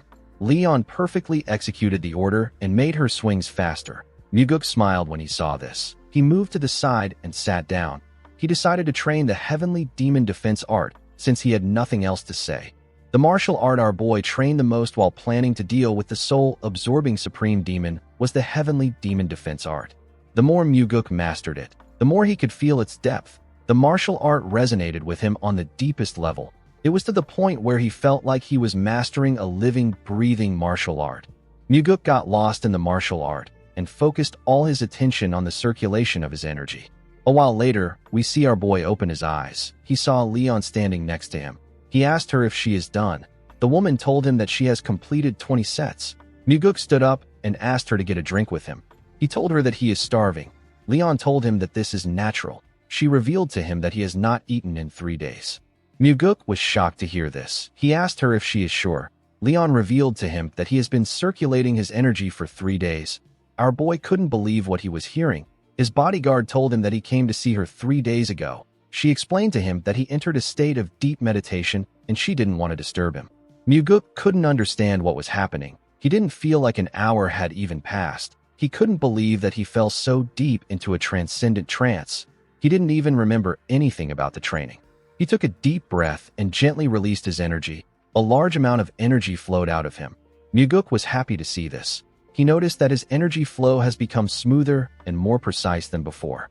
Upon seeing the look on her master's face, Leon was able to deduce that her master's strength has improved. Muguk told her that it has improved to the point where he would gladly buy her a fancy meal. Leon congratulated her master. Muguk told her that it is all thanks to her. Leon did not expect to hear this. She asked her lord about what he means. Muguk explained to her that he wouldn't have sat down and entered a trance state if she hadn't insisted on completing her training to the end. Leon smiled and told Muguk that he is right. She asked him to buy her some food. Our boy told her that he will buy her whatever she wants. As they walked out of the training ground, Muguk said that she must have been starving too. Leon laughed and told him that it would have been impossible for her not to eat for 3 days. Immediately she said this. She heard her stomach rumble. She realized that she has digested the lunch she ate. Muguk knew that Leon wouldn't have just eaten on her own while he was cultivating. He knew that she would have also stopped training for 3 days in order not to disturb his trance. Our boy smiled and called the woman a sweet idiot. Leon told him that she would have hidden the fact that she ate if she was a real idiot. She said that she told him in order to show him that she is a loyal subordinate. She smiled and said that she saw it as a golden opportunity to score points with him. Muguk smiled when he heard this. He told his bodyguard that she is a real fox. Leon said that she still has many tails that she hasn't shown him. She gently laughed after saying this. Muguk was happy to see her laughing. In the next scene, we are taken to the Heavenly Demon Pavilion. We see a huge man with beards in the throne room. This man is the Sky Heaven cult leader. His name is Nung Paso. He bowed his head and said that he pays his respect to the leader of the divine cult and the supreme ruler of the Murim. He thanked the Heavenly Demon for his invitation. The Heavenly Demon welcomed him to the cult. He asked him about how many years it has been since they saw each other. Paso said that it has been 10 years. The Heavenly Demon asked him about how he has been. Paso told him that he has been well. He thanked him for his concern. The Heavenly Demon turned to the man next to the Sky Heaven cult leader. He thanked the man for traveling such a long distance. The monk with a golden yellow skin said that it was a pleasant journey to meet an old friend. This monk is the demonic Buddha. His name is Geo Rabin. The Heavenly Demon knew that the demonic Buddha wasn't being truthful. He turned to Paso and told him that it is late. He believed that the cult leader must be tired from his journey. He suggested that they call it a day and meet again tomorrow. The cult leader bowed his head and said that he will take his leave. When Paso and Rabin got outside, Rabin said that the Heavenly Demon was cold. He said that the Heavenly Demon should have offered him a cup of tea, even if he is a new supreme from the outer Murim. Paso said that it is already late. Rabin told him that the Heavenly Demon should treat him well because it is late. The cult leader didn't seem to care about this. He asked his friend to stop trying to stir things up. He said that he is not trying to get close to the Heavenly Demon. He begged him to stop. The demonic Buddha told him that this is about his pride and honor. Paso walked forward and asked him to show him the corpse. The demonic Buddha suggested that he takes a look at it tomorrow. He said that he can rest well and see it in the morning. The cult leader said that they can sleep when they are dead. Rabin let out a sigh when he heard this. He didn't understand why everyone around him was so stubborn. He asked the cult leader to follow him. In the next scene, we see Daryong telling Muguk that the Sky Heaven cult leader has arrived. He revealed to him that the cult leader brought the 10 great demons of his cult and 100 elite blood core representing his cult. Muguk was not surprised to hear this. The Sky Heaven cult leader is known as the absolute ruler of the Outer Murim. He possesses the heaven-destroying demonic art. It is the strongest Outer Murim martial art. There was once a time when the blood cult could rival the heavenly demon divine cult in power. However, ever since they joined the Sky Heaven cult, their power has declined significantly, and they can no longer compare to the heavenly demon divine cult. Daryong revealed to his lord that the Sky Heaven cult leader paid his respects to the heavenly demon and went straight to examine the corpse of the soul-absorbing supreme demon. The scene shifts, and we are taken to the tomb of the soul-absorbing supreme demon. We see Paso place his hand on the corpse. Rabin asked him about how things are. The cult leader revealed to him that the 8 energy meridians are damaged, and the heart is heavily damaged. He said that this happened due to repeated use of soul arts. Rabin asked him if he is saying that Yeso died from energy deviation. Paso said that this is the final cause of death. He revealed to him that the soul-absorbing supreme demon died while fighting someone in the space he created himself. The demonic Buddha asked him if he is saying that he was killed by someone. The cult leader told him that he is certain that someone killed him. He said that what bothers him is the fact that Yeso died despite using soul arts. Rabin asked his friend to tell him who can infiltrate the West Illusion Fort, assassinate the soul-absorbing supreme demon, and then escape. Paso found it odd that his friend was guessing. He raised one finger to signify that the heavenly demon can do it. When Rabin saw his finger, he knew that he was talking about the heavenly demon. He told the cult leader that this is not the case. He explained to him that Yeso was one of their strongest warriors when it came to facing the Orthodox sects. He said that the heavenly demon never disliked the soul-absorbing supreme demon. Paso asked him if there is another suspect, if there is someone more likely to be considered the killer. The demonic Buddha said that there is one person. Paso asked him to tell him who it is. The demonic Buddha said that the heavenly demon's son is a much better suspect. The Sky Heaven cult leader was surprised to hear this. He realized that the demon supremes suspected Muguk from the start. His friend never mentioned anything about our boy on their way there. He did not expect him to drag him into this dangerous situation. He told the demonic Buddha that they can start questioning Muguk tomorrow. The next day, we see Muguk bow his head to greet the new supreme of the Outer Murim. The cult leader told our boy that it has been a while. He said that he was just a child the last time he saw him. Our boy told him that he heard about his arrival. He asked him about why he is there when he is so busy. Paso told him that his reputation has reached their cult too. Muguk said that he doesn't deserve such fame. The cult leader called him a humble person. Our boy placed some tea on the table and sat down with the cult leader. Paso told him that his father is saddened by the death of the soul-absorbing supreme demon. Muguk said that his father cherished Yeso. With a serious tone in his voice, the cult leader said that he wants to know who killed him. Muguk acted surprised when he heard this. He asked Paso if he's saying that Yeso was murdered. He said that he heard that the soul-absorbing supreme demon died from energy deviation. The moment he heard this, the soul-absorbing supreme demon released his energy from his eyes. Muguk saw the red energy line that was flowing from the cult leader's eyes. Before, he would have just been able to sense it, but now he can actually see it. The cult leader carefully moved his energy around Muguk. He used it to check his upper and lower body parts. When he moved his energy close to our boy's eyes, nothing happened. Muguk realized that Paso was trying to confirm whether he used the blood eye purification water in his eyes. Unfortunately for Paso, he couldn't sense anything because of the power of the eye-enhancing surgery. Upon seeing that he couldn't get anything, the cult leader stood up. He said that he will be taking his leave. Muguk asked him to stay a bit longer. Paso told him that he has seen his face. He said that he can't hold down a busy person. Muguk smiled and put his hand together. He thanked the cult leader for visiting him. He asked him to come again. Paso did not expect to hear this. He asked our boy if he is thankful for simply seeing his face after so long. Our boy assured the man that he feels thankful towards him. He was thankful because he gained this new ability because of him. Paso turned around and walked towards the door. Muguk watched him as he walked forward. Even before his regression, the Sky Heaven cult leader has never held back in giving Muguk things that he wanted. He didn't give Muguk things because he wanted to, but somehow fate always made our boy receive things from him. Because of this, Muguk couldn't dislike the cult leader. When the cult leader stepped out of the Nirvana Pavilion, he saw the demonic Buddha waiting for him. Rabin asked him about how things are. the cult leader revealed to him that Muguk has no connection to the soul art. He said that one needs to master a top-tier Buddhist or Taoist martial art or something of equal level to overpower someone within a space created by soul art. He told Rabin that he didn't sense any traces of such techniques. With a surprised look on his face, Rabin asked the cult leader if he is saying that Muguk is not the killer. Paso said that this is correct. With a serious look on his face, the demonic Buddha asked him if he is certain. The cult leader asked him to tell him why he made him come to the cult if he doesn't trust him. The demonic Buddha realized that he messed up. He told the cult leader that it is a really important matter. He said that he was just trying to double-check. He asked him not to be offended. Paso said that he is sure of it. Rabin asked him to follow him.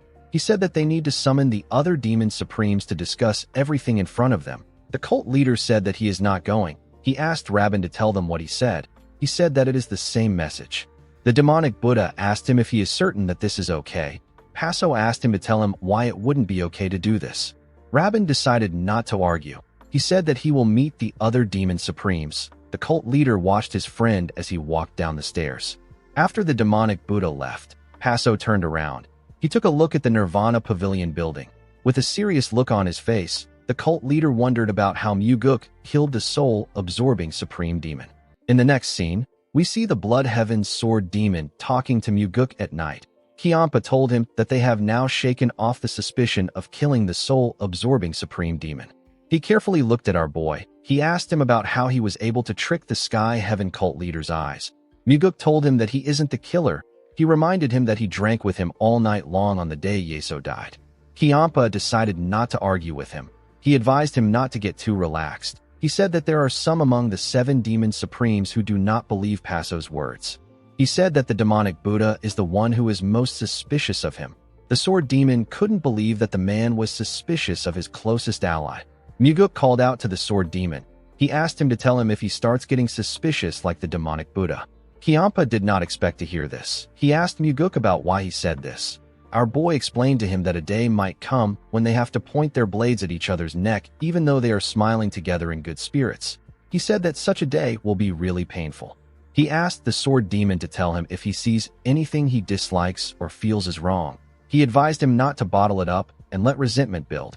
He told Kiampa that he must have shown him that he can handle his shortcomings with a small amount of wisdom. He asked him to never assume that he knows how he will react. He told him that he can just speak his mind. Kiampa glared at Muguk. He asked him to tell him what he will do if the opposite happens. Our boy was surprised to hear the question. The sword demon asked him about what he will do if he finds him unbearable. He asked him about what will happen if he starts to think that he is unworthy for his new path in the demonic cult. He said that he might seem like an outdated, tedious old man the more he sees him. With a serious look on his face, Kiampa asked Muguk if he will remove him the day he loses all his charm to him. Muguk did not expect to hear this question. Kiampa looked him in the eye to see his response. Our boy never thought that the Blood Heaven sword demon would ask him if he will kill him too. He told Kiampa that his demonic path does not involve destroying in tables and killing his friends. The Blood Heaven sword demon asked him if he is his friend. Our boy moved close to him and told him that he is. Kiampa was shocked to hear this. Muguk told him that he will speak to him honestly if he ever experiences any issues with him. Kiampa asked him about what he means. Muguk explained to him that he will tell him what he wants to say without reading his mood and trying to be considerate about his feelings. He told Kiampa that he will tell him that he has become too stuck in his old ways, and he has now become boring. He would ask him about what happened to his old charm.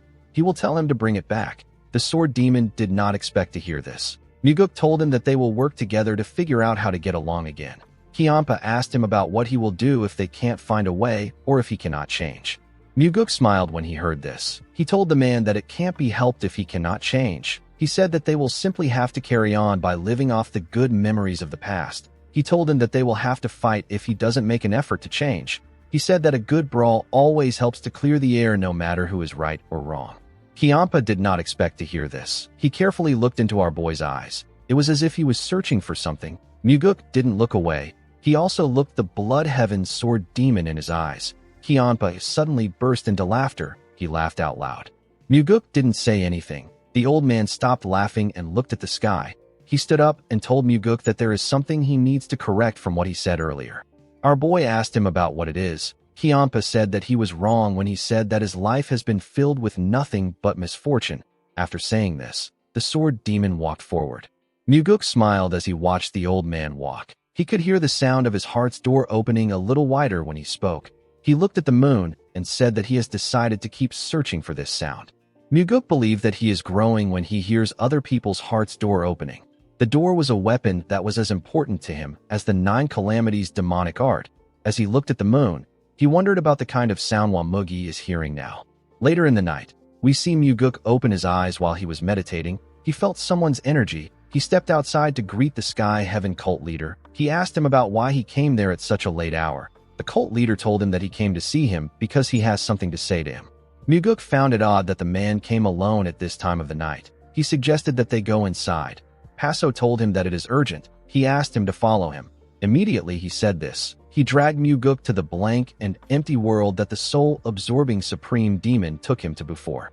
Our boy quickly recognized the space. The cult leader asked him if this martial art doesn't feel familiar. Muguk glared at the man. He told him that this is his first time encountering such a martial art. Paso asked him if he is serious. He asked him if he didn't see this space when he fought with the soul-absorbing supreme demon. He accused him of killing Yeso in this world. Muguk told him that he doesn't know what he is talking about. Paso told him that the cult believes that the soul-absorbing supreme demon died from energy deviation, but he cannot be fooled. He said that Yeso's death looks like it was caused by energy deviation because he died in the realm where the soul-absorbing art was cast. Muguk asked him if he has any proof. Paso said that he doesn't. He revealed to him that he doesn't even know how he killed him. He said that he simply knows that he is the killer. Our boy asked him to tell him why he is so certain. The cult leader told him that he can't read him. He told Muguk that he thinks he killed the soul-absorbing supreme demon because he cannot read him. He said that he could also be killed by him. Our boy smiled when he heard this. He was impressed that the man accurately assessed him. He told him that he never expected someone as wise as him to make such misjudgment. The cult leader assured him that he did not come to provoke him. He said that he doesn't want to be killed in a place like this like the soul-absorbing supreme demon. Muguk realized that the man is not arrogant enough to overestimate his own skills. He asked him about why he hasn't told the demon supremes if he is so certain. He said that there will be an uproar if word got out that his father secretly passed the 9 calamities demonic art to him behind their backs. He told the cult leader that his friend would really like to know this secret. Paso said that there is no such thing as a friend in the Murim. He said that they only meet when it is necessary. He told Muguk that he and the demonic Buddha are no different from the others. Our boy asked him about what he wants from him. Paso told him that this is his goodwill gesture. He told Muguk that he only came to visit him to make sure that he remembers it.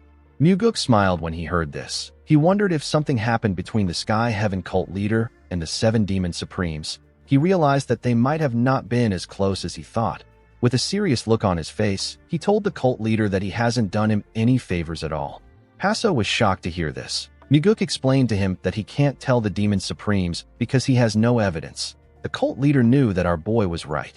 He told Muguk that he can still tell them that he suspects him.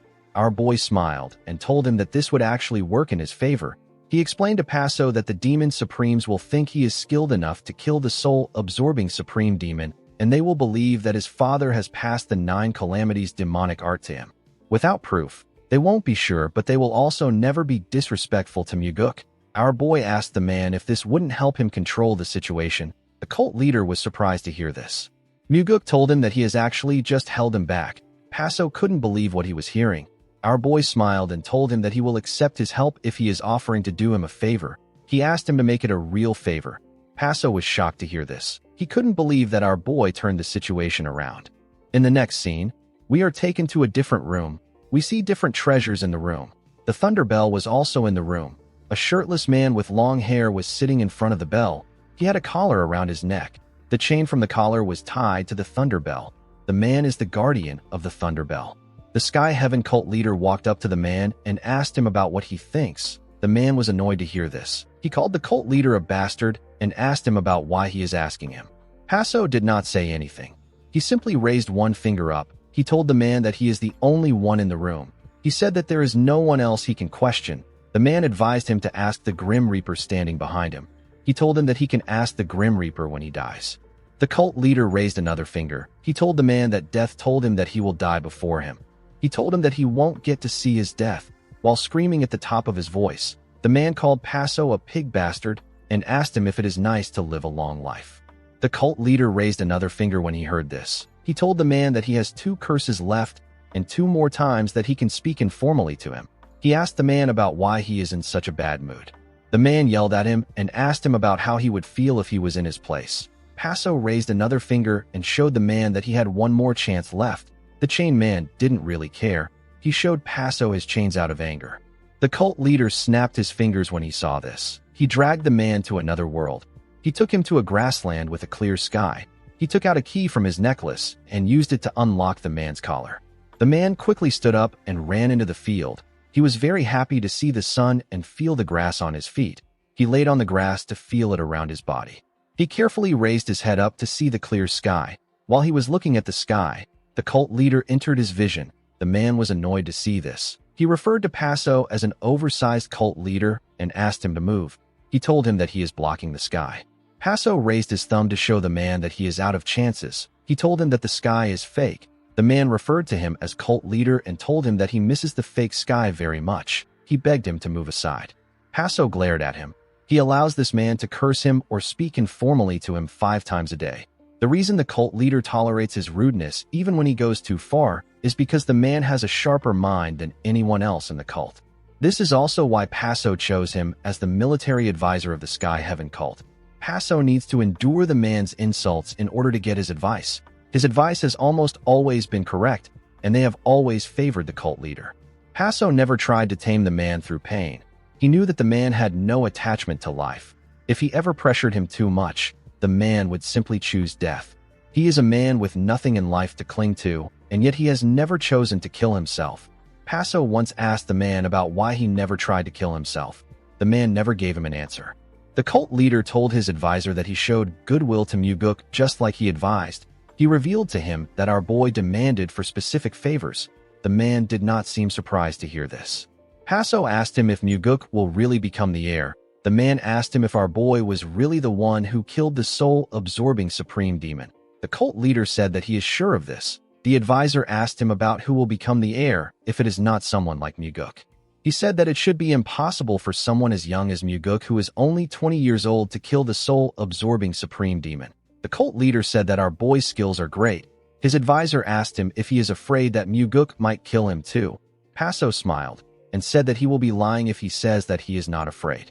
He believed that a man who can kill a demon supreme can kill anyone at any time. His advisor said that they have another reason why they must restrain Muguk. The cult leader asked him about the reason. The man asked him if he believes that the heavenly demon doesn't know that his second son killed the soul-absorbing supreme demon. Paso asked him if the heavenly demon really knows. His advisor said that he does. He said that the heavenly demon of this generation is an extraordinary man. He is a man with great ambition. The advisor asked his cult leader if he knows why the heavenly demon is staying silent. The cult leader asked him to tell him why. The man was annoyed to hear this. He asked his cult leader to try to think instead of just stuffing his face with food every day. The cult leader asked him if he just insulted him.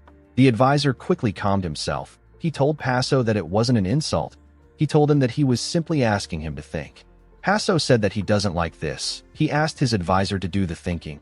He told him that he has no reason to keep him alive if he also does the thinking. The advisor was annoyed to hear this. He calmed himself and explained to Paso that an extraordinary man only stays silent when he is preparing to make a big move. The cult leader asked him if the heavenly demon wants to unify the Central Plains. The advisor said that he doesn't know for sure. He said that the only thing he is certain about is that Muguk was either ordered by the heavenly demon or the heavenly demon decided to let it happen on purpose. The man explained to Paso that the Murim Alliance saw the soul-absorbing supreme demon as the most troublesome demon supreme. They fear him the same way they fear Paso, and yet the heavenly demon allowed his own son to kill the soul-absorbing supreme demon. The advisor said that the heavenly demon intends to replace the 8 demon supremes with his own loyal subordinates. He asked his cult leader about where he thinks the heavenly demon will strike once he is done with the demon supremes. Paso said that the heavenly demon will come for them. His advisor explained to him that the heavenly demon of this generation will not go to war with the Murim Alliance and leave them at his back. The man speculated that the heavenly demon will either use them as a vanguard or eliminate them first before starting the war. The cult leader did not like what he was hearing. His advisor told him that a wind of change is blowing through the divine cult. Anyone who fails to sense it will die. He said that the soul-absorbing supreme demon died because he was too isolated from the world to feel the wind. He told his cult leader that he must decide whether they should hide behind the wall of the 8 demon supremes or the wall of the heavenly demon. Paso asked him if he wants them to choose the heavenly demon. His advisor said that the heavenly demon will win. The cult leader asked him for the reason why he thinks he will win. The man said that the heavenly demon, whose name is Jiao Wujin, is an extraordinary man. He would never start a battle that he had no chance of winning. The advisor told Paso that they need to side with Muguk at all costs. He advised him to win our boy's favor with a gift. Paso asked him about the kind of gift he should give Muguk. The man asked him to give our boy the thing that he least wants to give. He said that they will survive if he is able to do this. Immediately he said this, he told Paso that he has given him enough advice for the day. He asked him to step aside and stop bothering him. When the cult leader moved away, the man began to laugh like a crazy person. It was as if he lost his intelligence. He looked at the blue sky with his face filled with happiness. While he was entranced by the sky, Paso snapped his fingers and told the man that this is enough. Immediately he did this. The man noticed that the sky was slowly disappearing. He begged Paso to give him more time. Unfortunately for him, he got dragged back to reality. The advisor called the cult leader a bastard. He told him that he begged him for more time. The cult leader didn't listen to anything he said. He was thinking about the gift he wanted to give Muguk. In the next scene, we see our boy welcome the cult leader to his place. He asked him if he will come inside. The man said that he can't. He asked Muguk to take a walk with him. The scene shifts and we see the cult leader and Muguk in a desolate desert. There was a heavy wind blowing in the desert. The man told our boy that the place is rather desolate. He said that this is his hometown. Muguk told him that he likes the place because it is quiet. He asked him to invite him there one day. The cult leader told him that he will. He told Muguk that he thought about what he said after he returned. He told him that he is right. He said that he hasn't shown him any true goodwill at all. He put his hand into his clothes and brought out a book. He revealed to Muguk that the book contains a martial art that can create a separate space. He said that only those who have mastered the authentic demonic arts of the blood cult can use this martial art. The martial art is known as the space-time transference illusion art. Our boy carefully looked at the book. He did not expect the cult leader to show him the martial art. Paso revealed to him that he is the only one who can properly use this art now that the soul-absorbing supreme demon is dead. He explained to Muguk that this space can protect him in an urgent situation. The moment he steps into the space, his presence will be erased from the original world. Muguk looked around the desert. He knew that the cult leader was right. This martial art can be used at decisive moments as an evasive skill to escape danger. Our boy carefully looked at the cult leader. It was as if he was trying to understand his intentions. He recalled that he got the first material needed for the Great Regression technique, which is the Thunder Bell from Paso's cult, and he also got the Blood Eye purification water from his cult too. Now he is getting the space-time transference illusion art from him. Muguk wondered if he was destined to be deeply connected with the Sky Heaven cult leader. Paso didn't know why Muguk was staring at him. Our boy asked him about what he wants. The cult leader looked at the boulders and rocks in the desolate land. He watched the wind turn into a tornado and blow away the things around them. He told Muguk that he no longer wishes to breathe in this dust. Our boy realized that the man wanted to expand to the central plains. Paso told him that he will give him the space-time transference illusion art if he assists him in taking the first step. Muguk told the man that he has no power over this matter. Paso told him that he knows. He said that only the heavenly demon can decide on this matter. Muguk said that the demon supremes also need to be involved. The cult leader told him that this is exactly why he intends on giving him the secret manual. Muguk asked him to tell him what he wants at the moment. Paso revealed to him that he is scheduled to have a meeting with the heavenly demon 2 days from now. He said that he plans to negotiate his cult's entry into the Central Plains.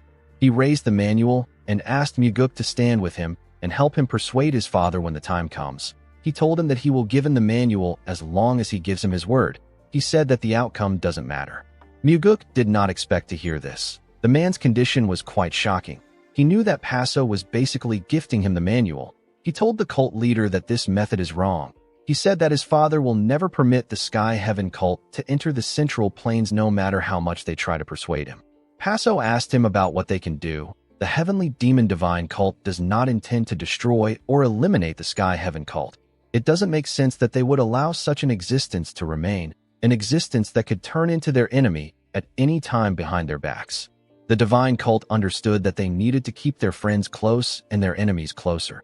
They believed that it was better to keep the Sky Heaven cult close at hand and under watch.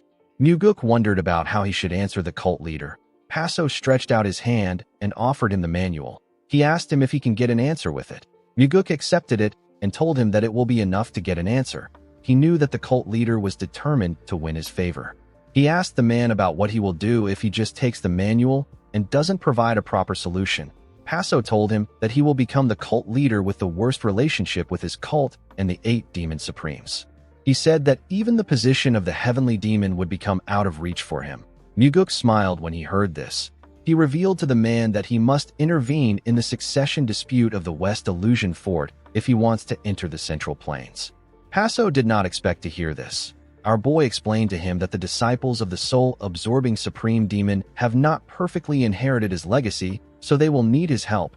He advised him to choose a successor who wholeheartedly believes in him and is willing to learn martial arts.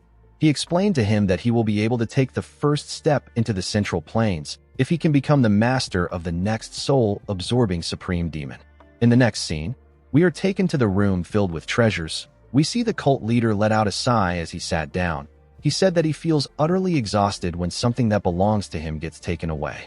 He turned to his advisor and revealed to him that he gave Muguk the space-time transference illusion art as he instructed him to. He said that he is still not certain if he made the right choice. The man told him that he did well. Paso was shocked to hear this. His advisor would usually start cursing him around this time. He wondered why he said something so polite. The cult leader felt like he needed to be careful. He knew that the man would curse him at once on days like this. When this happens, he usually feels like killing him with one blow. He asked his advisor if he even knows the kind of proposal that Muguk made. The man said that our boy must have asked him to intervene in the West Illusion Fort succession dispute. Paso was surprised to see that he knew. He asked him about how he knew what Muguk said. The man told him that this is the best method that is available to them. The cult leader could not believe that he already knew about this. He asked his advisor about why he didn't just tell him. He asked him about why he made him give Muguk the space-time transference illusion art.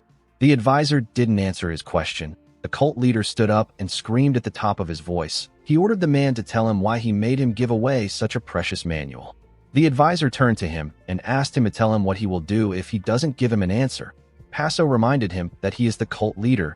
He asked him if he is ready to die today. The man explained to him that what they are buying isn't Muguk's solution. What they bought is an opportunity.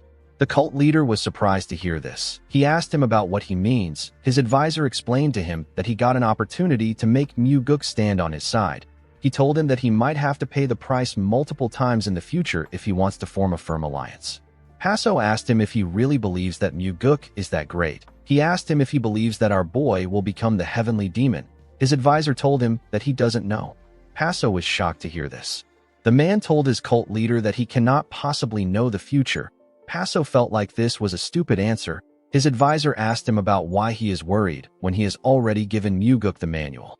Paso told him that the manual is precious. The man didn't say anything. The cult leader realized that he needed to calm himself. He let out a sigh and asked the man about what he should do now.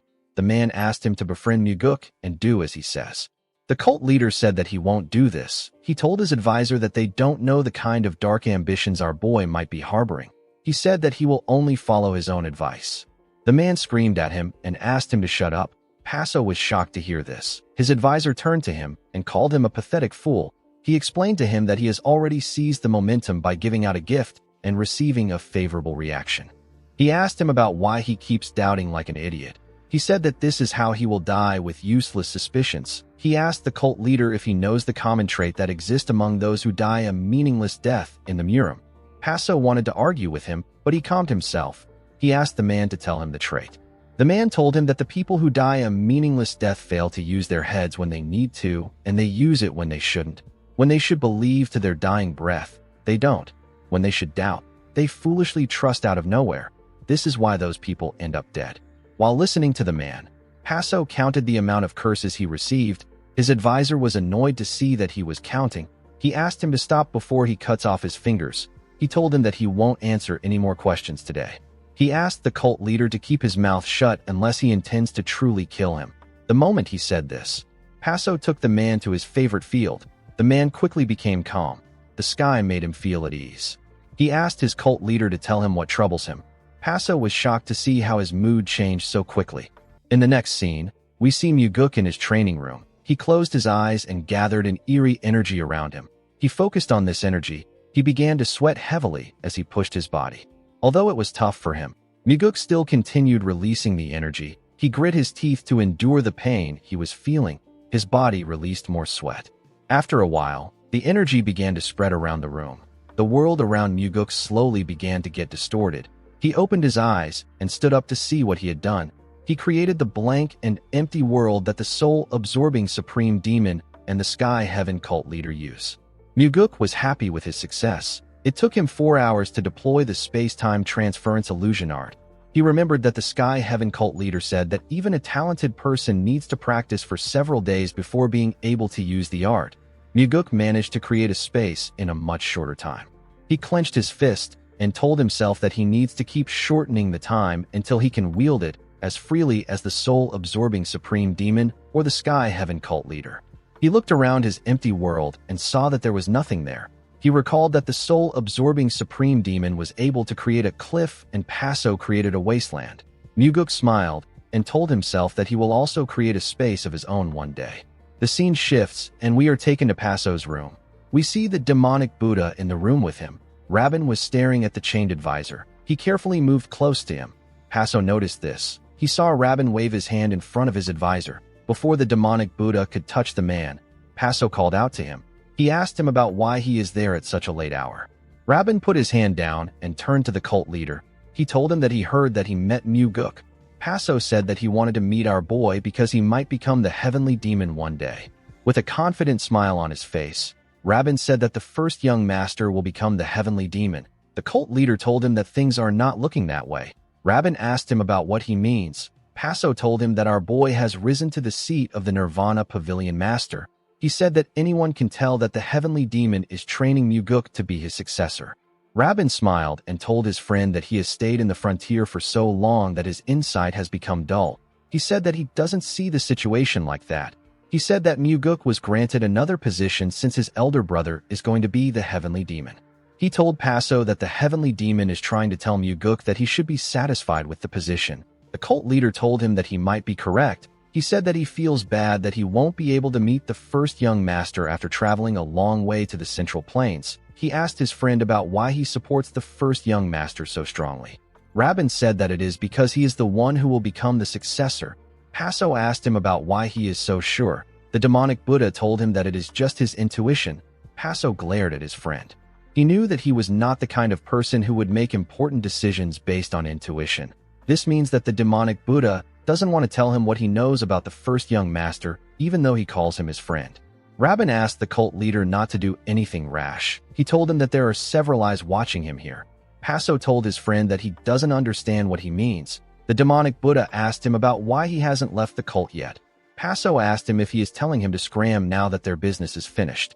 Rabin assured him that he didn't mean this. He explained to him that a visitor needs to quietly leave when he is done visiting someone instead of defecating in the master's bedroom. Paso laughed and told his friend that he is being mistaken for the person who caused the mess. Rabin told Paso that he will advise him as a friend.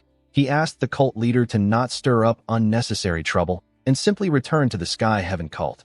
Paso did not expect to hear this. He and Rabin had always maintained courtesy and pretended to be friends. He never expected the demonic Buddha to bluntly ask him to leave. With a serious look on his face, Paso asked the demonic Buddha if he is someone who must come when called and go when dismissed. Rabin was not moved by the look on his friend's face. He asked him if this is not how their situation is. He and the cult leader looked deep into each other's eyes. It seemed like none of them wanted to back down. Rabin suddenly laughed and told Paso that he is joking. He asked him if he has to take offense to every joke. He told Paso that he has lost his sense of humor because he has stayed in the frontier for too long. With a smile on his face, Rabin asked Paso to stay and enjoy himself. He told him that they can play together for a lifetime. Paso decided to join the demonic Buddha's act. He smiled and told him that he is correct. He said that the desolate sandstorm of the frontier can make people desolate. Rabin suggested that they get a drink somewhere with a better atmosphere. Paso accepted his suggestion. After Rabin left the room, Paso asked his advisor about what he thinks. The man said that Rabin is anxious He said that the demonic Buddha must have noticed that they planned to ally themselves with Muguk. Paso asked his advisor if their alliance with Muguk is worth such anxiety. The man told him that Rabin is quite wary of our boy. Paso asked him about what they should do. His advisor asked him to think by himself. He asked him to not always seek advice from him. Paso reminded him that this issue concerns the very survival of him and the cult. He asked him not to be so stingy. The man raised his chains to show the cult leader that he is tied down. Paso took him into his favorite world. The man was extremely happy to see this. The cult leader used his key to unlock the man's chains. He asked him about why he likes this place so much. The advisor's mood turned sour when he heard this. He asked his cult leader if he wants to try being shackled all day. He told him that they can switch roles. Paso declined the offer. The advisor told him that the demonic Buddha will do anything to drag him back. He said that Rabin will probably use the heavenly demon as leverage. Paso asked him about what he can do. He said that this is their chance to establish a foothold in the Central Plains. The man asked him to meet Muguk and to ask him about how they can stay there. He assured him that Muguk will provide a way. Paso asked him if he doesn't already know a way. The man said that this is not important. He told his cult leader that he must present a gift to Muguk before he gets the method from him. The cult leader asked him if he needs to cling to Muguk so desperately. The man asked him if there is anyone else he can cling to. Paso was surprised to hear this. He knew that his advisor was correct. The heavenly demon despises him, and the first young master is supported by the demonic Buddha and the other demon supremes. Only the Blood Heaven's sword demon openly allied with Muguk. The rest were either neutral or they supported the first young master. The advisor told Paso that he can hide in the frontier if he doesn't wish to rely on Muguk, and he can come here when summoned and leave when dismissed. He told the cult leader that he can live a life of comfort this way. Paso asked him not to provoke his pride with his words. The man explained to him that the way to win this fight is simply to choose wisely and believe until the end. He asked his cult leader if this method isn't simple. He said that it is so simple that it is hard to practice. He told Paso that losers never realize that victory depends only on following this principle. Paso was annoyed to hear this. He asked his advisor to end the lectures. The man told him that they should leave just as the demonic Buddha suggested if they cannot uphold this principle. Paso became angry when he heard this. He said that he doesn't want to give Muguk all his things. He told him that it feels like a waste. He revealed to the man that he still regrets giving Muguk the space-time transference illusion art. He said that he couldn't sleep last night because he kept thinking about how he shouldn't have given it away. With a cold gaze in his eyes, his advisor told him that he wasn't able to sleep because he is narrow-minded and greedy. Paso was shocked to hear this. He looked into his advisor's eyes and stopped talking. The man was frustrating him too much. Paso wondered why he had to suffer such rebukes from his advisor. His advisor's words hurt more than Rabin's words did. Yet, Paso felt a strange sense of relief. The cult leader had hidden his nature better than anyone else for so many years. His advisor was the only person who saw him exactly as he is. Paso wondered if this was why he felt an odd sense of kinship from the man. He told his advisor that he can't just give all his treasures away. The man asked him to believe if he is chosen. He asked the cult leader to give it all out. Paso was annoyed to hear this. He said that his treasures are all precious. He didn't want to give Muguk anything. The advisor asked him to return to the cult and sit in front of the divine relic, wipe the dust off, and fiddle with some paper. He told him that this is what suits him best as the cult leader. Paso said that he will definitely establish the cult's headquarters in the Central Plains. He said that he will accomplish what his predecessors failed to achieve with his own hands. The advisor stared at him. He told Paso that this probably won't happen. The cult leader was annoyed to hear this. He thought the man would curse him like he usually does. The scene shifts, and we are taken to the demonic village. We see the owner of the tavern welcome Muguk to his establishment. Our boy told him that he had to come here because he is very hungry. The man told him that he will prepare all his favorites and ensure that they are made deliciously. Before he left the balcony, the man turned around and told Muguk that he has a question for him. Our boy allowed him to ask his question.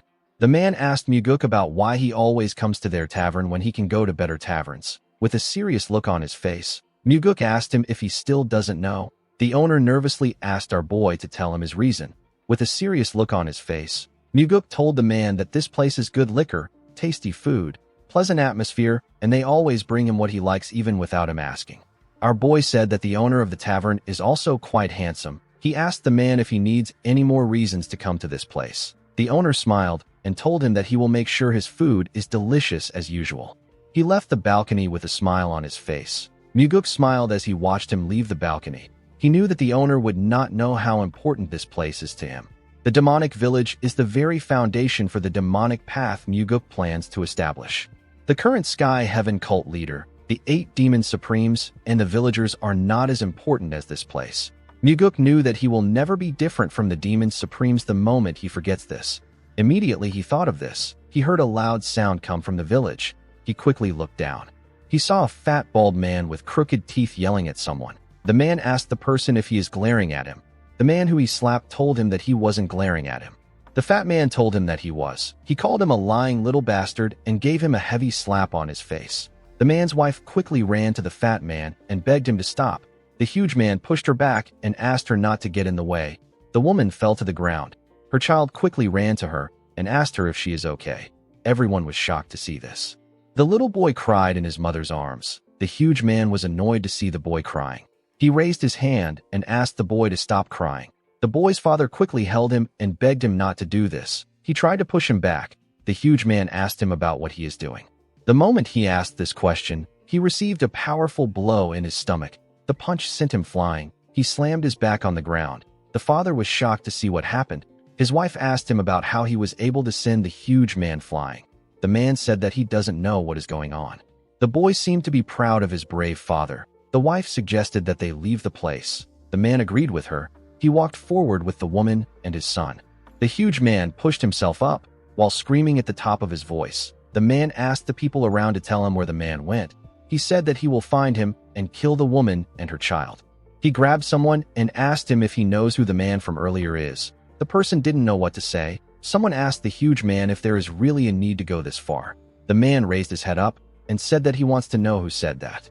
Muguk raised his hand to show himself. He asked the man if he is really doing all this just because he locked eyes with the man. He couldn't believe that the man hit the father in front of his child. The man referred to Muguk as Brat and asked him to tell him why he butt in. Muguk was the one who sent the man flying earlier. If he had pushed the man directly, then the child would have had to live with the memory of watching his father and mother get beaten.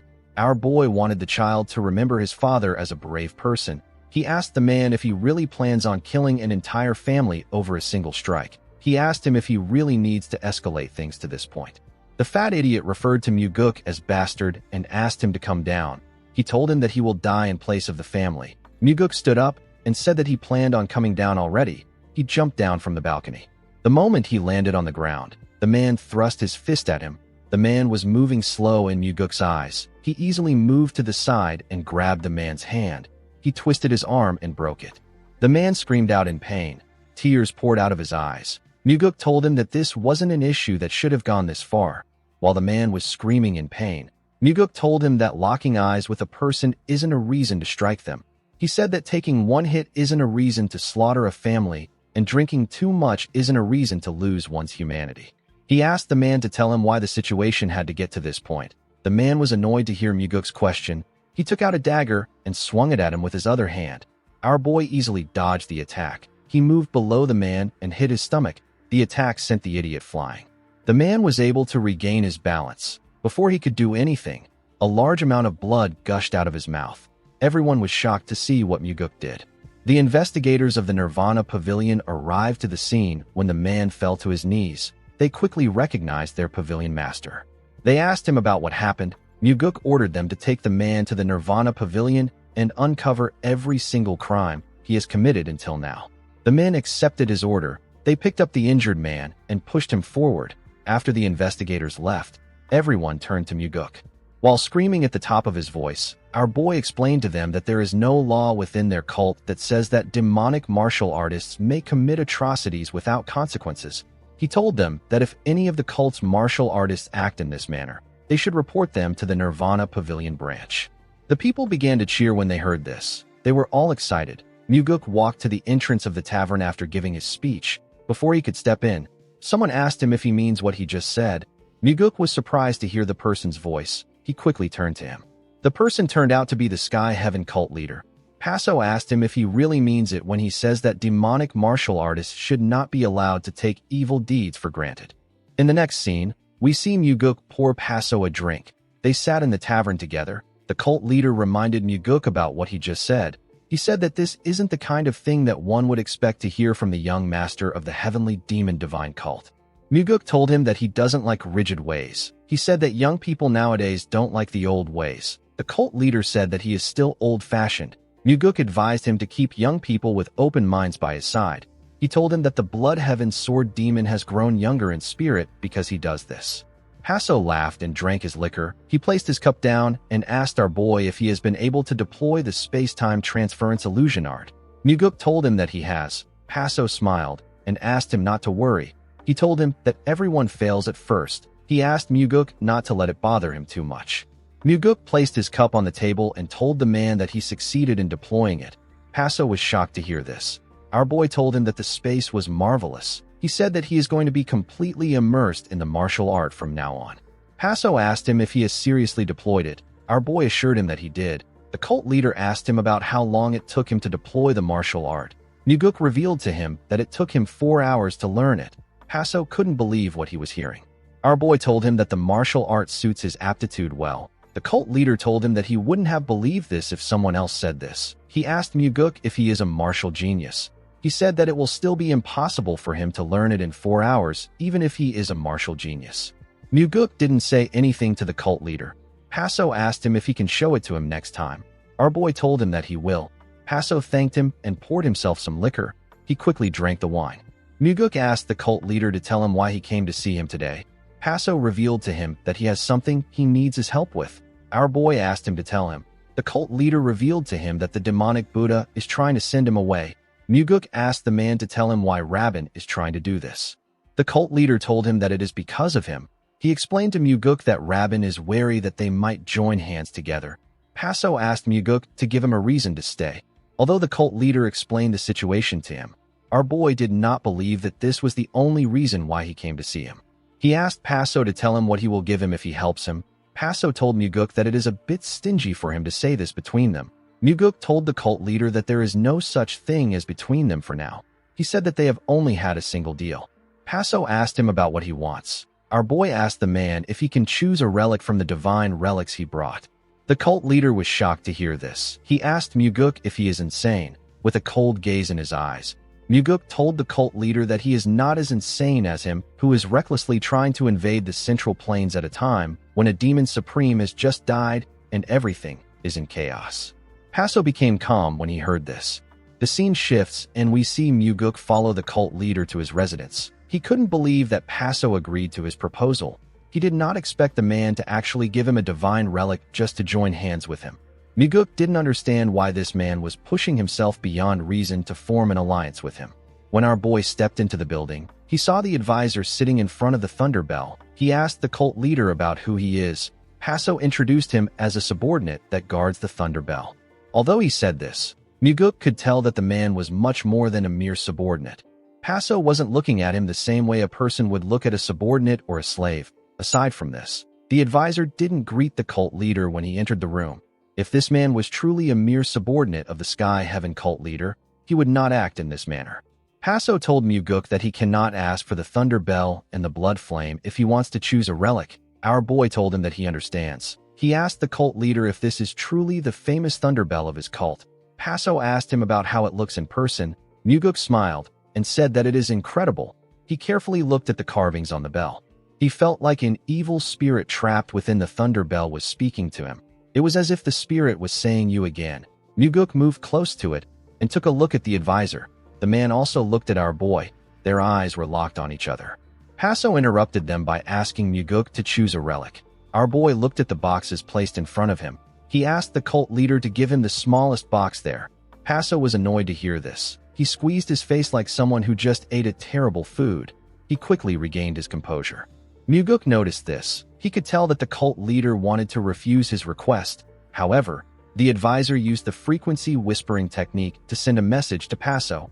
Muguk couldn't believe that the chain man dared to intervene in the cult leader's decision at such an important moment. With a nervous look on his face, Paso asked Muguk if he knows what he just chose. Our boy told him that he doesn't know. He said that he felt strongly drawn to it. Paso picked up the item inside the box. The item looked like an egg. He pressed a button under the item. It opened up and revealed a red elixir. The cult leader told Muguk that this is the Blood God Pill. He asked him if he has heard of it.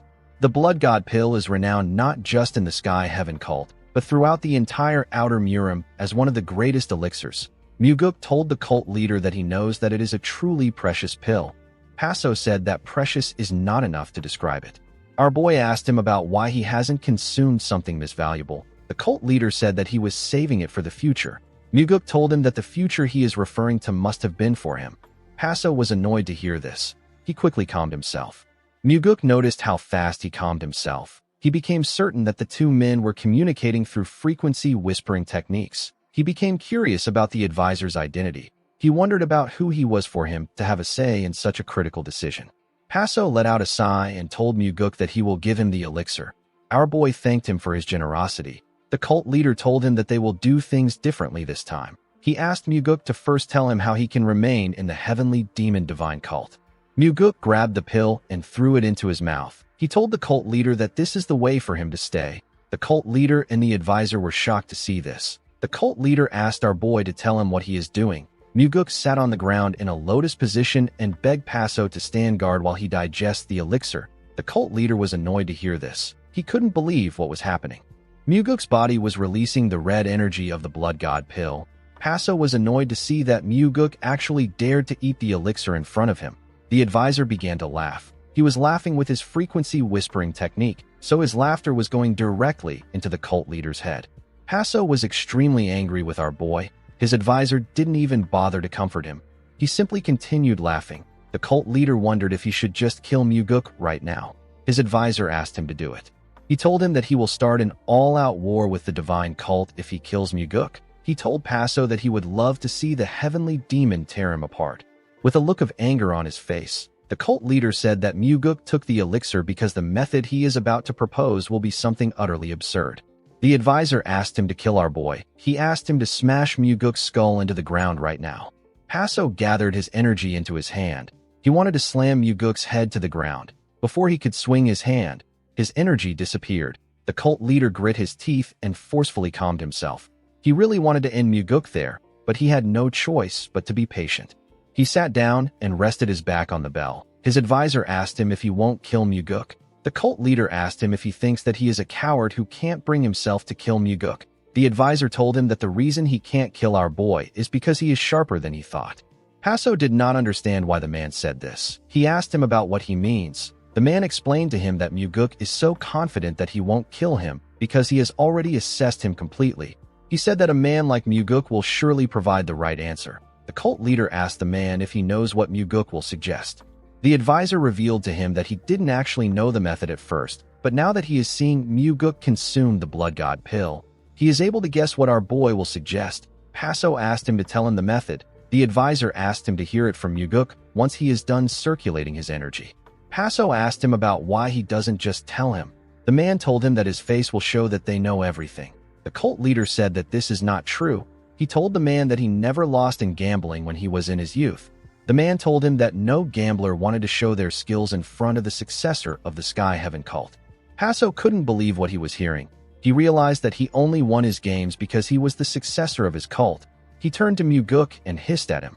The moment he did this, his advisor called out to him. The cult leader turned to him and asked him if he thinks that he is his buddy now. The man advised Paso to just give Muguk everything. He said that it won't be a loss. Paso was shocked to hear this. He asked him if he is serious. The advisor explained to him that he used to judge Muguk based on the bits of information flying around. However, now that he had seen Muguk with his own eyes, the man realized that the information was not accurate. He told his cult leader that the information he got was an understatement of Muguk's ability. The cult leader did not expect to hear this. He asked his advisor to tell him what will be left for him if he gives Muguk everything. His advisor told him that he will get to fulfill his dream of living in the Central Plains. Paso asked him if Muguk will really keep his word to let him live in the Central Plains. The man explained to him that the very fact that Muguk is so quick to swallow everything means that he intends on keeping his promise. The cult leader told him that they will become beggars rattling around with broken bowls if our boy doesn't keep his promise. The man smiled and asked him not to worry. He assured his cult leader that he will feed him if they go poor. Paso was shocked to hear this. With a smile on his face, the advisor said that he is willing to drag his shackles around and sell medicine to feed him. Paso didn't know how to react to what his advisor said. He asked the man about what they will do if Muguk loses the succession struggle and dies. The man explained to him that this is what it means to bet one's fate on someone else. A person either gains everything or loses it all. The cult leader asked the man if he is doing all this just to drag him into ruin. With a smile on his face, the advisor asked Paso if he is just realizing this now. Paso didn't know what to say to him. The man gently called out to his cult leader. Paso was annoyed to hear his voice. He asked him not to talk casually to him. He told him that he has already done it more than 5 times today. The man told Paso that he understands him. Paso was shocked to hear this. His advisor explained to him that a person must give up something in order to gain something. He told him that they are not the kind of people who are blessed enough to have it all without sacrifice. Paso turned to the man. He did not expect to hear this. His advisor told him that someone who has it all is the young master sitting in front of them. The cult leader closed his eyes and said that it is a waste. A while later, we see the energy around Muguk intensify. Our boy slowly dragged the energy and pushed it to his lower core. Paso was shocked to see this. He quickly stood up. Muguk released the energy which he moved to his core. A bright red light shined in the room as he did this. When he opened his eyes, we see that his pupils have turned red. They quickly returned back to their natural state. Paso couldn't believe that our boy was already settling his energy circulation. He wondered about how deep Muguk's cultivation is. He noticed that our boy didn't even bother to hide it in front of him. It was as if Muguk was showing him how strong he is and asking him to trust and follow him. Muguk stood up and thanked the cult leader. Paso told him that he is audacious. He was still annoyed that our boy stole his elixir and dared to circulate it in front of him. Muguk told him that he didn't steal it. He said that he accepted it as payment. The cult leader asked him to tell him what he means. He told him that he hasn't heard a single method from him yet. Our boy reminded the cult leader that he told him that the method for him to stay here is for him to consume the blood god pill. Paso was surprised to hear this. Muguk asked him to come to the Nirvana Pavilion tomorrow and file a report. He asked him to claim that his elixir was stolen. Until the elixir is found, the cult leader will have every reason to remain here. Muguk reminded the man that he is the master of the Nirvana Pavilion. He told him that he will conduct the investigation as thoroughly as possible until he achieves his goal. Our boy assured him that the date of his return will be decided by the two of them. After Muguk left, the cult leader asked his advisor if he knew about this method. The man told him that he only realized it after Muguk swallowed the blood god pill. Paso took out the elixir's container and asked the man if Muguk knew beforehand that this was the blood god pill. His advisor told him that our boy knew. He asked him if he thinks that Muguk picked it because the container looked pretty. The cult leader asked the man to tell him how Muguk knew. The advisor told him that he is giving Muguk gifts because he is this kind of person. Although he understood his advisor, the cult leader said that the blood god pill was far too precious. The advisor was annoyed to hear this. He told the cult leader that they did not give Muguk the gift because he offered them a solution. Paso told the man that they will both die if he gives away all his treasures like this and things don't work out. With a smile on his face, the man reminded Paso that he already promised to kill him before he dies. The cult leader lost his mind when he heard this. He screamed at the top of his voice and asked his advisor to shut up. In the next scene, we are taken to the Heavenly Demon Pavilion. We see Muguk walking towards his father's palace. He knew that his father must already be aware of everything that has been happening. However, it is still a different thing if he decides to talk to his father about it. The moment he thought of this, someone used the frequency whispering technique to ask him to go to the training hall. Muguk instantly recognized the person's voice. The person turned out to be his father's personal bodyguard. The man's name is Y. Muguk stopped walking and told the man that it has been a while since he heard from him. He remembered how he used to hold Y's hand while walking through the streets of the demonic village when he was little. He remembered begging Y to buy him food from the street stalls. Muguk registered these memories as the good memories he gained in his childhood. He asked the man to visit him when he is free. He told him that he wants to treat him to a meal. Y accepted his offer. After hearing that the man accepted his offer, Muguk walked towards the training hall. When he stepped inside, he looked around. He quickly sensed something dangerous. He instantly raised his head to see the energy that gathered above him. He saw the heavenly demon thrust his sword at him with a large amount of energy. Muguk was shocked to see his father's sword coming at him. He knew that he will die if he tries to dodge the attack. He quickly drew his sword and used it to push his father's sword away. He got pushed back when his sword touched his father's own. Unfortunately for him, his father wasn't ready to end the fight. The heavenly demon gathered his energy and focused it on his legs. Muguk was shocked to see this. The heavenly demon used the death step of the fourth stride of the wind god. He thrust his sword at Muguk at a crazy speed. The blade could no longer be seen. It was only its afterimage that Muguk saw. Our boy dodged his father's attacks with the flicker step of the fourth stride of the wind god. He was able to avoid every single attack that was thrown at him, but he was getting pushed back. The heavenly demon did not have an issue watching his son struggle. A while later, we see the heavenly demon put his sword away. He told his son that his skills have improved. Muguk told his father that this is expected. He said that he practices martial arts more than anyone in the cult. He quickly realized that he was wrong. He told his father that Leon trains more than him. He said that he is the second most hardworking person in the cult. The heavenly demon let out a sigh and told his son that he should consider himself the third most hardworking person. Muguk did not expect to hear this. He gently smiled. He was happy to see how hard his father was working. He hoped that his father would master his techniques well. As they walked out of the training hall, the heavenly demon asked his son to tell him why he came to see him. Muguk informed him that the Sky Heaven cult leader wants to join hands with him. He told him that the cult leader has split away from the demon supremes. The heavenly demon was not surprised to hear this.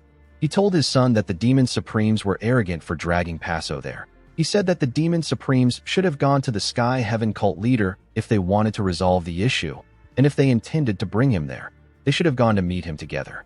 Muguk said that the demon supremes have greatly offended the cult leader's pride.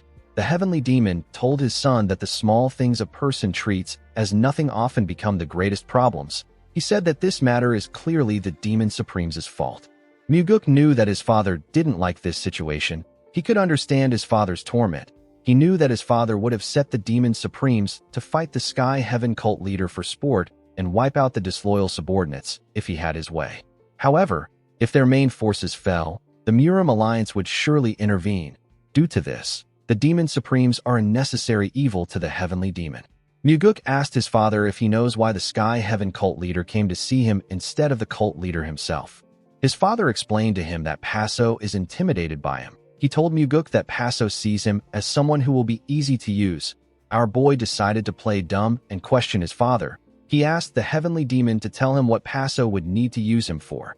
The heavenly demon turned to his son and asked him to direct his question to his strategist. Muguk told his father that he doesn't have a strategist. The heavenly demon told him that he needs to get one. Muguk asked his father to tell him where he will find a skilled strategist like the chief advisor. The heavenly demon didn't say anything to him. Our boy told him that he said something like that because he already has a good strategist. Although he said this, Muguk knew that his father was right. He also wanted to find a strategist that is as clever as Myung. The heavenly demon told his son that he has been managing well without a strategist. Muguk thanked him for saying this. He told his father that most things worked out thanks to his luck. Muguk knew that he was only able to navigate situations based on the experience he gained from his past life. He was well aware that he wasn't a naturally strategic person. He knew that he had to find a strategist with a clear vision and good insight to support him.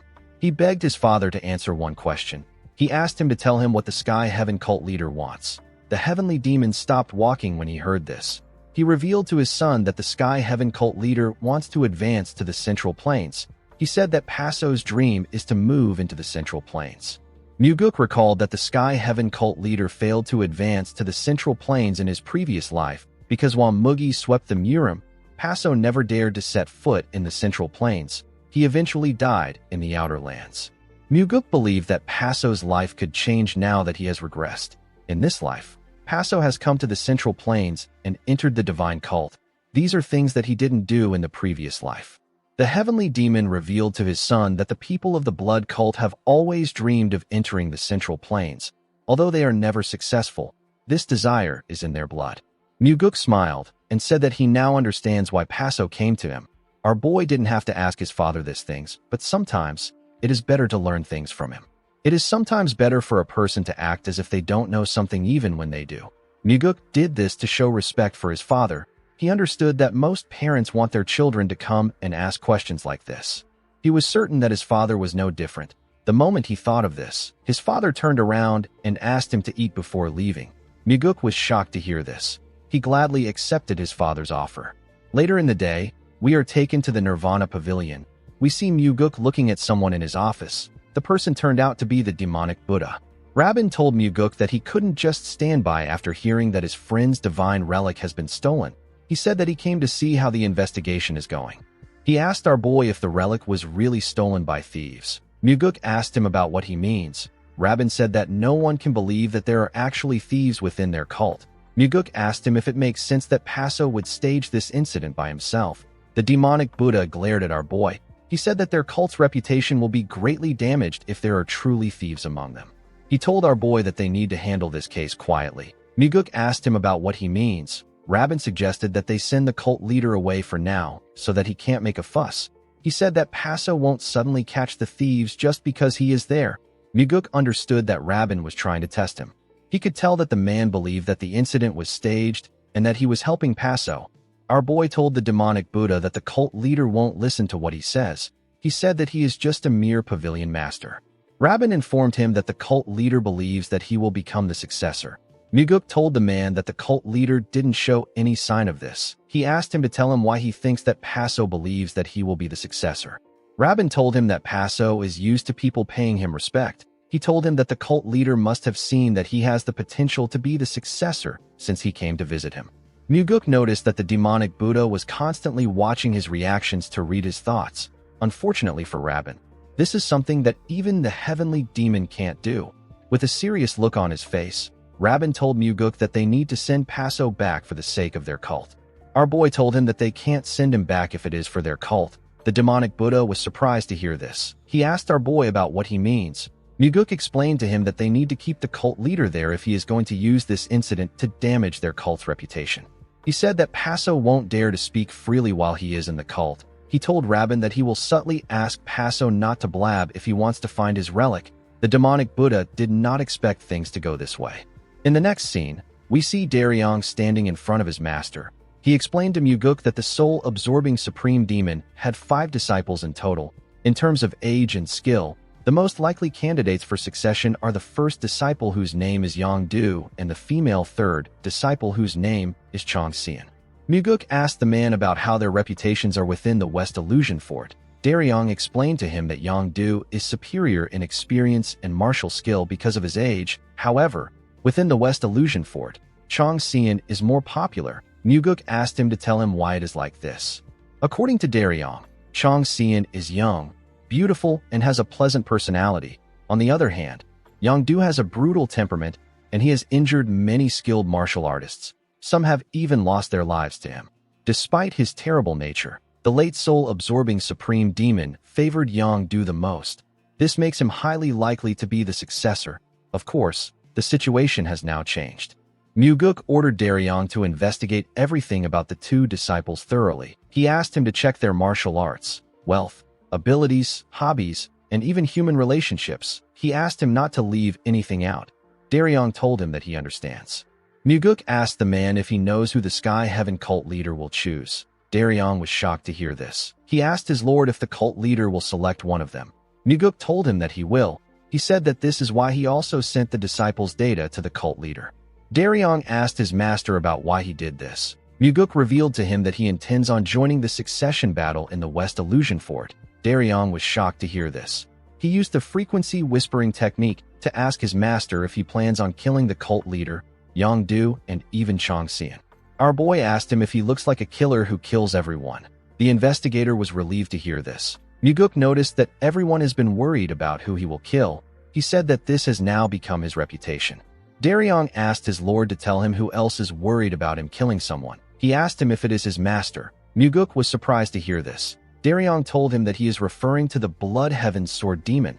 He said that the old man has not yet allowed him to call him master. Muguk found it surprising that Daryong regarded himself as the Blood Heaven's sword demon's disciple. He knew that the man unconsciously called the old man his master. The scene shifts, and we are taken to Paso's chambers. We see him asking his advisor to tell him who they should support. He asked him about why he is staring at the bell. He asked him if the demon engraved on it is trying to speak to him. The man asked him about how he knew. Paso asked him about why he is so serious. The man told him that the demon sometimes talks to him. The cult leader turned to the bell and asked his advisor about what the demon says. The advisor said that the demon usually asks him about why he lives like this. Paso didn't expect to hear this. He asked the man about the answer he gave the demon. The man told him that he used to tell the demon that he lives like this because of one petty and greedy person. The cult leader asked him about the answer he gives now. The man said that he told the demon that it was not entirely because of that one person. Paso asked him to tell him what the demon said next. The advisor didn't answer him. Paso became annoyed. He asked him to give him an answer. The advisor asked him about why he keeps questioning him.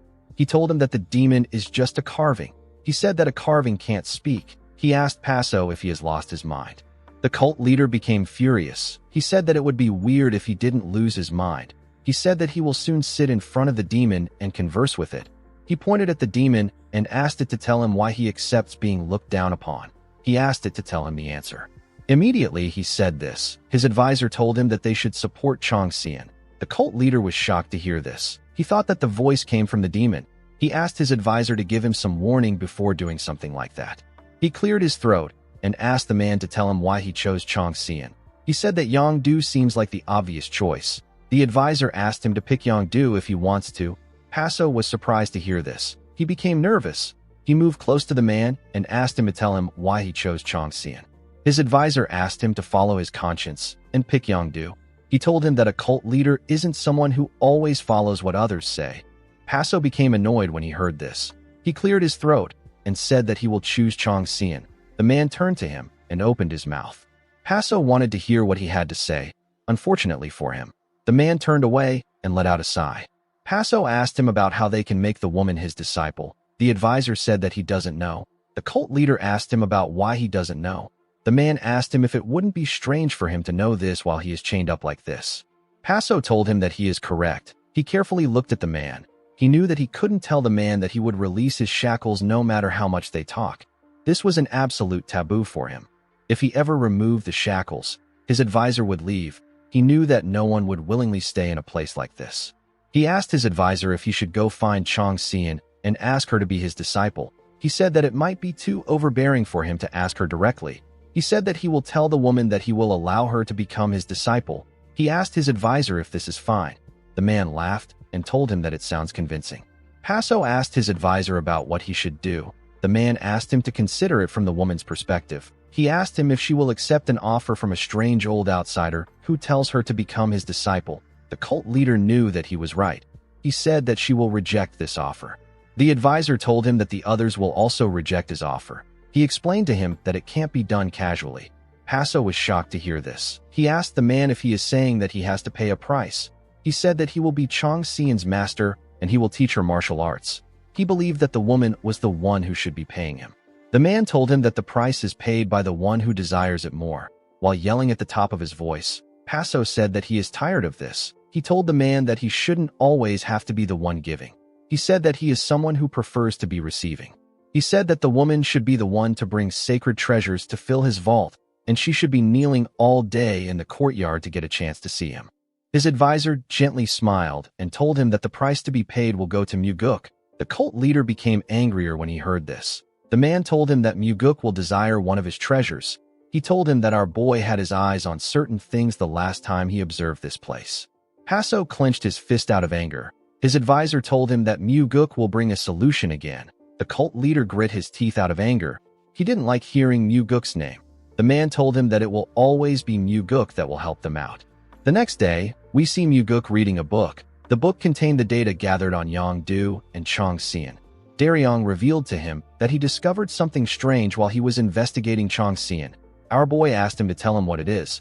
The man said that Chong Xian met Sa Wuzhong several times. Muguk did not expect to hear this. Daryong said that there was no obvious connection between them. He told his lord that he simply wanted him to know about it. In Muguk's past life, Wuzhong tried to kill the Flower Sword Supreme with the soul-absorbing arts, but he ended up dying instead. At that time, no one knew whose soul-absorbing art was used. Muguk realized that it was Chong Xian's soul-absorbing art. He slammed his hand on his table and said that Chong Xian and Wuzhong are dating. Daryong was surprised to hear this. He asked his lord about how he knew. Our boy recalled that Wuzhong likes the Flower Sword Supreme. He realized that the person who revealed where the corpses of the soul arts were buried and the person who stole Nung Hyu's fan to place it, there was Chong Xian. Only a disciple of the soul-absorbing Supreme Demon could have known or done such things. Also, she wouldn't have leaked such an important information if she wasn't dating Wuzhong. Muguk quickly stood up and grabbed his sword. Daryong asked him about where he is going. Our boy smiled and told him that he is going to get a sacred treasure. In the next scene, we see the cult leader thank Muguk for the material he sent to him. He told him that he has reviewed it. Our boy asked him not to worry about it. He took a sip of his tea and took a look at the advisor. He turned to the cult leader and asked him if he has found a way to join the Battle of the West Illusion Fort succession. Paso said that he hasn't. Muguk told him that he has to hurry. He revealed to him that the Demon Supremes will soon intervene and choose the successor by themselves. The cult leader told him that he is shackled to his chamber just like the Guardian. He said that it won't be easy to even meet the disciples. Muguk told him that he understands. Paso asked him about who he thinks he should accept as his disciple. Our boy asked him to take Chong Xian in. Paso didn't say anything. Due to the fact that he wasn't surprised by his answer, Muguk realized that the cult leader and the Guardian already came to the same conclusion. Paso told him that he also sees Chong Xian as the most suitable choice. He said that he has no way of persuading the woman. Muguk told him that he can make Chong Xian come directly to him. The cult leader asked him about what he means. Our boy explained to him that Chong Xian will personally come to him and request to be his disciple. He told Paso that he will prepare the meal and feed it to him. The cult leader told him that he will really appreciate it. Our boy asked him to grant him a relic in return for his favor. Paso was shocked to hear this. He told Muguk that he is quite shameless. Muguk told him that it is just the natural order of things. He said that making someone work out of mere loyalty or personal ties without fair compensation is something that belongs to his father's era. Paso told him that he is from that era. Muguk placed his hand on his chest and told the man that the person sitting before him belongs to the present era.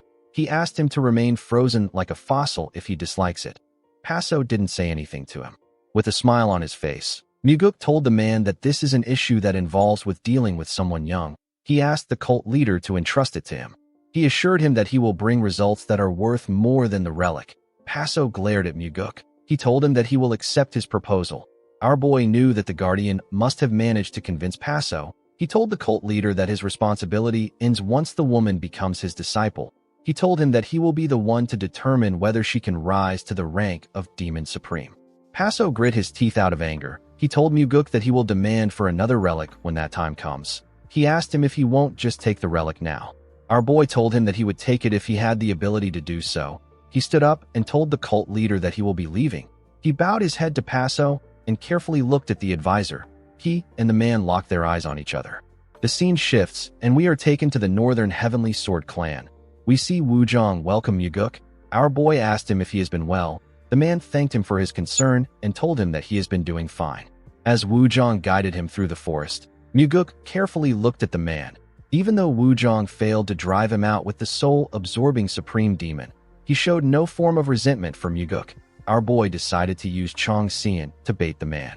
When he arrived at the Sword Supreme's house, the woman stepped outside to welcome him. Muguk told her that she looks even younger than before. The woman smiled and told him that he still uses empty flattery. She moved forward and asked him to come see something. She showed our boy a plant. She revealed to him that this is the seed he gave her as a gift. Muguk was surprised to see that it had already grown this much. The Sword Supreme told him that the life force of the world is truly mysterious. While our boy was looking at the plant, Wuzhong was subtly releasing his energy. Muguk smiled when he noticed this. He realized that Wuzhong was calming his energy down. Ever since our boy arrived in this place, he had been discreetly releasing his energy to observe the man. He used the frequency whispering technique to ask the Sword Supreme if she can ask Wuzhong to bring them some wine and side dishes. He said that he has some information that he needs to leak. He assured her that he will explain his reason later. Yonrang did not expect to hear a request like this. She ordered Wuzhong to bring her some wine. She told him that it has been a while since she last shared a drink with Muguk. The man bowed his head and accepted her order. He was annoyed to see that she wanted to drink with Muguk after saying that she won't drink again. Some minutes later, we see Wuzhong carrying the wine and side dishes on a small table before he could enter his master's room. He heard Muguk tell her that the most likely candidates to succeed the soul-absorbing Supreme Demon are Yang Du and Chong Xian. Wuzhong was shocked to hear his girlfriend's name. The Sword Supreme told Muguk that Yang Du is the stronger contender. Our boy told her that she is correct. He told her that Chong Xian still has options. Yonrang asked him to tell her the options she has. Muguk explained to her that the martial arts of the Sky Heaven cult leader and the soul-absorbing supreme demon share the same origin. He said that Chang Xian can win if she can learn from the Sky Heaven cult leader, who is currently staying at the cult. Yonrang asked him if the Sky Heaven cult leader will accept her as his disciple. Muguk assured her that Paso will accept the woman. He reminded her that the Sky Heaven cult has always sought to establish a foothold in the Central Plains. If he takes Chang Xian as his disciple, he will have a legitimate reason to stay in the Central Plains. Yonrang finally understood the situation. Muguk told her that Yongdu will inevitably take the position of the soul-absorbing supreme demon if Chang Xian doesn't become Paso's disciple. Immediately he said this. Wuzhong stepped into the room. He placed the small table in front of them. After doing this, he bowed his head and left the room. Upon seeing that the man was no longer in the premises, the Sword Supreme asked Muguk to tell her why he brought the topic up. Our boy asked her if she knows that Wu Zhang is in a relationship with Chang Xian. Yonrang was surprised to hear this. She told our boy that she had no idea. Muguk explained to her that Wu Zhang is an ambitious man. He told her that he is the type of person who might try to manipulate her from behind the scenes. The Sword Supreme gently smiled and said that she had her suspicions about him. Muguk told her that he kept a close eye on Wu Zhang to ensure that no harm comes her way. He said that he discovered his relationship while watching him. He said that he found a use for the information, and that is why he made the request. Yonrang thanked Muguk for sharing this information with her. Our boy told her that he should be the one thanking her. He advised her to stay cautious and to keep treating matters related to Wu Zhang as she normally would. The Sword Supreme told him that she will take his advice. In order to thank her for her help, Muguk decided to repay her with something that she desires. He told the Sword Supreme that they need to cross swords soon. Yonrang told him that she looks forward to it.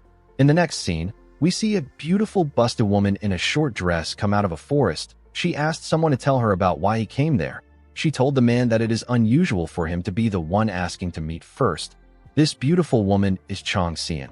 The person she was talking to was Wu Zhang. With a smile on his face, Wu Zhang told the girl that he simply missed her so much. He quickly gave her a hug.